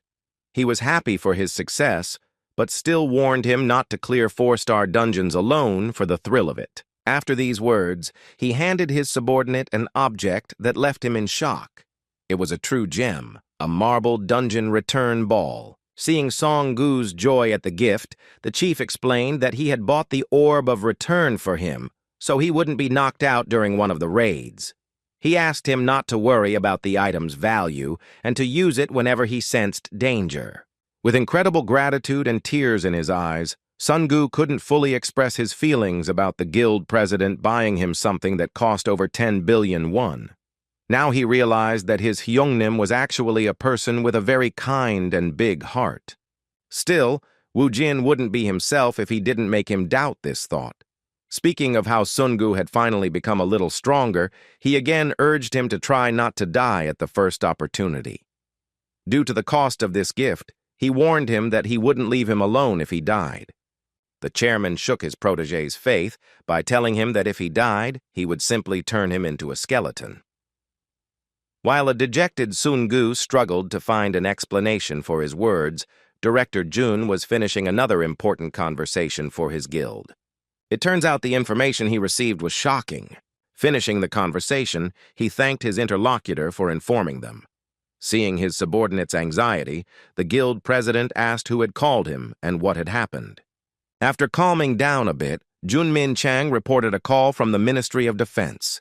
He was informed that they had discovered a terrorist group targeting the guild leader Ardal. Hearing this, Wu Jin asked them why they needed him, his expression confused. To the guild founders, his question seemed strange, because in their eyes, Wu Jin was someone who made enemies at every turn. Due to the situation, he was banned from boarding the plane until the Ministry of Defense resolved the issue, putting civilians at risk. This situation jeopardized their participation in the consortium, so Wu Jin began to think of a way to circumvent the Ministry of Defense's ban. Suddenly, a tall, muscular man in a formal suit began walking toward them. Addressing his fellow Ardal Guild members, he said that unforeseen circumstances happen even to Kang Wu Jin, a man whose word is equal in power to the entire country. Talking about how they were heading in the same direction, the seemingly friendly big man suggested they go with him to his private plane, so as not to cause the state concern about the safety of passengers who would end up on the same flight as the person they were hunting. Kang Wu Jin had no knowledge of the guilds and influential people among the hunters in Korea, but his director, who had been in that environment for a long time, recognized the man who had found a way out of this difficult situation for them. As usual, the direct Kang Wu Jin, noticing his colleague's surprise, asked who this grandfather was who suddenly decided to interfere in their affairs. Taking another look at the hulking man, Junmin Chang introduced him as the leader of a guild considered the greatest in all of Korea. Standing before them was one of Korea's top 10 A-rank hunters, the leader of the KH group, Baek Jong-do. The Ardal Guild representatives never responded to their colleague's proposal, so Mr. Baek repeated the question, asking what they thought about flying to America together. Looking more closely at this good man, Wu Jin replied that he would gladly accept the offer if they were not afraid of the terrorists who were threatening the leadership of the Ardal Guild. With a mischievous smile, the low-voiced man responded by asking if there really was any terrorist who could scare him, Baek Jong-do himself. With a gentle laugh and a wide smile, the sincere man suddenly proposed to the person he had just met in person that they become best friends. At the same time, he displayed some special gestures that the guild president Ardal was unfamiliar with. This unexpected turn of events put Wu Jin in a difficult situation, and he asked his representative what the old man was raving about. Seeing his reaction, the man in the plaid suit was shocked, realizing Wu Jin hadn't seen this scene from the famous series. Wu Jin actually didn't understand which series he was talking about, so the big guy explained with a good laugh that he was showing a gesture, which is a popular slang used in many modern series. Sighing with a confident smile, Wu Jin admitted that he initially thought the KH Group Guild president would challenge him to a duel. This awkward exchange put everything in its place, and the two began to feel comfortable in each other's company. Baek Jong-do put his hand on Wu Jin's shoulder and started walking toward the landing site, saying it was a long way to America so they could watch some dramas together. Sun-gu and Director Jun were confused, as they had no idea Baek Jong-do had such a hobby. 20 hours later, Wu Jin and his company landed at their destination thanks to the help of the KH Group Guild leader. At this point, they had to say goodbye. Wu Jin expressed his gratitude, saying he'd only made it to America thanks to him. In response, the cheerful big man said his brother didn't need to say that. With a gentle smile, he asked Wu Jin to remember what they should call each other when they met, and then nodded to him. Wu Jin instantly realized what was being said. After that, they shook hands, creating a kind of slang gesture, and at the same time they said that they were friends who always shared things with each other. Seeing this behavior from the heads of the two strongest guilds in Korea, Director Junmin Chang turned away to hide his red face in embarrassment. He shared a similar sentiment with his colleague, the director of KH Group. While they were pleased that their guild masters had become friends, they were also filled with shame as people around them began to think such behavior was normal for Koreans. This kind of coherence and matching gestures emerged between them just hours before arriving in America. While in Giando's media room, they watched a bunch of modern TV series, sharing positive emotions, which made their sudden friendship even stronger. Together with their colleagues, they headed towards the exit. At that moment, Richard Choi approached the Ardell Guild boys and introduced himself as their Titan Guild guide. He said his goal was to get them safely to the hotel. Upon learning that it was time for his dear friend to leave, Baek Jong-do sadly said that he would wait for their next meeting and then suggested that they have a drink after resting from the long journey. Woo Jin, as expected, agreed to the proposal, so his friend wished him a good relationship with America with a sincere smile. The boys then boarded a luxury car provided by the Titan Guild. Once they were alone, Director Jun asked his boss what he thought of the KH Group Guild president. He noticed they got along well, so he wanted to know what Woo Jin himself thought of the matter. Woo Jin nodded and said he hadn't expected his colleague to be such a cheerful person. He also added that they were able to become such good friends because they were almost the same age. After saying this, Director Jun recalled the boss's story and that Baek Jong-do was turning 42 this year. As Min Chang gradually recalled details of his boss's past, Woo Jin said it was a hellish time. He suggested that perhaps Chairman Baek Jong-do's life as a third-generation chaebol wasn't much different from his own experience. A similar conversation took place between the president of KH Group and his deputy. The cheerful big man said with a smile that Kang Woo Jin was definitely no ordinary guy. He saw that Woo Jin never seemed worried or surprised, even when hearing about potential terrorists or when talking to him alone. The congressman suggested that perhaps it was because Kang Woo Jin was simply confident in his abilities, but the president believed there was more to it than that. He agreed that his strength played a role, but he had a feeling there was more to Woo Jin's personality. Such confidence and calm couldn't be attributed solely to youthful spirit, and the veteran Korean hunter knew it. Thinking about what their friendship would be like in the future, Baek Jong-do said he became even more curious about what kind of person Chairman Kang Woo Jin really is. He liked him, and Baek Jong-do didn't hide it, which greatly surprised his deputy, who knew his boss to be cautious and distrustful of representatives from other influential guilds in Korea. His belief that the president didn't rely solely on feelings was shattered the moment Baek Jong-do said, with a cheerful laugh, that he was glad they had similar tastes in dramas. Later that night, Woo Jin and his guild directors arrived at the hotel provided to them as members of the consortium. The Titan Guild representative ended their escort at this point and wished them a pleasant rest. He also informed them that the consortium would be held the next day at lunchtime, so their personal transport would be waiting for them at the hotel entrance at exactly 11 a.m. After saying goodbye to Richard, Woo Jin confronted Director Jun with the fact that he would be waiting for him on the first floor in an hour after they showered and changed their clothes. The president was asking his protege to drink, and there was nothing he could do about it. He was depressed because he wanted to get a good rest after such a difficult first day in America, while Woo Jin wanted to get drunk right after a 20-hour flight across the Pacific Ocean. The conditions of this hotel corresponded to the level of the event. Woo Jin quickly accepted his plan before the evening drinks.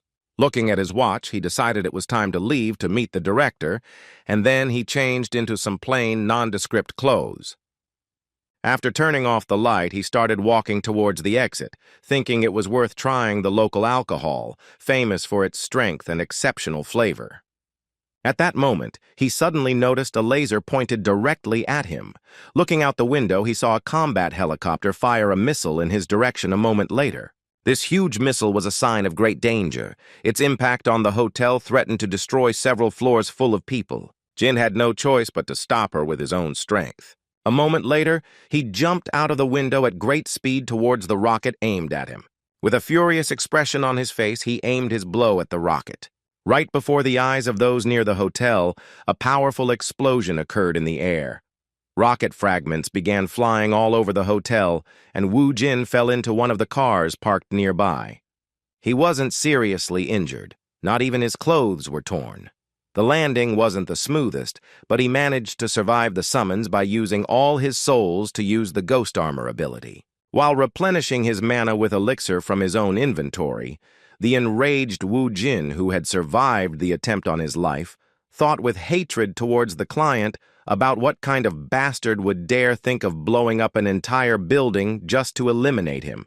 The system reported that all his injuries had been healed with a healing potion, but ordinary passers-by who hadn't seen this excitedly rushed to the awakened man, asking if he was okay. The terrorist attack right in the middle of the city gave Wu Jin pause. What was happening seemed strange to him. He thought he wasn't playing the obedient boy unnecessarily, but he hadn't been so brazen as to make an enemy of someone with such capabilities. He had no intention of continuing the battle in the city center, so to find out who he was dealing with, he ordered Bibi to follow the helicopter. After looking around, he realized that whoever had aimed the laser attack had already managed to escape. Even so, he wasn't worried about losing the trail. As soon as he spotted this pursuer, he sent a goblin after him at the same moment the explosion occurred. Finding these enemies was only a matter of time, and Wu Jin wondered with anticipation if he should look them in the eye. That same evening, Mrs. Murdy received news that the guild president Ardal had already arrived in America and taken up residence in one of the hotels. Upon learning that the immortal Ardal had arrived, the saint of one of the goddesses, Alfina, reacted without hiding her excitement. When she asked how he was received at the airport, she was very worried because she wanted to know if they had made a mistake in doing something that might upset Kim Wu Jin. The pupil, not understanding the reason for such unprecedented excitement on the part of the saint, replied that the Titans Guild had monitored the situation and taken the long-awaited guest directly to his hotel room. Sighing in relief, the saint once again displayed emotions she hadn't seen before. Her guardian was deep in thought, wondering who could possibly worry her mistress so much. The trembling of Mirdi's lips spoke of her genuine fear. Seeing this, it was unlikely anyone would believe there was a person on Earth who could evoke such feelings in her. She was haunted by the thought that the next day she would have to encounter the ruthless Necromancer again. She could no longer avoid him, but it was difficult for her because she considered this the most difficult test of her life. The sudden thought that she had angered him by not attending the meeting in person made her panic even more. Afraid of making Kang Wu Jin angry, Murdy said that he was definitely the type of person who would react negatively to the way he was received. Completely absorbed in her emotions, she asked her caretaker where the gentleman's hotel was. The woman, who considered Murdy the greatest miracle since the dawn of dungeons, was shocked that the saint herself was calling a Korean gentleman. No less shocking were the lady's words that she should immediately meet the guest. At that moment, a man entered their room and said that in that case, he would accompany the saint on her way to Kang Wu Jin. It turns out they were the Holy Knights of Arya, a squad created at Mirdi's request. They were created with the help of the Titan Guild, and each of them was honored to serve the saint. The commander of this squad of paladins was the young General James Barnes, whose strength could undoubtedly guarantee Mirdi's safety.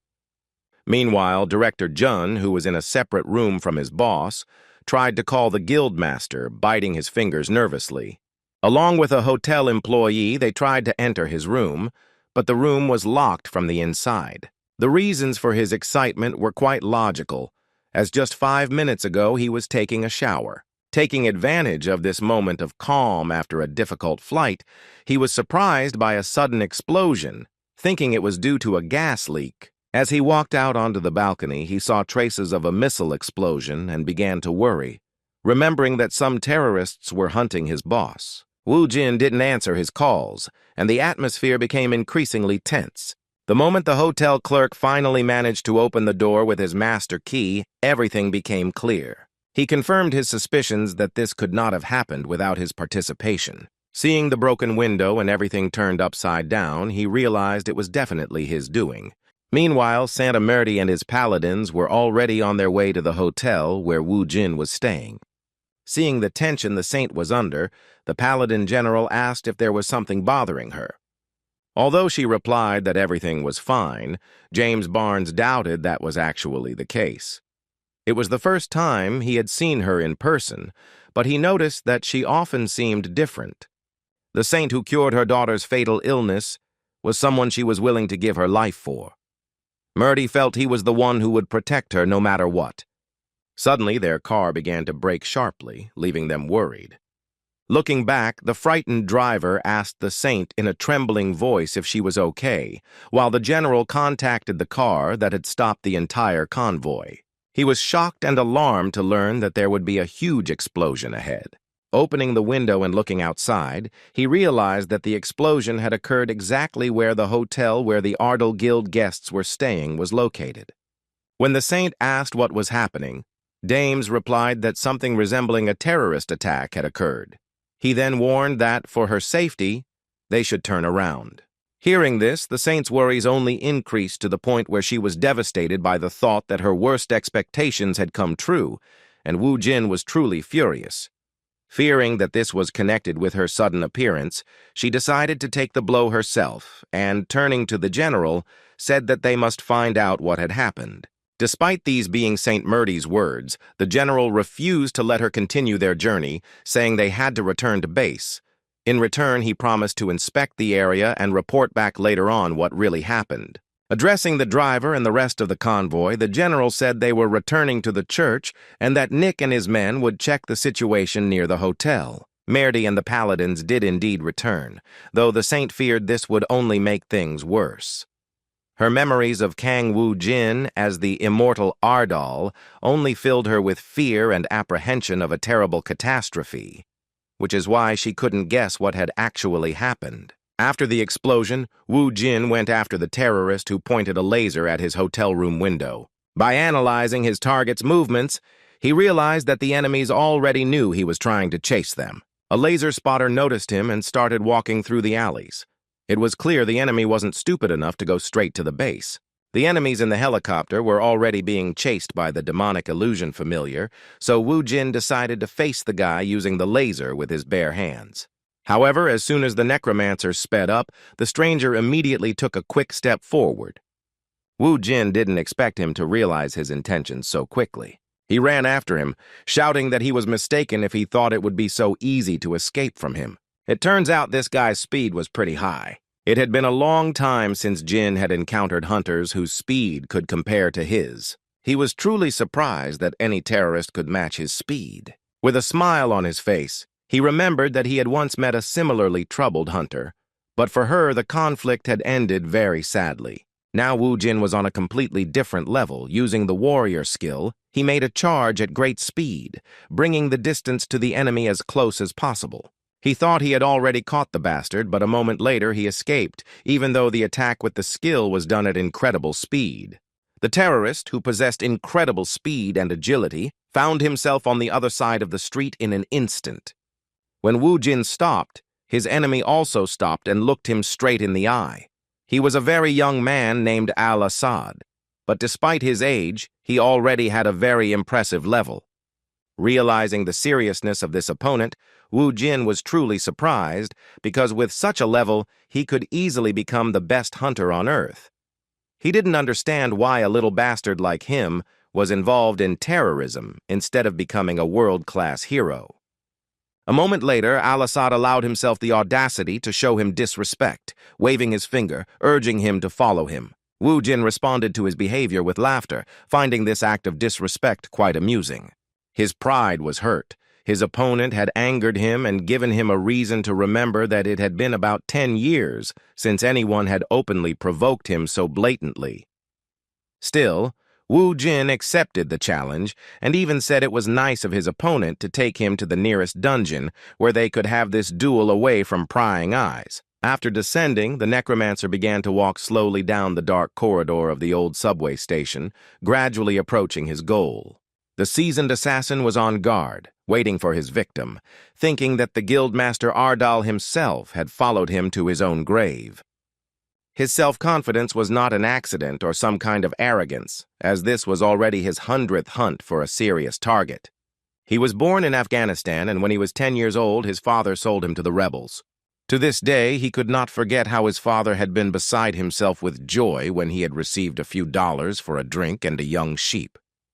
The fact that his father had exchanged his own son for a pittance made him a true monster. Since then, before his eyes were images of the endless wars in which he participated. Life forced him to kill his enemies to survive. Having enormous battle experience behind him, he did not even doubt that he had enough strength to destroy an entire army. He has fought tirelessly since he was a child, and his existence is a result of his experiences in wars around the world. To become such a high-level awakened being, he continued his life as a hired assassin, not refusing any order, no matter how difficult the target. He perceived one of South Korea's strongest hunters as another victim, whose calm was due to the incomprehensible situation from which there was no way out.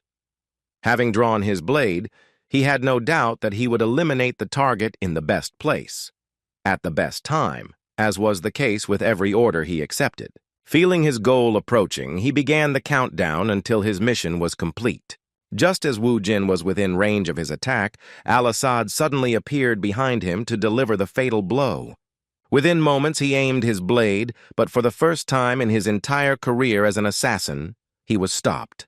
The boy was shocked to the depths of his dark soul, because nothing like this had ever happened in his life. Seeing his target's mischievous smile, he couldn't believe he had actually managed to predict his attack. In just a moment, Wu Jin grabbed him by his clothes and pulled him towards him. Looking into his eyes, the furious Necromancer made him feel a fear he hadn't felt since his first orders. Al-Assad couldn't afford to be caught. He immediately tried to attack, but Wu Jin managed to deal with his speed and dodge, while also praising how agile the assassin was. Al-Assad continued to try to break through Wu Jin's defense, but he easily repelled all of his blows with the warrior's cane-shaped weapon. This situation was an exception to all the assassinations Al-Assad had successfully completed. During this battle, he was trying to figure out how Wu Jin knew where he was. After he became awakened, no one could predict his plan so easily. At that moment, a laugh could be heard from his shadow. He didn't even suspect that Wu Jin could use the shadow essence that fused with his victim's shadow. As he continued to fend off Al-Assad's attacks, Wu Jin paid him a small compliment, saying that most assassins wield two blades. Speaking of which, he suggested that this was why one-on-one combat was his strength. Trying to somehow break through his target's defenses, Al-Assad tensed, unsure of what nonsense his opponent was spouting. He believed Guildmaster Ardal had begun criticizing him too early because he hadn't yet tested his full strength. He couldn't even imagine his opponent would be so bold. Kang Wu Jin, like a true arrogance in the flesh, not only managed to hold his incredible pressure in the fight, but even offered him the opportunity to show his best so he could gauge how long he could last. Within moments, he struck back with such speed that Al-Assad was forced to block a counterattack for the first time in his long career. Gritting his teeth, he couldn't believe his opponent possessed such impressive strength.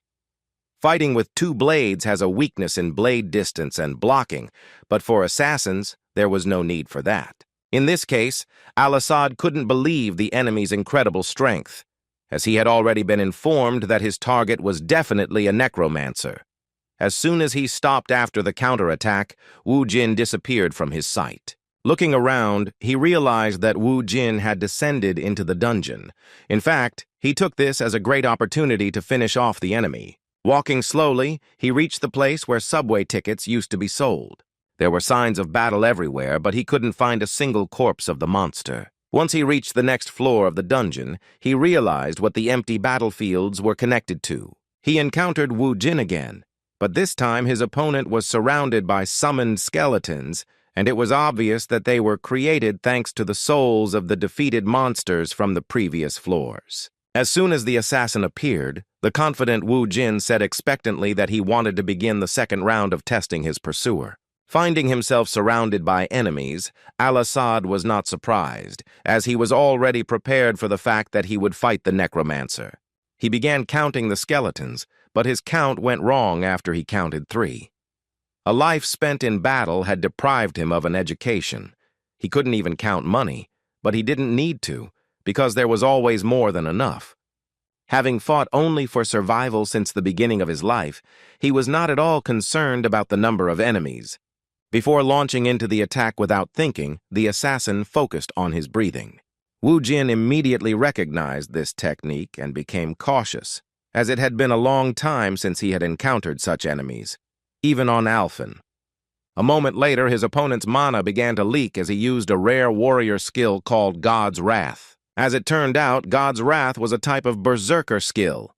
Wu Jin couldn't even imagine this kid possessing dual abilities, even when using assassin skills. The tension in his body was simply incredible, but with this skill, he strengthened himself to such an extent that he became a true monster. In just a moment, he advanced to the attack with great speed. Sensing the approach of his powerful aura, the skeleton warriors sensed the danger and prepared to fight. Even despite their high level and enormous numerical superiority, it was beyond their power to stop the fury of such an experienced warrior. Al-Assad began to advance quickly between his opponents, while Wu Jin, observing his incredible technique, enjoyed the wonderful spectacle. The hitman's rage knew no bounds, and he defeated rows of skeletons in a matter of seconds. Even though the opponent was so dangerous, Wu Jin watched the scene with a confident smile, crossing his arms in front of him. However, a moment later, the enemy was behind him and ready to attack him. With a smug smile, Al-Assad, who brandished his dagger towards his target's neck, had already begun to celebrate the successful completion of his 100th hunt. However, he was careless and overconfident, because in reality, Wu Jin managed to dodge and execute an incredibly fast strike with the strongest form of a warrior's weapon. It seemed he had accomplished something simply impossible, decapitating one of humanity's strongest assassins. Looking at the hired killer's body, he uttered his secret. As it turned out, he had expected such a move from the enemy all along, because he had arranged his skeletons in a certain order. After that, Wu Jin used the power of the Soul Seal to take over the power of the one who pointed his blade at him. In just a moment, he obtained his slain enemy's Soul Stone. To use it, he needed a connection to the Death Knight's summoning ability, because without it, it was impossible to contract with a level 70 soul. The next day, South Korean delegations began preparing for the consortium. While in the Titan Guild meeting room, Director Jun arrived alone, unaware of the Guild Master's whereabouts. He was extremely worried and couldn't stop his nervousness, something Mr. Baek Jong-do couldn't help but notice. The gentleman understood the reason for his guildmate Ardal's behavior, so he supported him by saying that Wu Jin would return soon. With a gentle smile and a hearty laugh, he reminded him that Guildmaster Ardal was the most awakened in Korea. Although Min Chang agreed with his words, he still felt uncomfortable thinking that his leader was someone who could deflect missiles with his bare hands, making the United States think he was attacking them. Looking at his watch, Baek Jong-do finally distracted him from his anxious thoughts by telling him that the consortium was about to begin and that it was time for them to enter the hall. Both South Korean representatives sat side by side, and Baek Jong-do seemed to be trying to convince his colleague with his gaze that everything would be fine and that he should trust his guildmaster. The consortium began, and the leader of the Titan Guild, representing the Hunters Association of America, thanked everyone who attended this important event. The long-haired blonde began his speech by saying that the problem of this consortium was beyond the power of one guild, and that is why they were asking for help from the awakened from all over the world. To begin, he suggested discussing the information they had about dungeons. He shared his understanding of dungeons with everyone present, calling this phenomenon a spatial portal. The portal, he said, is spatial because it connects two planets, namely Earth and Alphen. Not everyone present knew that the monsters that come to Earth are not native to it, because they are instead inhabitants of Alphen, which is different from our planet. As those present began to whisper about information that had not been discussed before, Mr. Kun also shared the news that time in the dungeons flows 4 times slower due to the difference in the time flow between Alphen and Earth. Suddenly, one of the representatives of a large Asian hunters guild interrupted the story because he wanted to know if this really meant they needed to close that gate. The Titan Guild Master knew exactly who he was dealing with. The question was posed by a representative of the Japanese guild Taken, which makes its money selling bloodstones. Although the possessed guild was only concerned with profit, Mr. Kun could not upset him, as he had to respond that such changes were too risky. Responding that they had a better solution, which was a preemptive strike, the white-haired man invited the saint to come up on stage. Mrs. Murdy appeared before the consortium and concluded the Titans Guild chief's speech by saying that the people of Earth must cross the bridge and be the first to exterminate the monsters that are trying to invade their planet. Her appearance caused a lot of noise and discussions, as she was a mysterious woman of the highest rank, about whom there were many rumors, as she had recently been in the top positions in all media. Seeing the attendees' interest, she decided to introduce herself again, calling herself Saint Merdi of the Order of Arya. She also said she had come from the planet Alphen to save Earth. Only the Japanese guild representative had the courage to respond to her words. He treated her words with some suspicion, then stated in front of everyone present that he had trouble believing she was truly who she said she was. He thought she was an ordinary awakened. It wasn't the first time Santa Murdy had felt so much distrust towards her, and she was already used to it. The best way to prove her words were true was to demonstrate her unique abilities. Raising her hands, she began spreading the effect of her ability to everyone present, and within moments the crowd began discussing the incredible strength buff they had received. After such an incredible demonstration of her exceptional skills, she asked her Japanese colleague if he had any questions. The Taken Guild representative was in complete shock when he realized that over 100 people had received such an incredible boost at the same time. Silencing anyone who doubted her abilities, she continued her speech saying that she planned to open the way to Alphen with the Order of Paladins, and that is why everyone should go with them to save planet Earth. To remove any doubt that this was a mistake, she warned that if they did not decide on this preemptive strike, only ruins would remain on Earth, like the once prosperous Alphen. With impressive confidence, she concluded that it would be a holy war to save both planets from the invader. Some guild representatives who were particularly interested in bloodstones began to look for benefits in this, saying it was a great chance to kill two birds with one stone. Suddenly, someone appeared in the hall and was able to oppose the saint's words without any problems. As soon as Murdy heard the words of disagreement directed at her, she saw Wu Jin. The blonde member of the Titan Guild who was beside her couldn't stand such an attitude towards the saint, but he couldn't respond in any way, because that would be disrespectful to Murdy. The saint herself began to feel fear, for once again she had encountered a man she feared no less than Tranit. Ignoring everyone present in the consortium, Wu Jin, without any politeness, began to slowly descend, approaching the stage where Merdi and her protectors were located. No one present had ever seen someone with such incredible, exceptional abilities as Murdy tremble in fear before. The goddess Arya's saint was terrified, because even though Wu Jin looked different on the outside, she was absolutely certain that this was the immortal Ardal. Stopping right in front of the trembling Murdy, who was on stage, Wu Jin looked at her and said that he felt a little awkward with her looking at him. As soon as he uttered these disrespectful words, the general of the Paladins, James Barnes, could not tolerate his insolence and shouted that he was an ill-mannered scoundrel who should watch his manners in front of a saint. Mrs. Murdy ignored their desperate attempts to defend her honor because she understood that their lives were at stake. As she walked down the stage, she began to kneel. Everyone present was shocked by his words. No one could believe that the most powerful woman among the awakened, a person with unparalleled abilities, would behave this way in front of some awakened people in South Korea. Her most loyal protector was shocked to learn that she was doing this of her own free will. Addressing Wu Jin, she called him a king who rules an immortal army, a divine warrior who sweeps away everything in his path. Bowing at the guildmaster's feet, she called him the monarch of Ardal, and said that Arya's humble servant swears before the immortal. With a confident and cunning expression on his face, Wu Jin said in his usual simple way that he was happy to meet them. As expected, this situation shocked Tiago, as he could not believe that there was anyone other than the goddess before whom the saint felt so much fear. After Wu Jin allowed her to stand, the Titan Guildmaster also stood beside her, and the Paladin General knelt, utterly devastated by what had happened to his saint. Recalling the past, Wu Jin began communicating with Merdi in the Alphan language.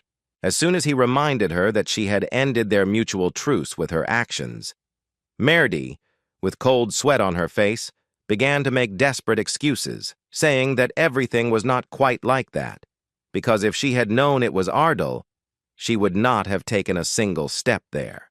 After hearing her apologies, Wu Jin smugly asked the next question, which was about the reason she came to Earth.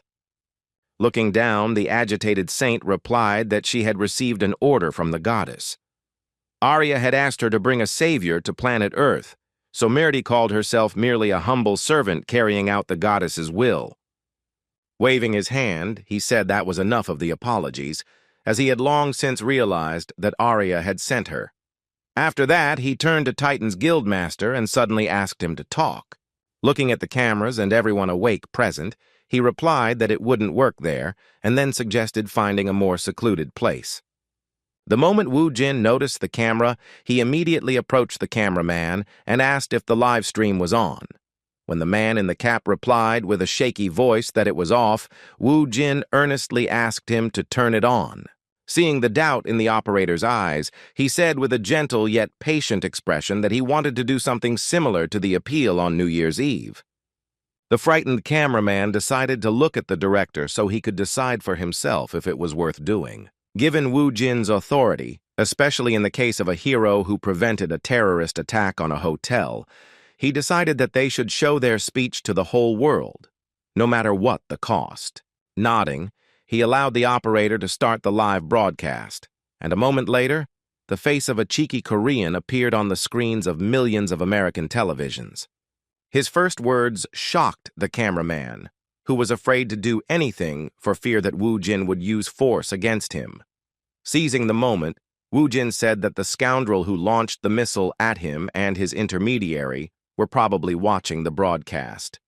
After these words, he said with a menacing and mad look that he would find them and kill them, and then suggested that they wait in silence for that moment. The director and cameraman had no choice but to heed the plea of a man even Merdi feared.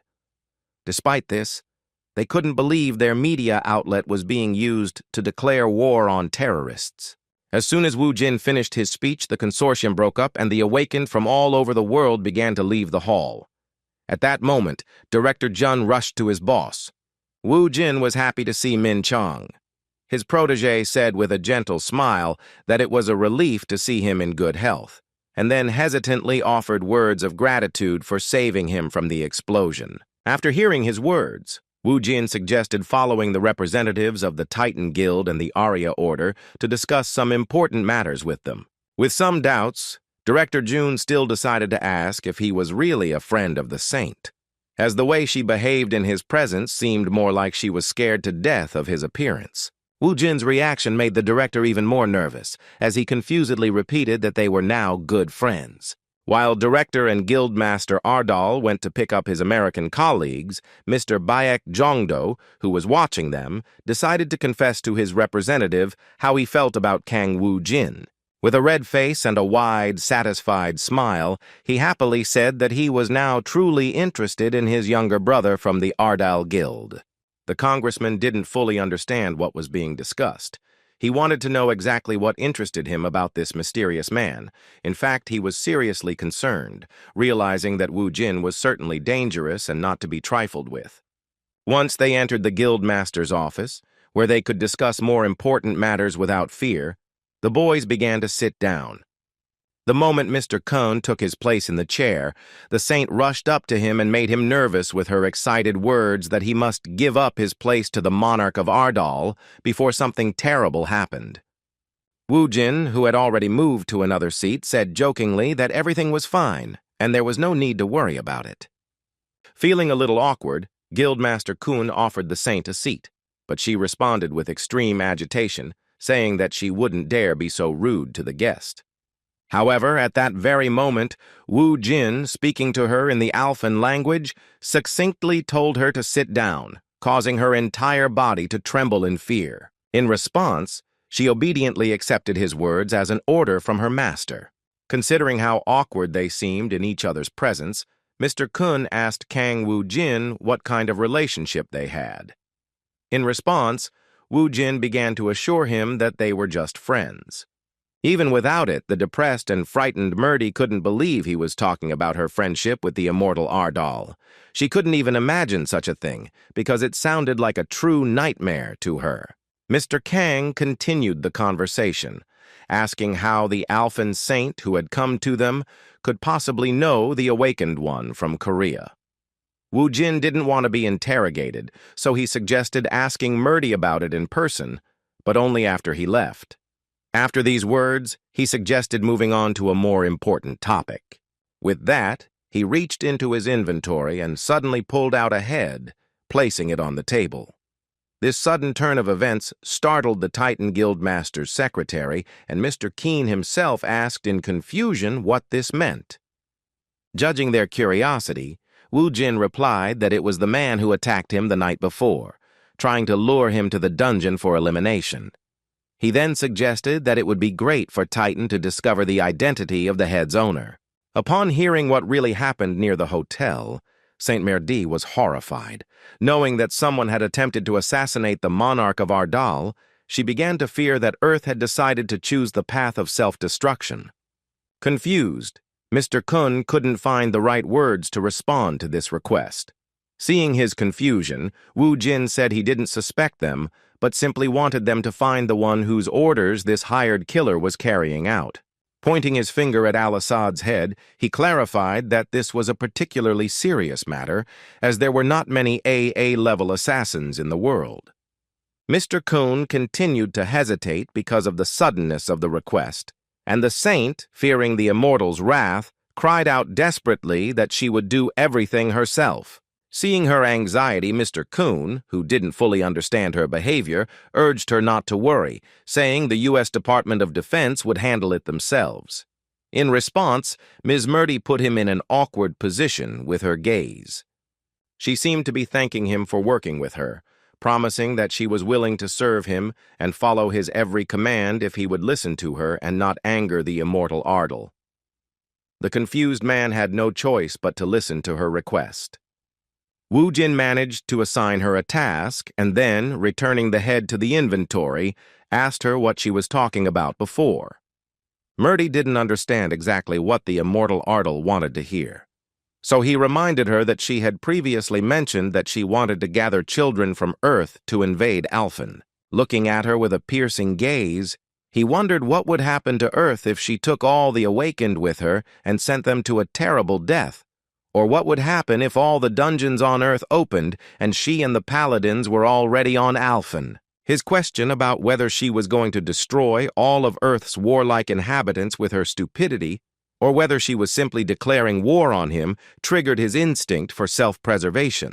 She fell again with a deep bow and cried out that in reality all was not as it seemed. Wu Jin was tired of her behavior, so he told her to stop beating her brains out on the floor and sit on the sofa like a normal person. When Murdy calmed down and gathered her courage, she began her story. Wu Jin was very interested in the method she was talking about to stop the dungeon escape. Murdy replied that they should first learn about spatial dimensions and spatial fragments. At the same time, Bibi, who was pursuing the terrorists in a helicopter, entered an unidentified underground base. There was a huge cache of bloodstones, as well as a large amount of scientific research equipment of dubious purpose and numerous personnel. The armed man, who was part of the team that eliminated Wu Jin, approached Professor Leola and suggested that they immediately move all their research bases. Speaking of the need, he explained that it was due to Assad's failure during the manhunt. The old man was surprised that one of the strongest hunters in this world couldn't actually deal with the Necromancers. He was too busy with his own business, so he decided not to focus on it, saying that since they were in the final stages of their research, they didn't have the opportunity to change locations. He also mentioned that they were initially promised 2 days of complete peace. In response to his words, the terrorists' armed representative said this could not continue any longer because they risked exposing their base. As a compromise, it was decided to give them 3 more hours. Watching carefully what was happening, Bibi, in cat form, tried to understand how it happened that she, while chasing a killer, would end up in a dubious research facility. She understood that this was not normal and that something strange was certainly going on here. Looking at the scientists who were already close to completing their task, she noticed that they had taken out some kind of wooden box. A moment later, the scientist pulled out a yellow stone that was diffusing a bright light. She immediately recognized this object, remembering that Wu Jin had called it a space fragment. Using special technology, scientists concentrated energy in this stone, making it float in the air. Apparently, they were doing something akin to creating a portal. One of the professor's protégés excitedly reported that the bloodstone's energy level had surpassed the critical mark, resulting in the indicators reaching at least 5 stars. Hearing this, Mr. Leola said with a mischievous laugh that the result was simply excellent. He was eager for this experiment to prove to the world that he was the greatest among dungeon explorers. At the same time, the experiment began to gain an unpredictable pace as the indicators continued to grow and within a few minutes reached the 6-star level. The fragment of space used to create the portal, in combination with the bloodstones, began to release even more energy. Seeing this, Bibi began to worry about the noticeable fluctuations in her mana.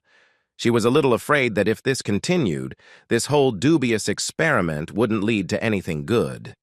Things started to get worse when the numbers that were slowly increasing suddenly showed surprisingly rapid growth. The level increased literally in an instant and reached 7 stars, which even Professor Leol didn't expect. Realizing the danger, he began to think about how to stop the process. But, looking at the fragment of space, he found that such a charge had completely exhausted its resources and began to gradually collapse. Suddenly, a blinding, bright light emanating from a fragment of space attracted the attention of all the employees in this underground laboratory. This was followed by a powerful explosion due to the release of unstable energy, which created a beam of incredible power directed towards the sky. The cave and the building above it were destroyed. All the equipment was scattered to the sides, and toxic gas from the drugs used began to spread into the air. At the moment of the explosion, a strange man appeared here, who with a malicious laugh and the same smile said that he was lucky to get to a place where the Earth's vital energy overflows to the brim. A moment later, he was distracted by the aggressive cat that was Bibi.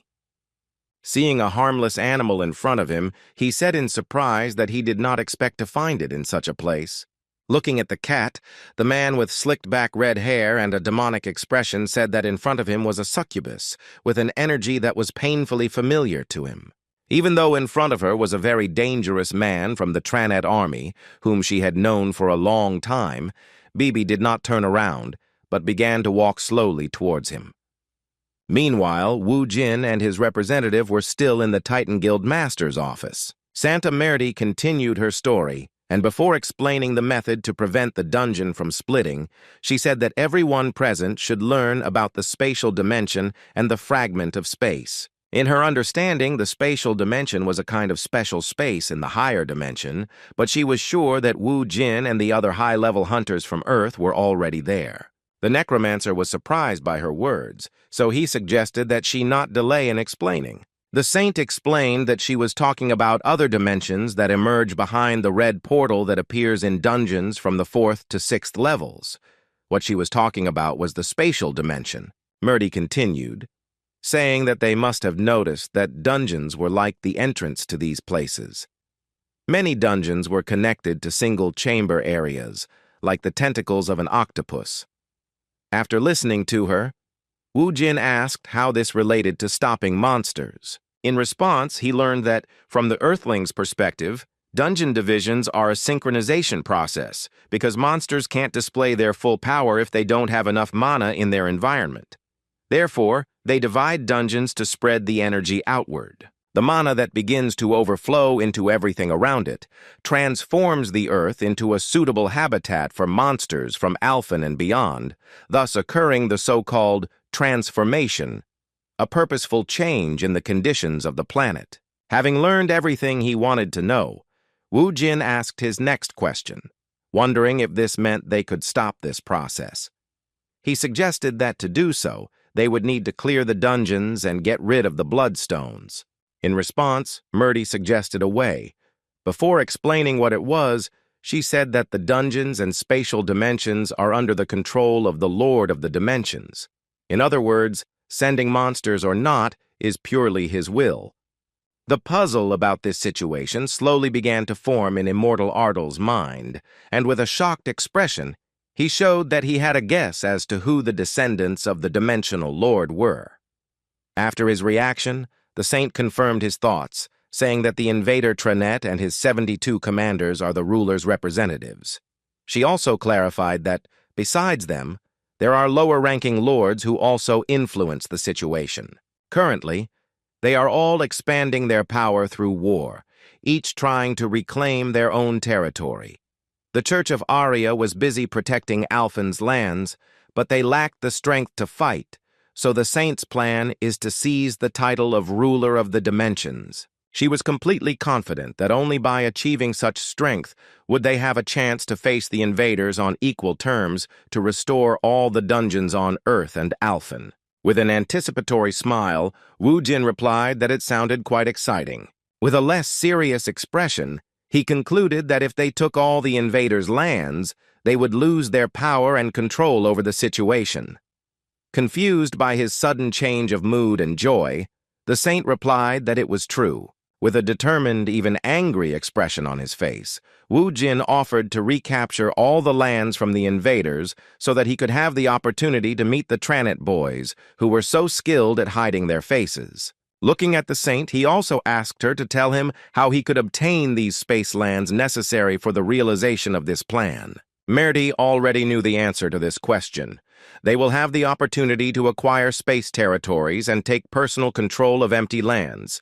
But to execute these plans, stones called space shards are necessary. Hearing this, Wu Jin used his inventory again and took out a glowing yellow stone. When Merdi saw the space fragment in his possession, she was so shocked that she forgot her manners and cried out in confusion, unable to fathom how he had managed to obtain it.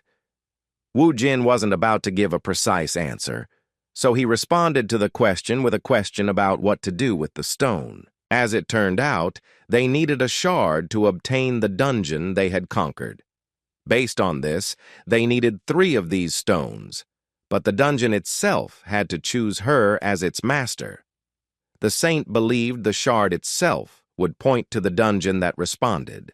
Looking at the stone he had managed to obtain by pure luck, Wu Jin asked with some dissatisfaction why they were demanding so much of him and where he could get the other 2 stones. While Merdi remained silent, unable to find the words to respond, Wu Jin fell into deep thought. He found a rather unpredictable way out of the situation, simply asking Merdi to give him 2 more dimension stones. Although she feigned shock, a few seconds later her face broke out in a cold sweat because Wu Jin saw through her and even said that judging by how silent she was, she already had the remaining relics. With a mischievous chuckle, he held out his hand to her, politely asking her to give him what was rightfully his. After a brief fight, Merdi, who was deathly afraid of the immortal Ardal, granted his request. Having obtained only 1 stone, Wu Jin asked her if she was sure that was all she had. When he said he had little trust in a priestess like her, a devastated Merdi, kneeling, replied in a trembling voice that even that was very difficult to obtain. Their conversation was suddenly interrupted by the appearance of a goblin. Wu Jin immediately asked why he had returned, refusing his order to follow Bibi for support. In response, the familiar demonic shadow reported the disturbing news that they had lost the hallucinatory witch. Wu Jin was furious the moment he heard something so unexpected. He immediately demanded to know who dared to do this. In response, he learned something he never thought possible. The one behind this audacity was one of Tranet's pawns, an insolent demon named Rushmod. Hearing this, Wu Jin suddenly turned around and started walking towards the exit, saying that he was in a hurry to take care of some business. The director asked where he got these sudden plans from, and in response he learned that the guildmaster was going to the guy who had carried out the terrorist attack against him. Alarmed by this change of scenery, Mr. Kuhn replied that they hadn't formed a support squad yet, so he shouldn't rush, because after he was assembled, they would definitely inform him and become a reliable support for him. In response, Wu Jin said that Ramad had appeared on Earth. No one could take the information about Tranet's pawn seriously because they didn't know who they were dealing with.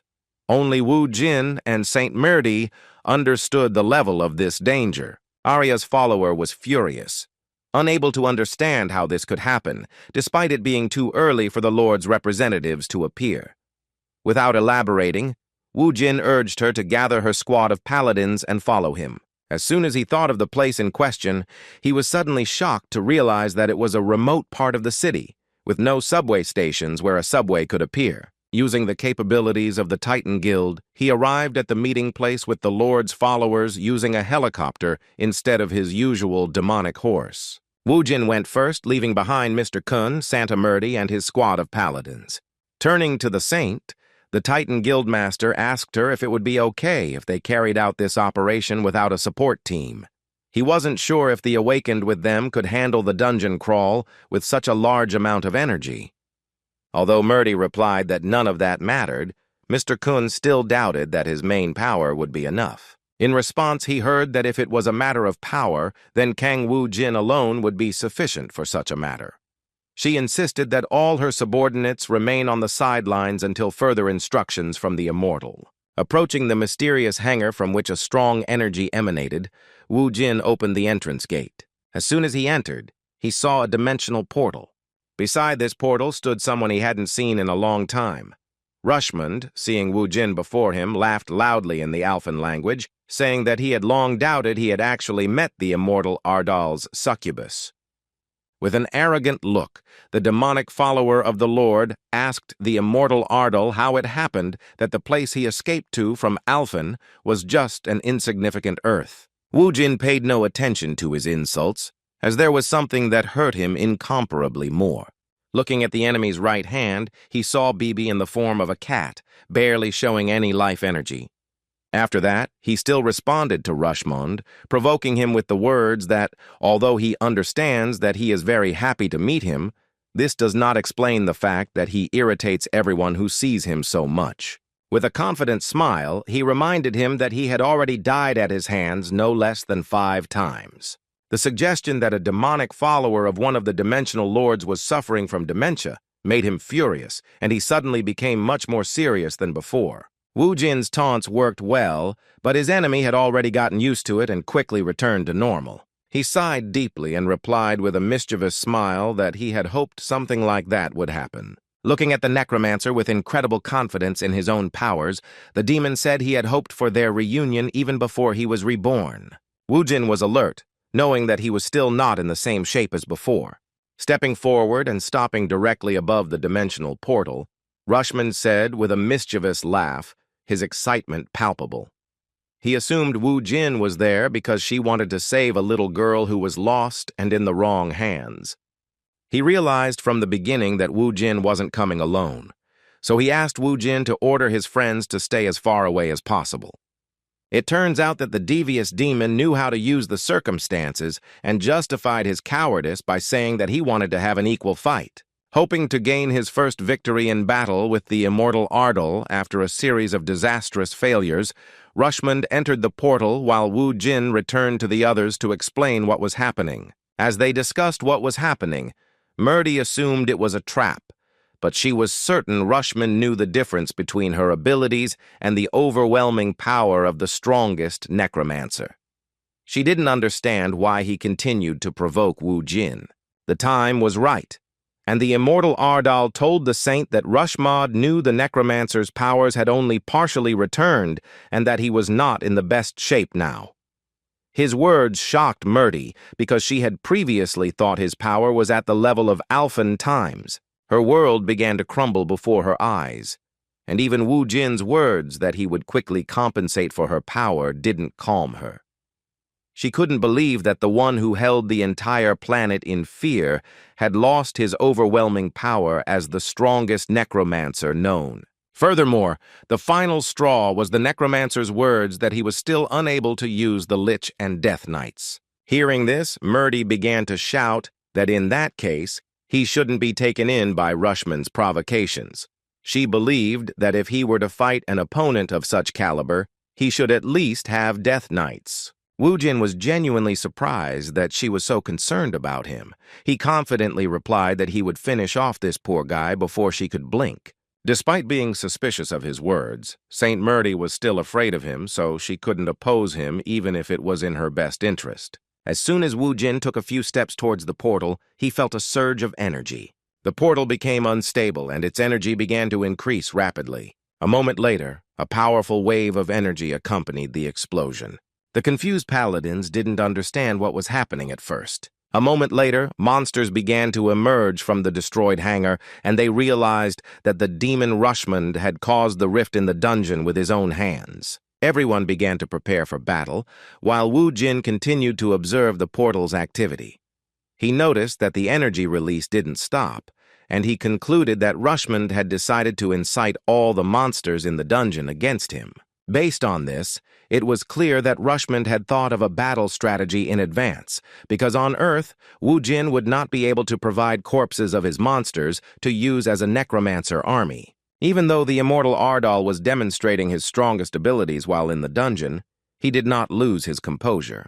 After calling Rocky, he first calmed him down by saying that he would save Bibi immediately. Instead of worrying about his friend, he suggested that she destroy the little thing that dared to contaminate Earth by appearing through the portal.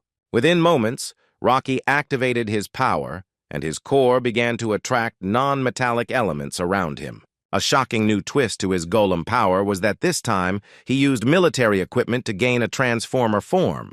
Although the paladins knew this was their ally, they were still shocked by the terrifying power he possessed. The monsters felt Rocky's strong energy, but were even more frightened by his appearance, as he was just a weapon. In just a moment, the huge transformer began attacking the crowds of monsters, destroying them with its hands, created with the help of helicopters.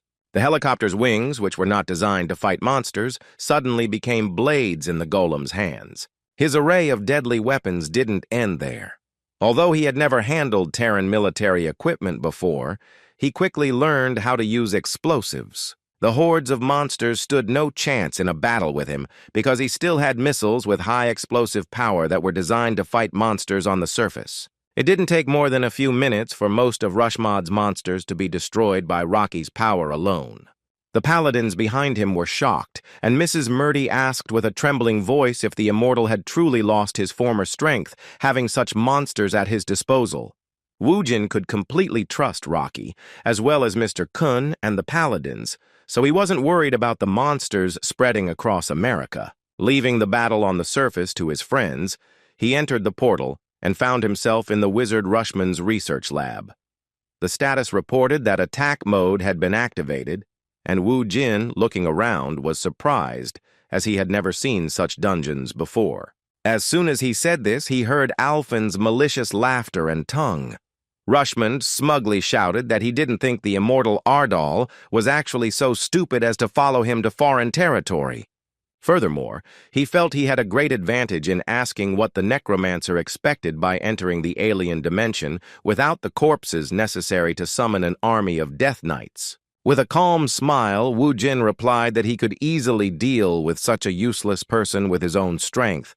But Rushmond didn't take his words seriously and shouted with laughter that this was another bluff. For the first time in the last 20 years of fighting immortal Ardal, he felt like he would win this time. Looking at Wu Jin, he saw that he was as arrogant as ever, for which he wanted to punish him. Now Rushmond was sure that if they faced the same monster, he would be in a much more advantageous situation, as he had changed his body thanks to his research on the Chimera. Wu Jin continued the dialogue, asking if his opponent would mind giving him Bibi before they even began the duel. The arrogant demon laughed and asked Ardal why he was concerned about such things. Reaching out to the unconscious cat, he wondered why the Necromancer couldn't stop worrying about such trifles. Wu Jin became cautious, realizing that everything was expected from such an unpredictable scoundrel. Saying that familiars were merely things to be controlled, the vile Rushman destroyed their feline vessel. In response to his madness, Wu Jin responded with silence. The system informed him that the succubus Bibi had been killed, causing his level to be reduced to beginner and a 32-day interval before his next summoning had been created. The arrogant Rushman hoped his action would anger the immortal Ardal, so with a smug laugh he asked why he was reacting that way to the loss of a pawn. In response, Wu Jin, with a serious look, replied in an old-fashioned manner that he was wrong, because his anger could not be expressed through anger alone. Clutching his head, Rushman began to laugh even harder, saying that his inveterate enemy's gaze was still as arrogant as before. He felt that luck was on his side today, and besides, he was in the best shape ever. Summoning his sword, Rushman was the first to attack, shouting furiously that this would be the last day the immortal Ardal could act so arrogantly.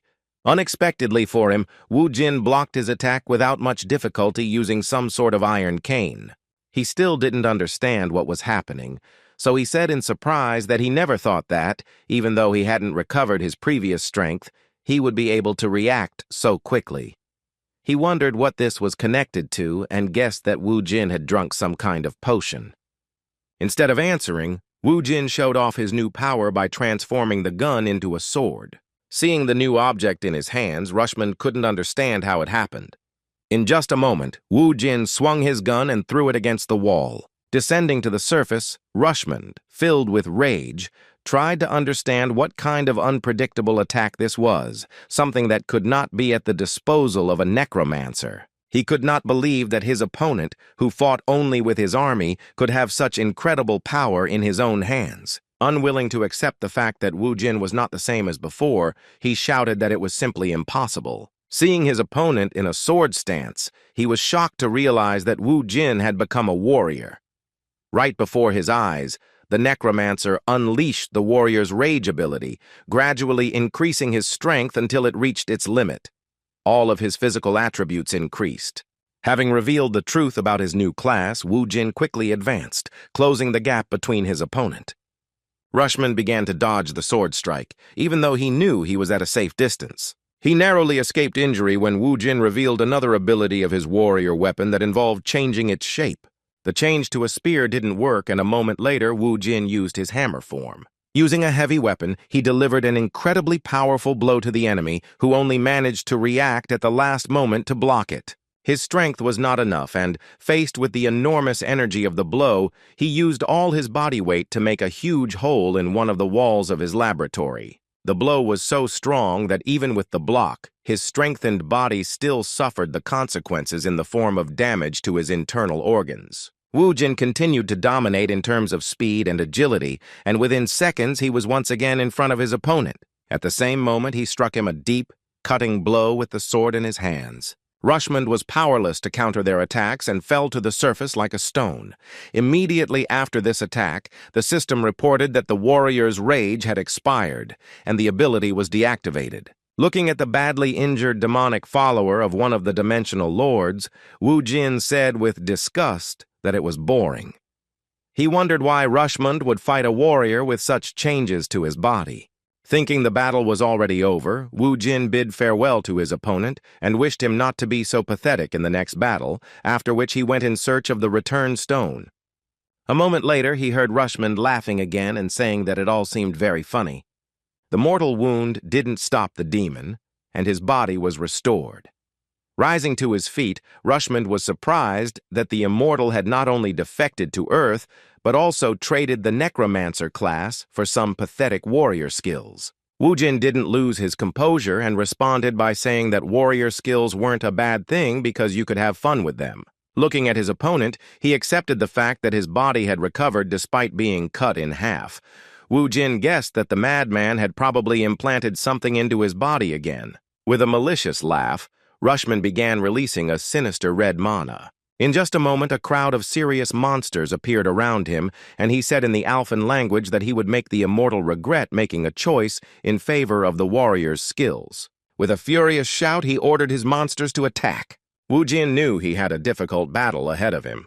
Within moments, he found himself surrounded by ferocious monsters, empowered by his enemy's experiments. Meanwhile, Rocky was already finishing his battle. The paladins could stand aside and just watch the incredible power of Wu Jin's familiar, because there was nothing for them to do on the battlefield. Mr. Kun was shocked by the golem's power. As watching the battle, he had no doubt that with such firepower, Rocky alone would be able to deal with all the monsters that escaped from the dungeon's breach. Santa Merdi completely agreed with his words, and only nodded in response because she knew that this was only a small part of the power that the immortal Ardal possessed.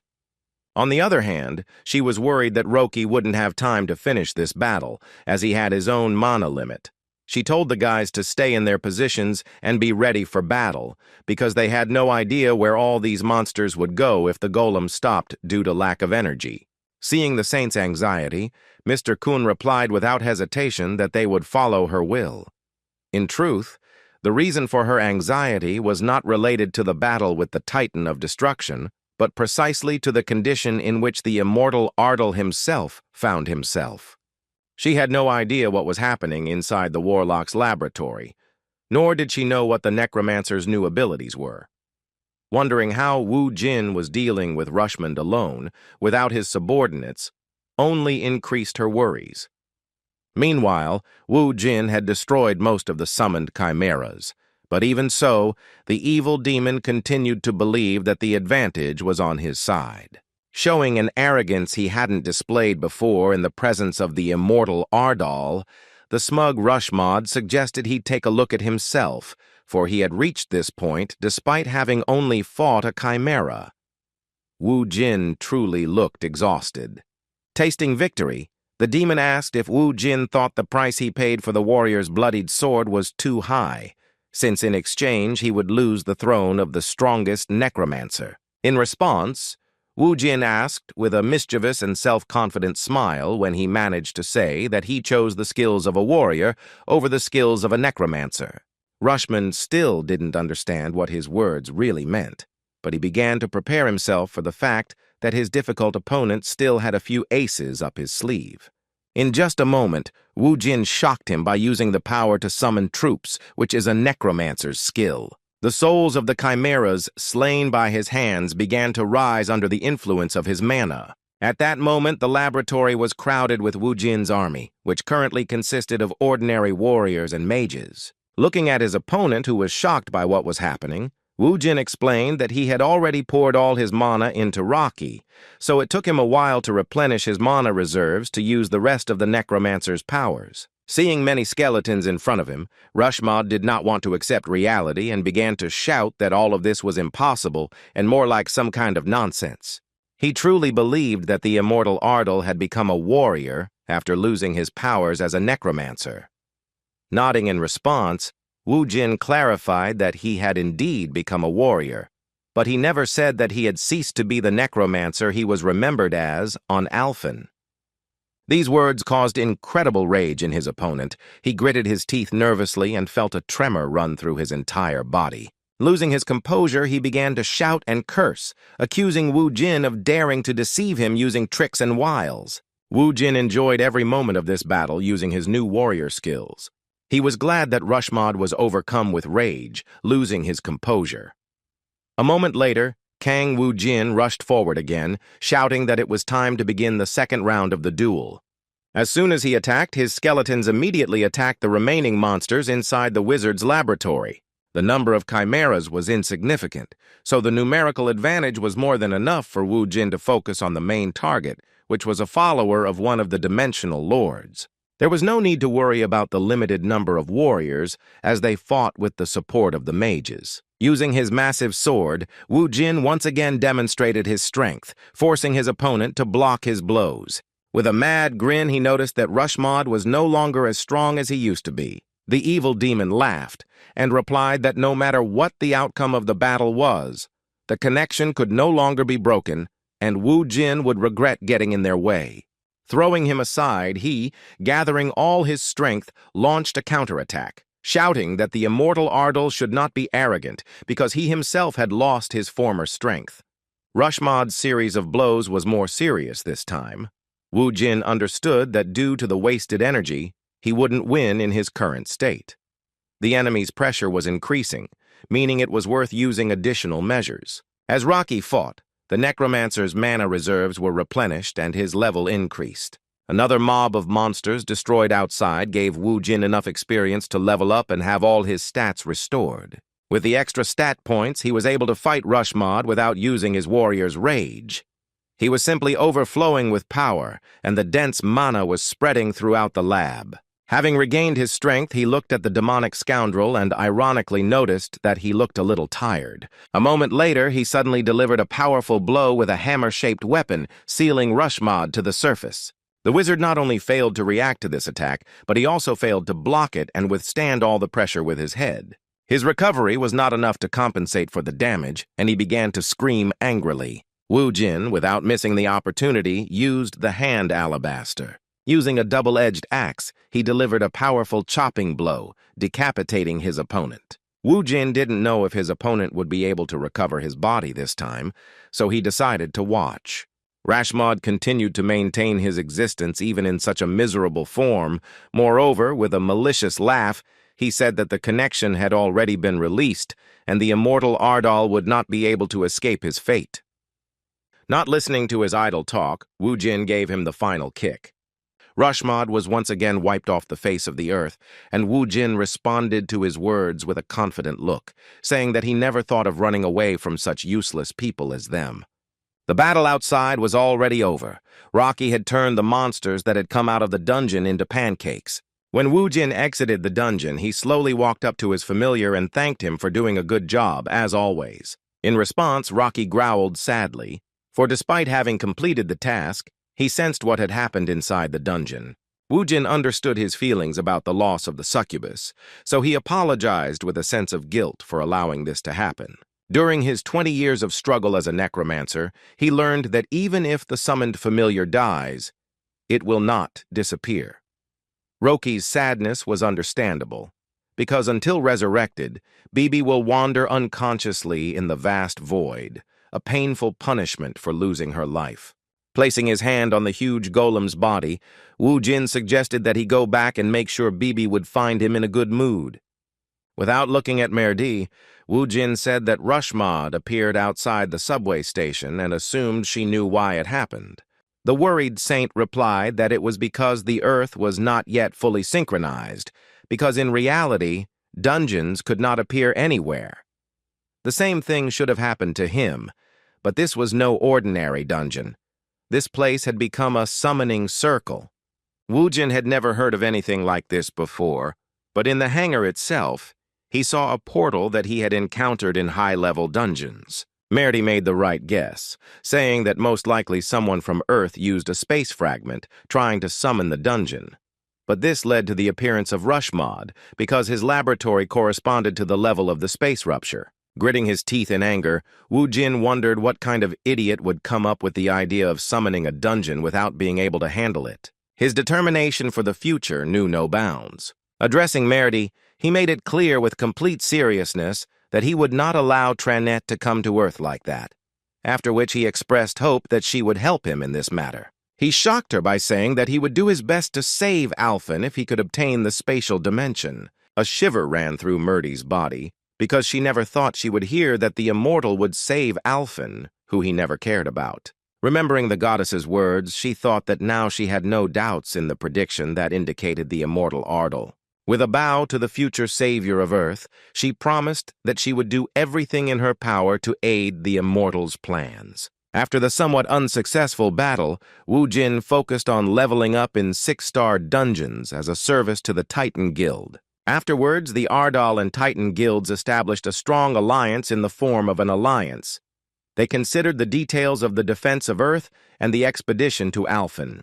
The conclusions drawn from the consortium, the Tranette army, and the situation in Alphen, as well as the entire truth about the structure of the dungeons, left the entire world confused, just like the moment when the saint who was considered the most powerful and mysterious awakened, trembled before Wu Jin. There was also a pressing dilemma in the noise. Earth was at risk, primarily due to mining and the use of bloodstones, making the ecosystem increasingly suitable for monsters whose powers were in keeping with their home planet. On the other hand, all these bloodstones were an integral part of life on Earth, as they also served as weapons against danger. Mi was divided into two sides, which engaged in heated debates. These included those who believed it was time to stop using dungeons and those who wanted to strengthen their defenses by actively entering dungeons. Given all these circumstances, the world needed a unified defense system, and it was decided to convene a team to lead the global organization of the Awakened. After a month of cooperation with the Titan Guild, it was time to say goodbye. Mr. Kong sincerely thanked Wu Jin for doing a great job, making his country much safer and the world more aware. Wu Jin himself was grateful for the comfortable working conditions. After that, he turned his gaze to the saint as she also needed to say something final. Looking at her, he sent a shiver through her body, saying that now she would probably feel much better, as they would be far apart and would not be able to see each other. Seeing her reaction, he teased her that since she was reacting so silently, it meant he was right. In response, the confused Murdy awkwardly shouted that not everything was as he thought. When she looked away, a blush appeared on her shy face. Wu Jin reassured her, saying that she didn't need to justify herself because it was already written all over her face. The Ardal Guild team flew back to South Korea, wishing him a pleasant stay on Earth and expressing their desire to meet him on Alphen. 20 hours later, they finally arrived in Seoul after a long visit to America. As soon as Wu Jin left the United States, the saint returned to the temple of the goddess Arya and began to pray to her. She was happy that the immortal Ardal had left America, but she didn't expect to hear a response to her emotions. The goddess statue began to speak, and she immediately understood what was happening. It was a rare phenomenon, a revelation from the goddess Arya, with which she tried to instruct her followers. The conversation was about her continuing to follow the man. Merdy listened tensely because she didn't know exactly who they were talking about. Closing her eyes and gritting her teeth, she began to beg fate not to be who she thought she was. A few seconds later, her worst suspicions were confirmed, as the goddess was indeed asking her to stay by Kang Wu Jin's side. With tears in her eyes and trembling in fear of the immortal Ardal, she asked pitifully why she had to go through all these trials. The life of a saint could not be called sinful, but her destiny was to be where the man she feared more than death itself was. After arriving in Seoul, Wu Jin and director Min Chang went to his office. On the way to the office, the guildmaster suddenly asked the driver to stop the car. Director Jun didn't understand what was happening, as they had a dinner planned with the president of South Korea himself. The guildmaster once again decided to avoid this event, using the excuse that he would continue his journey by taxi. He sighed heavily and added that he was already full. Director Jun was desperate, unwilling to reject the chairman's offer again. His guildmaster's excuse was simply ridiculous, as they understood that this meeting was clearly not just for eating. Wu Jin's influence was comparable to that of the entire country, so it was important for South Korea to maintain good relations with him. Despite this, Mr. Kang wasn't interested and said his deputy could handle it alone. Jun insisted that Wu Jin do it. Having accepted yet another stubbornness from the guildmaster, he asked if he would appoint a CEO for his now larger guild. In response, he received a shocking suggestion to prepare new business cards. With a smile on his face, he declared that Director Jun would now officially become the vice president, with the authority to hold a meeting with the president without the guildmaster's interference. A man like Wu Jin was simply unstoppable. After getting out of the car, he said he was going home because he was tired, and then wished the vice president a pleasant dinner with the head of South Korea. The confused Director Jun didn't know what to say because his life had been turned upside down once again, and his responsibilities had only increased. In contrast, Wu Jin was in a good mood, and as he left, he laughingly wished his vice president good luck in all his plans. Clutching his head, the deeply worried vice president began to think about how he should prepare for the meeting with the head of state. He couldn't even imagine that he would suddenly assume the second position in the guild after the authority. At one point, the realization that he was already the vice president of the strongest guild in Korea began to dawn on him. The driver witnessed once again how crazy the people of Ardal are, because recently the panicked Min Chang started laughing loudly and shouting that he is now at an incomparable height compared to the times when he worked at the Hammer Guild. On the way home, Woo Jin called his mother and surprised her by telling her that he had already returned to Korea. She was confused, saying she wasn't home yet and wouldn't be back until evening. In response, Woo Jin reassured her that everything was fine and that she shouldn't rush. As soon as he got home, the driver announced the fare, and Woo Jin realized he had no money. It was only at this moment that he remembered that his luggage had been left with Min Chang. He had no choice but to go somewhere else, where there was someone who would pretend to be happy to pay his bill. Wanting to meet the boy he hadn't seen in over a month, Woo Jin went to Sedan Station. After receiving the call, Jae-min, who was at home, asked his boss with a smile how his trip to America was going. He was shocked when he found out that Woo Jin had already returned to Korea. Furthermore, he had no idea that Hyunam was underneath his house and looking directly at his apartment's balcony. When Jae-min heard the request to leave with 50,000 won in hand, he was confused. Everything fell into place when Woo Jin said he didn't have any money for a taxi. With a dissatisfied expression, Jae-min wondered why his crazy friend hadn't changed at all since the moment they met. Ji-woon was surprised that her brother suddenly went somewhere. Turning to him, she asked where he was going, forgetting her plans to take the final test. When he said he just needed to leave, Ji-woon put his hands on his hips and professionally explained that he had national exams coming up, so he needed to be well-dressed to avoid catching a cold. Zipping up his jacket to the top, his brother replied that Woo Jin had arrived. Hearing that Woo Jin was near their house, her jaw dropped in surprise, and warm memories made her cheeks flush. Seizing the opportunity, she took the money in her brother's place, and they went together to the nearest cafe, where Woo Jin liked to spend time with his friends. Woo Jin immediately apologized for disturbing him, but Ji-woon assured him it was okay because she had been waiting for their meeting for a long time. With a sincere smile on her face, she shared the news that she had left her previous job at the factory. Woo Jin was surprised by the sudden news and assumed she wanted to become a celebrity in return. Seeing her surprise at these words, he cheerfully explained that he'd seen an article claiming she was Kang Woo Jin's beautiful girlfriend. His words further embarrassed the shy Ji-woon, and she angrily yelled at him to stop teasing her. Trying to change the subject, she decided to discuss what had been bothering her all this time. She handed him the phone and said she had recently started writing her novel and wanted him to proofread it. Looking at the pages, Woo Jin said they looked pretty cool. He was surprised she liked writing. Ji-woon explained that she'd always wanted to be a writer, but only recently started taking it seriously.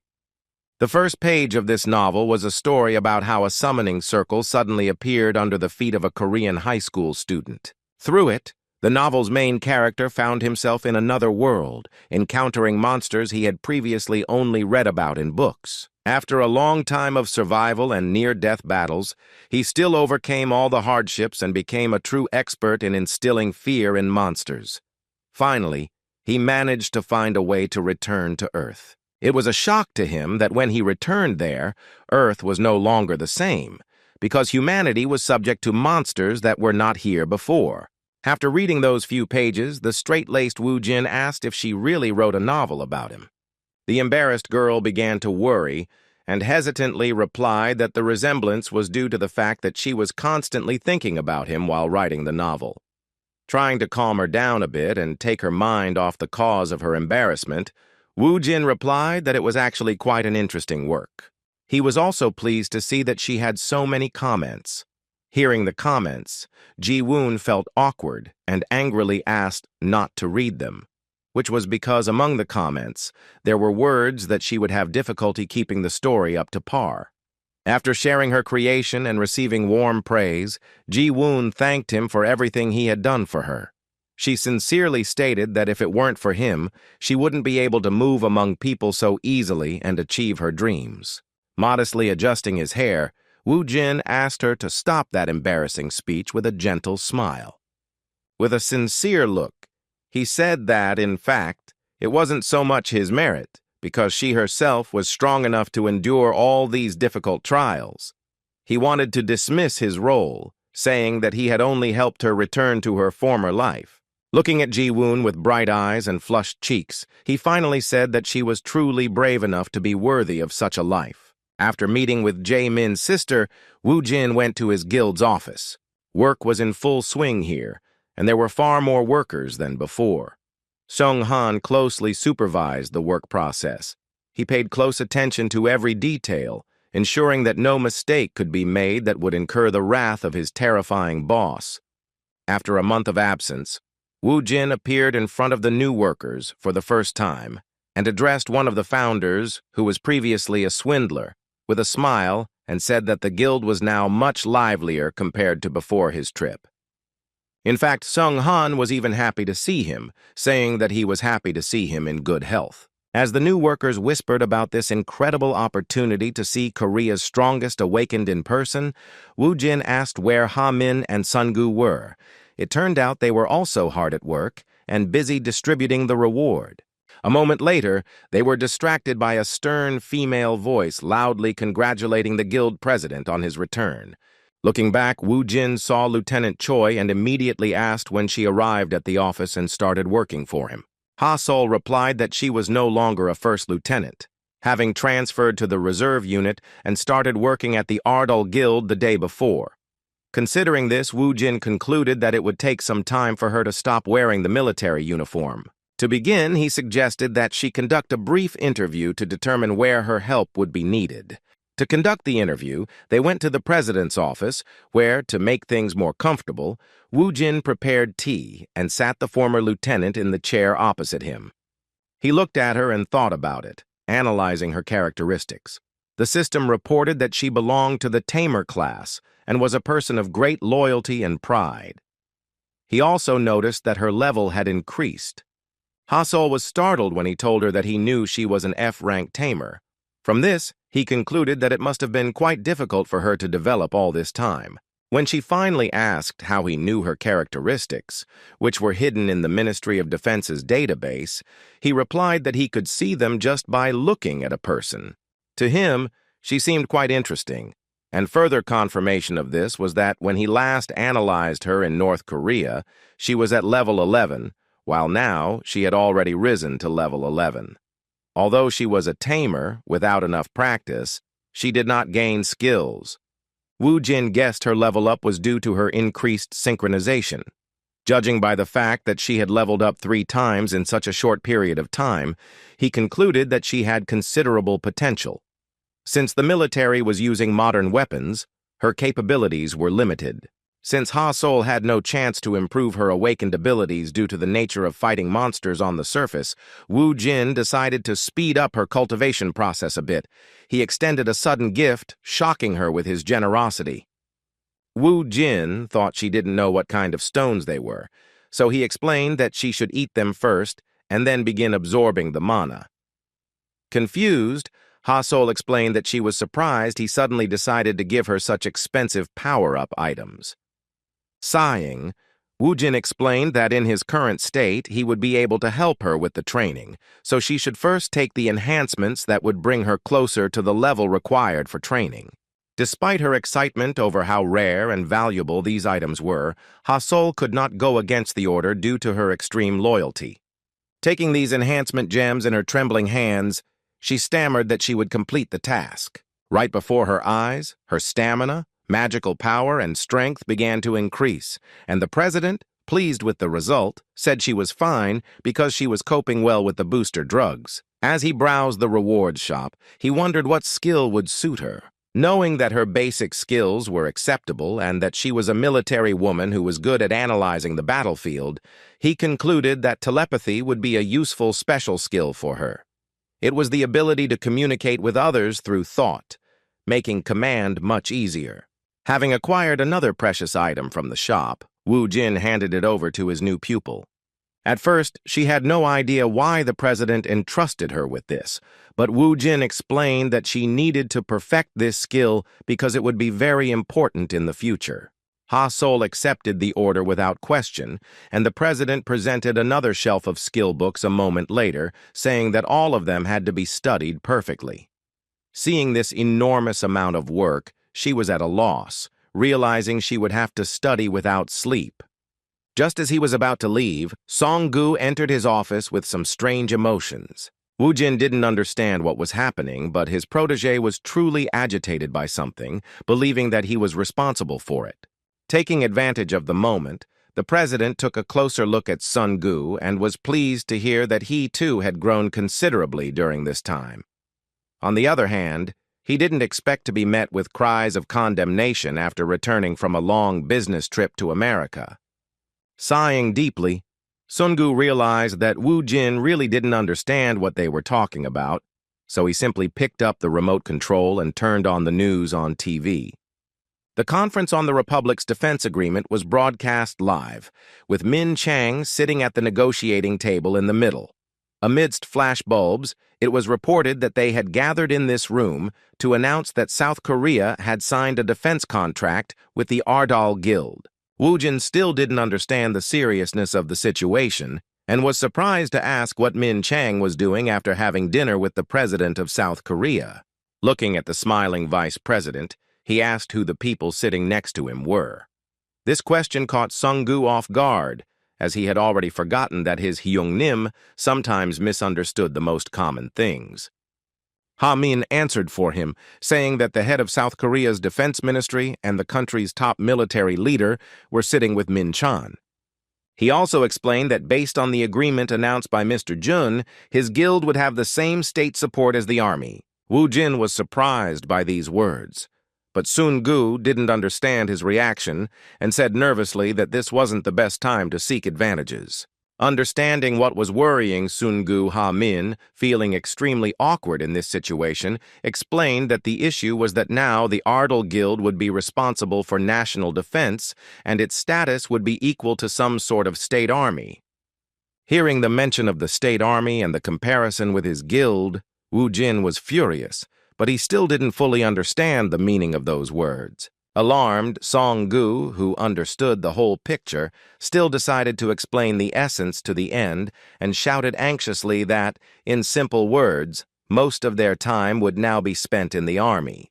Hearing the mention of the army and the fact that its freedom of action would now be limited by state orders, Wu Jin was shocked. He was furious with his vice president's behavior, that he'd only recently gotten the position, but had already made a huge mistake. Wu Jin relaxed for a moment, never having thought that the person he'd asked to just eat with the president would get them into such trouble. The air began to grow tense as Wu Jin expressed his dissatisfaction with the director's actions. Addressing the founders, he said that when that idiot returns, he needs to be told not to go anywhere and to wait for a meeting with him. Wu Jin stretched his shoulders and headed to the beginner training ground.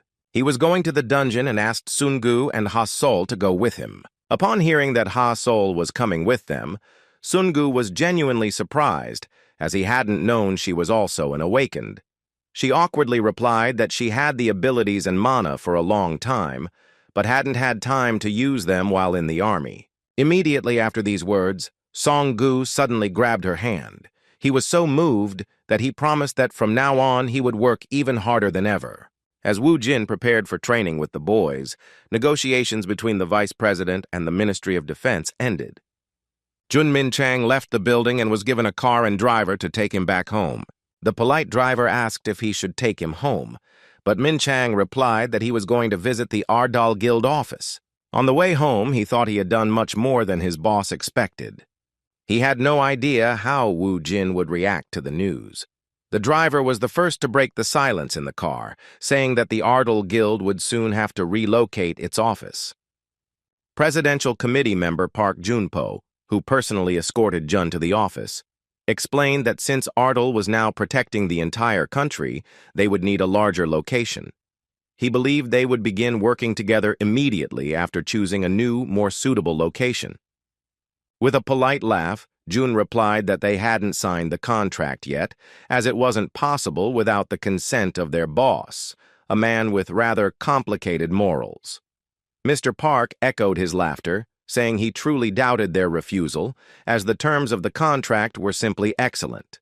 In response to his confident speech, Jun replied that he would pass it on, and the presidential committee member smiled mischievously, as he knew more about the situation than the guild vice president Ardal. The vice president tried calling the office, but only managed to reach Ha-min, which was quite difficult.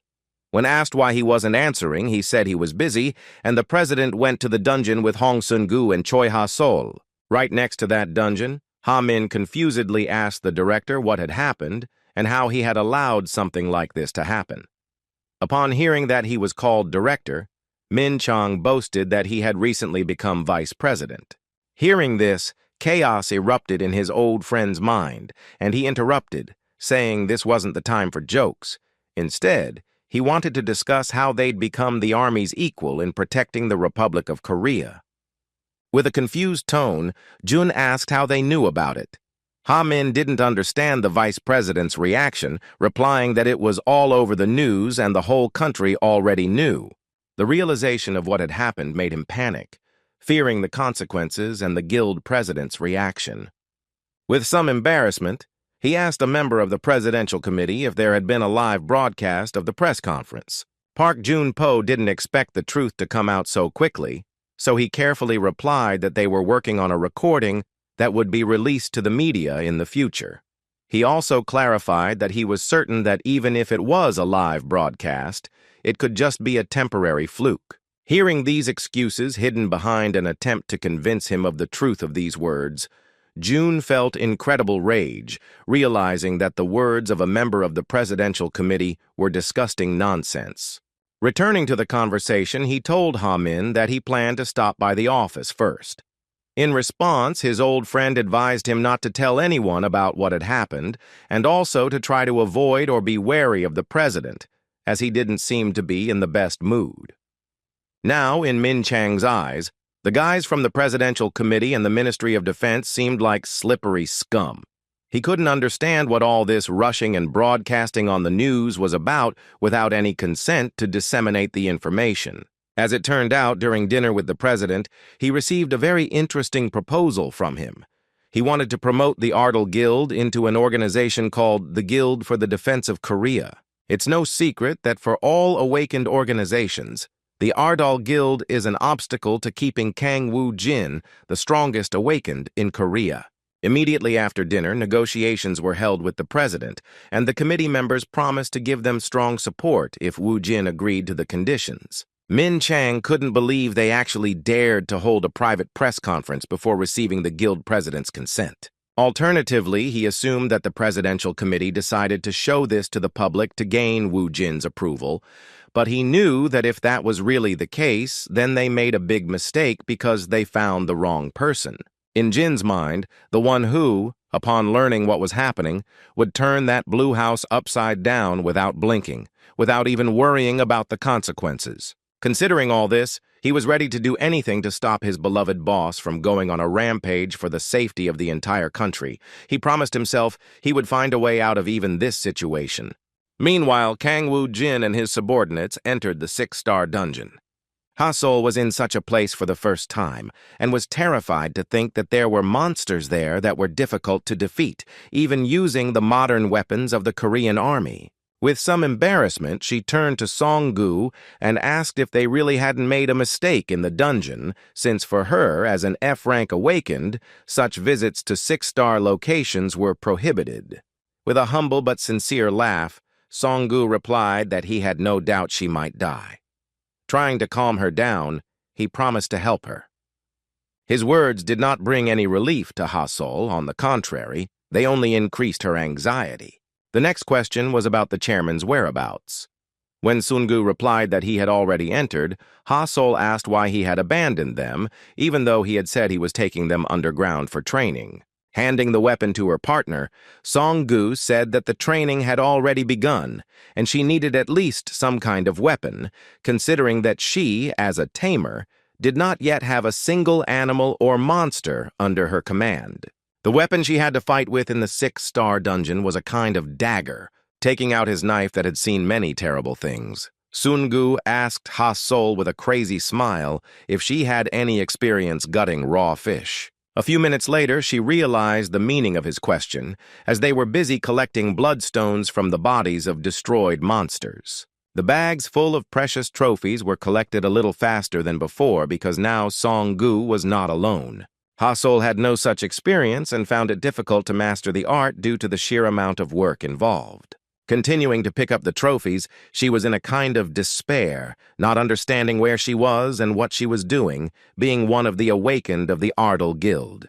Looking up for the first time since she started working, she was surprised at how fast Song-gu was. She hadn't realized he was definitely the best at his craft, having worked under a necromancer who could clear entire floors in seconds. After finishing collecting the trophies, Sun-gu threw his bag over his shoulder and ran to Ha-sol.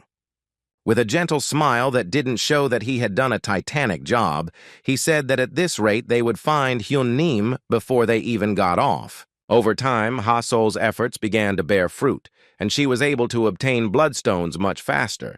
But she was still surprised that she couldn't keep up with Sun-gu. Furthermore, she was tormented by the question of how the president hunted, leaving behind such a large number of exterminated monsters. Looking down the dark corridor they were about to pass through, Ha-sol was horrified. She saw many pairs of glowing circles that reminded her of monsters' eyes. Fearing their sheer number, she began to panic, not understanding how the president hadn't seen them.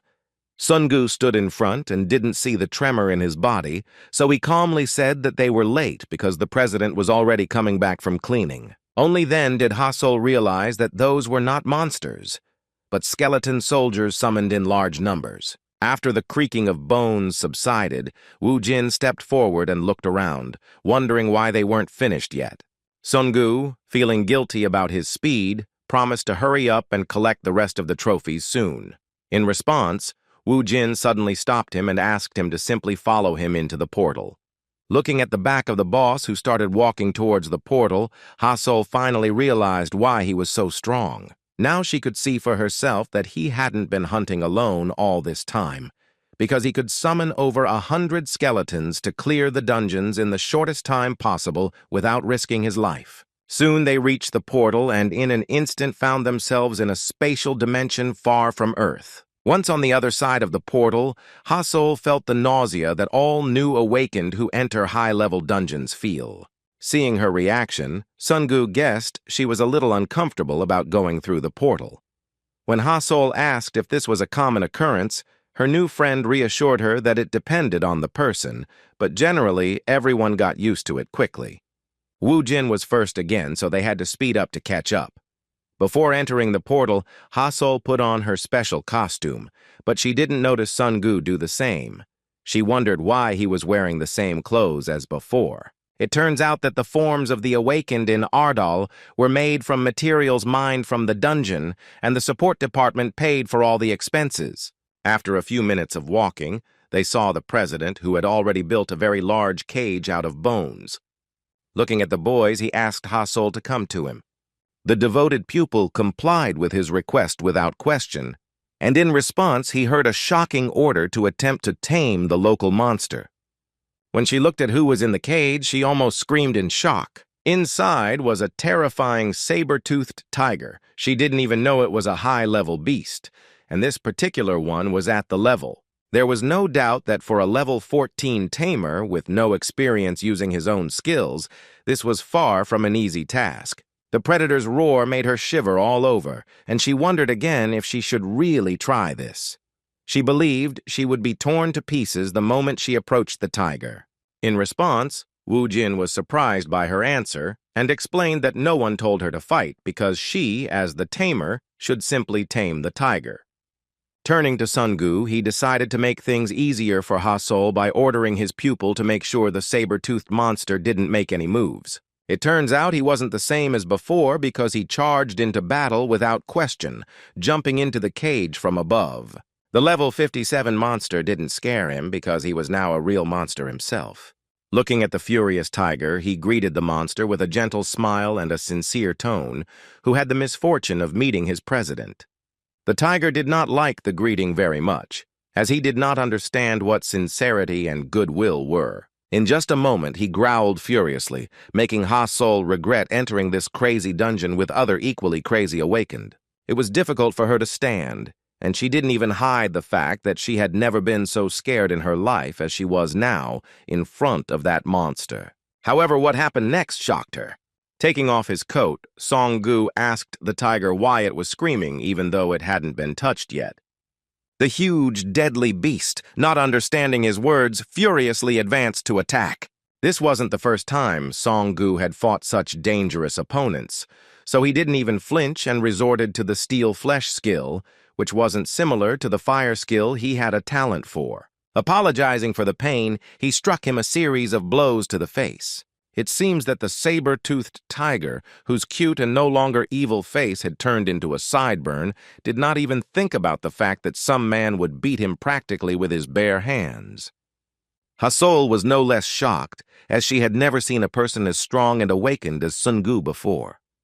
Finally, he sent it flying with a good kick. Seeing Sungu throw the tiger all over the cage with his bare fists and kicks, Hasol was speechless. She had heard that he was a B rank, but she never imagined that he would be so strong, despite mainly collecting bloodstones from monsters destroyed by the boss. Furthermore, she couldn't get her mind off the situation in which he appeared to be a very fragile and vulnerable guy. Now, he looked different in her eyes than before. After defeating the enormous saber-toothed tiger, Song-gu began to wave his hand happily at her, telling her that it was now safe here and she could enter. Now, understanding the strength of those she came to such a dangerous place with, Hasol still decided to enter the bone cage. Approaching the tiger, which was down and nearly unconscious, she began to use her ability to tame it. Despite all her attempts to tame it, it was in vain, and the evil monster even began to regain its senses and, despite the trembling, tried to growl in her direction. Just a moment after this pathetic attempt to show its anger, the saber-toothed tiger received several more blows to the head from Sun-gu, who couldn't believe he dared to bare his teeth to his future lover. Hasol was unmoved by his actions, while Wu Jin watched with pleasure. Looking away, Hasol, who had already spent a large amount of mana in a dozen attempts to tame the monster, hesitantly said that even if she tried again, it still wouldn't work. She also mentioned that she no longer had enough mana to continue. Just a moment after these words, her mana suddenly began to recover, and she felt a noticeable surge of strength, similar to the feeling after a good night's sleep. She didn't understand what was happening, or how the president, being a necromancer, could do this. In response to her words, Wu Jin asked her not to rush, saying that it was natural because they had a significant difference in levels, which affected the difficulty of completing the task. She never stopped doubting that she could do it, so the president clarified that there were two options. The first was to stay close to the animal, as friends, and the second was to beat it and force it into her control. The tiger had already been beaten. The matter was almost resolved. However, as it turned out, the beating was not so simple either, because the one who killed the saber-toothed tiger was not the tamer, but a completely different person. Pointing his finger at Song-gu, who continued to threaten the defeated monster lying on the ground, Wu Jin called him a true villain, someone the saber-toothed tiger now fears without any exaggeration. Seeing the state this poor guy was in, Hasol even felt sorry for him, despite him being so aggressive during the meeting. The second plan Wu Jin wanted to talk about was the option of approaching the one who was defeated. Wu Jin could tell she liked this option, but still asked what she would do. As expected, she decided to choose the second option. From that moment on, things got crazy as Sun-gu made Hasol feel awkward with his ridiculous antics, telling her that she was wrong if she thought she could stop him. According to her boss, the second option required her to protect a saber-toothed tiger from the villain who had caused it to suffer. This was a more realistic chance of having the chance to tame her first beast by becoming its friend after saving it. Although the idea seemed realistic, seeing Song-gu and his strange behavior in front of her, she couldn't take what was happening seriously. She wondered if her genius boss was really suggesting she fool such a serious predator with such a cheap clown show. As she was wondering if there was any meaning to such a scene, the madman Song-gu, with an idiotic expression on his face, struck her with a punch, feigning anger. It turns out he used a lot of force to make it look like a real fight. Hasol took the first blow from an awakened while in the dungeon, and even though she blocked it, she felt the consequences. She felt the bones in her arm break, but she was sure Sun-gu hadn't swung hard enough.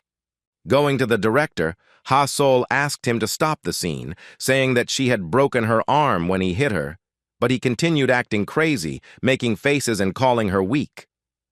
At first, it seemed like he was going crazy, but he was actually doing his part to not miss such a great opportunity for Ha-Sol.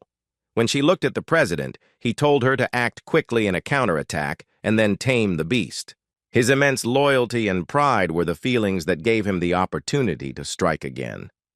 Sungu pretended he didn't have time to react, and in an instant, Ha-Sol's fist was on his chest. Although she felt like she hadn't put much effort into that blow, Sungu received a very good response to his broken bone when he collided with the cage, breaking part of it with his own body.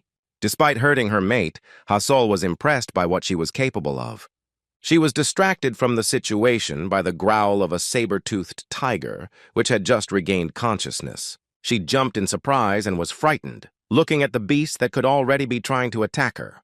She was simply shocked when she saw that the fearsome level 57 saber-toothed tiger had started to have affectionate feelings for her and now looked more like a cute seal. She found it hard to believe he'd actually fallen into this circus. The saber-toothed tiger, once stern and deadly, began acting like a house cat begging for food.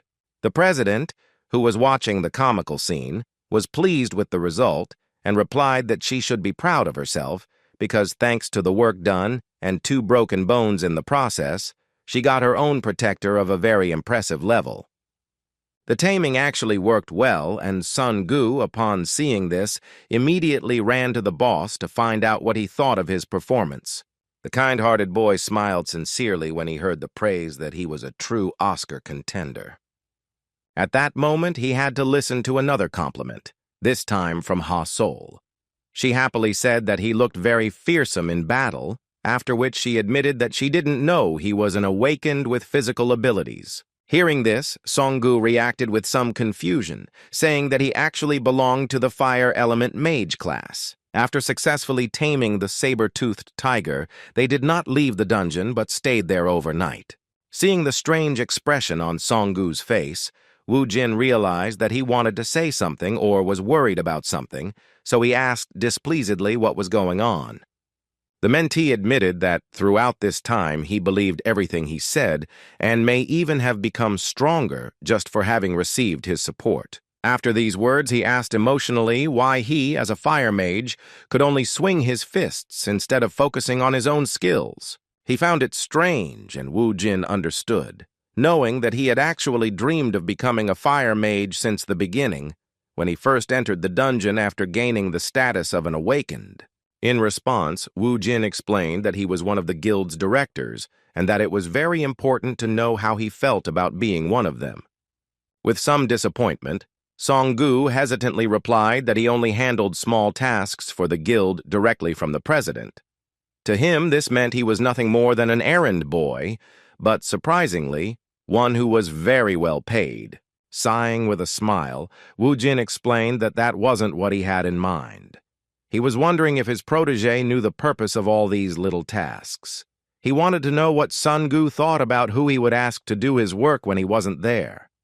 Hearing this, Sungu froze, realizing what his boss meant. It turns out that Kang Wu Jin considered him the second boss of the guild, which led him to believe that one day he would be forced to become even stronger than ever. He explained that he needed this training because advanced fire magic has high requirements and he doesn't meet them yet, so he first needs to increase his level and acquire hand-to-hand combat skills. Looking at his protege, he suddenly congratulated him on reaching level A. Although it wasn't official, Wu Jin could see that he had reached level 61, which meant that he could now truly become a person with true affinity for the fire element. Jumping up from his seat, Sungu began to shout happily, thinking once again that he had been wrong all along, especially when he had complained despite his young Neem's good intentions. He promised himself that he would follow Wu Jin for the rest of his life. Meanwhile, the Ardal Guild, despite the late hour, was already surrounded by reporters, and the employees who had finished work were forced to leave the building through the emergency exit. Min Chang was deeply worried and thoughtful, understanding that the situation he found himself in was simply dire.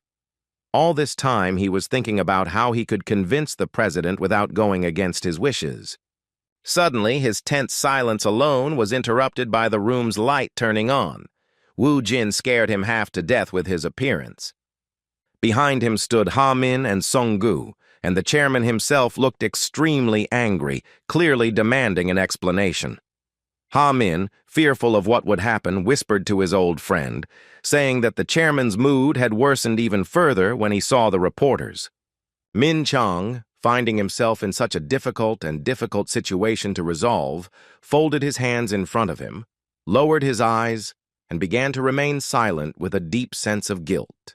The boys decided to talk just the two of them and went to the president's office, where Wu Jin sat on the sofa to listen to his vice president's apologies.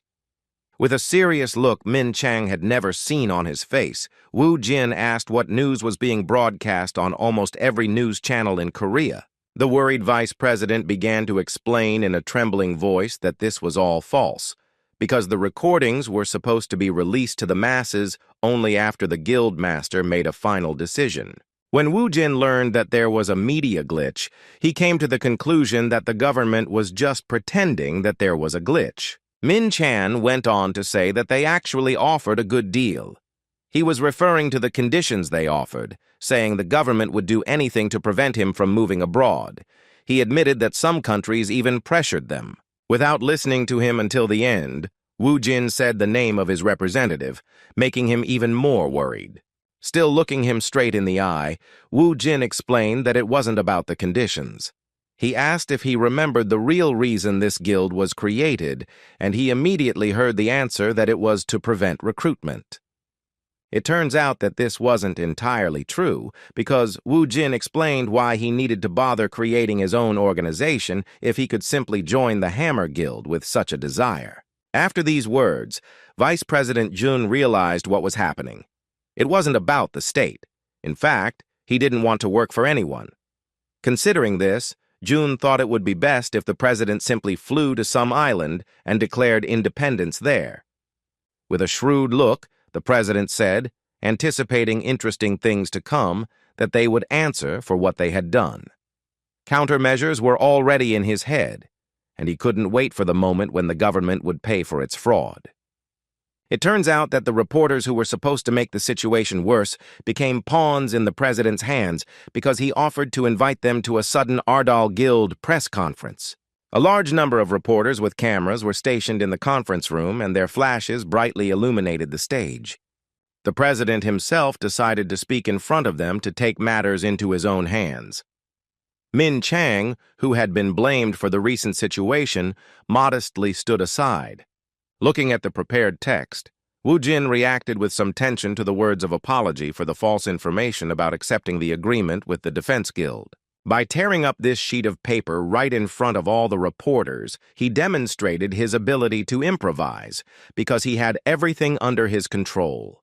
His first words were to postpone the questions, and introducing himself as the president of the Ardal Guild, he said he would tell everything himself. Seeing that the president would once again act on his own, Min Chang began to panic, realizing that he would once again have to solve the problems alone. Ignoring their reaction, Wu Jin told reporters that the agreement the government had shown on the news had not yet been signed, and then said he was terribly upset by their actions. Looking around, the perplexed reporters began to whisper about the situation, surprised by the exclusive information that the South Korean Blue House had lied about everything. Continuing his speech, Wu Jin explained that since there was no such contract in the first place, they should forget everything that was said before. After that, he uttered the words the government feared most. In response to their vile act, he declared that because of this pressure he would have to emigrate, after which he threatened that if they dared to interfere with him, he would leave the country immediately without a second thought. At this point, his conference was over, and he began walking slowly towards the exit, ignoring the reporters' futile attempts to get answers to their questions. As he passed Min Chang, he sternly asked him to finish what he had started. In fact, Wu Jin only gained one advantage from this situation, but in doing so, he set in motion a whole chain of processes. Analyzing the situation, Min Chang understood that a fight with public opinion was coming, but believed that there was nothing to fear, even if the adversary was the South Korean government itself. Once again convinced that his honest boss would get what he wanted by any means necessary, Min Chang thought for a second that what had happened was only for the best, because it was hard to imagine what would have happened if Wu Jin had gone to dinner with the president at the Blue House. After the Ardell Guild press conference, as expected, the media and the entire internet went crazy. The news that the agreement in question had not been signed caused great public commotion. People reacted especially strongly to the news that the Ardell Guild, after a few hours of meeting in the Blue House, had abruptly rejected the proposal, threatening to emigrate abroad. At the same time, the Ardell Guild was already preparing for the coming disaster. To expand their reach, they were recruiting new awakened. Their recruitment was quite rigorous, and some candidates had to be asked to stop calling after being rejected. Meanwhile, Min Chang, who continued to work in the media, also received calls from the Blue House. The calls gave him no peace, even when he was neck-deep in business. Claiming the president's decision was final, he explained there was no reason to reconsider and simply hung up. When Ha-min approached him, he asked how many awakened applications he had received to join. It turned out there were over 1,000, which was quite a lot, but the real problem was that many of them were only F rank. After some thought, Min Chang came to the conclusion that this was natural, because high-ranking awakened are usually already in large guilds, and if they aren't, it's because they want freedom of action. Still, Ha-min was pleased with this outcome, saying that they would still be useful, as the president could help them. As an example, he mentioned that Director Hong and Ha-sol were also originally F-rank awakened, but their development quickly brought them closer to the top. With an anticipatory laugh, Min Chang agreed, saying it was truly incredible. He said that if the awakened could grow enough, their guild scale could rival the top 3 or even reach international level in terms of strength. While the boys were motivated by the sky-high prospects and, inspired by their dreams, continued to work hard, Wu Jin finally reached level 70, fighting non-stop in the dungeon. He was happy to have reached the point where he could use the ability that kept everyone on Alphen in fear. It was because of this ability that, in the past, he could command an army of thousands that could regenerate during battle. His next action was to deactivate the Death Knight's summon skill. With a smile of anticipation, he sensed all 52 Death Knights in his summoning room. Moreover, he had recently had another promising recruit in the conscription army at his disposal, whom he was counting on. Using the stone, he finally unlocked the soul of Al-Assad, the assassin he fought against during his visit to America when he was the target of a terrorist attack. Even in his sealed form, Al-Assad's raging soul was filled with hatred for Wu Jin. All this time, he was raving about how he would kill the one who had ruined his streak of success, preventing him from achieving his 100th successful contract-killing hunt. The moment it appeared in front of him, he immediately rushed to attack with the thought that he would destroy his target and survive again no matter what happened. Shouting that his goal was liquidation, he shook his fist furiously, forgetting that he was no longer a man, but merely a soul submissive to his master. Seconds before the attack, Wu Jin used his power to order him to stop. Al-Assad was shocked, suspended in midair, unable to move. He still had no idea what was happening or how his opponent had managed to stop him with just a single word. A moment later, Wu Jin gave another order. He ordered his servant to kneel. Al-Assad's control over his own soul suddenly broke, and he, following his master's order, fell to his knees. With a tremor all over his body, the young savage, who had almost reached the top of all the awakened in the world in his life, angrily asked what had been done to him. In response, Wu Jin offered him surrender and promised that he would allow him to exist in this world, in this form, if he swore to serve him. Al-Assad, who could use a small part of his own will, including his voice and freedom of thought, shouted angrily that this was absurd and that he did not agree with it. In response, Wu Jin summoned his blade and said that it seemed he was still not fully awake and did not fully understand the situation he was in.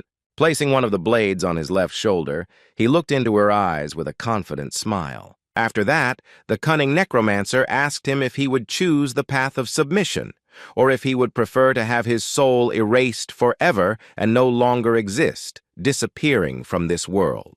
Al-Assad's entire body trembled as he gritted his teeth, realizing he had his own dagger in his shoulder, the one that had kept him alive all this time. Remembering the moments before his death, he was certain that at that moment he had completed his 100th hunt, having finished off his enemy. So he was already celebrating his victory, feeling the enemy's blood on his hands. A moment later, his life was cut short by an alabaster blow from the Necromancer's hand. What happened then only became clear to him at that moment. Resigned to the fact that he had lost, Al-Assad, not wanting to lose his existence, said with a trembling voice and by force that he would submit to his master's will. With a satisfied smile on his face, Wu Jin replied that he had made the right choice and would not regret it. After these words, Wu Jin's status changed, and he took on a similar appearance to the one he had lived with during his early years as a hired killer, becoming an unparalleled warrior in war. The Middle Eastern assassin with terrifying strength became the 53rd knight of the immortal king Kang Wu Jin. He was a beginner, and his abilities included commanding a squad and a number of unique skills. Seeing that he had a rebellious nature, resulting in his control level being terribly low, Wu Jin decided to test this out and asked him to come to him. In response, the Middle Eastern assassin simply shook his head in refusal and remained motionless in silence. Wu Jin was genuinely furious with his behavior. He couldn't believe he had such a stubborn fighter at his disposal. Placing his hands on his hips, he decided to improve his position a little and called his fearsome warriors, offering to accept the new recruit and give him the warmest welcome possible. The Middle Eastern assassin felt fear due to the screaming instinct of self-preservation as a terrifying aura of summoning a terrible warrior began to reign around him. He didn't even have time to realize that a moment later, his head was pressed against the surface by a heavy hand. A frightening creature with heavy armor and a massive weapon on its back angrily told its new comrade in arms that he should be submissive, bowing before the Lord. Seeing his old comrade from their time fighting on Alphen, Wu Jin smiled, feeling the warmth of his loyalty. Bowing his head, one of the Death Knights who had returned to his command said that it was a great honor for him to see his immortal master again. This fearsome gorilla-like monster goes by the name of Kiba and was an indispensable knight in Wu Jin's army. Looking at Al-Assad's stats window, Wu Jin was surprised at how quickly his distrust level was dropping. This was because the new recruit had been receiving proper training since the Death Knights were summoned. Despite his level, he was afraid of the rest of the squad and listened to every piece of advice from Kiba and the other guys who laughed at him. When Wu Jin reached level 70, he felt like he was on a completely different level. Now that he had regained the ability to summon Death Knights, his strength had increased significantly, and hunting had become much easier. His Alphen Death Knights are creatures capable of commanding an army on their own, allowing the skeletons to fight freely under his command even when he is far from them. Furthermore, skeletons can move into the summoning room with Death Knights, and now he doesn't even need to hunt himself while inside another dungeon. Thus, his one-man army preparation was complete. A moment later, he heard a female voice say with displeasure that the summoning room was too noisy and cramped. Looking in the direction where that pleasant voice came from, he saw a dissatisfied Bibi and began to wonder how she was feeling. The succubus was beside herself with rage and screamed that she would become stronger to show the vile Rushmod what true hell was. Seeing her so temperamental, Wu Jin remembered that her soul had been suppressed after her resurrection. Fortunately, he could now see that her former energy had returned. On the other side of the dungeon, Sun Gu continued his training. Having mastered another fire magic skill, he joyfully ran toward his Hyung Nim, shouting that he had succeeded. Surprisingly, he progressed quite quickly, and even mastered flame movement, which pleasantly surprised his boss. With a sincere smile on his face, he said it was all possible thanks to the guidance of the guild president. Upon seeing Song Gu for the first time after his resurrection, Bibi was surprised to learn that he had become incredibly stronger than before. Her compliment surprised him, and he pointed a finger at her, a little confused, and asked the boss what kind of child she was. After these words, Wu Jin wondered how he could forget her even though they had met before. After the boss said that he already knew Bibi, Song Gu was at a loss and tried his best to remember her. The name was familiar to him, and he said aloud that Bibi was the cat they had picked up from some garbage dump not far from Jae-min's house. Realizing it was indeed her, the confused Song-gu began to scream in surprise at her true form manifesting in the dungeons. In response to his surprise, the succubus began to make a cute face, saying she really did look like a cat. A moment later, Woo Jin received a telepathic message that his team had obtained all the bloodstones in the dungeon. A soldier in his squad with telepathic abilities responded with a good laugh to his surprise at such a quick job, saying that they managed to find some children with runny noses who helped them cope with the task. A moment later, Song-gu looked around, sensing the approach of monsters. He was surprised as he thought the dungeon was already cleared, so he prepared a fireball, telling the chief that he would handle their extermination himself. In response, Woo Jin asked him to stop and take a closer look. Looking at these beasts, he concluded that their tamer had completely mastered the subjugation skill and was now dealing with them alone. Level 32 monsters, sharp-beaked crows, which had a habit of collecting shiny objects like jewels and bloodstones, were approaching them. After a whole flock of these deadly and greedy birds appeared, Song-gu saw two more animals. It was Ha-Sol who was crossing the dungeon mounted on his loyal saber-toothed tiger. Seeing the boss and Song-gu in front of her, she began to wave her hand happily. Surprisingly, her clothes no longer resembled an army uniform, and she no longer looked like a lieutenant, but rather an ordinary pretty girl. Looking at her, Woo Jin knew she was now on the same level. He was pleased that she had developed so incredibly quickly, having her own small army under her command, and developing the telepathic ability necessary to communicate between Woo Jin's commanders. Then they left the dungeon and returned to the office. On the way, Soon-gu responded with joy to the news that Ha-Sol had already reached D level after only 3 dungeons. He was overjoyed at her excellent growth rate. Looking at her, Woo Jin chimed in, saying she was growing really fast. He thought it would be ideal if she could tame even more beasts.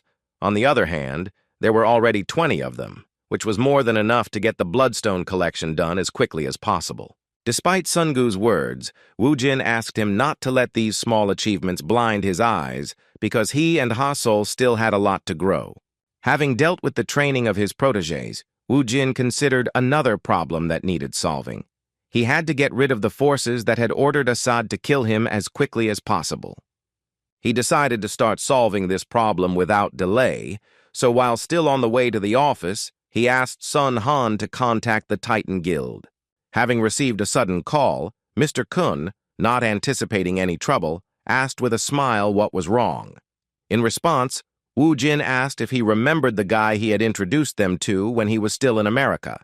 Mr. Kun immediately realized he was talking about Al-Assad, and as soon as he mentioned it, Woo Jin concluded that since they already knew his name, it meant they had managed to track his activities. As it turned out, the Titan Guild boss knew about him because he was a well-known assassin, but in reality, he had no connections to anyone, being an independent mercenary. Mr. Kun only discovered that he had many orders, most of which were carried out in Afghanistan. While trying to figure out who was behind him, the Titan Guildmaster had no idea that Woo Jin had some suspicions. Upon hearing the name, Mr. Kun was so shocked that he started screaming in shock. Guild leader Ardal could not expect any other reaction. In fact, he knew everything, because to track down all of Al-Assad's organizations and clients, he simply had to follow the most loyal ones and ask them directly. After revealing the client's name, Woo Jin asked the Titan Guild leader if he really wanted to catch the people behind the terrorist attack against him. As he said this, he thought about how they dared to attack him without being prepared for the consequences. The time for revenge had come, and just thinking about it made him excited about the next situations. That same night, on TV, an MBS reporter named Jun Soo Yeon started covering the topic of Hunter Kang Woo Jin, which made the whole world nervous. The question was whether he would accept applications from other countries.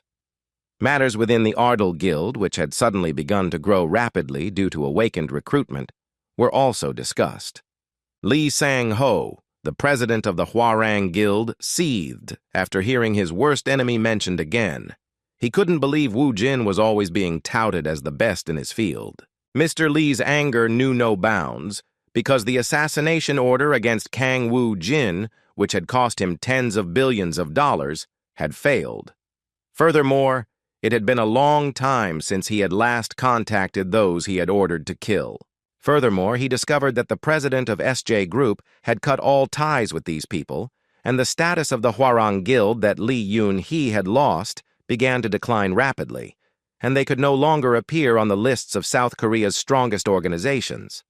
Clutching his head, he blamed Kang Woo-jin for all his failures. Suddenly, he heard a threatening voice nearby, which made him wonder if he really wanted revenge so badly. Jumping from his seat, the Hwarang Guild president, startled by the stranger, shouted for the man to identify himself. Suddenly, a magical silhouette appeared in front of him and asked if he really wanted to take revenge on the man who killed Lee Yoon-hee.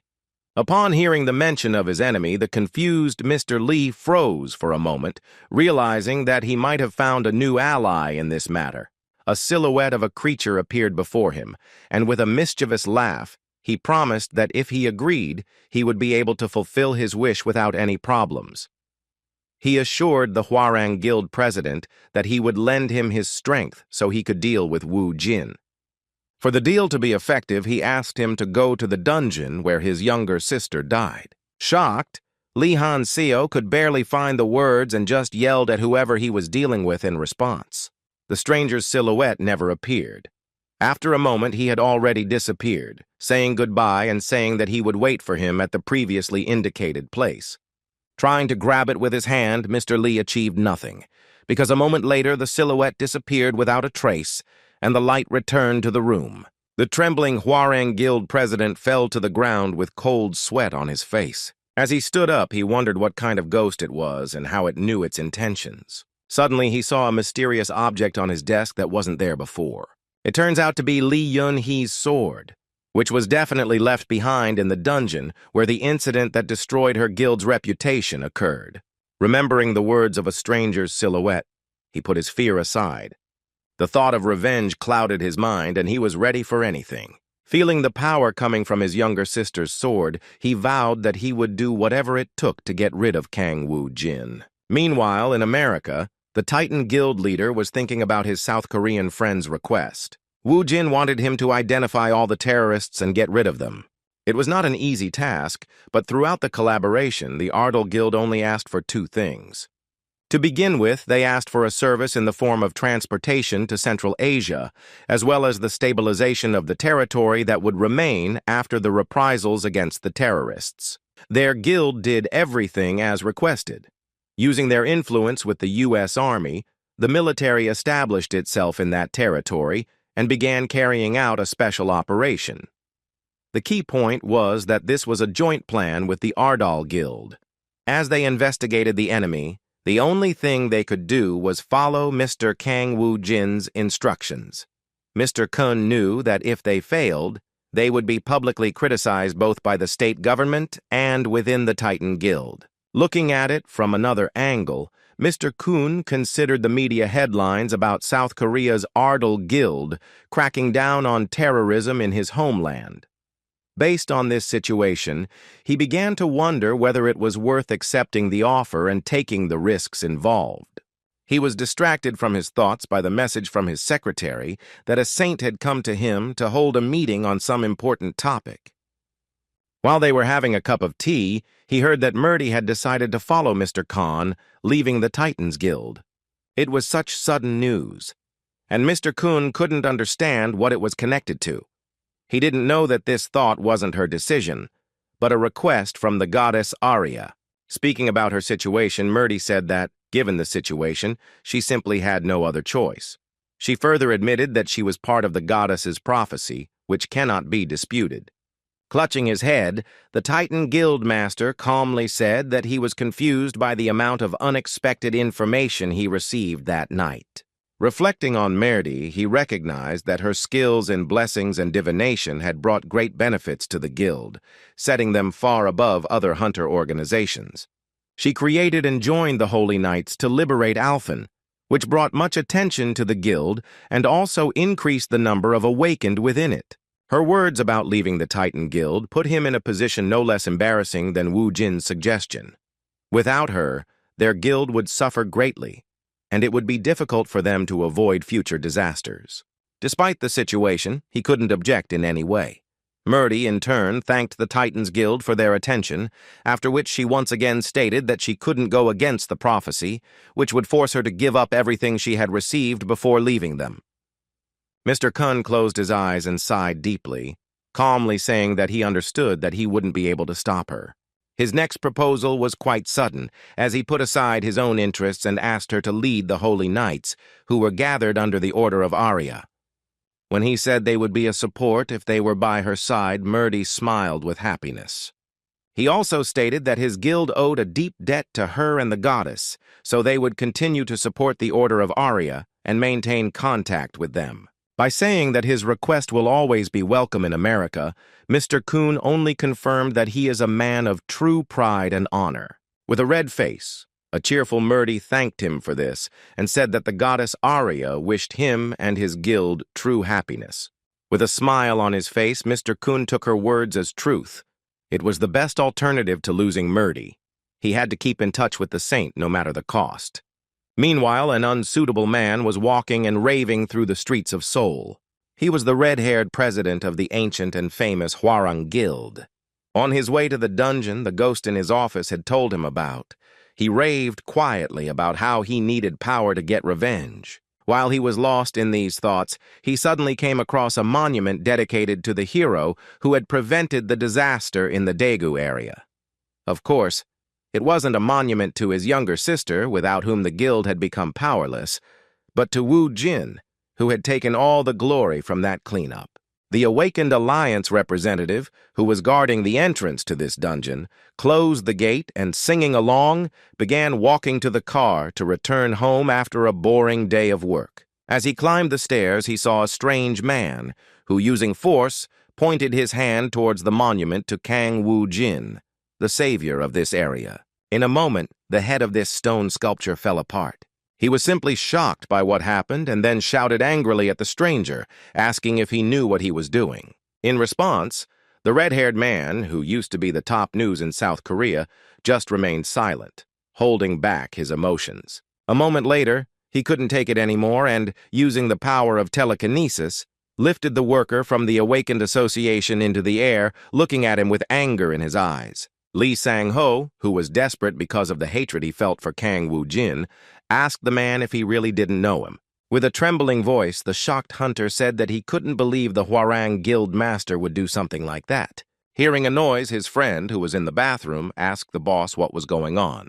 When he saw his older companion hovering in the air due to the stranger's telekinesis, he panicked and asked the Hwarang Guild master who he was and what he was doing. Realizing that the two of them couldn't handle it, the man turned on the radio and shouted that there was a suspicious and dangerous being awake at Chokjeon Station, and that they were calling for backup.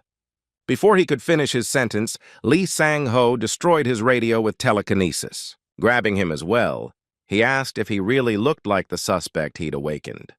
A rage beyond words completely consumed the Hwarang Guild master. Lifting them up and squeezing their bodies to the point where they began to tremble from the pressure, he asked what right they had to look down on him. The boys began to choke and the pressure in their blood vessels began to increase rapidly. The madman did this on purpose. He couldn't hear the answers, but he didn't need them. A moment later, he increased the pressure and the boys were finished. As soon as the telekinesis stopped, they fell to the asphalt with a crash, and Sang-ho continued to look in their direction without a shred of sympathy. He was completely overcome with arrogance and, with an animalistic look, called the innocent victims useless for daring to stand in his way. After Sang-ho caused this terrible incident, he went down to the dungeon. The closed grate did not become an obstacle for him. As with the Awakened's impressive power, he was able to destroy the castle easily. As he entered, his expression was still cold and calm. A moment later, he felt a sharp headache and grimaced, starting to cough. His demeanor changed drastically. Looking around, he began to be surprised to realize that he was in a dungeon. All this time, he was unconscious, as if his body were controlled by someone else. When he came to afterward, he was horrified, realizing what he had done just minutes ago. Sang-ho never imagined his desire for revenge would lead to such an unexpected outcome. He clutched his head and gritted his teeth in anger, thinking it was too late to look back. He wanted to deal with the dungeon first and then go outside. Looking into the distance where the monsters were, he wondered if he could handle such a challenge alone. A moment later, he heard again the voice that had frightened him during his solitary stay in the office. With a mischievous laugh, the stranger told him that all these troubles would no longer seem so to him if he accepted his offer. A moment later, a portal appeared in front of him, and a mysterious, unknown voice invited him to enter, promising that it would give him what he desired most. Putting aside his emotions, San-ho once again heard the words that he would get what he desired most. He still found the courage to enter, and here he found himself in a snowy area. Having lost his belongings during the portal passage, he was immediately able to obtain new clothes made from the materials of this dimension. In the distance, there was an ice palace, where the stranger was, to whom he was led by a frightening voice offering a lucrative deal. As he moved through the spatial dimension, the situation seemed very strange. All the monsters he encountered along the way didn't even attack him, but merely watched his movements closely. Based on this, he surmised that the one who summoned him must be the master of this dungeon. Opening the huge door inside this ice palace, he began walking forward without a hint of fear. Everything around him looked completely different from what he expected. There was a long blue carpet, and the palace was lit from within by blue flames. Looking around the palace suspiciously, he continued walking until he saw the throne of the dungeon master in front of him. The master of the spatial dimension, sitting on this throne, said with surprise that his dear guest had actually decided to visit him. The strange creature, with a body that looked like ice, smiled maliciously, having obtained the servant it desired. Lee Sang-ho understood very well that he needed to behave appropriately in front of such an influential being, so without hesitation, he knelt before him and bowed his head. The dungeon master replied that he was a quick learner and then began to slowly descend towards him. Lee Sang-ho, who was trembling with fear and only had an enormous desire for revenge in his mind, heard the order to raise his head and immediately complied. Seeing this ice lord even closer, he was horrified by the monstrous flow of energy. Sensing its terrifying power, he knew that if he said the wrong thing, he would die in an instant. With a mischievous smile, the dungeon owner welcomed him into his spatial dimension. Hearing this, the Hwarang guildmaster, who was frightened by his power, became even more horrified by what he had done for the sake of his long-awaited revenge. A few days after these events, Wu Jin went to the airport for another trip, this time to Afghanistan, to escape the terrorists who were trying to kill him. Fortunately, the Titan Guild's support made his life easier once again. They provided him with a personal jet, and the pilot of the flying craft personally wished him a pleasant and safe flight. In return, Wu Jin thanked him with a smile for his concern, saying that no technique could compare to theirs. Taking a few more steps, he suddenly saw a white-haired girl he wanted to forget once and for all. He flustered her by angrily asking what she was doing there. With a confused laugh, she said she was happy to see my lord again. Standing beside Wu Jin, the saint heard all the conversations of his army and became deeply depressed. They called her an unholy girl and blamed her for the entire summoning hall reeking of her scent. Turning to their lord, they begged him to finish her off as quickly as possible. Jin was also stressed about the situation. His summoning room was very noisy. The Death Knights were going crazy because Murdy was around. Looking at her, he questioned with displeasure why his goddess, whom he called his grandmother, needed to do this. He already knew her words about him, so he was surprised that she thought she could use him as a partner with the skill of a necromancer. In response, the distraught Murdy offered her deepest apologies, adding that, to her, the goddess's prophecies were unquestionable. Her face flushed as Wu Jin, sighing heavily, said there was no point in thinking about it, because if that old woman told her, she would do it. Just when Murdy felt better, thinking that Wu Jin was being understanding towards her, he unpleasantly clarified that she should not approach him, because if he noticed even a spark of holy energy unnecessarily, then there was a high probability that the Death Knights would deal with it quickly. Realizing she was wrong about him not seeing her as a headache anymore, a dejected Murdy was also forced to listen to him say that he hadn't meant to scare her, but was literally telling her she could lose her mind before she even blinked. Submissively accepting his master's advice, Murdy looked at the clouds on the sea and, wiping away a tear, turned to the goddess, begging her to watch over his sinful soul and wish him a peaceful journey. Fortunately for her, they reached the U.S. military base in Bahram without incident. 2 days after Kang Woo-jin's team arrived, a meeting was held in the task force. During the meeting, the soldier revealed the identity of one of the terrorists. He was Narsur Salkai, and based on Mr. Kun's testimony and other supporting documents, he was indeed a businessman in the past. He warned his comrades that not only the insurgents but also the Afghan government were involved in arms sales and that they should be on their guard. Furthermore, there were several other illegal businesses that warranted special attention. Changing slides, he commented on the conclusion that they have an important negotiating point in this area from where they issue instructions. Woo-jin, who was present during the discussion, spoke for the first time, suggesting that they meant that if they could figure out what those guys were doing, they would be able to find out who had ordered the assassination. Based on this logic, he immediately asked where they needed to go to get closer to those responsible for the terrorist case. In response to his words, the commander deployed in Afghanistan, David Mogran, urged the young man to moderate his ardor, justifying his words by the fact that they would be in trouble if the suspect fled with key evidence or got rid of it altogether. He wanted to say that rushing would lead to nothing good, then added that, to begin with, they should share the details with the Ardal Guild representatives only after everything had been discussed thoroughly. With a thoughtful look, Woo-jin thought of another possible scenario that could solve this problem. Turning to the commander, he asked how they would react to him having the opportunity to observe the targets without allowing them to see his actions.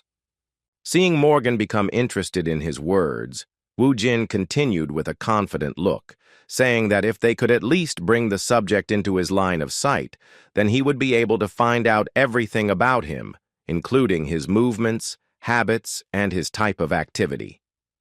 The proposal, which even included detailed information about the target's subordinates as well as the businessman's recent business dealings, seemed pure madness.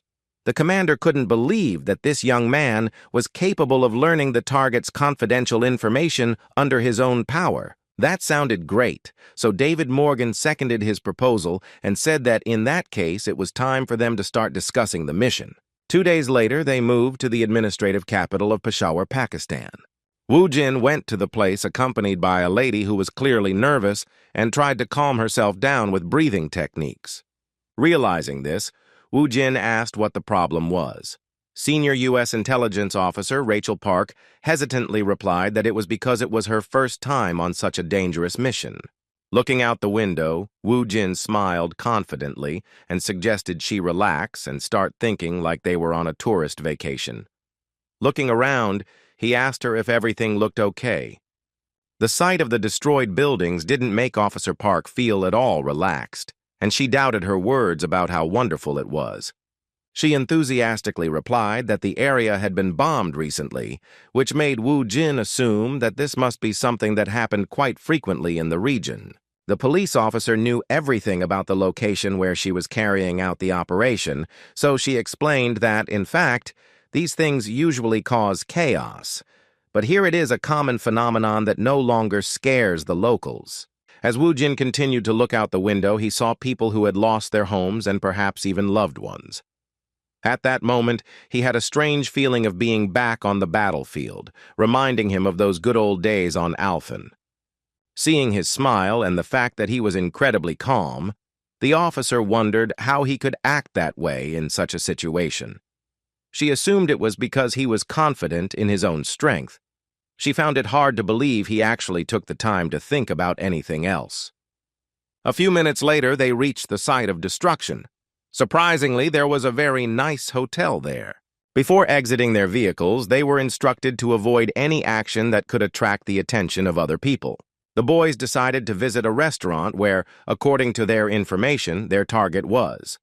Pretending to be a couple in love who had suddenly appeared at the restaurant, the officer told the guild leader Ardal that she saw a man in a blue shirt, whom they were interested in. Realizing they were talking about the one sitting with his back to him, he looked closely. As he continued to enjoy the local food, he noticed that the destination was simply wonderful and in line with his wishes. Alarmed by the tense situation, Officer Park didn't understand what he was talking about, so she clarified that while there was still time, he should install his tracking device on the man. She was simply shocked when she heard he'd already done it all.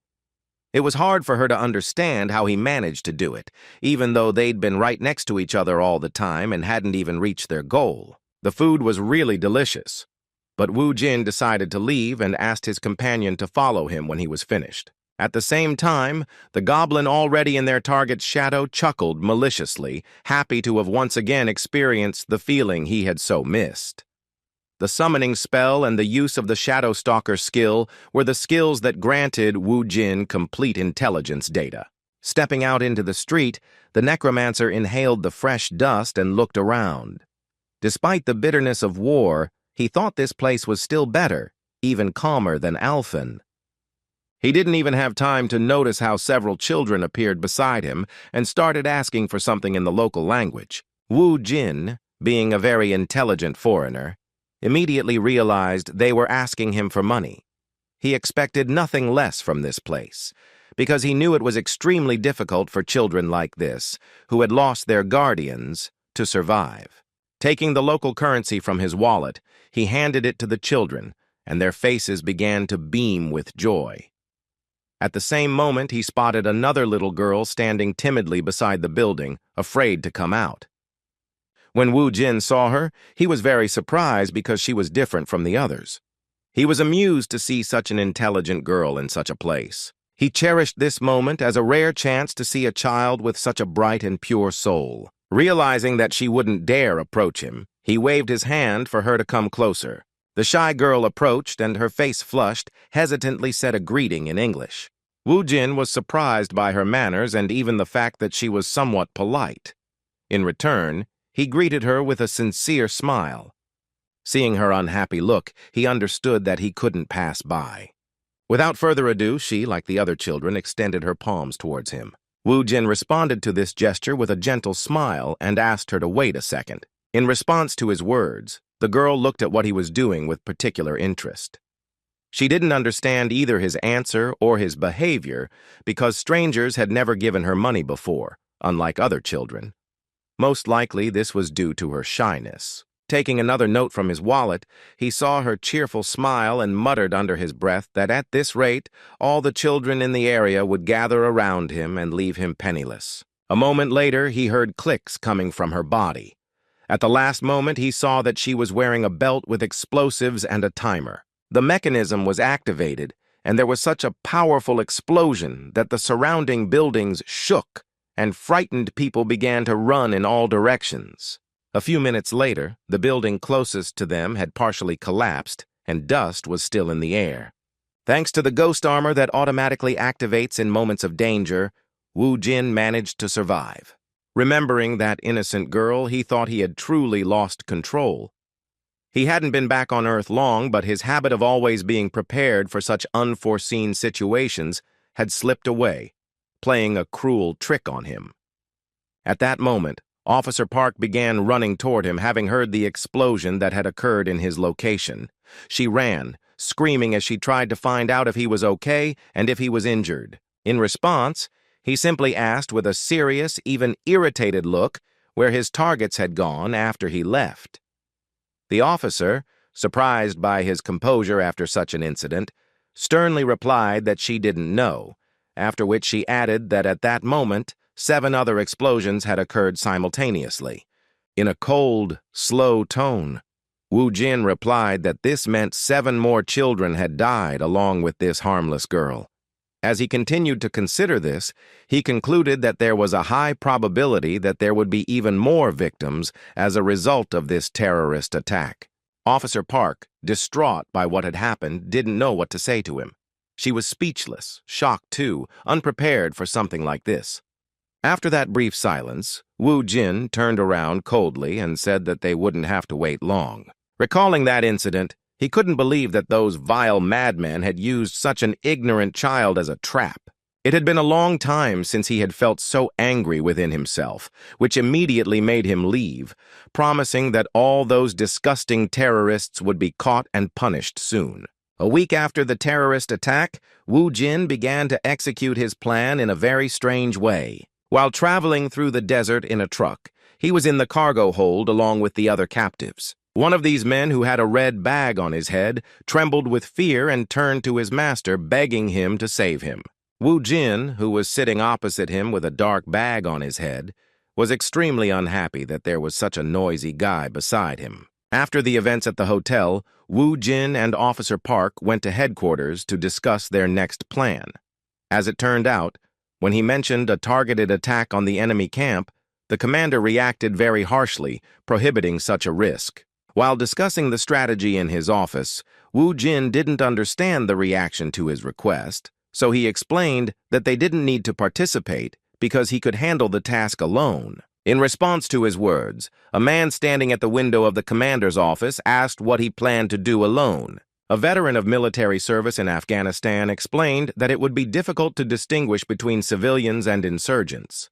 Based on this, he wondered if Guildmaster Ardal was truly prepared to eliminate everyone he saw in the hopes of capturing his target. An awakened colonel named Roger, who had a massive scar over his left eye, had extensive experience in such operations.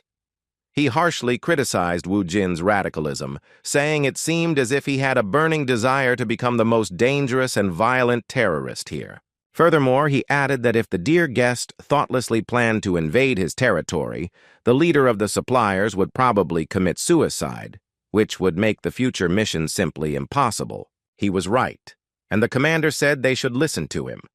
Turning to Wu Jin, he said he understood his anger and then encouraged him to understand that this wasn't a problem he could solve alone by following his emotions. Alternatively, he suggested to Wu Jin that they give them some more time, also arguing that his superiors had decided to send reinforcements to the area where they would conduct the operation. Without listening to him until the end, Wu Jin stood up and said that they had nothing more to talk about. As he left the office and started walking towards the exit, Roger ran after him and desperately asked him to wait. Stopping, irritated by the exchange, Wu Jin, who was still filled with anger, looked at the veteran and asked if he was really in such a hurry to die at his hands. Roger responded to his words with understanding and calmly replied that he had not said he could not help them in any way. Taking a few more steps closer, he said that, on the contrary, he already had a solution for how they should execute this mission. Instead of going head-on, he suggested starting by killing the rebel commander. Hearing this, Wu Jin smiled with satisfaction and said that this was how they should have started the conversation. Before infiltrating this madness, Wu Jin met Roman Baker, a black market arms dealer who, working with the government and the rebels, was the only one who could stop them from gaining the upper hand. The rebels planned to arrest him soon, so they decided to capture both of them, as this would give them the opportunity to follow him. From the beginning, Wu Jin and Roger had hoped that they would be able to enter the rebel headquarters without any problems. Captured by armed terrorists, Wu Jin and his second prisoner made their way to a small deserted town, where they were kicked in the ass and pushed into one of the buildings. In the end, they were simply thrown into a room where the third prisoner was already located, and then the door was closed from the outside. Wu Jin replied with a smile that everything was going according to plan. His infiltration of the rebel camp had gone without major incident, so he was excited about how he would continue to get closer to his objective. Meanwhile, he earned another achievement point due to the goblin level increase. The number of shadow goblins increased to 6, and the soul swap ability became available along with several other abilities. He received a joyful confirmation when he requested a body swap. Wu Jin hadn't used this skill often in the past, and in fact, he was even disgusted by the idea of switching bodies with a goblin, but he simply had no other choice. Using the movement of the shadow goblin, which at that moment contained the essence of the Necromancer, Wu Jin left his own shadow. Then he silently walked out and approached the armed terrorists. The first two he encountered were perfect targets to test the various benefits of goblin form. Moving around them, he marked them as non-civilians. Every other terrorist he spotted was also marked. After checking everyone in the settlement, he secretly entered the terrorists' main building, which had more security. Finally, he managed to find the one for whom he came to this settlement disguised as a prisoner. The man with the serious look and long black beard was apparently the leader of the rebels, about whom he had obtained the necessary information in advance. Suddenly, he heard a goblin shout, asking if he could begin to escape. Wu Jin didn't understand the reason for the rush, and in response, he learned that the terrorists were about to begin the execution and that his priceless head was about to be shot in the forehead. In response to his ironic words, Wu Jin listened to the suggestion and switched bodies, leaving behind his goblin form. As it turned out, these terrorists disdained to spill blood on their settlement's territory and took all the prisoners into the desert to a place not far from their base. The tallest among them began shouting something about God's covenants and that each of the prisoners would receive the punishment prepared for them from above. Ordering them to bow before his God, the insolent terrorist threatened that those who disobeyed would receive a punishment hundreds of times more terrible. Wu Jin, unafraid of his words, didn't even flinch. Anger continued to boil within him over what the rebels had done to one of the cities. Looking around, he noticed that there were about 25 rebels with machine guns here, while there were only 18 hostages. Furthermore, he clearly sensed the plan of those countless souls who died unjustly in this desert at the hands of these scoundrels. Raising his head and looking into the eyes of the disgusting terrorist, he said that it seemed he didn't like his God very much. After shocking him with his insolence, Wu Jin continued his provocative speech, saying that only he had the right to mete out punishments, unlike them, the inglorious bastards who considered themselves worthy of a god. In just a moment, Wu Jin broke the rope binding his hands and stood up. The rebels, shocked by what they saw, could not believe that he had actually woken up. Wu Jin began to walk slowly as they shouted for the fire to start immediately, releasing an aura that was overwhelming their enemies. Although the humans' weapons were effective against the monsters that emerged, in this case their efforts were in vain. While fighting the Necromancer, they were unable to reach his body due to the impenetrable soul barrier, and Wu Jin, who was slowly walking towards them, angrily said that trash like them were not worthy of even God's punishment. Stopping, he raised his hand and spoke words of invocation. A moment later, the terrorists noticed something beginning to break through the sand behind them. With a menacing look, Wu Jin presented this phenomenon as a rebellion of those souls who died in vain at his hands in this desert. When the terrorists looked back, they saw hundreds of armed skeletons, and with the recognizable creaking of bones, they began walking towards them. At that very moment, all the brave men who had pointed their machine guns at the defenseless prisoners began to run, shouting that a real demon had appeared before them. Continuing to fire in their direction, they attempted to jump onto the transport to escape. The skeletons they shot at were unaffected by the bullets. The terrorists, who had failed to execute their plan, were desperate. They realized they were now in terrible danger. Those who managed to jump into the car immediately ran back to the settlement and, at the entrance, shouted to their companion to immediately close the entrance gates. Although they were in a hurry, it was already too late, as they were being pursued. Ramson, the fourth knight of the immortal king, who in his previous life was revered as a great warrior of the dwarves, rode into battle on a huge rhinoceros and led a large number of rebel soldiers. A terrifying warrior, one of Wu Jin's death knights, advanced at great speed towards the terrorists' souls. Gripping his heavy hammer with a different grip, he threw it towards the gate with great speed and force. In just a moment, a flash of his mana and incredible brute strength destroyed the massive wall into small pieces, covering the entire city with them. Along with Ramson, a massive army composed of all the souls who had died in that desert at the hands of terrorists entered. One of the Death Knights ordered his companions to show themselves worthy before the immortal leader, who was watching their attack from the sidelines. Wu Jin was pleased to see justice being served and said with a smirk that even if God didn't punish them, it was unlikely that they would receive his blessing. This was just the beginning. He planned to turn every brutal killer among these rebels into his soldier, who would continue to destroy this scum. Returning to the city, Wu Jin looked around, making sure it was clear and that there were no more terrorists there. At this point, he was more concerned about the whereabouts of the remaining hostages. It was then that one of the survivors approached him, holding a prisoner in his arms and threatening to shoot him if his demands were not met. Looking at the man in the terrorist's hands, Wu Jin recognized that it was the same bulging-eyed man Roger had told him about during the discussion of this operation. He was a prisoner of terrorists who were dealing in illegal weapons. The trembling arms dealer, with cold sweat running down his face, begged them not to kill him and promised he would do whatever they wanted if they spared him. Sighing heavily, Wu Jin wondered why people were so stupid and expected something like this in front of him. In just a moment, he got rid of the invader with the help of magic. It turns out that he himself could use some long-range magic, similar to the use of the blue flame. The arms dealer he so despised was released. After the horror had passed, the man he knew before thanked him for his help, assuming he was dealing with an American soldier. Asking his name, he promised to reward him with a decent sum.